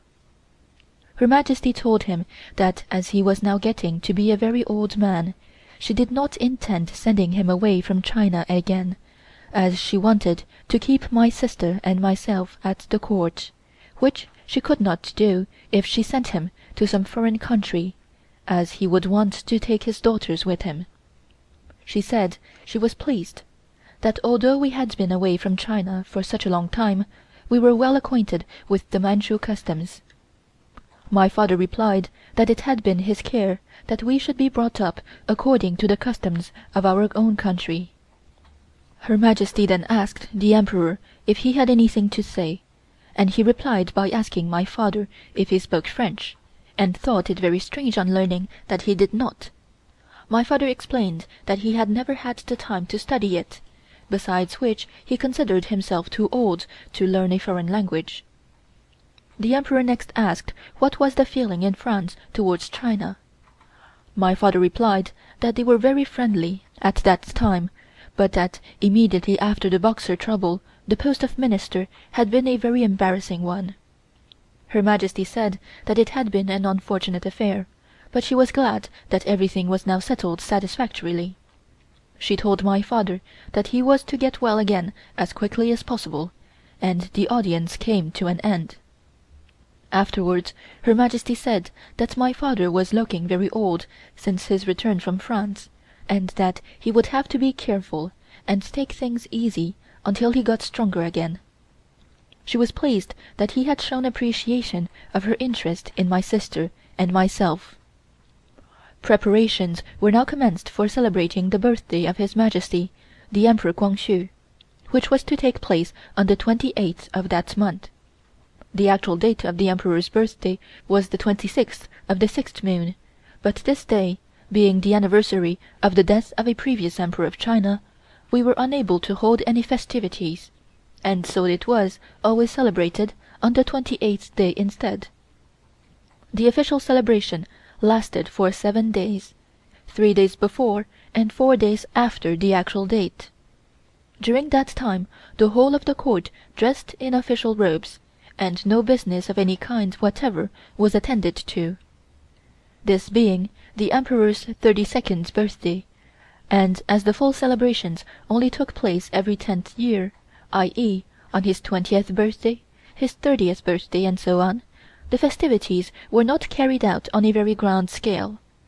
However, it was quite sufficient to interfere with all business, and the usual morning audiences did not take place during these 7 days. The Empress Dowager herself was the only person who did not dress especially during these celebrations, and who did not take any active part in the festivities. Another reason why the celebrations were not carried out on a very large scale was the fact that the Empress Dowager, being alive, she took precedence, according to the Manchu custom, over the Emperor himself.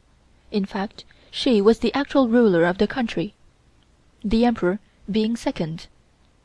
The Emperor was quite aware of this fact, and when the Empress commanded that preparations be commenced for the celebrations, the Emperor would always suggest that it was not at all necessary to celebrate the occasion, unless it happened to be a 10th year, and would very reluctantly agree to the festivities taking place.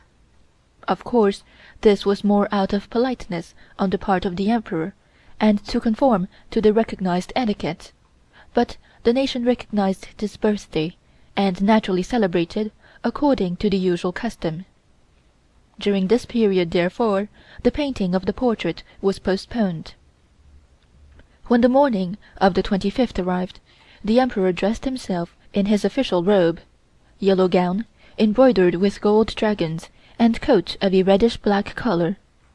Of course, being the Emperor, in place of the usual button on the hat he wore a large pearl. I might mention that the Emperor was the only person who could wear this particular pearl in place of a button. He came as usual to wish Her Majesty Jixiang, and then proceeded to the temple to worship before the ancestral tablets. After this ceremony was over, he returned to the Empress Dowager and kowtowed to her. All the Chinese adopt this rule of kowtowing to their parents on their own birthdays, as a sign of reverence and respect. The Emperor next proceeded to the audience hall, where all the ministers were assembled, and received their salutations and congratulations. This ceremony often caused amusement, for to see several hundred people all bobbing their heads up and down, especially when they did not all manage to do it together, was a very funny sight. Even the Emperor himself had to laugh, it was such an extraordinary spectacle. The musical instruments which were used during the ceremony deserve a little description. The principal instrument is made of hard wood, and has a flat bottom about 3 feet in diameter, with a dome-shaped top raised about 3 feet from the ground. The inside is quite hollow. A long pole made of the same material is used as a drumstick, and an official, specially appointed, beats with all his might on the drum. The noise can be better imagined than described. This is used as a signal to announce when the Emperor takes his seat upon the throne. In addition to the above, a full-sized model of a tiger, also made of similar hard wood, and having 24 scales on its back, is brought into the courtyard. In this case they did not beat the instrument, but scraped along its back over the scales, which emitted a noise similar to the letting off simultaneously of innumerable crackers. The noise was kept up during the whole of the ceremony, and what with the drum and this tiger instrument, it was sufficient to deafen one. During the ceremony an official crier used to call out the different orders, such as when to kneel, bow, stand up, kowtow, etc., etc., but with the noise it was quite impossible to hear a single word of what he uttered. Another instrument was composed of a frame made of wood, about 8 feet high by 3 feet broad. Across this frame were 3 wooden bars, from which was suspended 12 bells, made out of pure gold. When these were struck with a wooden stick, the sound was not at all unlike the dulcimer, only, of course, very much louder. This was placed on the right side of the audience hall. On the left side a similar instrument was placed, with the exception that the bells were carved out of white jade. The music which could be brought out of the instrument was very sweet. When this ceremony of receiving the ministers was concluded, the Emperor proceeded to his private palace, where the young Empress, his wife, the secondary wife, and all the court ladies were gathered, and, after kowtowing, all of the court ladies present, led by the young Empress, knelt before him and presented him with a rouilly. This is a kind of sceptre. Some are made out of pure jade, while others are made out of wood inlaid with jade. This rouilly is a symbol of good luck, and was supposed to bring happiness and prosperity to the person to whom it was presented. The ceremony was gone through to the accompaniment of music played on string instrument, which was very sweet. Next the eunuchs were received by the Emperor, and they similarly congratulated him, but without the accompaniment of music. After the eunuchs came the servants' girls, and the whole of the ceremony was over. The Emperor next proceeded to Her Majesty's palace, where he knelt before Her Majesty and thanked her for the celebration which had been given in his honor, after which Her Majesty, accompanied by the whole court, went to the theater to see the play. On arrival at the theater, we were all presented by Her Majesty with sweetmeats, this being the custom on these occasions, and after a little while Her Majesty retired for her afternoon rest. Thus the celebration ended. 2 days after the celebration the 7th moon commenced. The 7th day of the 7th moon was the occasion of another important anniversary. The 2 stars, Niu Lang, Capricorn, and Zhi Nu, Lyra, are supposed to be the patrons of agriculture and weaving, and, according to a tradition, were at one time man and wife.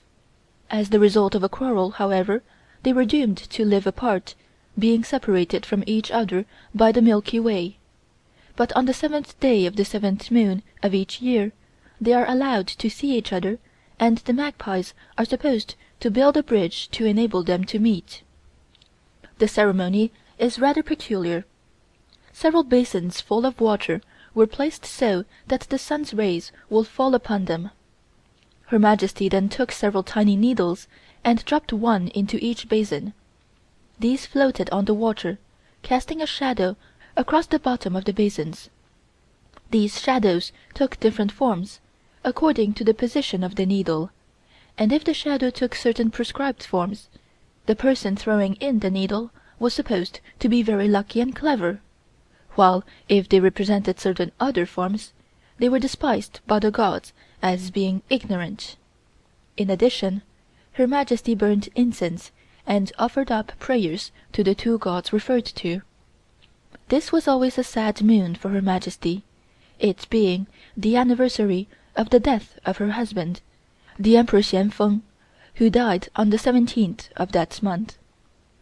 The 15th of the 7th moon each year is the day of the festival for the dead, and early in the morning the court moved to the Sea Palace in order to sacrifice. The Chinese hold that when a person dies, his soul still remains on the earth, and on these anniversaries they burn imitation money, the belief being that the soul of the departed one will benefit to the extent of the amount of money so represented. On the anniversary above referred to, Her Majesty sent for hundreds of Buddhist priests to pray for those unfortunate people who had died without leaving anyone who could sacrifice for them. On the evening of this day, Her Majesty and all her court ladies set out in open boats on the lake, where imitation lotus flowers were arranged as lanterns, with a candle placed in the center, which formed a sort of floating light, the idea being to give light to the spirits of those who had departed during the year, as to enable them to come and receive the blessings which had been prepared for them. Her Majesty ordered us to light the candles and place the flowers on the water ourselves, as she said it would be appreciated by the spirits of the dead. Some of the eunuchs had told Her Majesty that they had actually seen some of these spirits, which assertion was thoroughly believed. Although she had never seen them herself, she accounted for this by the fact that she was of too high rank, and the spirits were afraid of her. But she ordered all the rest of us to keep a sharp lookout and tell her if we saw anything. Of course, we didn't see anything, but many of the court ladies were so frightened that they closed their eyes for fear they might see something supernatural. Her Majesty was devoted to the late Emperor Xianfeng, and she was very sad and morose during this period. We all had to be very careful indeed not to upset her in any way, as she would find fault on the slightest provocation. She hardly had a word to say to any of us, and cried almost incessantly. I could hardly understand the reason for such grief, seeing that the Emperor had died so many years previously. None of the court ladies were allowed to dress in light-colored gowns during the whole of the 7th moon. We all dressed either in dark blue or pale blue, while Her Majesty herself dressed in black every day without exception. Even her handkerchiefs were black. The theaters, which were usually opened on the 1st and 15th of each month, were closed during the 7th moon. There was no music, and everything was conducted in the most solemn manner. In fact, the whole court was in deep mourning. On the morning of the 17th day of the 7th moon, Her Majesty visited the late Emperor's tablet, and knelt there crying for quite a while. In order to show respect for the late Emperor, none of us were allowed to eat meat for 3 days. This being my first year at the Palace, it appeared to me very strange, after the customary gaiety and noise. Of course, I felt very sorry for Her Majesty, as I could see as it was a genuine display of grief and was not in any way put on. As I was her favorite at that time, she kept me close to her side during this sad period. The young Empress said to me one day, "Her Majesty is very much attached to you, and I think you had better stay with her for the time being." This I did, and was so miserable myself that when Her Majesty commenced crying, I would cry also. When she saw that I was crying, Her Majesty would immediately stop and ask me not to cry. She would tell me that I was too young to cry, and that in any case I did not know what real sorrow was as yet. During the conversation we had at that time, she would tell me quite a lot about herself. On one occasion she said, "You know, I have had a very hard life ever since I was a young girl. I was not a bit happy when with my parents, as I was not the favorite. My sisters had everything they wanted, while I was, to a great extent, ignored altogether. When I first came to the court, a lot of the people were jealous of me because I was considered to be a beautiful woman at that time. I must say myself that I was a clever one, for I fought my own battles, and won them too. When I arrived at the court, the late Emperor became very much attached to me, and would hardly glance at any of the other ladies. Fortunately, I was lucky in giving birth to a son, as it made me the Emperor's undisputed favorite. But after that I had very bad luck. During the last year of his reign, the Emperor was seized with a sudden illness. In addition to this, the foreign soldiers burnt down the palace at Yuanmingyuan, so we fled to Rehe. Of course, everybody knows what took place at that time. I was still a young woman, with a dying husband and a young son. The East Empress Dowager's nephew was a bad man, who coveted the throne, which he had no right to in any event, as he was not of royal blood.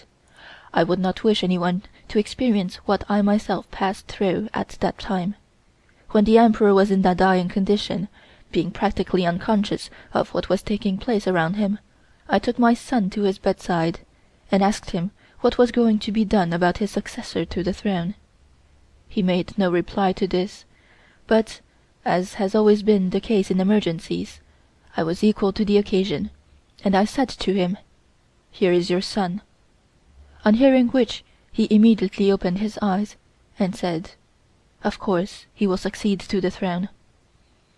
I naturally felt relieved when this was settled once and for all. These words were practically the last he spoke, for he died immediately afterwards. Although it is now so many years ago, I can see him now in that dying condition, just as though it all happened only yesterday. I thought that I could be happy with my son as the Emperor Tongzhi, but unfortunately he died before he was 20 years of age. Since that time I have been a changed woman, as all happiness was over as far as I was concerned when he died. I had also quite a lot of trouble with the East Empress Dowager, and found it very difficult to keep on good terms with her. However, she died 5 years after the death of my son. In addition to all this, when the Emperor Guangxu was brought to me as a baby 3 years old, he was a very sickly child, and could hardly walk. He was so thin and weak. His parents seemed to be afraid of giving him anything to eat. You know his father was Prince Chung, and his mother was my sister, so of course he was almost the same as my own son. In fact, I adopted him as such. Even now, after all my trouble on his account, he is not in perfect health. As you know, I have had plenty of other troubles besides these, but it is useless to mention them now. I am disappointed with everything, as nothing has turned out as I had expected." With this remark, Her Majesty commenced crying afresh. Continuing, she said, "People seem to think that just because I am the Empress Dowager, that I am bound to be happy, but what I have just told you is not all. I have gone through much more than that. If ever anything went wrong, I was always the one who was blamed. The censors even dared to impeach me once in a while. However, I am philosopher enough to take things for what they are worth, otherwise I would have been in my own grave long, long ago. Just imagine how small-minded these people are. Amongst other things, they objected to my transferring my court to the summer palace during the hot weather, although I could do no harm by being there. Even in the short time you have spent at court, you can see that I am unable to decide anything alone, while whenever they want anything, they consult with each other and then present their petition to me, which, unless it is something of a very serious nature, I never think of refusing." After the time set apart for mourning had expired, we all went back to the summer palace, where Miss Carl recommenced her work on Her Majesty's portrait. Her Majesty apparently soon got tired of this portrait painting, for one day she asked me when I thought it would be finished. She was afraid that it would not be finished by the time the cold weather came on, when we always removed the court to the Forbidden City, and she said it would be a lot of trouble and inconvenience to have to continue the portrait there. I told Her Majesty that it could easily be arranged and that she need not worry herself. After I had been posing in Her Majesty's place for several days, Her Majesty asked me whether Miss Carl had said anything about it, and if she did, I was to inform her that it was a command from Her Majesty, and that I did not make any further suggestion in that respect. So we had no further trouble with Miss Carl after that. I had, however, quite a lot of trouble with the eunuchs, who, in spite of Her Majesty's instructions, were anything but polite to Miss Carl. Of course, Miss Carl herself did not know this. I tried to make them behave better by threatening to tell Her Majesty about them, which had a good effect for a while, but they were soon as bad as ever. At the commencement of the 8th moon, Her Majesty always attended to the transplanting of her chrysanthemums, which was one of her favorite flowers, so each day she would take us with her to the west side of the lake and, assisted by us, would cut the tops of the young plants and set them in flower pots. I was very much surprised at this, as there were no roots, only the stems of the flowers, but Her Majesty assured me that they would soon grow into very pretty plants. Every day we went over to water these flowers until they began to bud. In case it rained heavily, Her Majesty would order some of the eunuchs to go over and cover up these chrysanthemum plants with mats, so that they would not be broken. It was characteristic of Her Majesty that no matter what other business she had to attend to, her flowers had her first consideration, and she would, if necessary, even go without her usual rest in order to superintend them personally. She also spent quite a time in looking after her orchard, where she had planted apple trees, pear trees, etc. Another thing which I began to notice was that when the spring and summer days had passed, she got quite irritable and sad, while in the winter she was simply unbearable. She loathed cold weather. One night during the 8th moon, Her Majesty was taken slightly ill, and complained of suffering from severe headaches. This was the only time I ever saw Her Majesty actually sick. She, however, got up as usual in the morning, and held audience, but was unable to take her luncheon, and very soon had to retire to her bed. Several doctors were summoned, each of whom took her pulse. This was quite a ceremony in itself. The doctors knelt at the bedside, and Her Majesty stretched forth her arm, resting her hand upon a small pillow which was provided for that purpose. After this each doctor wrote out his prescription, all of which were different from each other. We handed them to Her Majesty, who chose the one which she thought was the nicest to take, and 2 attendants and the doctor himself had to take a dose in her presence before she would touch it. Then she would take it all right. During this time it rained a great deal and was very hot. The climate at this time of the year is very damp, which causes the flies to make their appearance in millions. If there was one thing more than another that Her Majesty detested, it was these flies. During the actual summer they were not so troublesome as at this particular time.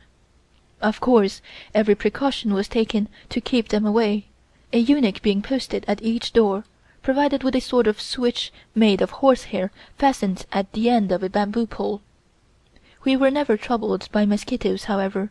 In fact, I never saw a mosquito curtain in the palace during the whole of my stay there.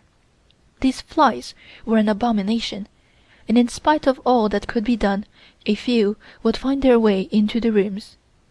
Whenever they alighted on Her Majesty, she would scream, while if by any chance one were to alight on her food, she would order the whole lot to be thrown away. This would spoil her appetite for the whole day and put her into a terrible temper as well. Whenever she saw one anywhere near her, she would order whoever happened to be present to go and catch it. I myself often received this order, but I detested them almost as much as Her Majesty did. They were so dirty, and stuck to one's hands whenever they touched them. After her illness, Her Majesty was indisposed more or less for quite a long time, and doctors were constantly in attendance. She took so many different kinds of medicine that instead of getting better, she got worse and eventually contracted a fever.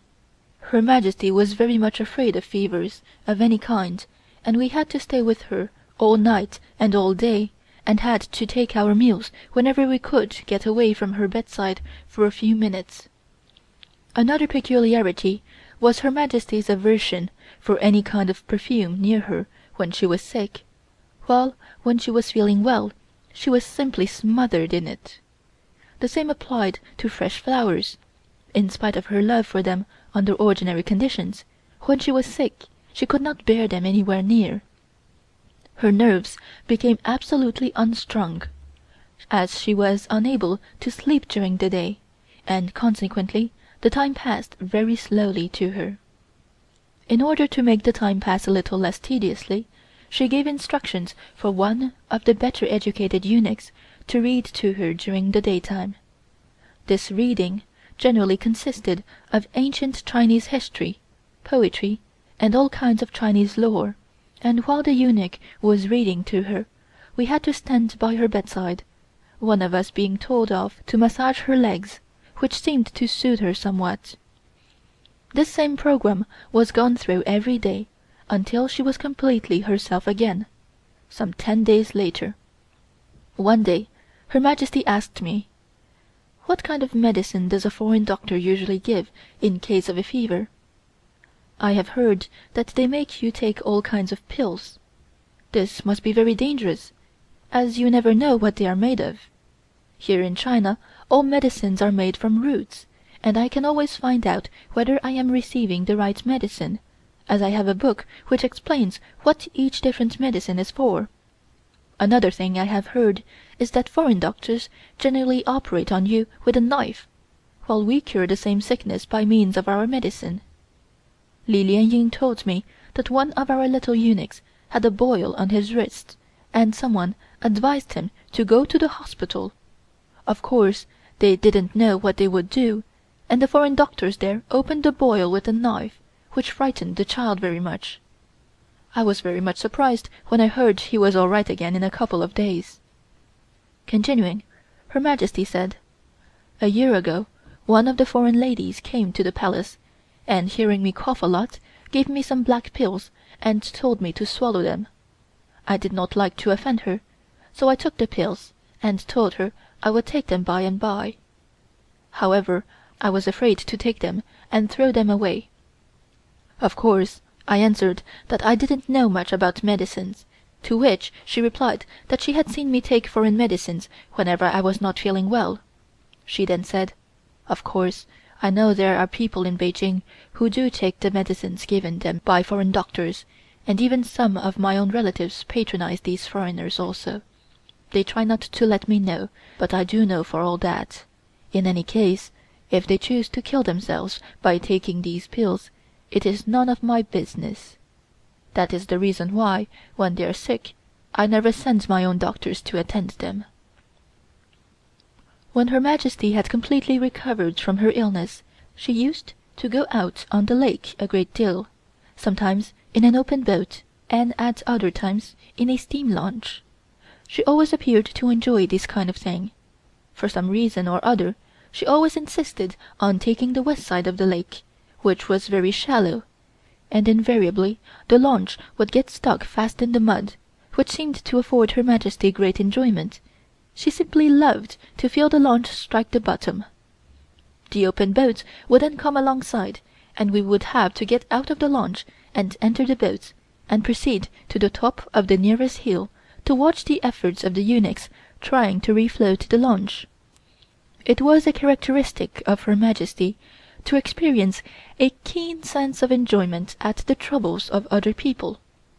The eunuchs knew this quite well, and whenever opportunity offered, they would do something which they thought would amuse Her Majesty.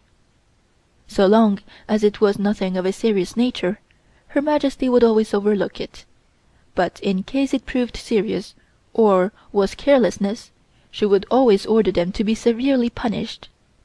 Thus it was very hard to tell just what to do in order to please her. Another of Her Majesty's peculiarities was inquisitiveness. For example, as I have stated before, it was the custom for Her Majesty to have sweetmeats brought to her before every meal, and after she had finished with them, the remainder were distributed among the court ladies. Whenever it happened that we were very busy, we did not bother with the sweetmeats at all, which Her Majesty very soon found out. One day, after she had finished dining, she came and looked through the window to see what we were doing, and saw some of the eunuchs eating the sweetmeats which she had given us. She did not say anything, but simply ordered that the sweetmeats should be brought back again, making us believe that she wanted some more herself. I knew that there was something wrong, as she never ordered them back before. When she saw what was left of them, she asked who had been eating so many, as they were nearly all finished. But she got no reply. We were all too scared.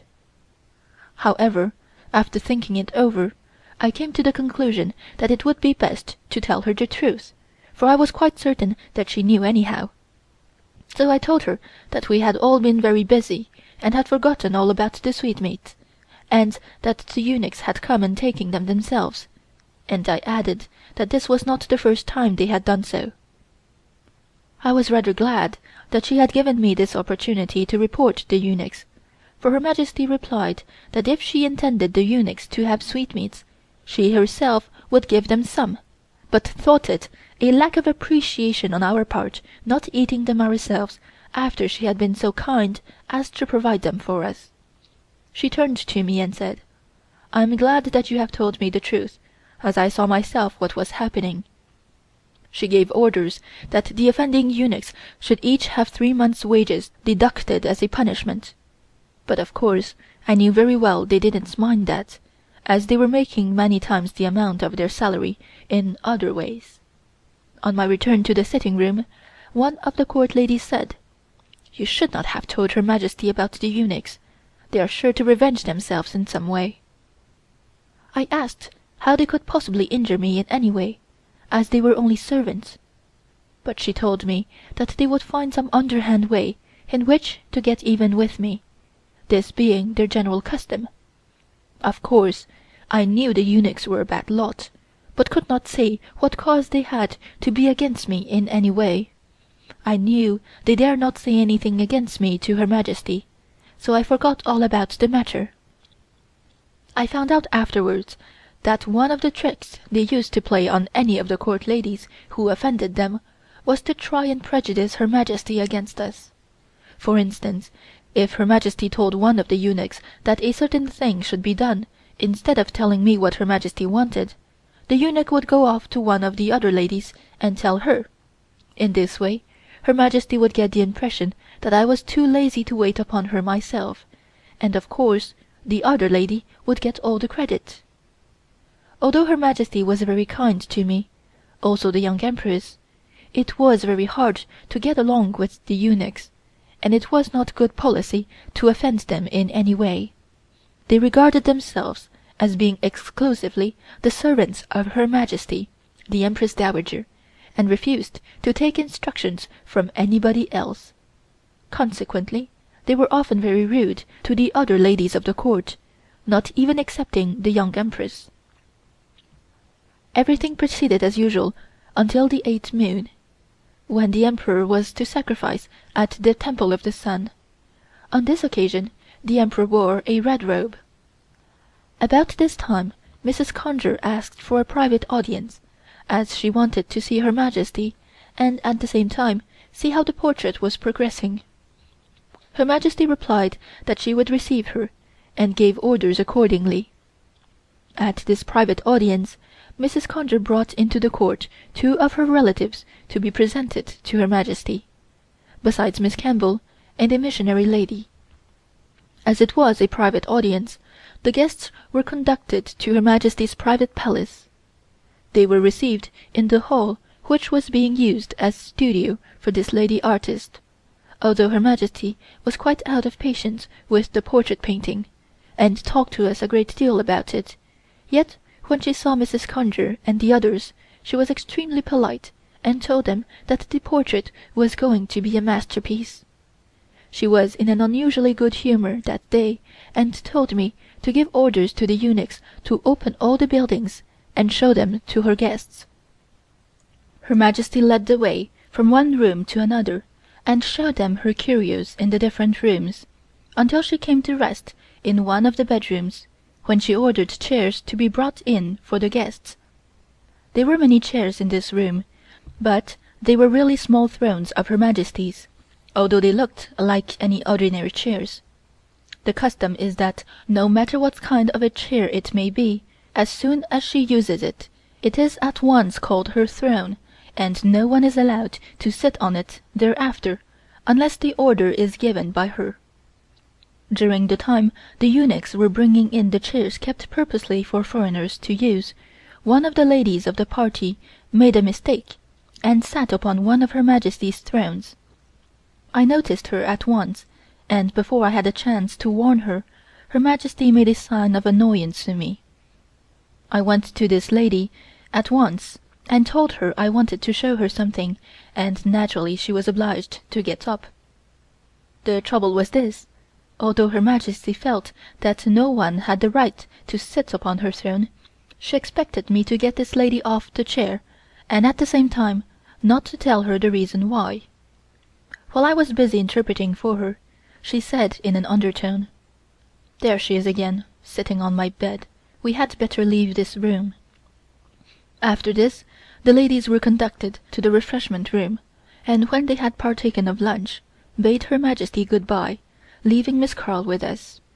As usual, we reported to her that we had seen the guests safely off. She said to me, "That was a funny lady. First she sat upon my throne, and then upon my bed. Perhaps she does not know what a throne is when she sees one, and yet foreigners laugh at us. I am sure that our manners are far superior to theirs. Another thing, did you notice that Mrs. Conger landed a parcel to Miss Carl out in the courtyard when she came in?" I replied that I had noticed her passing something like a parcel, but could not tell what the parcel contained. She thereupon told me to go and ask Miss Carl what it was. At that time I had received so many peculiar orders from Her Majesty that I was beginning to get accustomed to them, and used my own discretion in carrying out her instructions. Therefore I did not ask Miss Carl, but set about finding out for myself. However, when I began to look around for the parcel, it had mysteriously disappeared, and I could not find the thing anywhere.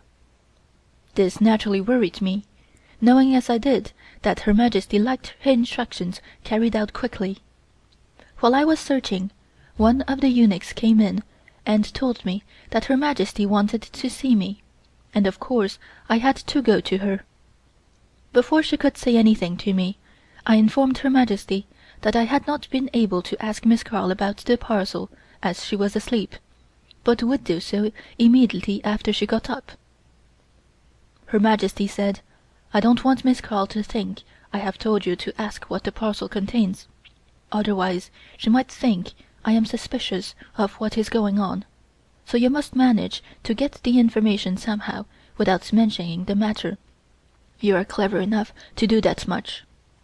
Shortly afterwards, while I was walking along with Miss Carl to Her Majesty's palace, to proceed with the portrait, I noticed that she was carrying the parcel in question, which was a great relief to me, I can assure you.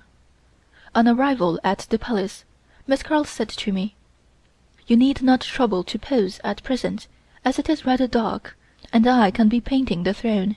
You can look through this magazine if you like, to pass the time away."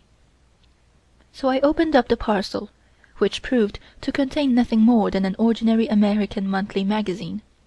After glancing through the book, I made an excuse to hurry away and inform Her Majesty.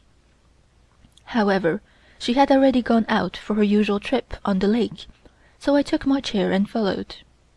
When I reached the lake, Her Majesty, who had seen me, sent a small boat and I was rowed out to the launch. Before I could get a chance to speak, Her Majesty said with a smile, "I know all about it. It was a book, and Miss Carl handed it to you to read." I was very much disappointed that I had had my journey for nothing. I knew that the eunuchs would report it to Her Majesty at the first opportunity, but I hardly expected they would have done so already. Her Majesty was now quite satisfied, and simply asked whether Miss Carl suspected that she had inquired about the matter. As I was about to return to Miss Carl, Her Majesty called me and said, "There is one thing I want to tell you, and that is whenever any foreign ladies are visiting the palace, always keep close to the Emperor, so that, in the event of their speaking to him, you can interpret." I answered that so far, whenever any foreigners were present, I was present also, and did not think that anybody had held any conversation with the Emperor whatsoever. She explained that her reason for mentioning this was that she wanted me to be just as courteous to the Emperor as I was to herself, and I was to place myself entirely at his disposal whenever visitors were present. Of course, I knew very well that this was not the true reason at all, but that she wanted to take every precaution to preclude the possibility of foreigners influencing the Emperor in matters of reform, etc. Chapter 15. The Mid-Autumn Festival. On the 15th day of the 8th moon came the celebration of the Mid-Autumn Festival, sometimes called the Moon Festival. This name is derived from the belief which the Chinese hold that the moon is not permanently round when full, but that on this particular day it is a perfect circle. The ceremony which is gone through is conducted entirely by the court ladies, and consists of worshipping the moon as soon as it appears in the sky. In other respects the celebrations are exactly the same as in the Dragon Boat Festival. Presents were exchanged between Her Majesty and the court officials. The festival concluded with a theatrical performance which describes a scene in the moon. The belief is that a beautiful maiden lives in the moon, her only companion being a white rabbit, called a jade rabbit. According to the play, this rabbit escapes from the moon to the earth and becomes a young and beautiful girl. A golden rooster, which lives in the sun, becoming aware of the rabbit's descent to the earth, himself descends from the sun and changes into a handsome prince. Of course, they very naturally meet and immediately fall in love. Now on the earth lived another rabbit, a red one, who, on finding out what was going on, changed himself into a prince also, and set about making love to the beautiful maiden, with the object of cutting out the rooster. However, he was seriously handicapped, inasmuch as he was unable to change the color of his face, which remained red. Therefore his love-making met with no success, and the rooster prince had it all his own way. At this point the beautiful maiden in the moon, on discovering her loss, sent the soldiers of heaven to recapture her rabbit, with the result that she was taken back to the moon, and the rooster, being left alone, had no alternative but to reluctantly return to his home in the sun. During this performance the head eunuch brought a young man into the courtyard, who kowtowed to Her Majesty. This was such an unusual occurrence that everybody noticed it. I could see that he was a stranger, and did not belong to the court, and I wondered who he could be. At the other end of the veranda I saw 2 or 3 of the court ladies whispering together, and smiling. They finally came over to me, and asked if I knew who he was. I told them that he was a stranger to me, and they ought to know better than I did, as they had been at the court much longer. Anyhow, I give it as my opinion that he was decidedly ugly.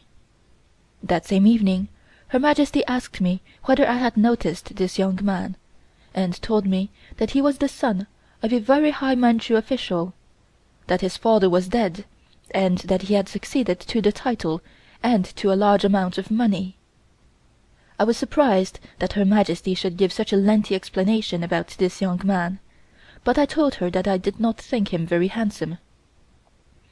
Her Majesty was talking in a very serious manner, but I did not think anything of the occurrence at the time, but a few days later, while I was posing for the portrait, I heard Her Majesty whispering to my mother at the other end of the room. I saw that Her Majesty was holding a photograph in her hands, which she showed to my mother, at the same time asking whether my mother considered him good-looking. My mother answered, "Not very." On Her Majesty replying that beauty was not everything, I began to suspect that there was something going on which directly concerned me. I began to think of some excuse in order to get out of what I could plainly see was a proposed marriage between myself and this gentleman. I knew that if Her Majesty had made up her mind that I was to marry him, I could not help myself, but at the same time I made up my own mind that rather than marrying anyone whom I did not like, especially one I had never seen before, I would leave the court altogether, When Her Majesty retired for her usual afternoon rest, she told me she wanted to see me for a moment. After beating about the bush for some time, she asked me whether I would like to stay with her always, or whether I would like to go away again on some foreign country. I at once answered that I was quite satisfied to stay with her as long as she cared to have me, but that when she was tired of me, she could then send me away. Her Majesty informed me that it had been her intention to marry me to this young gentleman, and asked my opinion. I told her that I did not want to get married at all, especially seeing that my father was sick at this time, and leaving home to go to live apart from my family would break his heart and perhaps be the cause of his premature death. Her Majesty said that was no excuse, as I should not have to go out of China, but would be able to see my father and family any time I wished. I told Her Majesty that I would much rather stay with her altogether, and that I did not want to marry anybody. Her Majesty then said, "I won't listen to any excuse. I have already explained everything to your mother," but, much to my surprise, she said it would be better to mention it to you first, on account of your having been brought up differently from the rest of the court ladies. Had it not been this fact, I would simply have arranged everything with your mother, and the matter would have been settled so far as you were concerned. I could not say anything in answer to this, so I commenced to cry. I told Her Majesty that I was not like the rest of the court ladies who pretended they did not want to marry, when all the time they were simply looking forward to getting married, if only for the change from the monotony of court life. I promised that I would stay with her for ever, and that I had no desire to go away from China again. I explained that I should not have gone at all had it not been that my father was transferred to Paris. Her Majesty said, "Oh well, I am very glad that you did go away, as you are more useful to me than you would have been had you stayed in China all your life." After a lot more discussion, Her Majesty said, "Well, I will leave you to think the matter over. If you don't like the young man I have chosen, there are plenty of others," which remark did not help me very much, as I could see that she meant to marry me off anyway. However, I had managed to get out of it this time, and thought I would be able to arrange matters satisfactorily should the question come up again. Nothing further was said about the matter until nearly a month later, when I heard that a marriage had been arranged between this gentleman and the daughter of one of the princes. So everything ended very satisfactorily from my point of view. The 26th day of the 8th moon was the occasion of another celebration. At the time the Manchu dynasty began, Emperor Shunzhi, who had fought very hard to gain the throne, found himself on the 26th day of the 8th moon absolutely out of provisions of every kind, and it was necessary for him and his army to live on the leaves of trees, which was the only form of food obtainable at the time. Thus the anniversary of this day, even up to the present time, is always celebrated by the Manchu people, who deny themselves all luxuries, especially at the court. We did not eat any meat on that day, but only rice wrapped in lettuce leaves. Chopsticks were also discarded, and the food was conveyed to the mouth by the hand alone. Even the Empress Dowager was no exception to this rule. This is done in order to remind the present generation of the privations suffered by their ancestors who established the Manchu dynasty. Towards the close of the 8th moon, Her Majesty's gourd plants, which had been planted early in the spring, were ripening, and each day she would take us all to see what progress they were making. She would pick out those which she considered to be the most perfect in form, i.e., those with the smallest waist, and tie ribbons around them, so as not to lose sight of them. She pointed to one of these plants one day, and said to me, "This reminds me of yourself when dressed in foreign clothes. Surely you feel more comfortable in the clothes you are now wearing." When these gourds were quite ripe, they were cut down, and Her Majesty would scrape the outer skin with a bamboo knife, afterwards wiping the fruit with a wet cloth. They were then allowed to dry, and after a few days they would assume a brownish color, when they were ready for hanging as ornaments in the summer palace. In one room alone there were over 10,000 of these gourds of different shapes. It was the duty of the court ladies to periodically wipe these gourds with a cloth, in order to give them a shiny appearance, and also to scrape any new ones which were pulled and prepare them for the palace. None of us cared very much about this work excepting Her Majesty. One day, whilst attending to these gourds, I happened to knock the top off one of the old ones, which was Her Majesty's particular favorite. I dared not go and tell Her Majesty what had happened, and one of the court ladies suggested throwing the thing away altogether, and saying nothing about it, as Her Majesty would not be likely to find it out, having so many of them. However, I finally decided to go and tell Her Majesty about it, and take punishment if necessary. For a wonder, Her Majesty did not make much bother about it. She said, "Well, it was quite an old one in any case, and the top was all ready to drop off at any minute. So it happens that you were the one to wipe it, and of course it came off. It can't be helped." I told Her Majesty that I was very much ashamed at being so careless, especially as I knew it was one of her favorites, and there the matter ended. All the rest of the court ladies were in the waiting room, and were anxious to know how I would get out of it, and when I told them, they said that had it been any of them, there would have been a fine row. They laughed and said it must be nice to be a favorite, which made me feel very uncomfortable. I told the young Empress exactly what had happened, and she said I was quite right to tell Her Majesty the truth, and told me to be very careful, as there was much jealousy going on.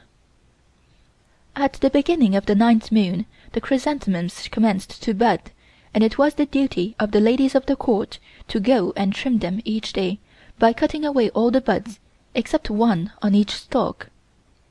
This trimming gives the flower a better chance of developing, a much larger blossom being the result. Even Her Majesty would help with this work.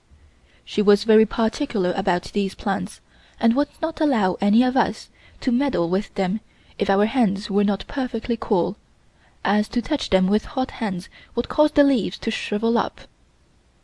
These flowers are generally in full blossom about the end of the 9th moon or beginning of the 10th moon. Her Majesty had a wonderful gift of being able to tell what kind of flower would bloom from each separate plant, even before the buds appeared. She would say, "This is going to be a red flower," and we would place a bamboo stick in the flower pot with the name written on it. Then another Her Majesty would declare to be a white one, and we would place a similar bamboo stick in the flower pot with the description, and so on. Her Majesty said, "This is your first year at the palace, and no doubt you are surprised at what you have just seen and heard me say, but I have never yet made a mistake, for you will see when the flowers commence to bloom." It was a fact, as everything turned out exactly as she had predicted. None of us ever knew how she was able to distinguish one from the other, but she was always right. I did once ask her to explain how she was able to tell, but she answered that it was a secret. All this time the portrait was proceeding very slowly, and one day Her Majesty asked me how long I thought it would be before it was finished, and what the custom in Europe was as regards remuneration for such a portrait. I replied that it was customary to pay very handsomely, but she would not hear of such a suggestion, saying that in China it was not the custom, and that it would be regarded as an insult to offer money for such a service. She suggested decorating Miss Carl as a reward for her services, which she considered would be appreciated far more than a money present. There was nothing more for me to say at this time, but I determined to mention the matter again when a favorable opportunity occurred. During the 9th moon, a Russian circus visited Peking, and of course everybody talked of little else. Her Majesty, hearing so much talk about this circus, asked what it was like, and after we had explained to her, she became very interested and said that she would like to see it. My mother thought it would be a good idea to have the circus brought up to the Summer Palace, where they could perform, so she asked Her Majesty whether this might be done. Her Majesty was delighted with the idea, and arrangements were accordingly made for the performance. While everything was being fixed, the people belonging to the circus and the animals were quartered near our own house, and we had to feed them at our own expense. However, we wanted to show Her Majesty what a circus was like, so the expense did not matter. It took them 2 days to erect the tent and make all necessary preparations, and during this time Her Majesty received reports as to what was being done, and the progress they were making. The day before the performance, we noticed that Her Majesty, on coming from her audience, looked very angry, and on our inquiring what was the matter, she informed my mother and myself that some censors had raised objections against having this circus in the palace grounds, as there had never been anything of this kind allowed before, and they had begged Her Majesty to give up the idea. Her Majesty was very angry, and said, "You see how much power I have here. I cannot even have a circus without somebody raising objections. I think we had better pay them something and let them go away." Of course, we agreed to anything she thought best. After considering for a time, Her Majesty jumped up and said, "They have the tent up already. They will talk just the same whether we have the circus or not. I will have it anyway." So the performance duly took place, and Her Majesty and all the court were delighted. One item consisted of a young girl walking and dancing on a large globe. This especially pleased Her Majesty, and she insisted on the performance being repeated several times. Another item of interest was the trapeze act. Of course, nobody present, with the exception of my mother, sister and myself, had ever seen a circus performance before, and Her Majesty was very much afraid that the man would fall from the trapeze and kill himself. Another thing which interested Her Majesty was the bareback riding, which she thought simply wonderful. The only objection to the whole show which she raised was when it was suggested to bring in the lions and tigers, etc. She said it was not safe to bring wild beasts into the palace, and that she would rather not see this part of the performance. The proprietor of the circus, however, brought in a small baby elephant which performed several clever tricks. This delighted Her Majesty more than anything else, and when the proprietor saw how pleased she was, he offered the elephant as a present, which she accepted.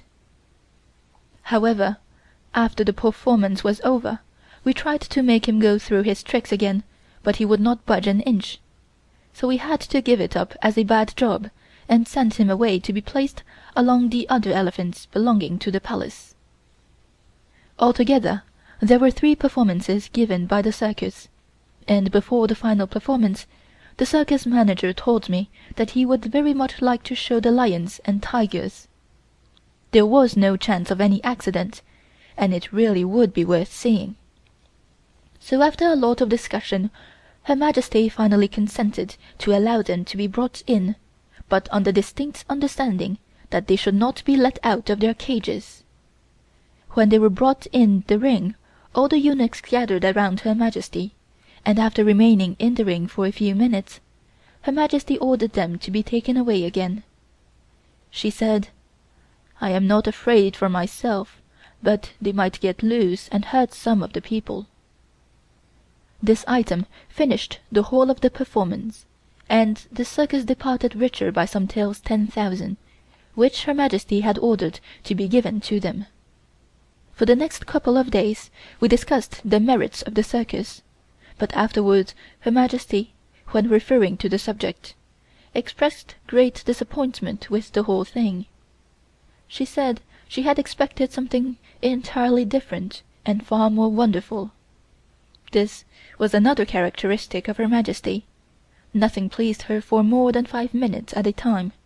She said to me, "I don't see anything at all wonderful in foreign accomplishments. Take for instance this portrait which this lady is painting. I don't think it is going to be at all a good picture. It seems so rough." Her Majesty did not understand oil painting. Then again, why should she always want to have the things before her while painting them? An ordinary Chinese artist could paint my dress, shoes, etc., after seeing the things once. She cannot be very much of an artist in my opinion, though you need not tell her that I said so. Continuing, Her Majesty said, "By the way, what do you talk about when you are posing for this portrait of mine? Although I don't understand what she is saying, still I can see she has a lot to say. Be sure not to tell her anything connected with the court life, and do not teach her any Chinese. I hear that she often asks what different things are called in Chinese, but don't tell her. The less she knows the better for us. I can see that she has seen nothing of our ordinary court life as yet. I wonder what she would say if she were to see one of the eunuchs being punished, or anything like that. She would think that we were savages, I suppose. I noticed the other day, when I was angry, that you took this lady artist away. This was very wise of you. It is better that she should not see me in a temper. She might talk about it afterwards. I wish this portrait was finished. The cold weather is coming on, and we have to open up the boxes and get our winter clothes ready. You girls need winter clothes, I know, as you have none but foreign dresses. Then again, my birthday is next month, and there will be the usual celebrations. After that we return to the Sea Palace, and what can we do with this artist? I suppose she will have to go back and stay at the American Legation, and come to the Sea Palace each day until the work is finished. This will be a lot of trouble, as it is not 10 minutes' drive as at present, but nearer an hour's drive, and even if this can be satisfactorily arranged, what about the Winter Palace in the Forbidden City? Try and get to know how long she expects to be before it is finished." This gave me an opportunity to tell Her Majesty that Miss Carl was just as anxious to get the work finished as she was to have it finished, but explained that Miss Carl had very little time to paint as Her Majesty could spare very little time to give personal sittings, and again, when Her Majesty went to lie down each afternoon, Miss Carl had to stop painting, as she was working in the next room to Her Majesty's bedroom. Her Majesty replied, "Well, if she expects me to sit for her all day long, I will give up the whole thing at once," and then added, "I think you yourself are getting tired of sitting, and want me to take it up again, but I have already had quite enough of it." Of course, I told her that instead of being tired of it, I enjoyed sitting on her throne, which I regarded as a great honor. I explained to Her Majesty that Miss Carl did not like me to pose in her place, as she could not get along so quickly as if she were to sit herself, but she simply said that I was acting under her commands, and that should be sufficient for me. For the next 10 days we were kept very busy, selecting materials for winter clothing, and also official robes for my sister and myself to be worn during the forthcoming birthday celebrations. These dresses were full winter court dresses of red satin, embroidered with golden dragons and blue clouds, and were trimmed with gold braids and lined with grey squirrel. The cuffs and collars, which were turned down, were of sable. While Her Majesty was giving one of the eunuchs instructions as to how these were to be made, the young Empress beckoned to me, and I went out. She said, "You go and kowtow to Her Majesty, as it is a great favor for her to give you a dress trimmed with sable. This is usually worn by a princess." So when I returned to the room, I availed myself of the first opportunity to kowtow and thank Her Majesty for the great favor she had granted me. She answered, "You deserve it, and I see no reason why you should not be treated as a princess anyway. Many of the princesses are not of the imperial family. Any title may be bestowed for special services rendered to the country, and you have been of more help to me than any other court lady I have ever had, and I can see that you are faithful in the discharge of your duties. You may think I do not notice these things, but I do. You are certainly entitled to be ranked as a princess, and in fact I never treat you differently from the princesses, but rather better in many ways." Turning to a eunuch, she said, "Bring me my fur cap here." This cap was made of sable, trimmed with pearls and jade, and Her Majesty explained that our caps would be something after the same style, except that the crown, instead of being yellow as in the case of Her Majesty's cap, would be red. I was naturally delighted. In addition to the cap and full court dress, Her Majesty had two ordinary dresses made for everyday wear, one lined with sheepskin and the other lined with gray squirrel. Then she gave us 4 other dresses of finer material, lined with black and white fox-skin, and all trimmed with gold braid and embroidered ribbons. In addition, there were 2 other dresses, one of a pale pink color embroidered with 100 butterflies, and the other of a reddish color embroidered with green bamboo leaves. Several short jackets, also lined with fur, were also included in Her Majesty's present, and several sleeveless jackets went to complete the lot.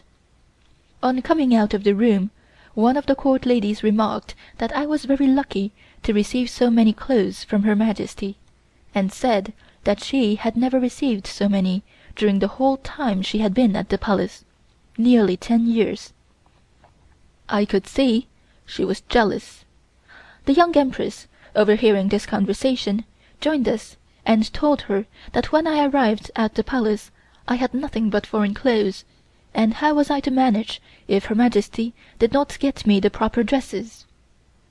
This incident was the beginning of another unpleasant time for me with the ladies of the court.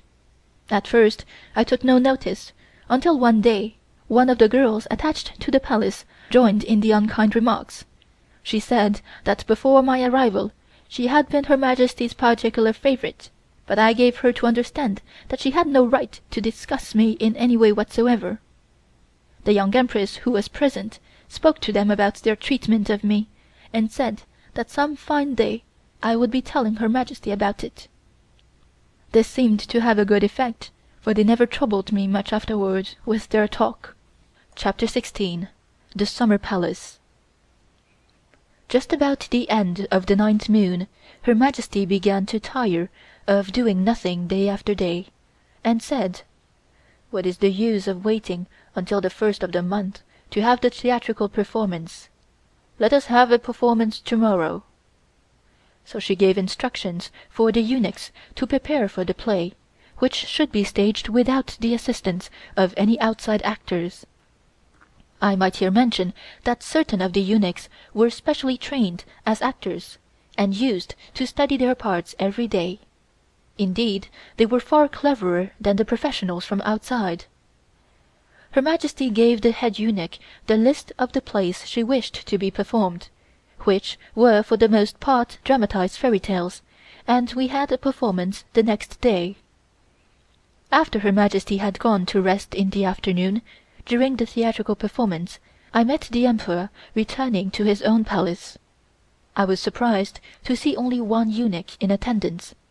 This was the Emperor's own private eunuch, and he trusted him implicitly. He asked me where I was going, and I told him I was going to my room to rest a while. He remarked that he had not seen me for quite a long time, which made me laugh, as I saw him every morning at the audience. He said, "I don't get as much chance of chatting with you as formerly, since this portrait painting began. I am afraid I am not making much progress with my English, as I have nobody to help me now that your time is occupied with this lady artist. You appear to enjoy her company very much. All the same, I suppose it is very monotonous. Has she found out yet that you are there simply to keep an eye upon her?" I told him that I was very careful not to betray myself in any way, and that I did not think she suspected she was being watched. The Emperor then said: "I understand there is a rumor to the effect that when this lady has finished Her Majesty's portrait, she is going to paint mine. I should very much like to know who says so." I told him this was the first I had heard about it, so could not say. I asked him whether he would like to have his portrait painted, but he only answered: "That is rather a difficult question for me to answer. You know best whether I ought to have it painted or not. I see Her Majesty having so many photographs taken, and even the eunuchs are in the picture." I understood at once what he meant, so I asked him if he wished me to take him with my little kodak. He looked surprised and asked: "Can you take pictures too? If it is not too risky for us, we might try it some day when we have an opportunity. Don't forget, but I think we must be very careful." He then changed the conversation by saying: "Well, now that we have time to talk, I want to ask you a question, and I expect you to answer me truly. What is the general opinion amongst the foreigners regarding myself? Do they consider me a man of character, and do they think me clever? I am very anxious to know." Before I could say anything in answer to this question, he continued: "I know very well that they regard me as nothing more than a boy, and as being of no consequence at all. Tell me, is not this so?" I replied that many foreigners had asked me about him, as to what kind of man he was, but that they had never expressed any opinion of their own regarding him, excepting that they understood he was in the best of health.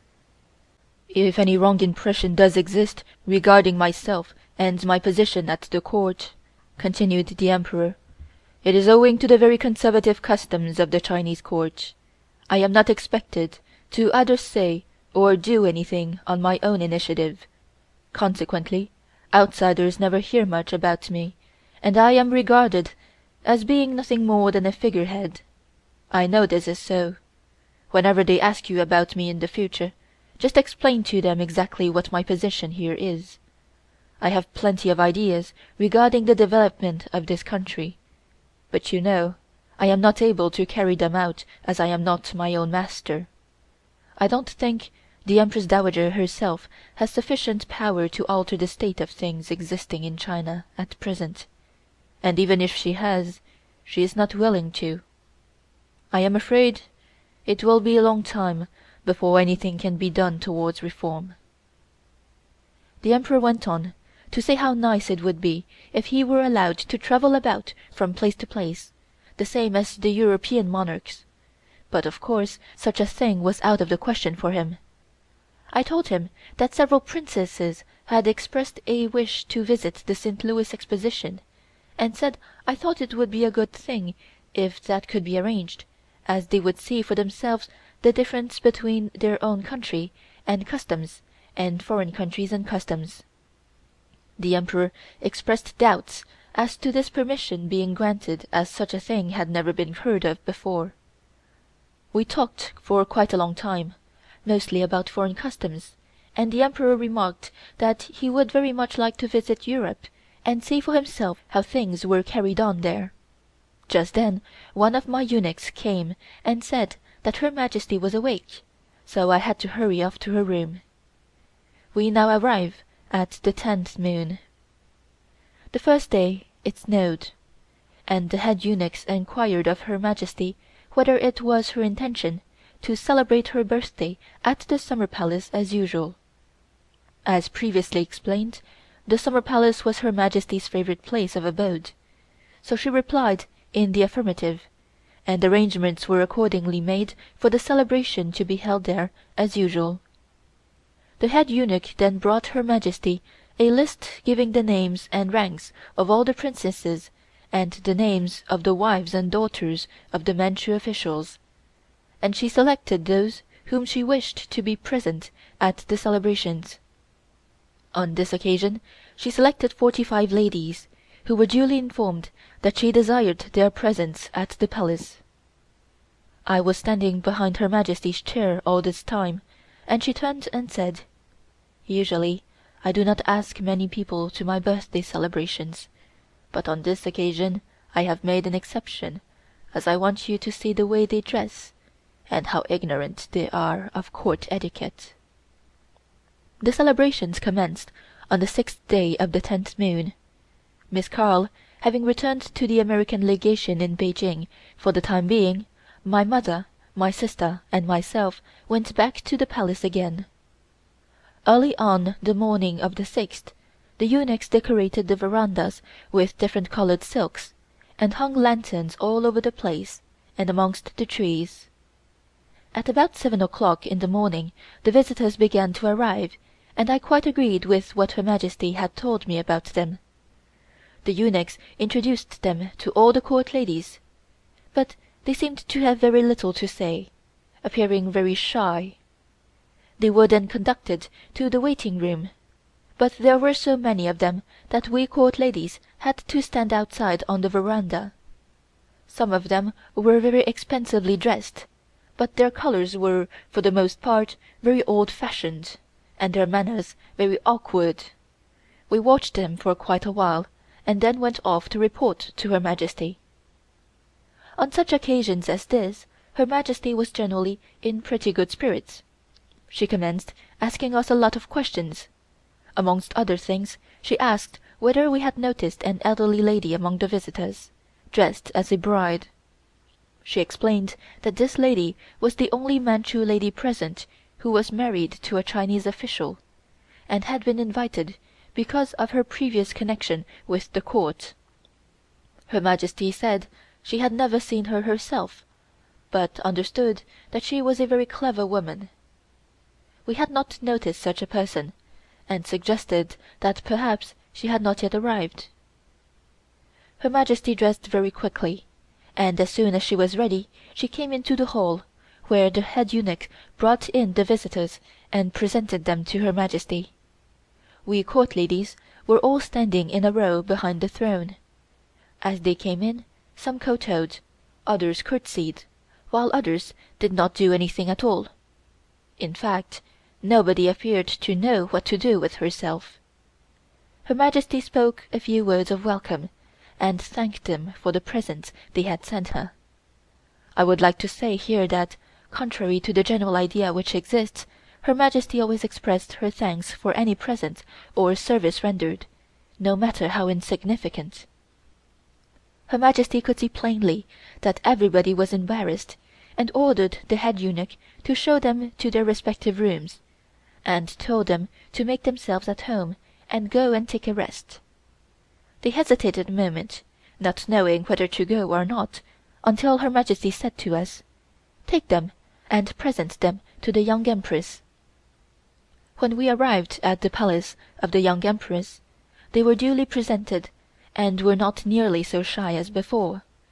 The Young Empress informed them that in case they desired to know anything, or to be put right on any point of court etiquette, the court ladies would be pleased to give them all necessary information, and she decided that the best way would be for each court lady to have charge of so many of the visitors, as it would not be nice to have any mistakes occur during the ceremony, on the 10th. So we each were allotted so many guests, and had to look after them and instruct them how to act on the different occasions. During Her Majesty's afternoon rest, I paid a visit to the guests I was to take charge of. Among them was the bride referred to by Her Majesty, so I went and made myself agreeable to her, and found her very interesting. She had evidently received a good education, unlike the majority of Manchu ladies, as I found she could read and write Chinese exceptionally well. I then explained to all of them what they would have to do, and how to address Her Majesty, should it be necessary to do so. I don't know whether I have mentioned it previously, but whenever anybody spoke to Her Majesty, they always addressed her as Great Ancestor, and when referring to themselves, instead of the pronoun I, they would say your slave. In all Manchu families a similar rule is observed, the pronouns you and I being dispensed with and the titles mother and father and the son's or daughter's first name being substituted. Her Majesty was very particular about this rule being strictly observed. For the next 4 days, until the day of the ceremony, these visitors passed their time in learning the court etiquette and going to the theatre. Every morning, as usual, we waited on Her Majesty and reported anything of interest which had occurred during the previous day. Then we all preceded Her Majesty to the theatre, where we awaited her arrival standing in the courtyard. On Her Majesty approaching, we would all kneel down until she had passed into the building, opposite the stage, kneeling in rows.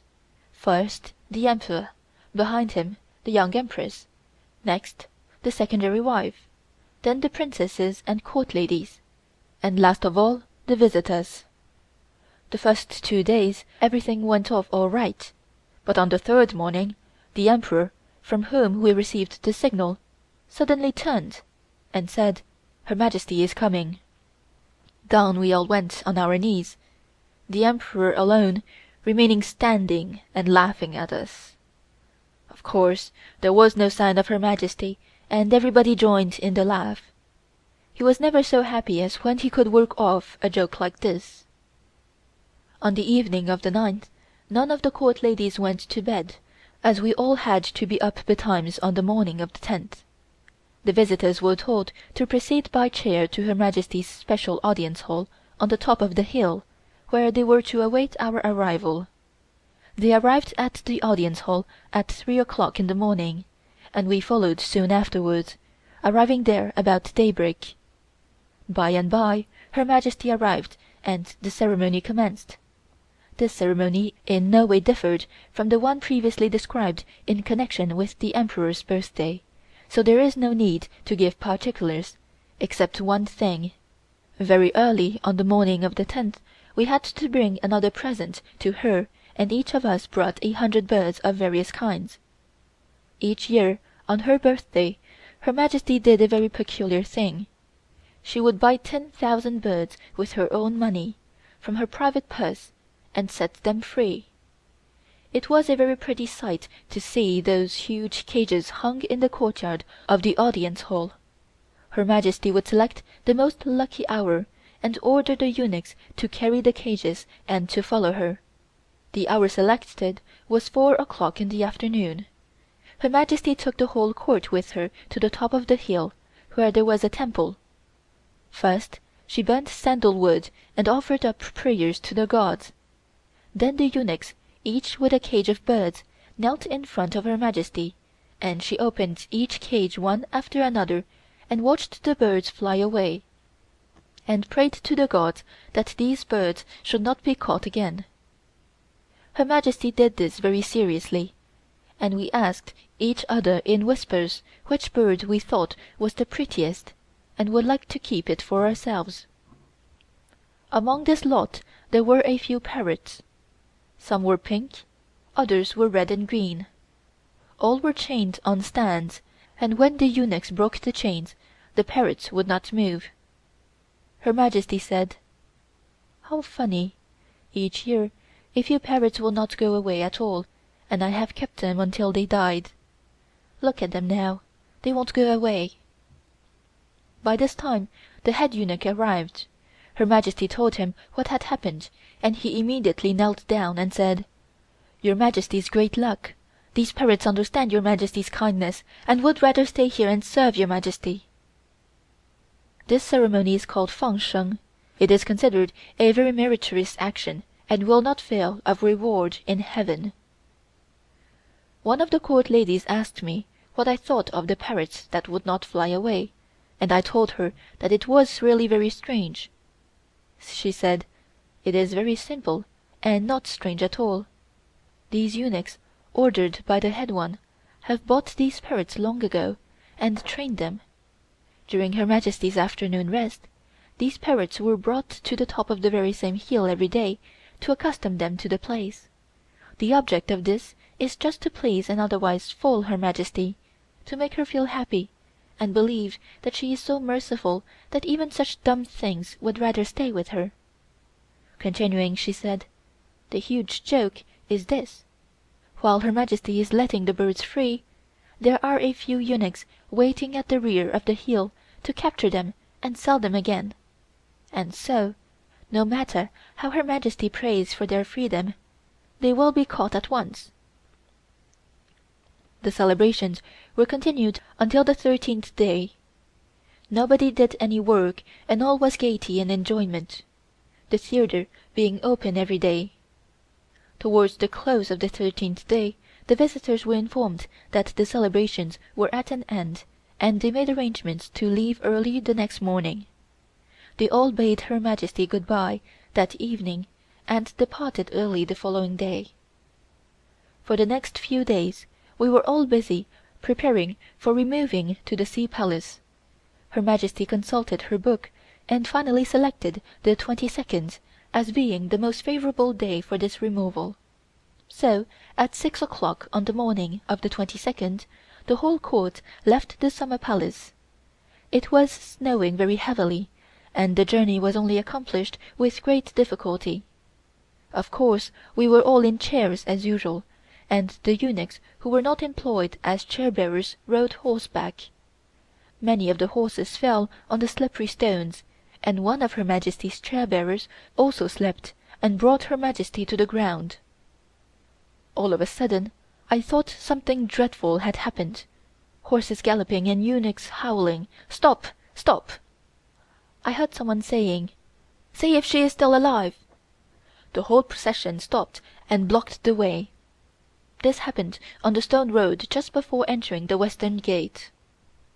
Finally we saw that Her Majesty's chair was resting on the ground, so we all alighted and went forward to see what had happened. A great many people were talking excitedly all at the same time, and for a moment I was rather frightened, for just about that time we heard a rumor that some of the revolutionists were going to take the life of the whole court, and although we heard that, we did not dare tell Her Majesty. So I immediately went to her chair and found her sitting there composedly, giving orders to the chief eunuch not to punish this chair-bearer, for he was not to blame, the stones being wet and very slippery. Li Lien-ying said that would never do, for this chair-bearer must have been careless, and how dare he carry the old Buddha in this careless way? After saying this, he turned his head to the beaters. These beaters, carrying bamboo sticks, went everywhere with the court for such occasions as this, and said, "Give him 80 blows on his back." The poor victim, who was kneeling on the muddy ground, heard the order. The beaters took him about 100 yards away from us, pushed him down and started to do their duty. It did not take very long to give the 80 blows, and, much to my surprise, this man got up, after receiving the punishment, as if nothing had happened to him. He looked just as calm as could be. While we were waiting, a eunuch handed me a cup of tea, which I presented to Her Majesty, and asked her if she was hurt. She smiled and said it was nothing, ordering us to proceed on our journey. I must explain about this tea. The eunuchs had it prepared all the time, and always carried a little stove along with hot water. Although this went every time when the court moved, it was seldom used.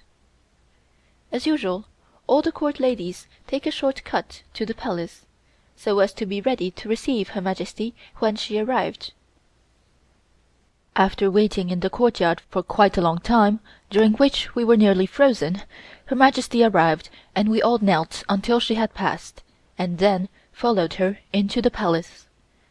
Her Majesty also complained of the cold and ordered that fires should be brought into the hall. These fires were built in brass portable stoves lined with clay, and were lighted outside and brought into the hall after the smoke had passed off somewhat. There were 4 stoves in all. All the windows and doors were closed, there being no ventilation of any description, and very soon I began to feel sick.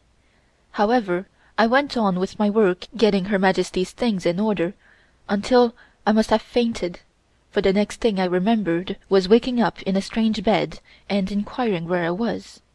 But on hearing Her Majesty giving orders in the next room, I knew it was all right. one of the court ladies brought me a cup of turnip juice, which Her Majesty said I was to drink. I drank it and felt much better. I was informed that Her Majesty had gone to rest, and so I went off to sleep again myself. When I awoke, Her Majesty was standing by my bedside. I tried to get up, but found that I was too weak, so Her Majesty told me to lie still and keep quiet, and I would soon be all right again. She said that I had better have a room close to her bedroom, and gave instructions to the eunuchs to remove me there as soon as it was prepared. Every few minutes Her Majesty would send to inquire how I was progressing, and whether I wanted anything to eat. It was the custom to stand up whenever receiving a message from Her Majesty, but it was out of the question for me to do so, although I tried, with the result that I made myself worse than ever. Towards evening the head eunuch came to see me and brought several plates of sweetmeats. He was very nice and told me that I was very fortunate, as Her Majesty very rarely bothered herself about any of the court ladies, and that evidently she had taken a fancy to me. He sat talking for some time, and told me to eat some of the sweetmeats. Of course I was not able to eat anything at all, let alone sweetmeats, so I told him to leave them and I would eat them later. Before leaving, he said that in case I wanted anything, I was to let him know. This visit was a great surprise to me, as usually he took very little notice of any of us, but I was told afterwards that the reason he was so nice was because Her Majesty showed such an interest in me. The next morning I was able to get up and resume my duties. I went in to see Her Majesty and kowtowed to her, thanking her for her kindness during my indisposition. Her Majesty said that the head eunuch had told her the previous evening that I was much better, and that she was glad I was up and about again. She said it was nothing serious, simply that I was unaccustomed to the fumes from the fires, which had gone to my head. As the snow had stopped falling, Her Majesty decided that the next day we would go and choose a place for Miss Carl to continue the painting. I suggested that perhaps it would be better if we waited until Miss Carl arrived herself, so that she could choose a suitable place for her work, but Her Majesty said that would not do at all, because if it were left to Miss Carl, doubtless she would choose some impossible place. Of course, there were many parts of the palace which were kept quite private, and Miss Carl would not be allowed to go there.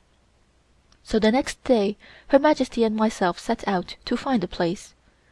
After visiting many different rooms, all of which were too dark, we finally fixed on a room on the lake side of the palace. Her Majesty said, "This is very convenient, as you can go to and fro either by chair or by water." I found that it took about 3/4 of an hour by chair to get to the palace gate, and rather less than that by boat. I was expecting to return to stay at the palace with Her Majesty, but it was finally decided that this would not do, as it would not be policy to allow Miss Carl, who was staying at the American Legation, to go in and out of the palace gate alone, so Her Majesty said it would be better for me to stay at my father's place in the city, and bring Miss Carl to the palace each morning, returning with her in the evening. This was anything but pleasant, but I had no other alternative than to obey Her Majesty's instructions. When Miss Carl arrived at the palace the next day, and saw the room which had been selected for her to work in, she was not at all pleased. In the first place, she said it was too dark, so Her Majesty ordered the paper windows to be replaced by glass. This made the room too bright, and Miss Carl asked for some curtains so as to focus the light on the picture. When I informed Her Majesty of this request, she said, "Well, this is the first time I have ever changed anything in the palace except to suit myself.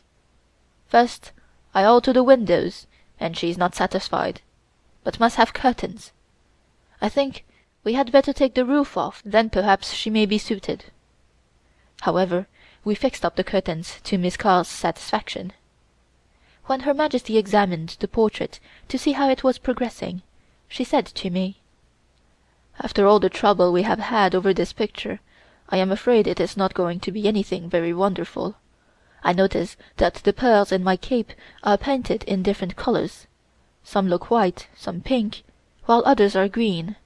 You tell her about it." I tried to explain to Her Majesty that Miss Carl had simply painted the pearls as she saw them, according to the different shades of light, but Her Majesty could not understand that at all, and asked if I could see anything green about them, or pink either. I again explained that this was simply the tints caused by the lights falling on the pearls, but she replied that she could not see any shade except white. However, after a while she did not seem to trouble any further about the matter. Situated in a room near Her Majesty's bedroom in the Sea Palace was a pagoda, about 10 feet in height, made of carved sandalwood. This contained various images of Buddha, which Her Majesty used to worship every morning. The ceremony consisted of Her Majesty burning incense before the pagoda, while a court lady was told off each day to kowtow before the images. Her Majesty told me that this pagoda had been in the palace for more than 100 years. Among the different images was one representing the Goddess of Mercy. This image was only about 5 inches in height and was made of pure gold. The inside was hollow and contained all the principal anatomical parts of the human body, made out of jade and pearls. This Goddess of Mercy was supposed to possess wonderful powers, and Her Majesty often worshipped before it when in any trouble, and maintained that on many occasions her prayers had been answered. She said, "Of course, when I pray to the image, I pray earnestly, not the same as you girls, who simply kowtow because it is your duty, and then get away as quickly as possible." Her Majesty went on to say that she was quite aware that many of the people in China were discarding the religion of their ancestors in favor of Christianity, and that she was very much grieved that this was so. Her Majesty was a firm believer in the old Chinese superstitions connected with the Sea Palace, and during one of our conversations she told me I was not to be surprised at anything I saw.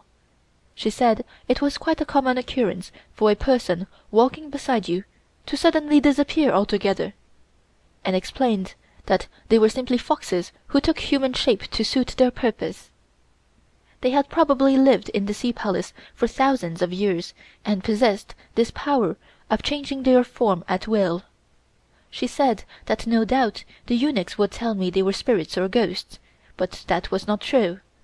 They were sacred foxes and would harm nobody.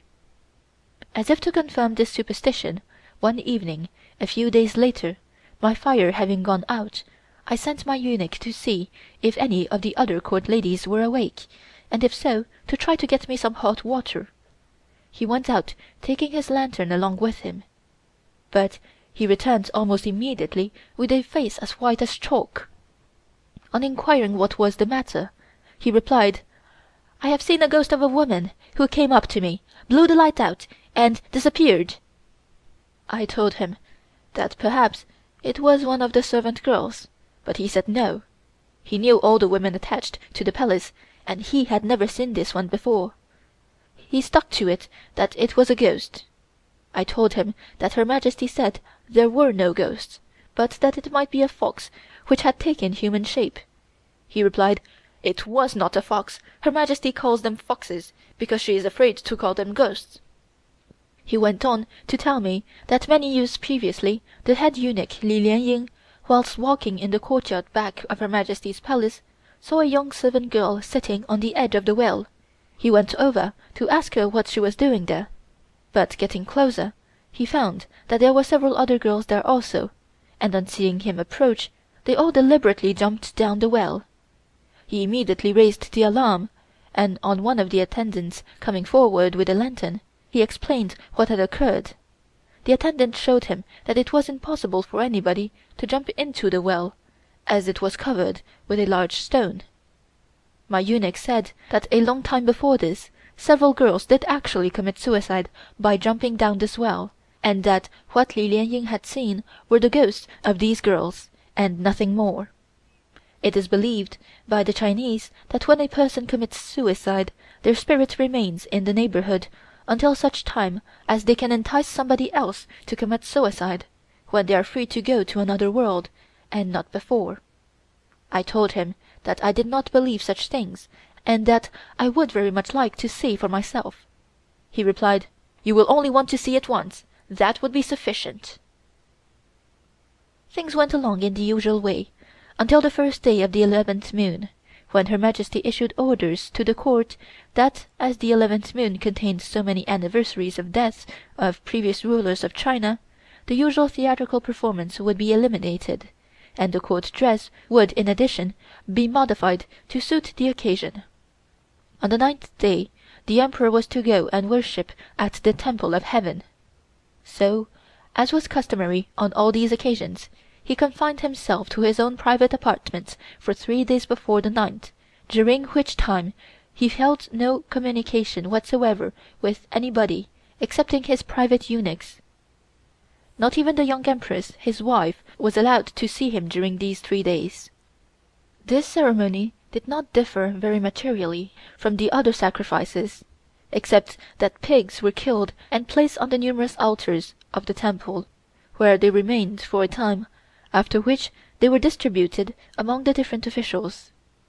The eating of the flesh of these pigs, which had been blessed, was believed to bring good luck and prosperity, and the officials who were presented with them considered themselves greatly favored by Her Majesty.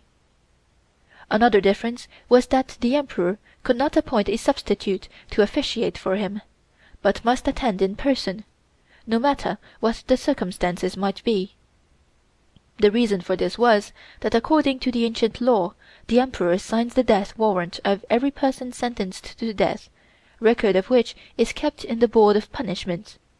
At the end of the year the name of each person executed is written on a piece of yellow paper and sent to the Emperor. When the time for worshipping at the temple arrives, he takes this yellow paper and burns it in order that the ashes may go up to heaven, and his ancestors know that he had been fearless and faithful, and has done his duty according to the law. As this ceremony of worshipping at the Temple of Heaven was to take place in the Forbidden City, in spite of Her Majesty's dislike to the place, she commanded that the whole of the court be transferred there, her reason for this being that she did not wish to be away from the Emperor's side even for an hour. So we all moved to the palace in the Forbidden City.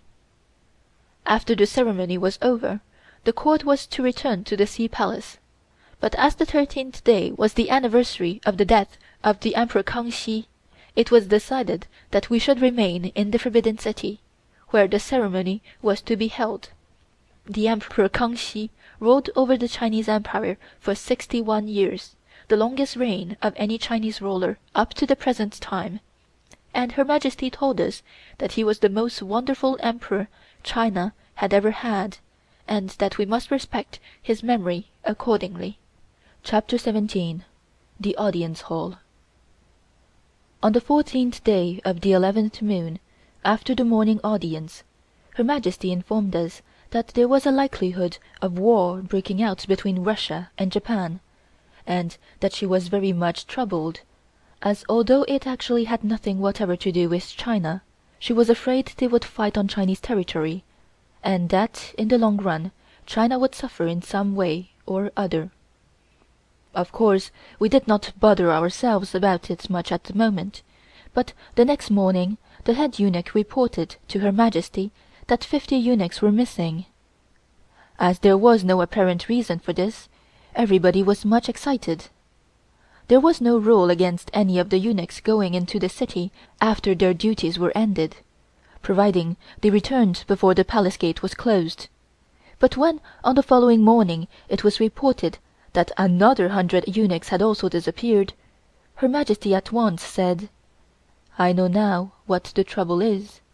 They must have heard what I said about this war coming on, and are afraid there may be a repetition of the Boxer trouble, and so they have cleared out." It was the custom, whenever a eunuch was missing, to send out search parties and have him brought back and punished, but in the present instance Her Majesty gave instructions that nothing was to be done about recapturing them. One morning, however, one of Her Majesty's personal attendants was missing, which made her furious. She said that she had been very kind to this particular eunuch in many ways, and this was all the thanks she got. He ran away at the first sign of trouble. I myself had noticed how good she had been to this eunuch, but I was not really sorry that he had left, as he used to take advantage of every opportunity of getting some of the court ladies into trouble. These disappearances continued from day to day until Her Majesty decided that it would be safer for us to remain in the Forbidden City until the following spring at any rate. On inquiring from my eunuch the cause of these disappearances, he said that it was just as Her Majesty suspected. They were afraid of getting mixed up in another such affair as the Boxer trouble, and added that he was not a bit surprised at Her Majesty's favorite eunuch going along with the rest. He further told me that even Li Lien himself was not to be absolutely relied upon, as at the time of Her Majesty's leaving Peking for Xi'an during the Boxer movement, he had feigned sickness and followed a little later, so that in the event of anything happening, he would be able to return and make his escape. While talking about Li Lien, my eunuch told me in confidence that he was responsible for the death of many innocent people, mostly eunuchs. He had unlimited power at the court, and it was very easy for him to get anybody put away who offended him, or to whom, for some reason or another, he took a dislike. Furthermore, the eunuch informed me that, although not generally known, Li Lien was addicted to opium smoking, which habit he indulged in freely. Even Her Majesty was unaware of this, as opium smoking was strictly forbidden in the Palace. Each morning there was fresh news regarding the trouble between Russia and Japan, and of course everybody gradually became very much excited at the Palace. One day Her Majesty summoned the whole of the court to a special audience, and there informed us that there was no need for us to get excited at all, that if any trouble did occur, it was none of our business, and we should not be interfered with, as the spirits of our ancestors were watching over us, and she did not want to hear any more talk and gossip on the subject. However, she summoned all of the court ladies to her apartment, and there commanded us to pray to the spirits of our ancestors to protect us, which plainly showed that she was just as much worried as we were ourselves. In spite of what she had said with reference to gossiping about this trouble, Her Majesty often spoke about it herself, and during one of our conversations she said she wished she could get information each day as to what was actually occurring, so I suggested that it would be very easy to get all the latest news by taking the foreign papers, and also Reuter's specials. Her Majesty jumped at the suggestion, and told me to have these sent each day to my father's house in his name, and have them brought to the Palace, where I could translate them for her. I told her that my father received all these papers as they were published, so I arranged that they should be brought along as directed by Her Majesty. Each morning, during the audience, I translated into Chinese all the war news, but the telegrams began to arrive so rapidly that it soon became quite impossible for me to write them all out in Chinese, so I told Her Majesty that I would read and translate them into Chinese as they arrived. This was much quicker and interested Her Majesty so much that she insisted on my not only translating the war news, but everything else of interest in the papers. Especially she was interested in all news appertaining to the movements, etc., of the crowned heads of Europe, and was very plainly astonished when she learned that their every movement was known. She said, "Here, at any rate, it is more private, for nobody outside the Palace ever knows what is going on inside, not even my own people. It would be a good thing if they did know a little more, then perhaps all these rumors about the Palace would stop." Of course, during our stay in the Forbidden City, Miss Carl attended each morning to work on the portrait. We had given her a nice room, which seemed to suit her very well, and Her Majesty had instructed me to let her have every convenience possible to assist her, as she was getting tired of the business and would like to see it finished quickly. Her Majesty hardly ever went near the place herself, but when she did go she would be most affable, and really one would think that it was the greatest pleasure of her life to go and inspect the portrait. Things went very slowly during this 11th moon on account of the court being in mourning, so one day Her Majesty suggested that she should show us round the Forbidden City. First we proceeded to the audience hall. This differs somewhat from the audience hall of the Summer Palace. To enter, one must mount some 20-odd steps of white marble, with rails on either side of the steps made of the same material. At the top of the steps a large veranda, supported by huge pillars of wood, painted red, surrounded the building. The windows along this veranda were of marvelously carved trellis work, designed to represent the characters Shou, arranged in different positions. Then we entered the hall itself. The floor is of brick, and Her Majesty told us that all these bricks were of solid gold and had been there for centuries. They were of a peculiar black color, doubtless painted over, and were so slippery that it was most difficult to keep on one's feet. The furnishing was similar to that in the audience halls, in the Summer Palace, and in the Sea Palace, with the exception that the throne was made of dark brown wood inlaid with jade of different colors.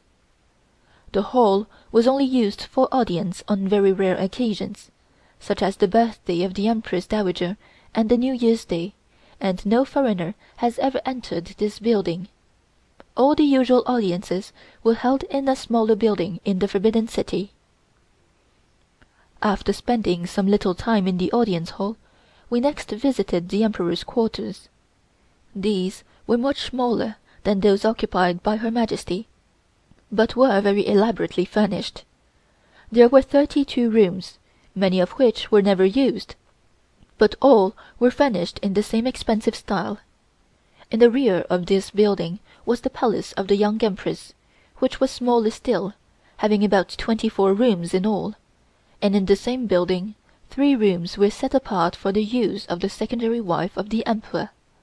Although close together, the palaces of the Emperor and his wife were not connected by any entrance, but both buildings were surrounded by verandas connecting with Her Majesty's apartments, which were quite a distance away.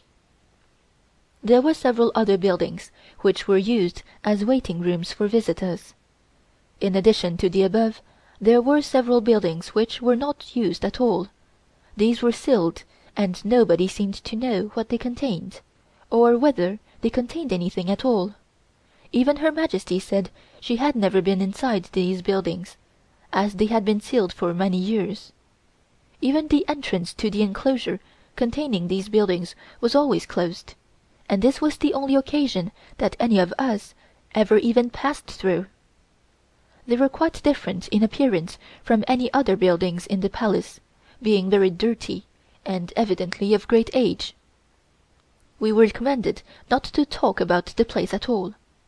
The servants' quarters were at the end of our apartments, but there was no entrance, and they could only be reached by passing along our veranda, while the only entrance we ourselves had to our rooms was by passing along Her Majesty's veranda. This was Her Majesty's own idea, in order that she could keep an eye on all of us and could see when we either went out or came in. Her Majesty now conducted us to her own palace, and pausing a little, said, "I will now show you something which will be quite new to you." We entered a room adjoining her bedroom, which was connected by a narrow passage some 15 feet in length. On either side the walls were painted and decorated very beautifully. Her Majesty spoke to one of the eunuch attendants, who stooped down and removed from the ground at each end of this passage 2 wooden plugs which were fitted into holes in the basement. Then I began to realize that what I had hitherto regarded as solid walls were in reality sliding panels of wood. These panels, when opened, revealed a kind of grotto. There were no windows, but in the roof was a skylight. At one end of this room or grotto was a large rock, on the top of which was a seat with a yellow cushion, and beside the cushion an incense burner. Everything had the appearance of being very old. The room contained no furniture of any description.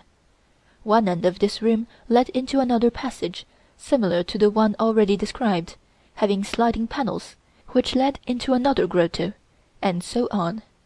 In fact, the whole of the palace walls were intersected by these secret passages, each concealing an inner room. Her Majesty told us that during the Ming dynasty these rooms had been used for various purposes, principally by the Emperor when he wished to be alone. One of these secret rooms was used by Her Majesty as a treasure room, where she kept her valuables. During the time of the Boxer trouble, she hid all her valuables here before she fled. When she returned and opened this secret room, she found everything intact. Not one of the vandals who ransacked the palace even suspected there was such a place. We returned to our veranda, and on looking around for the rooms we had just vacated, could see nothing except black stone walls, so well they were hidden. One of the principal reasons for Her Majesty's dislike to the Forbidden City was the mysteries which it contained, so many of which she did not know of herself. She said, "I don't even talk about these places at all, as people might think that they were used for all kinds of purposes." While at the palace in the Forbidden City, I met the 3 secondary wives of the previous Emperor Tongzhi, son of the Empress Dowager, who, since the death of the Emperor, had resided in the Forbidden City and spent their time in doing needlework, etc., for Her Majesty. When I got to know them, I found that they were highly educated, one of them, Yufei, being exceptionally clever. She could write poetry and play many musical instruments, and was considered to be the best educated lady in the Empire of China. Her knowledge of Western countries and their customs surprised me very much. She seemed to know a little bit of everything. I asked how it was that I had never seen them before, and was informed that they never visited Her Majesty unless commanded by her to do so, but that when Her Majesty stayed in the Forbidden City, of course they had to call and pay their respects each day.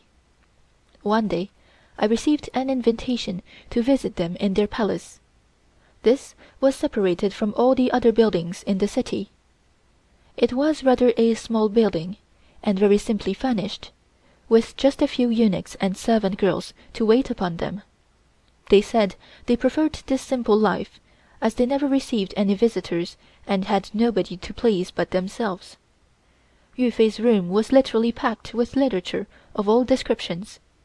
She showed me several poems which she had written, but they were of a melancholy character, plainly showing the trend of her thoughts. She was in favor of establishing schools for the education of young girls, as only very few could even read or write their own language, and she suggested that I should speak to Her Majesty about it at the first opportunity. In spite of her desire to see Western reforms introduced into China, however, she was not in favor of employing missionary teachers. All these peoples always taught their religion at the expense of other subjects, which she feared would set the Chinese against the movement. Toward the end of the 11th moon, Her Majesty granted an audience to the Viceroy of Chili, Yuan Shikai, and as this particular day was a holiday and Miss Carl was absent, I was able to attend. Her Majesty asked him for his opinion on the trouble between Russia and Japan. He said that although these two countries might make war against each other, China would not be implicated in any way, but that after the war was over, there was sure to be trouble over Manchuria. Her Majesty said she was quite aware of that, as they were fighting on Chinese territory, and that the best thing for China to do would be to keep absolutely neutral in the matter, as she had quite enough of war during the China-Japan war. She said it would be best to issue orders to all the officials to see that the Chinese did not interfere in any way, so as not to give any excuse for being brought into the trouble. She then asked his opinion as to what would be the result in the event of war, who would win. He said that it was very hard to say, but he thought Japan would win. Her Majesty thought that if Japan were victorious, she would not have so much trouble over the matter, although she expressed doubts as to the outcome, saying that Russia was a large country and had many soldiers, and that the result was far from certain. Her Majesty then spoke about the condition of things in China. She said that in case China were forced into war with another nation, we should be nowhere. We had nothing already, no navy and no trained army, in fact, nothing to enable us to protect ourselves. Yuan Shikai, however, assured her that there was no need to anticipate any trouble at present, so far as China was concerned. Her Majesty replied that in any event it was time China began to wake up and endeavor to straighten things out in some way or other, but she did not know where to begin, that it was her ambition to see China holding a prominent position among the nations of the world, and that she was constantly receiving memorials suggesting this reform and that reform, but that we never seemed to get any further. After this audience was over, Her Majesty held an audience with the Grand Council. She told them what had been said during her interview with Yuan Shikai, and of course they all agreed that something should be done. Several suggestions were discussed with regard to national defense, etc., but a certain prince said that although he was in perfect sympathy with reform generally, he was very much against the adoption of foreign clothing, foreign modes of living, and the doing away with the queue. Her Majesty quite agreed with these remarks, and said that it would not be wise to change any Chinese custom for one which was less civilized. As usual, nothing definite was decided upon when the audience was over. For the next few days nothing was talked of but the war, and many Chinese generals were received in audience by Her Majesty. These audiences were sometimes very amusing, as these soldiers were quite unaccustomed to the rules of the court, and did not know the mode of procedure when in the presence of Her Majesty. Many foolish suggestions were made by these generals. During one of the conversations, Her Majesty remarked on the inefficiency of the navy, and referred to the fact that we had no trained naval officers. One of the generals replied that we had more men in China than in any other country, and as for ships, why, we had dozens of river boats and China merchant boats, which could be used in case of war. Her Majesty ordered him to retire, saying that it was perfectly true that we had plenty of men in China, but that the majority of them were like himself, of very little use to the country.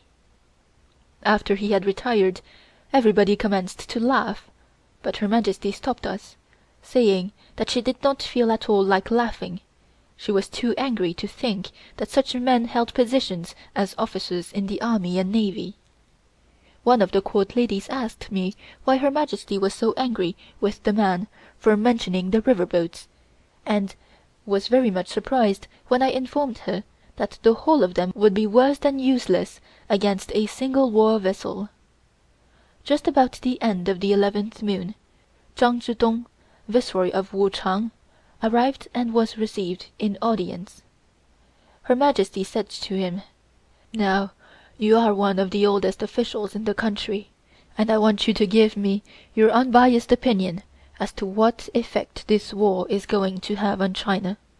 Do not be afraid to give me your firm opinion, as I want to be prepared for anything which is likely to happen." He answered that no matter what the result of the war might be, China would in all probability have to make certain concessions to the powers with regard to Manchuria for trade purposes, but that we should not otherwise be interfered with. Her Majesty repeated what had been discussed at the previous audiences on this subject, and also regarding reform in China. Zhang Zhidong replied that we had plenty of time for reform, and that if we were into a greater hurry, we should not accomplish anything at all. he suggested that the matter be discussed at length before deciding upon anything definite. In his opinion, it would be foolish to go to extremes in the matter of reform. He said that 10 or 15 years ago he would have been very much against any reform whatsoever, but that he now saw the need for it to a certain extent, as circumstances had changed very much. He said that we should adhere strictly to our own mode of living, and not abandon the traditions of our ancestors.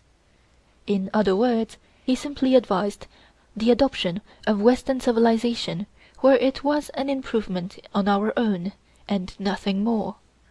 Her Majesty was delighted with the interview, for Zhang Zhidong's opinions coincided exactly with her own.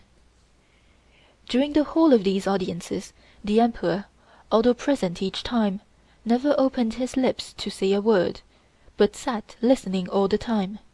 As a rule, Her Majesty would ask his opinion, just as a matter of form, but he invariably replied that he was quite in accord with what Her Majesty had said or decided upon. Of the many religious ceremonies in connection with the Buddhist religion, the La Pa Chao was the most important. This was held on the 8th day of the 12th moon each year. According to the common belief, on this 8th day of the 12th moon, many centuries ago, a certain Buddhist priest, Ru Lai, set out to beg for food, and after receiving a good supply of rice and beans from the people, he returned and divided it with his brother priests, giving each an equal share, and he became celebrated for his great charity. This day was therefore set apart as an anniversary to commemorate the event. The idea was that by practicing self-denial on this day, one would gain favor in the sight of this Buddha Ru Lai. Therefore, the only food eaten was rice, grain, and beans, all mixed together in a sort of porridge, but without any salt or other flavoring. It was not at all pleasant to eat, being absolutely tasteless. Chapter 18. The New Year Festivals. We now reached the time set apart for cleaning the palace in preparation for the New Year festivals. Everything had to be taken down and thoroughly overhauled, and all the images, pictures, furniture, and everything else were subjected to a thorough scrubbing. Her Majesty again consulted her book in order to choose a lucky day on which to commence these operations, finally choosing the 12th day as being most favorable. As we all had received our orders previously, we commenced early on the morning of the 12th. Several of the court ladies were told off to take down and clean the images of Buddha and prepare new curtains for them. The rest of the cleaning was done by the eunuchs. I asked Her Majesty whether I was to clean her jewelry, but she answered that as nobody but herself ever wore it, it didn't need cleaning. After everything had been cleaned to Her Majesty's satisfaction, she prepared a list of names of the people she desired to attend the ceremony of Zhu Shui. This ceremony was held on the last day of each year, and was something like the midnight services usually held in Europe on the last night of each old year, just a farewell ceremony to bid the old year adieu. The guests were invited about a fortnight ahead, so as to give them plenty of time to get ready. Her Majesty also ordered new winter clothing for the court ladies. The only difference between these new garments and those we were then wearing was that they were trimmed with the fur of the silver fox instead of the grey squirrel. The next thing was to prepare cakes, which were to be placed before the Buddhas and ancestors during the new year. It was necessary that Her Majesty should make the first one herself. So when Her Majesty decided that it was time to prepare these cakes, the whole court went into a room specially prepared for the purpose, and the eunuchs brought in the ingredients: ground rice, sugar, and yeast. These were mixed together into a sort of dough, and then steamed instead of baked, which caused it to rise just like ordinary bread, it being believed that the higher the cake rises, the better pleased are the gods, and the more fortunate the maker. The first cake turned out fine, and we all congratulated Her Majesty, who was evidently much pleased herself at the result. Then she ordered each of the court ladies to make one, which we did, with disastrous results. not one turning out as it should. This being my first year, there was some excuse for my failure, but I was surprised that none of the older court ladies fared any better, and on inquiring from one of them the reason, she replied, "Why, I did it purposely, of course, so as to flatter Her Majesty's vanity. Certainly I could make them just as well as she, if not better, but it would not be good policy." After we had all finished making our cakes, the eunuchs were ordered to make the rest, and needless to say, they were perfect in every way. The next thing was to prepare small plates of dates and fresh fruits of every kind. These were decorated with evergreens, etc., and placed before the images of Buddha. Then we prepared glass dishes of candy, which were to be offered to the god of the kitchen. On the 23rd day of the last moon, the god of the kitchen left this earth to go on a visit to the King of Heavens, to whom he reported all that we had been doing during the past year, returning to earth again on the last day of the year. The idea of offering him these sweets was in order that they should stick to his mouth and prevent him from telling too much. When these candies were prepared, we all adjourned to the kitchen and placed the offering on a table specially placed for the purpose. Turning to the head cook, she said, "You had better look out now. The god of the kitchen will tell how much you have stolen during the past year, and you will be punished."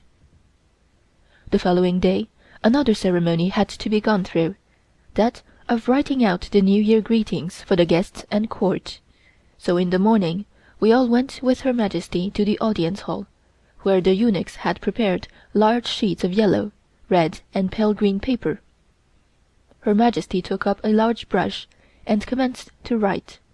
On some of these sheets she wrote the character Shou, long life, and on others Fu, prosperity.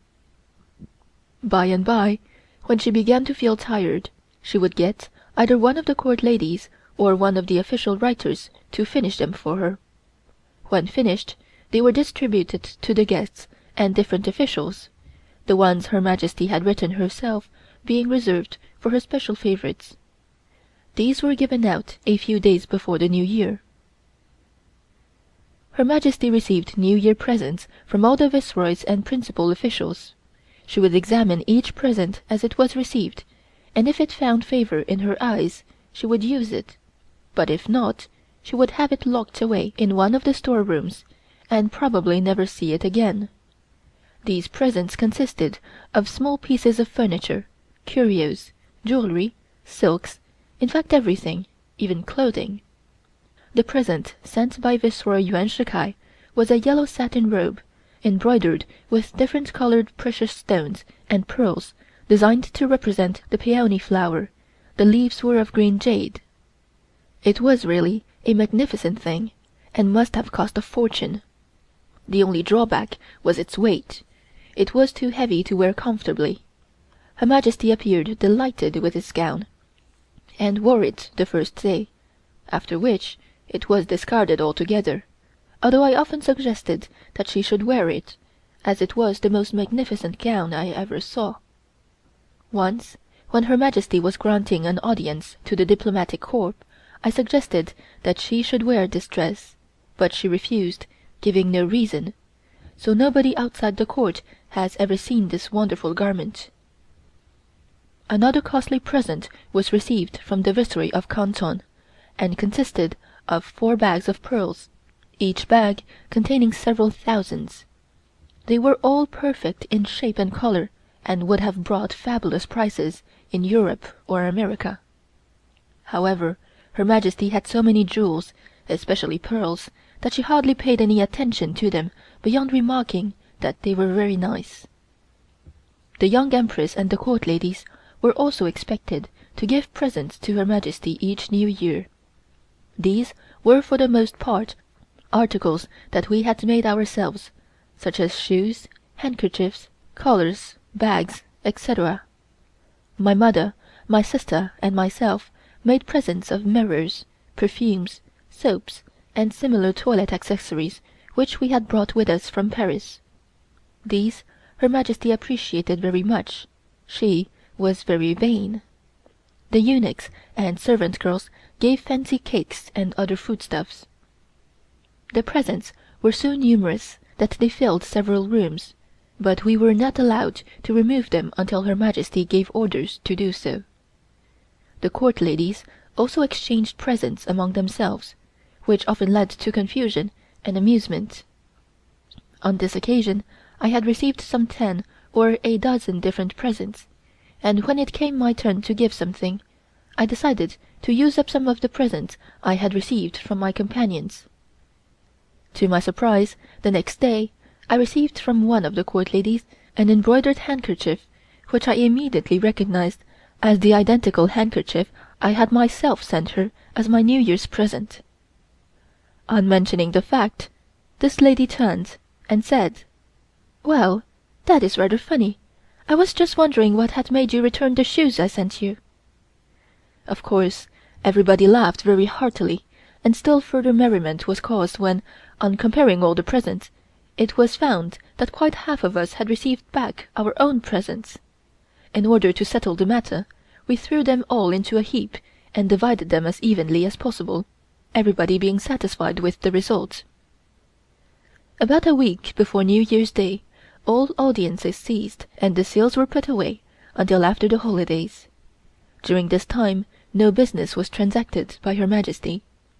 Everything was much more comfortable, as we could see that Her Majesty also appreciated the change from bustle to quietness. We had nothing whatever to do but to take things easy until the last day of the year. Early on the morning of the 30th, Her Majesty went to worship before the Buddhas and ancestral tablets.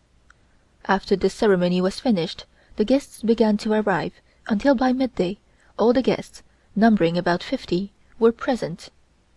The principal guests were the Imperial Princess, Empress Dowager's adopted daughter, Princess Chung, wife of Emperor Guangxu's brother, Princess Shun and Tao, wives of the Emperor's younger brothers, Princess Hong, wife of the nephew of the Imperial Princess, and Prince Qing's family. All these ladies were frequent visitors to the court.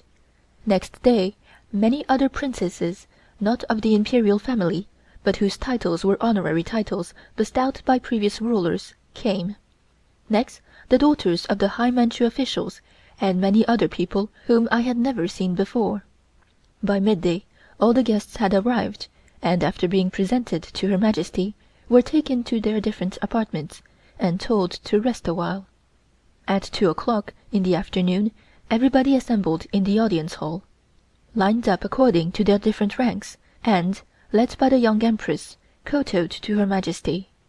This was the ceremony Zhu Shui already referred to, and was simply a last goodbye to Her Majesty before the New Year set in. When it was all over, Her Majesty gave each of us a small purse made of red satin, embroidered with gold, containing a sum of money. This is to enable each one to commence the new year with a kind of reserve fund for a rainy day, when they would have this money to fall back upon. It is an old Manchu custom, and is still kept up. The evening was spent in music and enjoyment, and was carried on right through the night, none of us going to bed. At Her Majesty's suggestion, we commenced gambling with dice, Her Majesty providing each of us with money, sometimes as much as $200. She told us to be serious about it, and to try to win, but of course we took good care not to win from Her Majesty. When Her Majesty began to tire, she stopped the game and said, "Now, all this money I have won I am going to throw on the floor, and you girls can scramble for it."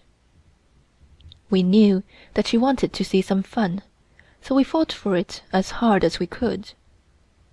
At midnight the eunuchs brought into the room a large brass brazier containing live charcoal. Her Majesty pulled a leaf from a large evergreen tree which had been placed there for the purpose, and threw it into the fire. We each followed her example, adding large pieces of resin, which perfumed the whole atmosphere.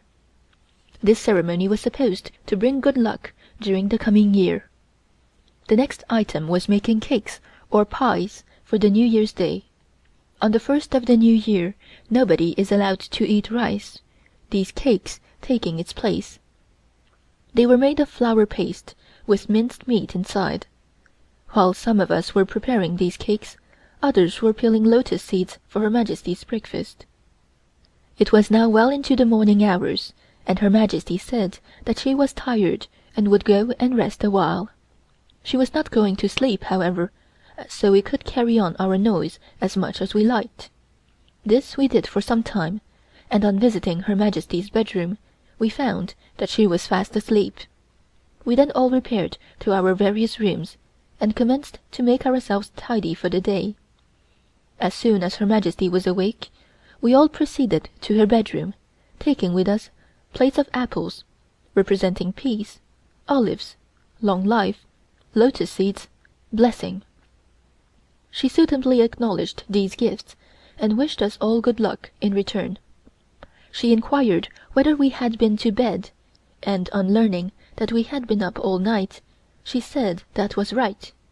She herself had not meant to sleep, only to rest a little, but somehow she had not been able to keep awake, and gave us a reason that she was an old woman.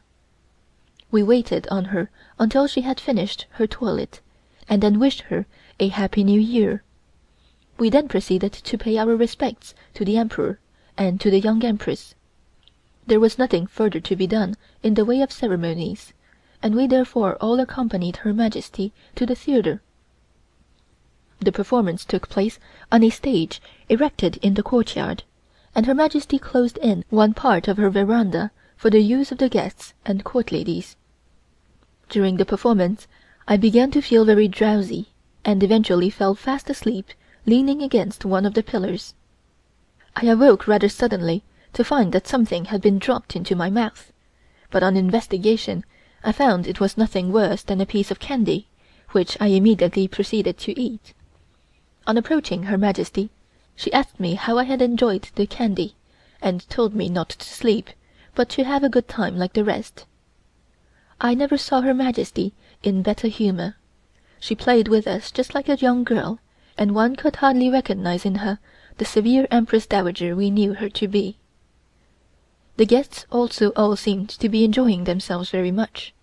In the evening, after the theatrical performance was over, Her Majesty ordered the eunuchs to bring in their instruments and give us some music. She herself sang several songs, and we all sang at intervals. Then Her Majesty ordered the eunuchs to sing. Some were trained singers, and sang very nicely, but others could not sing at all and caused quite a lot of amusement by their efforts to please Her Majesty. The Emperor appeared to be the only one present who was not having a good time. He never smiled once. On meeting him outside, I asked him why he looked so sad, but he only answered, "A Happy New Year," in English, and smiled once, and walked away. Her Majesty rose very early next morning, and proceeded to the audience hall to worship the god of wealth. We all accompanied her and took part in the ceremony. During the next few days we did nothing but gamble and scramble for Her Majesty's winnings. This was all very nice in its way, but one day one of the court ladies began to cry, and accused me of stepping on her toes in the scramble. This made Her Majesty angry, and she ordered the offender to go to her room and stay there for 3 days, saying that she did not deserve to be enjoying herself if she could not stand a little thing like that. The 10th of the first moon was the birthday of the young Empress, and we asked Her Majesty whether we would be allowed to give presents. She gave us permission to give whatever presents we might wish to.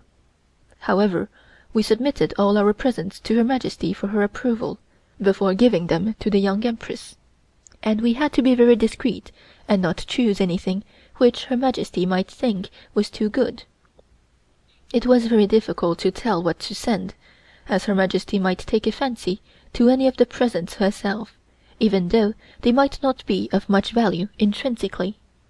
In such a case, Her Majesty would tell us that she would keep it, and to give the young Empress something else. The celebration was very similar to that of the Emperor's birthday, but not on such an elaborate scale. We presented the Ru Yi to the young Empress, and kowtowed to her. She was supposed to receive these tokens of respect sitting on her throne, but out of deference to Her Majesty (we were Her Majesty's court ladies), she stood up. She always was very polite to us under all circumstances. On this day, as on the Emperor's birthday, the Emperor, Young Empress, and secondary wife dined together. These were the only two occasions when they did so, always dining separately at other times. Her Majesty sent two of her court ladies to wait upon the Empress, I myself being one of them. I was very pleased, as I wanted to see for myself how they conducted themselves when together. I went into the Young Empress's room, and informed her that Her Majesty had ordered us to wait upon them, to which she simply answered, "Very well." So we went to the dining room and set the table, placing the chairs into position. The meal was much different from what I had expected.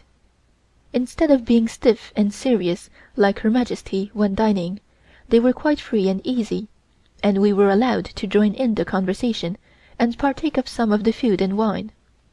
A very pretty ceremony was gone through at the commencement of the meal. The Emperor and Young Empress seated themselves, and the secondary wife filled their cups with wine and presented it to them in turn as a sign of respect, the Emperor first. When the meal was over, we returned to Her Majesty's apartment and told her that everything had passed off nicely. We knew very well that we had been sent simply to act as spies, but we had nothing interesting to tell Her Majesty. She asked if the Emperor had been very serious, and we answered, yes. The New Year celebrations terminated with the Festival of Lanterns, on the 15th day of the first moon. These lanterns were of different shapes, representing animals, flowers, fruits, etc., etc. They were made of white gauze, painted in different colors. One lantern, representing a dragon about 15 feet long, was fastened to 10 poles, and 10 eunuchs were required to hold it in position. In front of this dragon, a eunuch was holding a lantern representing a large pearl, which the dragon was supposed to devour.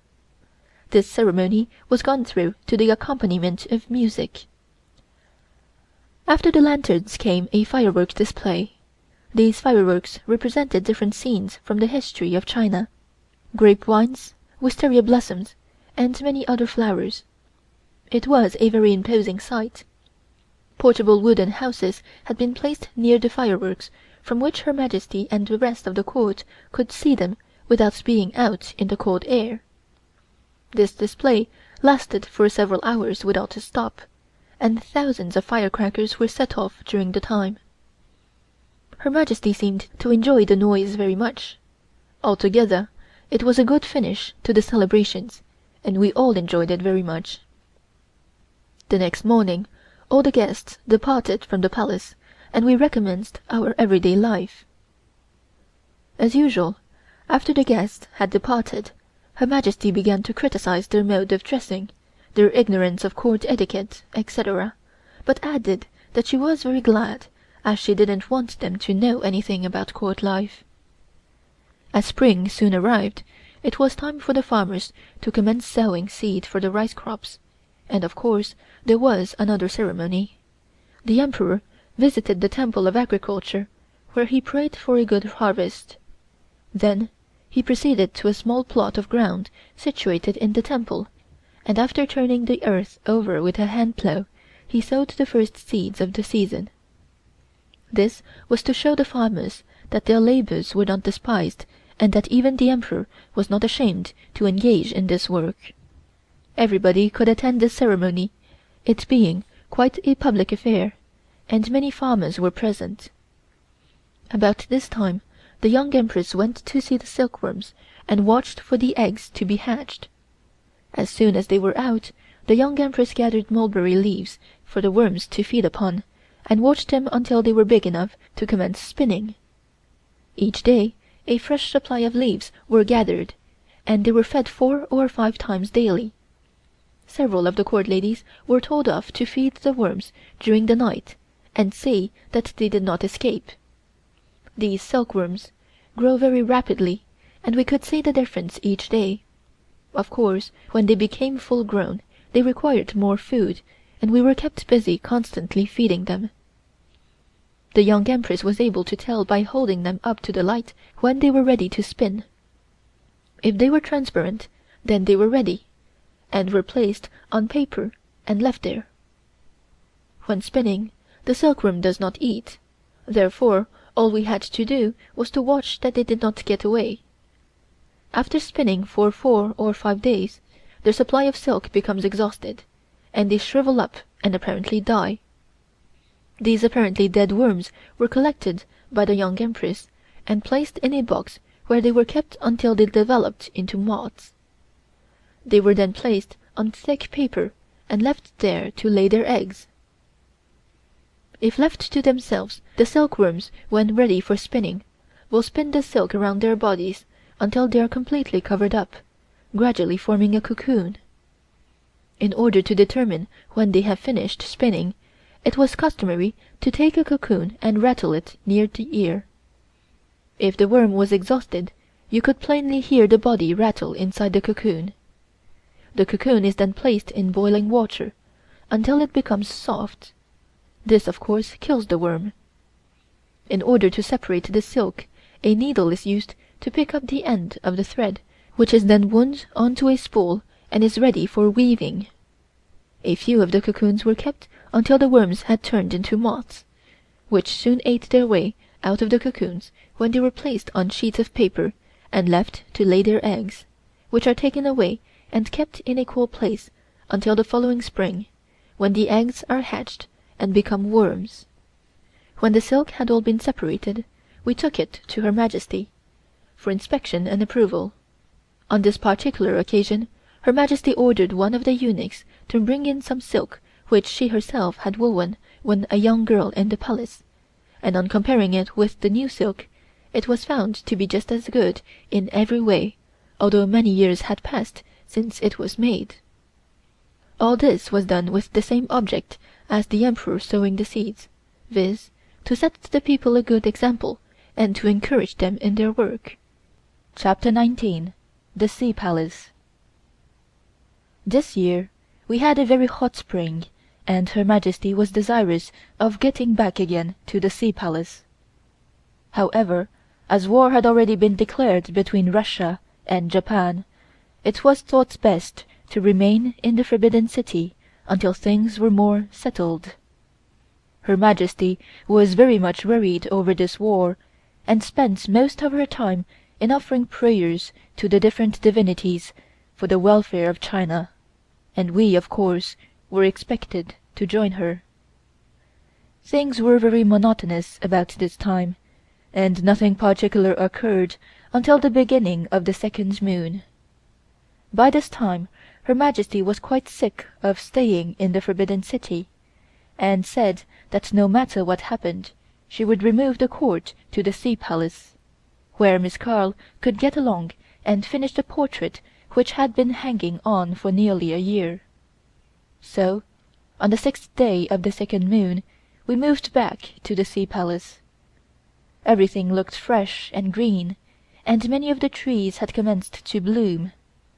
Her Majesty took us around the lake, and we were in such good spirits that Her Majesty remarked that we acted more like a lot of wild animals escaped from a menagerie than human beings.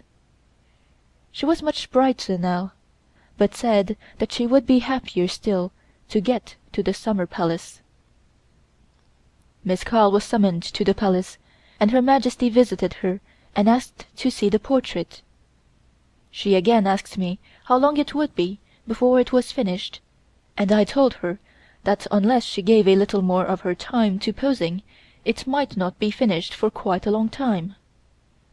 After a lot of consideration, Her Majesty finally agreed to give Miss Carl 5 minutes each day after the morning audience, but that she desired it to be distinctly understood that she did not intend to pose for anything but the face.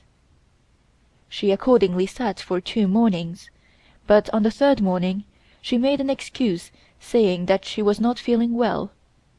I told her that Miss Carl could not proceed further unless she sat for the face, so although she was very angry, she gave Miss Carl a few more sittings until the face was finished. She absolutely refused to sit again whether it was finished or not, saying that she would have nothing more to do with the portrait. I myself sat for the remainder of the portrait, viz., for Her Majesty's dress, jewels, etc., and so by degrees the portrait was completed. When Her Majesty learned that the portrait was nearing completion, she was very much pleased, and I thought it a good opportunity to again broach the subject of payment. Her Majesty asked me whether I really thought it necessary to pay cash for the portrait, and how much. I told her that as painting was Miss Carl's profession, if she had not been engaged on painting Her Majesty's portrait, she would most probably have been engaged on other similar work for which she would have received compensation, and that therefore she would naturally expect to be paid even more handsomely in the instance. It was difficult to make Her Majesty understand this, and she asked if I was quite certain that Miss Carl would not be offended by an offer of money, also Miss Conger, who had presented her. I explained that in America and Europe it was quite customary for ladies to earn their own living either by painting, teaching, or in some other similar manner, and that it was no disgrace, but rather the opposite. Her Majesty seemed very much surprised to learn this, and asked why Miss Carl's brother did not support her himself. I told Her Majesty that Miss Carl did not desire him to provide for her, besides which he was married and had a family to support. Her Majesty gave it as her opinion that this was a funny kind of civilization. In China, when the parents were dead, it was the duty of the sons to provide for their unmarried sisters, until such time as they married. She also said that if Chinese ladies were to work for their living, it would only set people talking about them. However, she promised to speak with her ministers about paying Miss Carl, and I felt somewhat relieved, as there seemed to be a probability of something satisfactory being arranged after all. The 12th day of the second moon was the anniversary of another interesting ceremony, viz., the birthday of flowers and trees. After the morning audience, we all went into the palace grounds, where the eunuchs were waiting with huge rolls of red silk. These were all commenced to cut into narrow strips, about 2 inches wide and 3 feet long. When we had cut sufficient, Her Majesty took a strip of red silk and another of yellow silk, which she tied round the stem of one of the peony trees. In China, the peony is considered to be the queen of flowers. Then all the court ladies, eunuchs, and servant girls set to work to decorate every single tree and plant in the grounds with red silk ribbons, in the same manner as Her Majesty had done. This took up nearly the entire morning, and it made a very pretty picture, with the bright costumes of the court ladies, green trees, and beautiful flowers. We then went to a theatrical performance. This represented all the tree fairies and flower fairies celebrating their birthday. The Chinese believed that all the trees and flowers have their own particular fairies, the tree fairies being men and the flower fairies being women. The costumes were very pretty, and were chosen to blend with the green trees and flowers which were on the stage. One of the costumes worn by a lotus fairy was made of pink silk, worked as to represent the petals of the flower, the skirt being of green silk to represent the lotus leaves. Whenever this fairy moved about, the petals would move just as though wafted by the breeze, like a natural flower. Several other costumes representing different flowers were made in the same manner. The scene was a woodland dell, surrounded with huge rocks, perforated with caves, out of which came innumerable small fairies bearing decanters of wine. These small fairies represented the smaller flowers, daisies, pomegranate blossoms, etc. the result can be better imagined than described. All the fairies gathered together and drank the wine, after which they commenced to sing, accompanied by stringed instruments, played very softly. The final scene was a very fitting ending to the performance. It represented a small rainbow which gradually descended until it rested on the rocks. Then each fairy in turn would sit upon the rainbow, which rose again and conveyed them through the clouds into heaven. This completed the celebration, and we all retired to our rooms. On the 14th day of the second moon, March 2nd, 1904, I completed my first year at court. I had quite forgotten this fact until Her Majesty reminded me of it. She asked whether I was comfortable and happy where I was, or did I long to return to Paris. I answered truly that although I had enjoyed myself while in France, still I preferred the life of the court. It was so interesting. Besides which, I was in my own native land, and among all my friends and relations, and naturally I preferred that to living in a strange land. Her Majesty smiled and said she was afraid that sooner or later I would tire of the life in the palace and fly away again across the ocean. She said that the only way to make sure of me was to marry me off. She again asked me what was my objection to getting married. Was I afraid of having a mother-in-law, or what was it?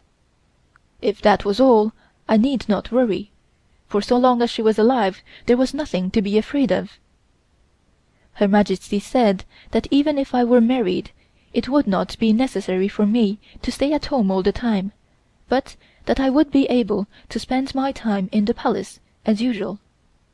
Continuing, she said, "Last year, when this marriage question came up, I was willing to make allowances, as you had been brought up somewhat differently from the rest of my court ladies, but do not run away with the idea that I have forgotten all about it.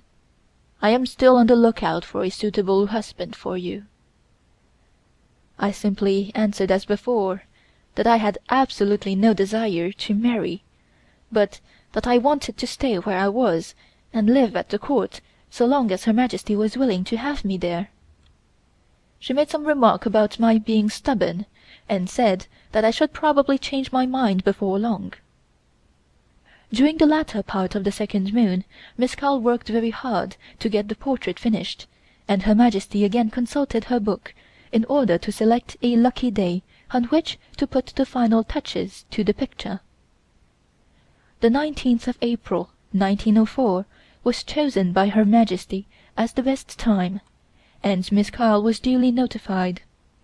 Miss Carl most emphatically stated that it was quite impossible to finish the portrait properly by the time named, and I told Her Majesty what Miss Carl said, explaining that there were many small finishing touches to be added, and I suggested it would be better to give Miss Carl a few days longer if possible.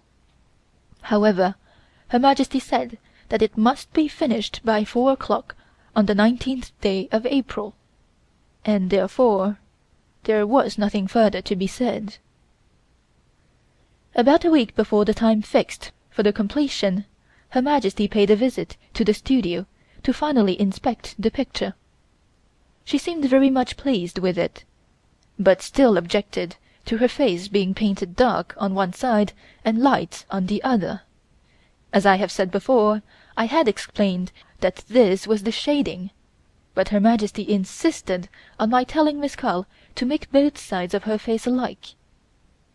This led to a pretty hot discussion between Miss Carl and myself, but she finally saw that it was no use going against Her Majesty's wishes in the matter, so consented to make some slight alteration.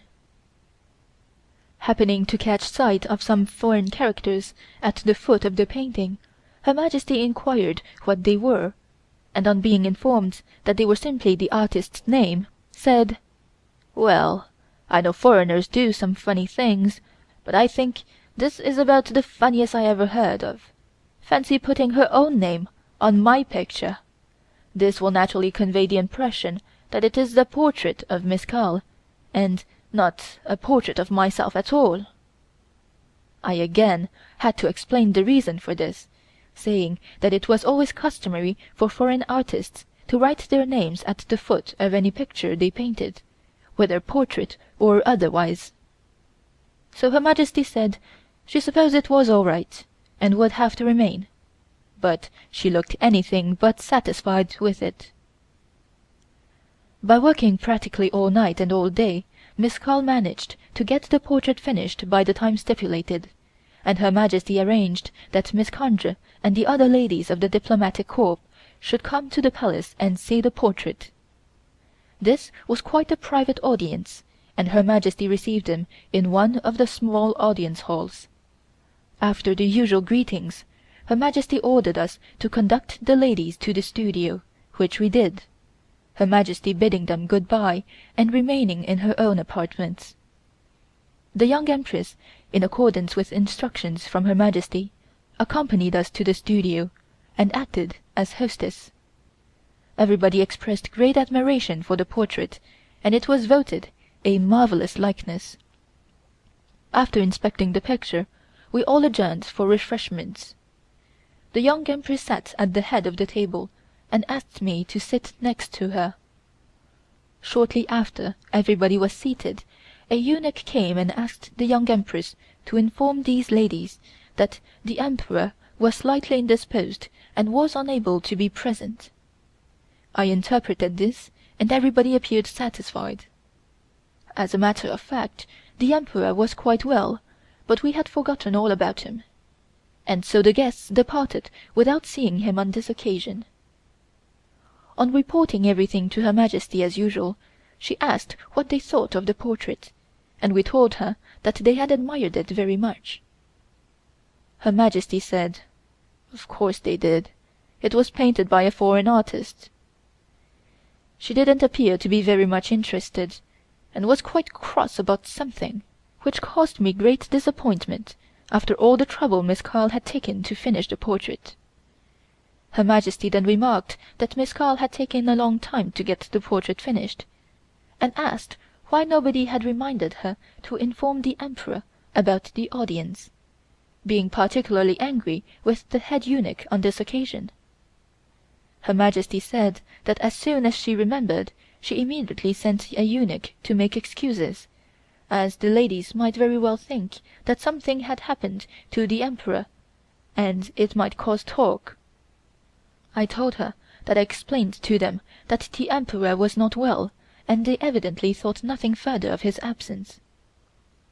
By the next day the carpenters in the palace had finished the frame for the portrait, and when it had been properly fitted, Her Majesty ordered my brother to take a photograph of it.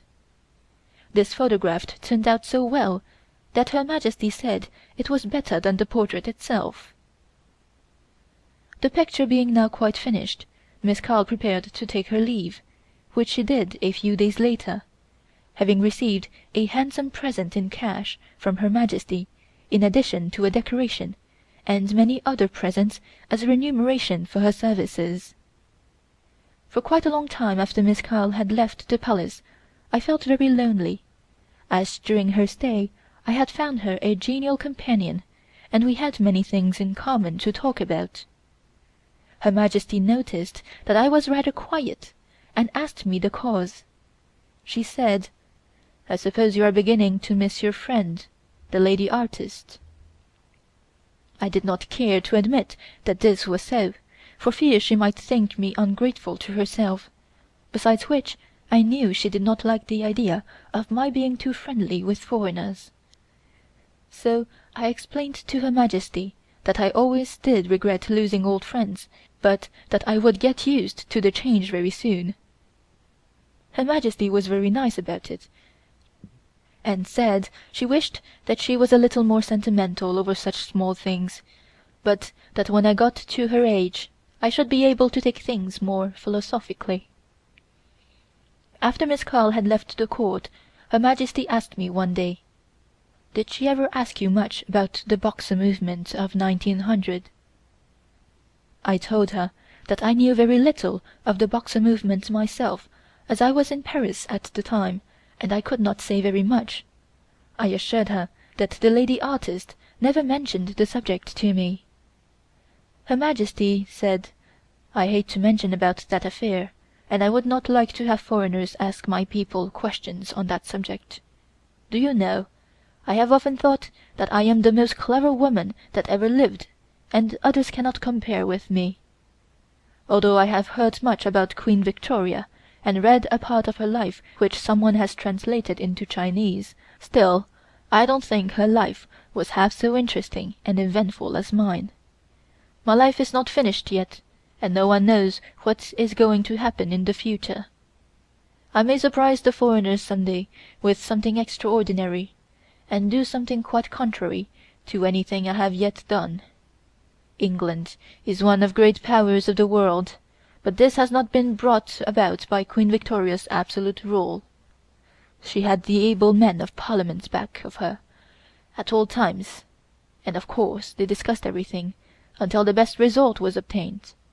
Then she would sign the necessary documents, and really had nothing to say about the policy of the country. Now look at me. I have 400 million people, all dependent on my judgment. Although I have the Grand Council to consult with, they only look after the different appointments, but anything of important nature I must decide myself. What does the Emperor know? I have been very successful so far, but I never dreamt that the Boxer movement would end with such serious results for China. That is the only mistake I have made in my life. I should have issued an edict at once to stop the Boxers practicing their belief, but both Prince Tuan and Duke Lan told me that they firmly believed the Boxers were sent by heaven to enable China to get rid of all the undesirable and hated foreigners. Of course, they meant mostly missionaries, and you know how I hate them and how very religious I always am, so I thought I would not say anything then, but would wait and see what would happen. I felt sure they were going too far, as one day Prince Tuan brought the Boxer leader to the summer palace, and summoned all the eunuchs into the courtyard of the audience hall, and examined each eunuch on the head to see if there was a cross. He said, "This cross is not visible to you, but I can identify a Christian by finding a cross on their head." Prince Tuan then came to my private palace, and told me that the Boxer leader was at the palace gate, and had found 2 eunuchs who were Christians, and asked me what was to be done. I immediately became very angry, and told him that he had no right to bring any Boxers to the palace without my permission, but he said this leader was so powerful that he was able to kill all the foreigners and was not afraid of the foreign guns, as all the guards were protecting him. Prince Tuan told me that he had witnessed this himself. A Boxer shot another with a revolver, and the bullet hit him, but did not harm him in the least. Then Prince Tuan suggested that I hand these 2 eunuchs supposed to be Christians to the Boxer leader, which I did. I heard afterwards that these 2 eunuchs were beheaded right in the country somewhere near here. These chief Boxer came to the palace the next day, accompanied by Prince Tuan and Duke Lan, to make all the eunuchs burn incense sticks to prove that they were not Christians. After that Prince Tuan also suggested that we had better let the chief Boxer come every day and teach the eunuchs their belief, that nearly all of Beijing was studying with the Boxers. The next day I was very much surprised to see all my eunuchs dressed as Boxers. They wore red jackets, red turbans, and yellow trousers. I was sorry to see all my attendants discard their official robes and wear a funny costume like that. Duke Lan presented me with a suit of Boxer clothes. At that time Yung Lu, who was the head of the Grand Council, was ill and asked leave of absence for a month.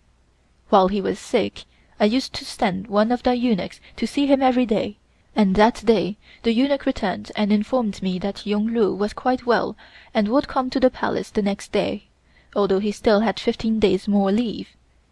I was puzzled to know why he should give up the balance of his leave. However, I was very anxious to see him, as I wished to consult him about this chief Boxer.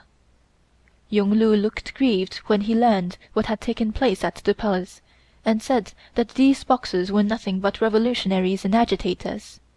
They were trying to get the people to help them to kill the foreigners, but he was very much afraid the result would be against the government. I told him that probably he was right, and asked him what should be done.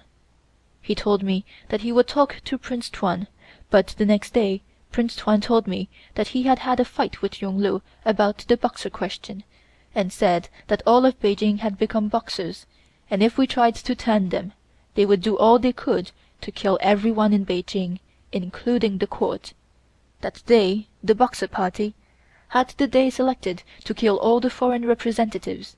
That Tong Fuxiang, a very conservative general and one of the Boxers, had promised to bring his troops out to help the Boxers to fire on the legations. When I heard this, I was very much worried and anticipated serious trouble, so I sent for Yung-Lu at once and kept Prince Tuan with me.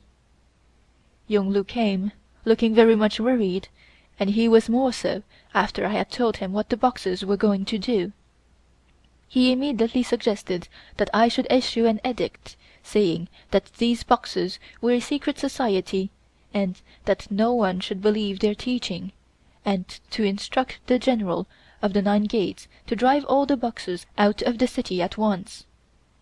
When Prince Tuan heard this, he was very angry and told Yung-Lu that if such an edict was issued, the Boxers would come to the court and kill everybody. When Prince Tuan told me this, I thought I had better leave everything to him. After he left the palace, Yung-Lu said that Prince Tuan was absolutely crazy, and that he was sure these Boxers would be the cause of a great deal of trouble.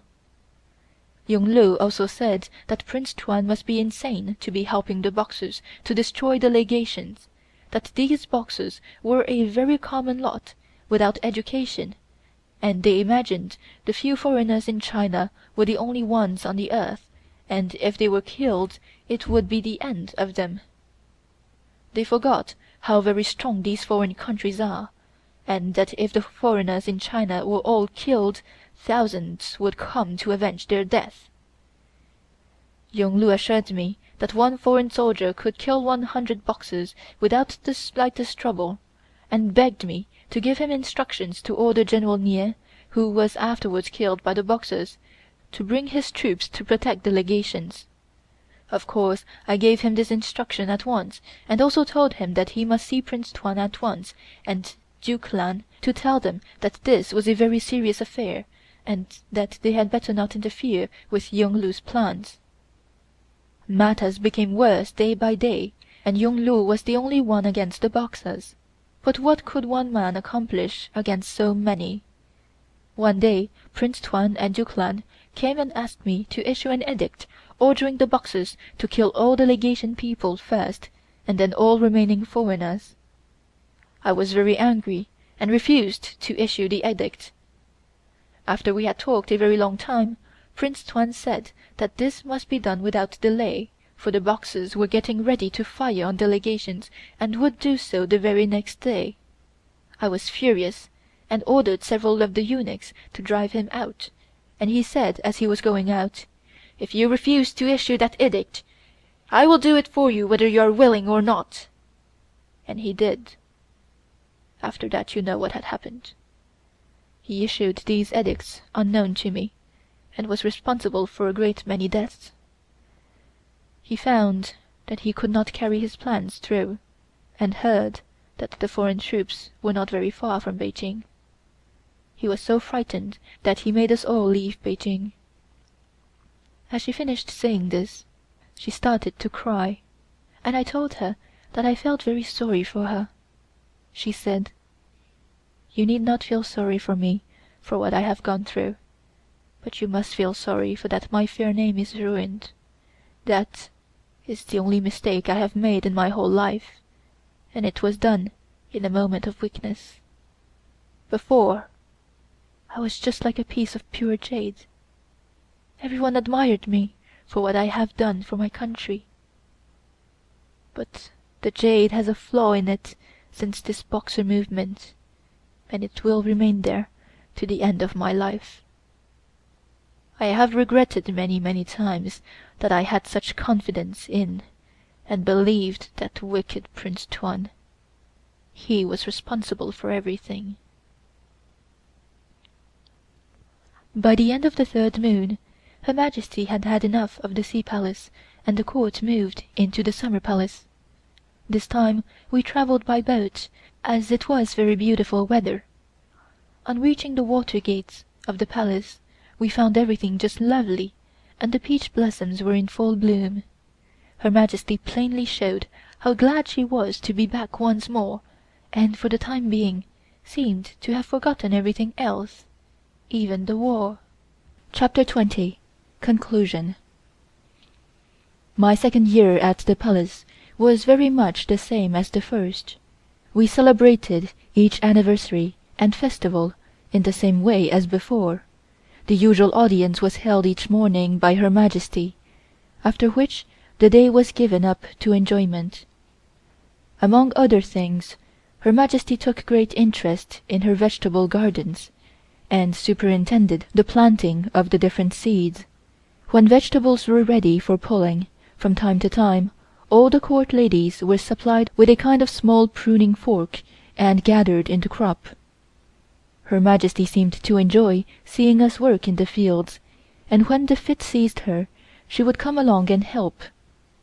In order to encourage us in this work, Her Majesty would give a small present to the one who showed the best results, so we naturally did our best in order to please her, as much as for the reward. Another hobby of Her Majesty's was the rearing of chickens, and a certain number of birds were allotted to each of the court ladies. We were supposed to look after these ourselves, and the eggs had to be taken to Her Majesty every morning. I could not understand why it was that my chickens gave less eggs than any of the others, until one day my eunuch informed me that he had seen one of the other eunuchs stealing the eggs from my hen house and transferring them to another, in order to keep his mistress to head the list. Her Majesty was very particular not to encourage untidiness or extravagance among the court ladies. On one occasion she told me to open a parcel which was lying in her room. I was about to cut the string when Her Majesty stopped me and told me to untie it. This I managed to do after a lot of trouble, and opened the parcel. Her Majesty next made me fold the paper neatly and place it in a drawer along with the string, so that I would know where to find it should it be wanted again. From time to time Her Majesty would give each of us money for our own private use, and whenever we wanted to buy anything, say flowers, handkerchiefs, shoes, ribbons, etc., these could be bought from the servant girls who used to make them in the palace, and we would enter each item in a small notebook supplied by Her Majesty for the purpose. At the end of each month Her Majesty examined our accounts, and in case she considered that we had been extravagant, she would give us a good scolding, while on the other hand, if we managed to show a good balance, she would compliment us on our good management. Thus, under Her Majesty's tuition, we learned to be careful and tidy against such time as we might be called upon to look after homes of our own.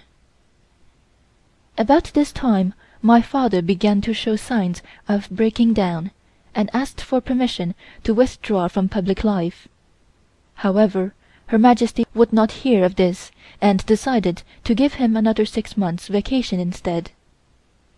It was his intention to go to Shanghai and see the family physician, but Her Majesty did not approve of this, maintaining that her own doctors were quite as good as any foreign doctor.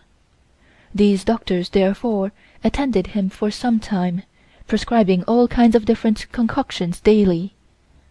After a while he seemed to pick up a little, but was still unable to get about on account of having chronic rheumatism. We therefore again suggested that it would be better for him to see his own doctor in Shanghai, who understood my father thoroughly, But Her Majesty could not be made to see it in that light.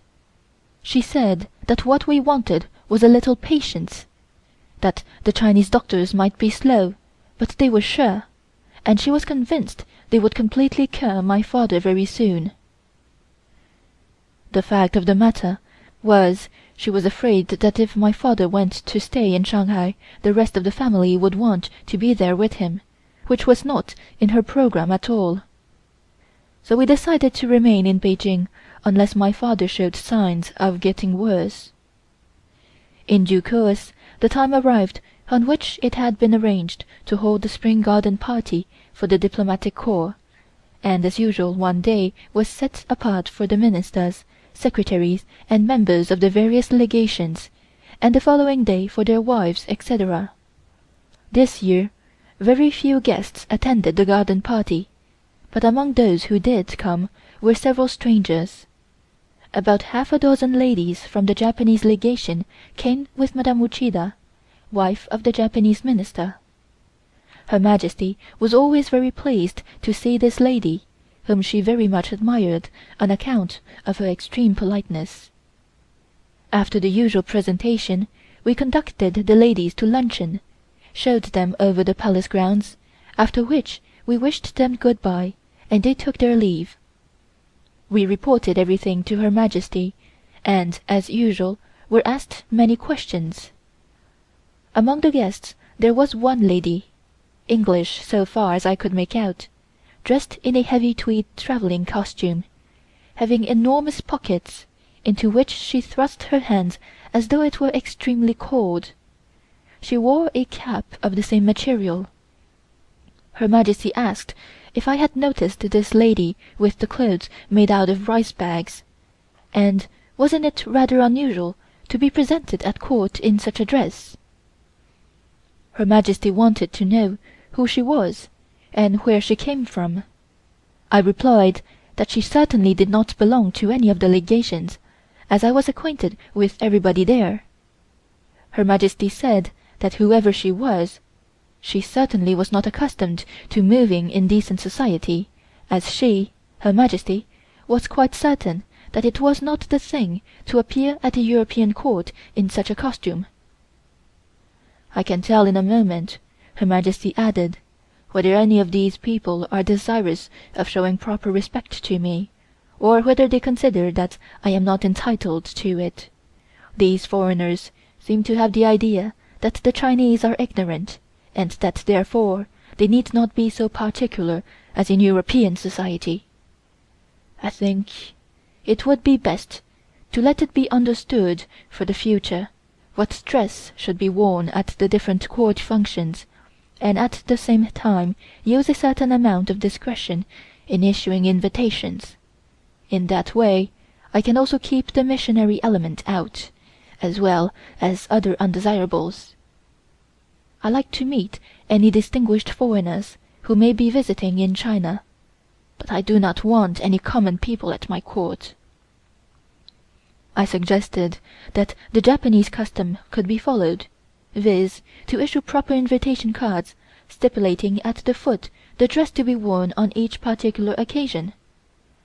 Her Majesty thought this would meet the case, and it was decided to introduce a similar rule in China. Whenever the weather permitted, Her Majesty would pass quite a lot of her time in the open air, watching the eunuchs at work in the gardens.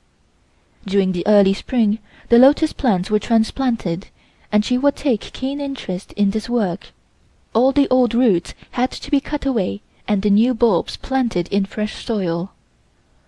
Although the lotus grew in the shallowest part of the lake, the west side, it was necessary for the eunuchs to wade into the water sometimes up to their waists in order to weed out the old plants and set the young ones.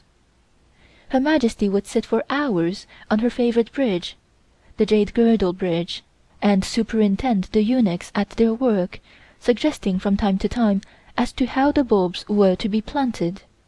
This work generally took 3 or 4 days, and the court ladies in attendance would stand beside Her Majesty and pass the time making fancy tassels for Her Majesty's cushions, in fact, doing anything, so long as we did not idle. It was during the spring that Yuan Shikai paid another visit to the palace, and among other subjects discussed was the Russo-Japan War.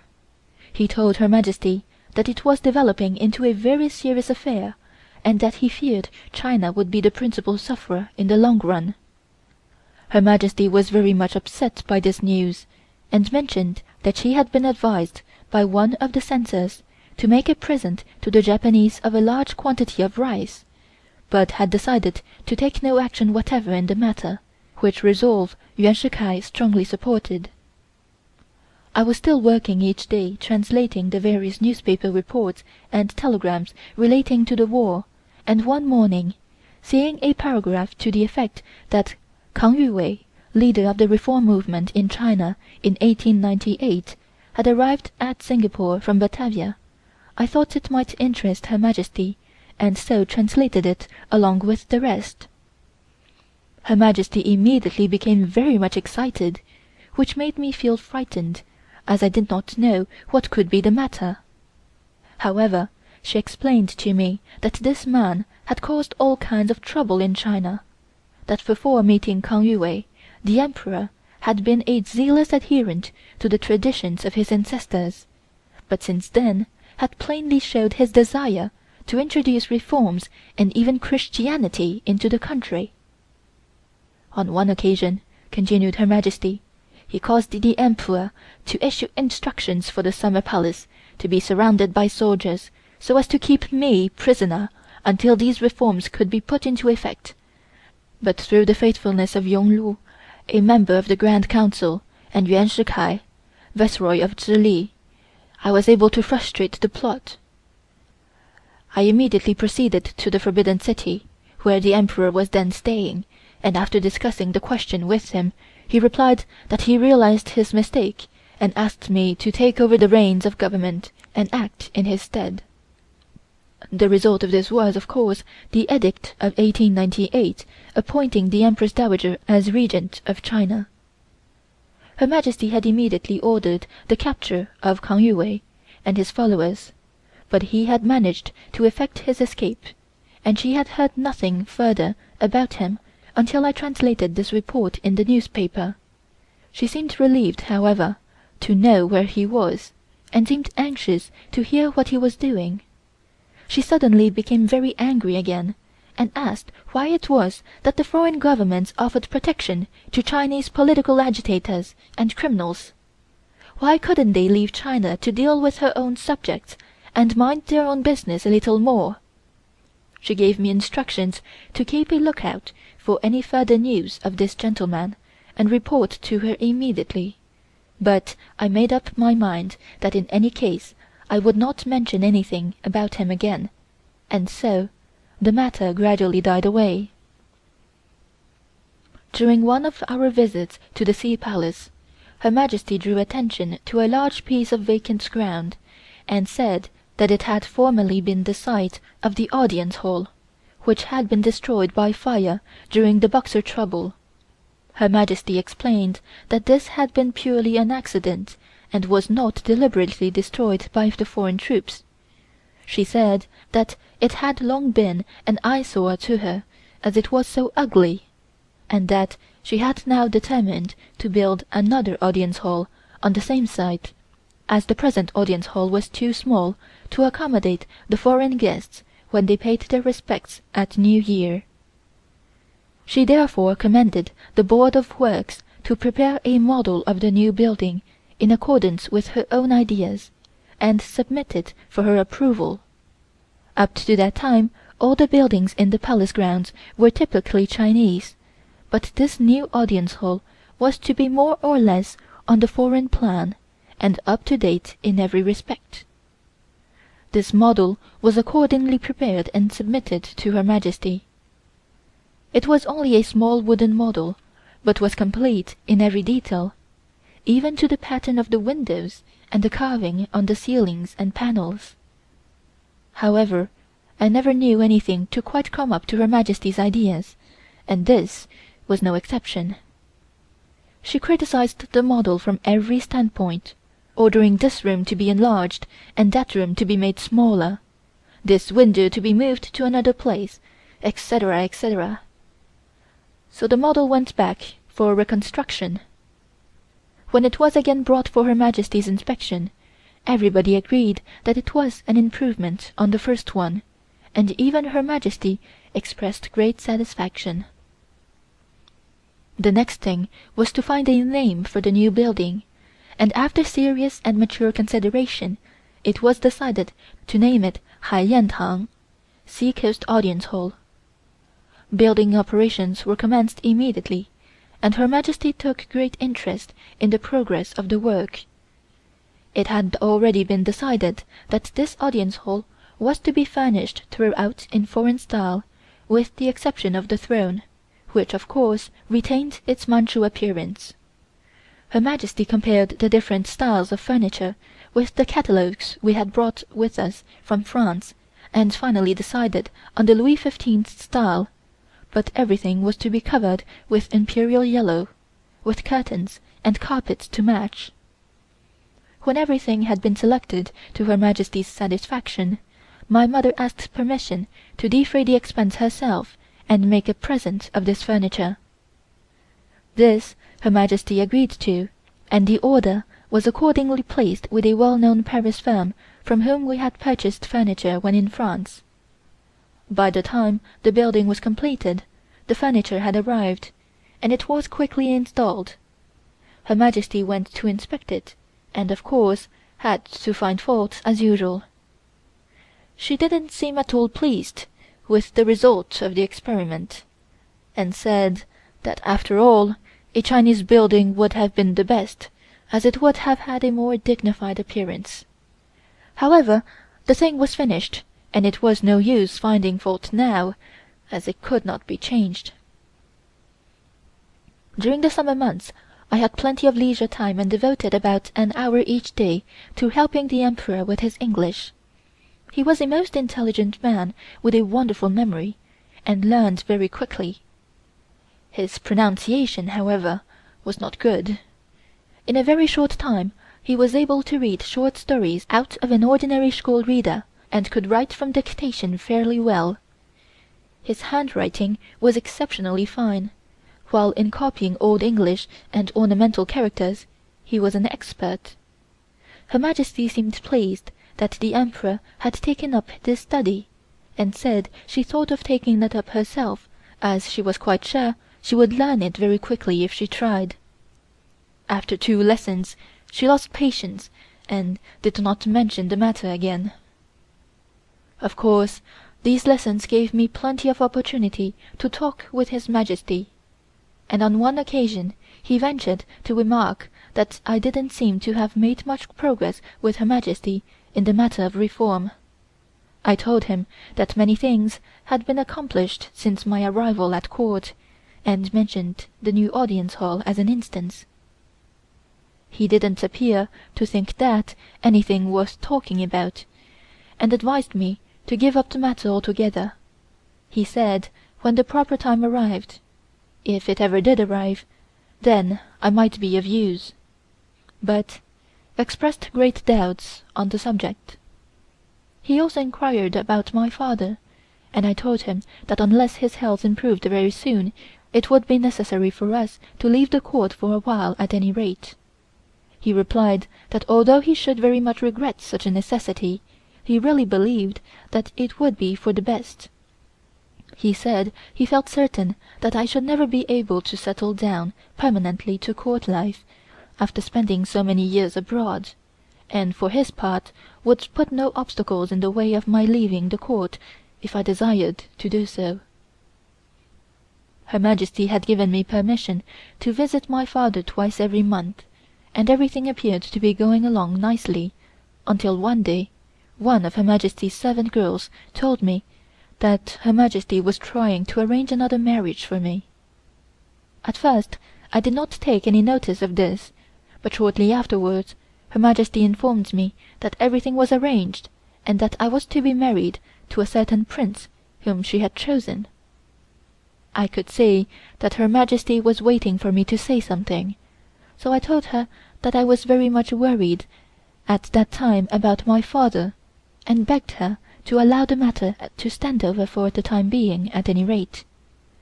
This made Her Majesty very angry, and she told me that she considered me very ungrateful after all she had done for me. I didn't reply, and as Her Majesty did not say anything more at the time, I tried to forget about it. However, on my next visit home, I told my father all about it, and as before he was strongly opposed to such a marriage. He suggested that on my return to the palace I should lay the whole matter before Li Lianying, the head eunuch, and explain my position, for if anybody could influence Her Majesty, he was the one. I therefore took the first opportunity of speaking to him.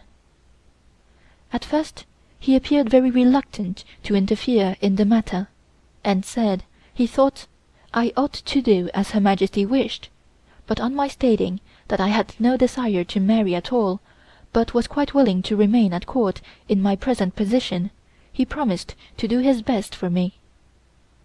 I never heard anything further about my marriage, either from Her Majesty or Li Lianying, and therefore concluded that he had been able to arrange the matter satisfactorily. The summer passed without anything further important occurring. During the 8th moon the bamboos were cut down, and here again the court ladies were called upon to assist, our work being to carve designs and characters on the cut trees, Her Majesty assisting. These were afterwards made into chairs, tables, and other useful articles for Her Majesty's tea-house.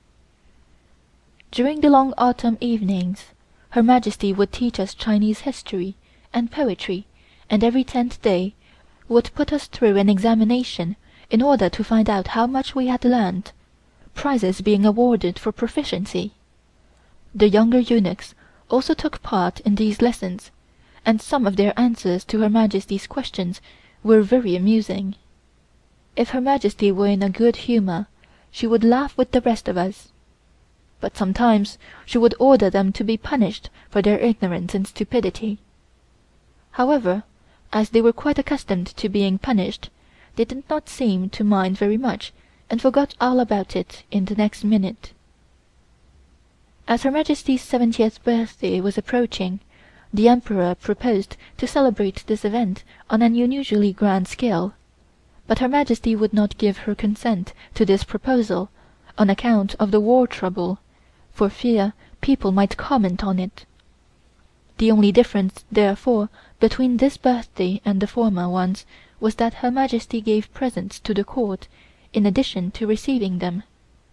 These included the bestowal of titles, promotions, and increases in salary. Among the titles conferred by Her Majesty, my sister and myself received the title Chunchuxian, Princess. These titles, however, were confined to members of the court, and were granted specially by the Empress Dowager. Similar promotions to outside officials were always conferred by the Emperor. It was proposed to hold the celebrations in the Forbidden City, as it was more suited for such an important event.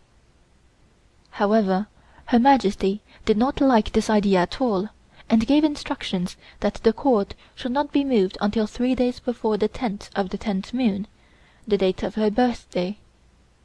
This entailed a lot of unnecessary work, as it necessitated decorating both the Summer Palace and the Forbidden City.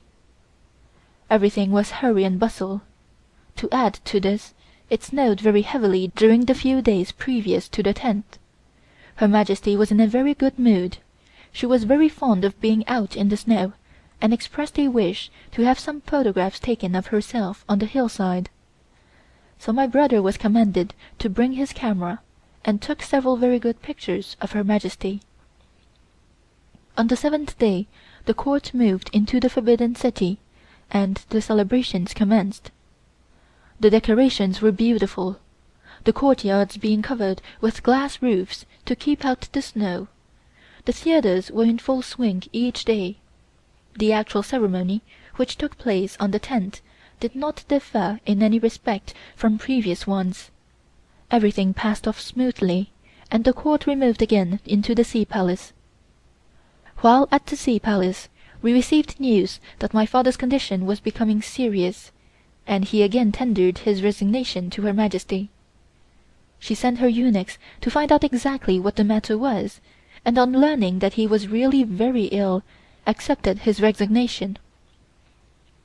Her Majesty agreed that it might be better for him to go to Shanghai and see if the foreign physicians could do him any good. She said she supposed it would be necessary for my mother to accompany him to Shanghai, but did not consider it serious enough to send my sister and myself along also. I tried to explain that it was my duty to go along with him, as he might be taken worse and die before I could get down to see him again, and I begged Her Majesty to allow me to go. She offered all kinds of objections, but eventually, seeing that I was bent on going, she said, "Well, he is your father, and I suppose you want to be with him, so you may go, on the understanding that you return to court as soon as ever possible." We did not get away until the middle of the 11th moon, as Her Majesty insisted on making clothes for us and on preparations for our journey. Of course, we could do nothing but await Her Majesty's pleasure. When everything was ready, Her Majesty referred to her book to choose a suitable day for our departure, and fixed on the 13th as being the best. We therefore left the palace for our own house on the 12th. We kowtowed and said good-bye to Her Majesty, thanking her for her many kindnesses during our stay with her. Everybody cried, even Her Majesty. We then went to say good-bye to the Emperor and young Empress. The Emperor simply shook hands and wished us good luck in English. Everybody appeared sorry to see us leave. After standing about for a long time, Her Majesty said it was no use wasting any more time, and that we had better start. At the gate the head eunuch bade us good-bye, and we entered our carriage and drove to my father's house, our own eunuchs accompanying us to the door. We found everything prepared for our journey, and early the next morning we took train to Tianjin, where we just managed to catch the last steamer of the season leaving for Shanghai. As it was, the water was so shallow that we ran aground on the tackle bar. On arrival in Shanghai, my father immediately consulted his physician, who examined him and prescribed medicine. The trip itself seemed to have done him a lot of good. I very soon began to miss my life at court, and although I had many friends in Shanghai, and was invited to dinner parties and dances, still I did not seem to be able to enjoy myself. Everything seemed different to what I had been accustomed to in Peking, and I simply longed for the time when I should be able to return to Her Majesty. About 2 weeks after our arrival, Her Majesty sent a special messenger down to Shanghai to see how we were getting along. He brought us many beautiful presents, and also a lot of medicine for my father. We were very glad to see him. He informed us that we were missed very much at court, and advised us to return as soon as it was possible for us to do so. As my father began to show signs of improvement, he suggested that there was no further need for me to stay in Shanghai, and thought it better that I should return to Peking and resume my duties at court. I therefore returned early in the new year. The river was frozen, and I had to travel by boat to Qinwangdao, from thence by rail to Peking. It was a most miserable journey, and I was very glad when it was over. Her Majesty has sent my eunuchs to the station to meet me, and I at once proceeded to the palace. On meeting Her Majesty, we both cried again by way of expressing our happiness. I informed her that my father was progressing favorably, and that I hoped to be able to remain with her permanently.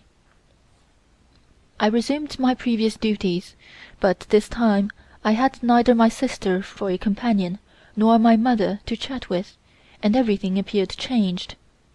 Her Majesty was just the same, however, and treated me most kindly. Still, I was not comfortable, and heartily wished myself back again in Shanghai. I stayed at the court, going through pretty much the same daily routine as before until the 2nd moon, March 1905, when I received a telegram summoning me to Shanghai, as my father had become worse, and was in a critical condition and wished to see me. I showed Her Majesty the telegram and waited for her decision. She commenced by telling me that my father was a very old man, and therefore his chances of recovery were not so great as if he were younger, finally winding up by telling me that I could go to him at once. I again wished everybody good-bye, fully expecting to return very soon, but this was not to be. I found my father in a very dangerous condition, and after a lingering illness, he died on the 18th of December, 1905. Of course, we went into mourning for 100 days, which in itself prevented my returning to the court.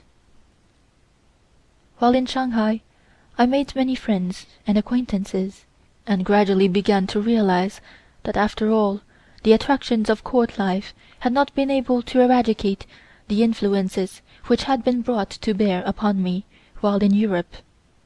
At heart I was a foreigner, educated in a foreign country, and having already met my husband the matter was soon settled, and I became an American citizen. However, I often look back to the 2 years I spent at the court of Her Majesty, the Empress Dowager of China, the most eventful and happiest days of my childhood. Although I was not able to do much towards influencing Her Majesty in the matter of reform, I still hope to live to see the day when China shall wake up and take her proper place among the nations of the world. End of chapter 20. End of 2 years in the Forbidden City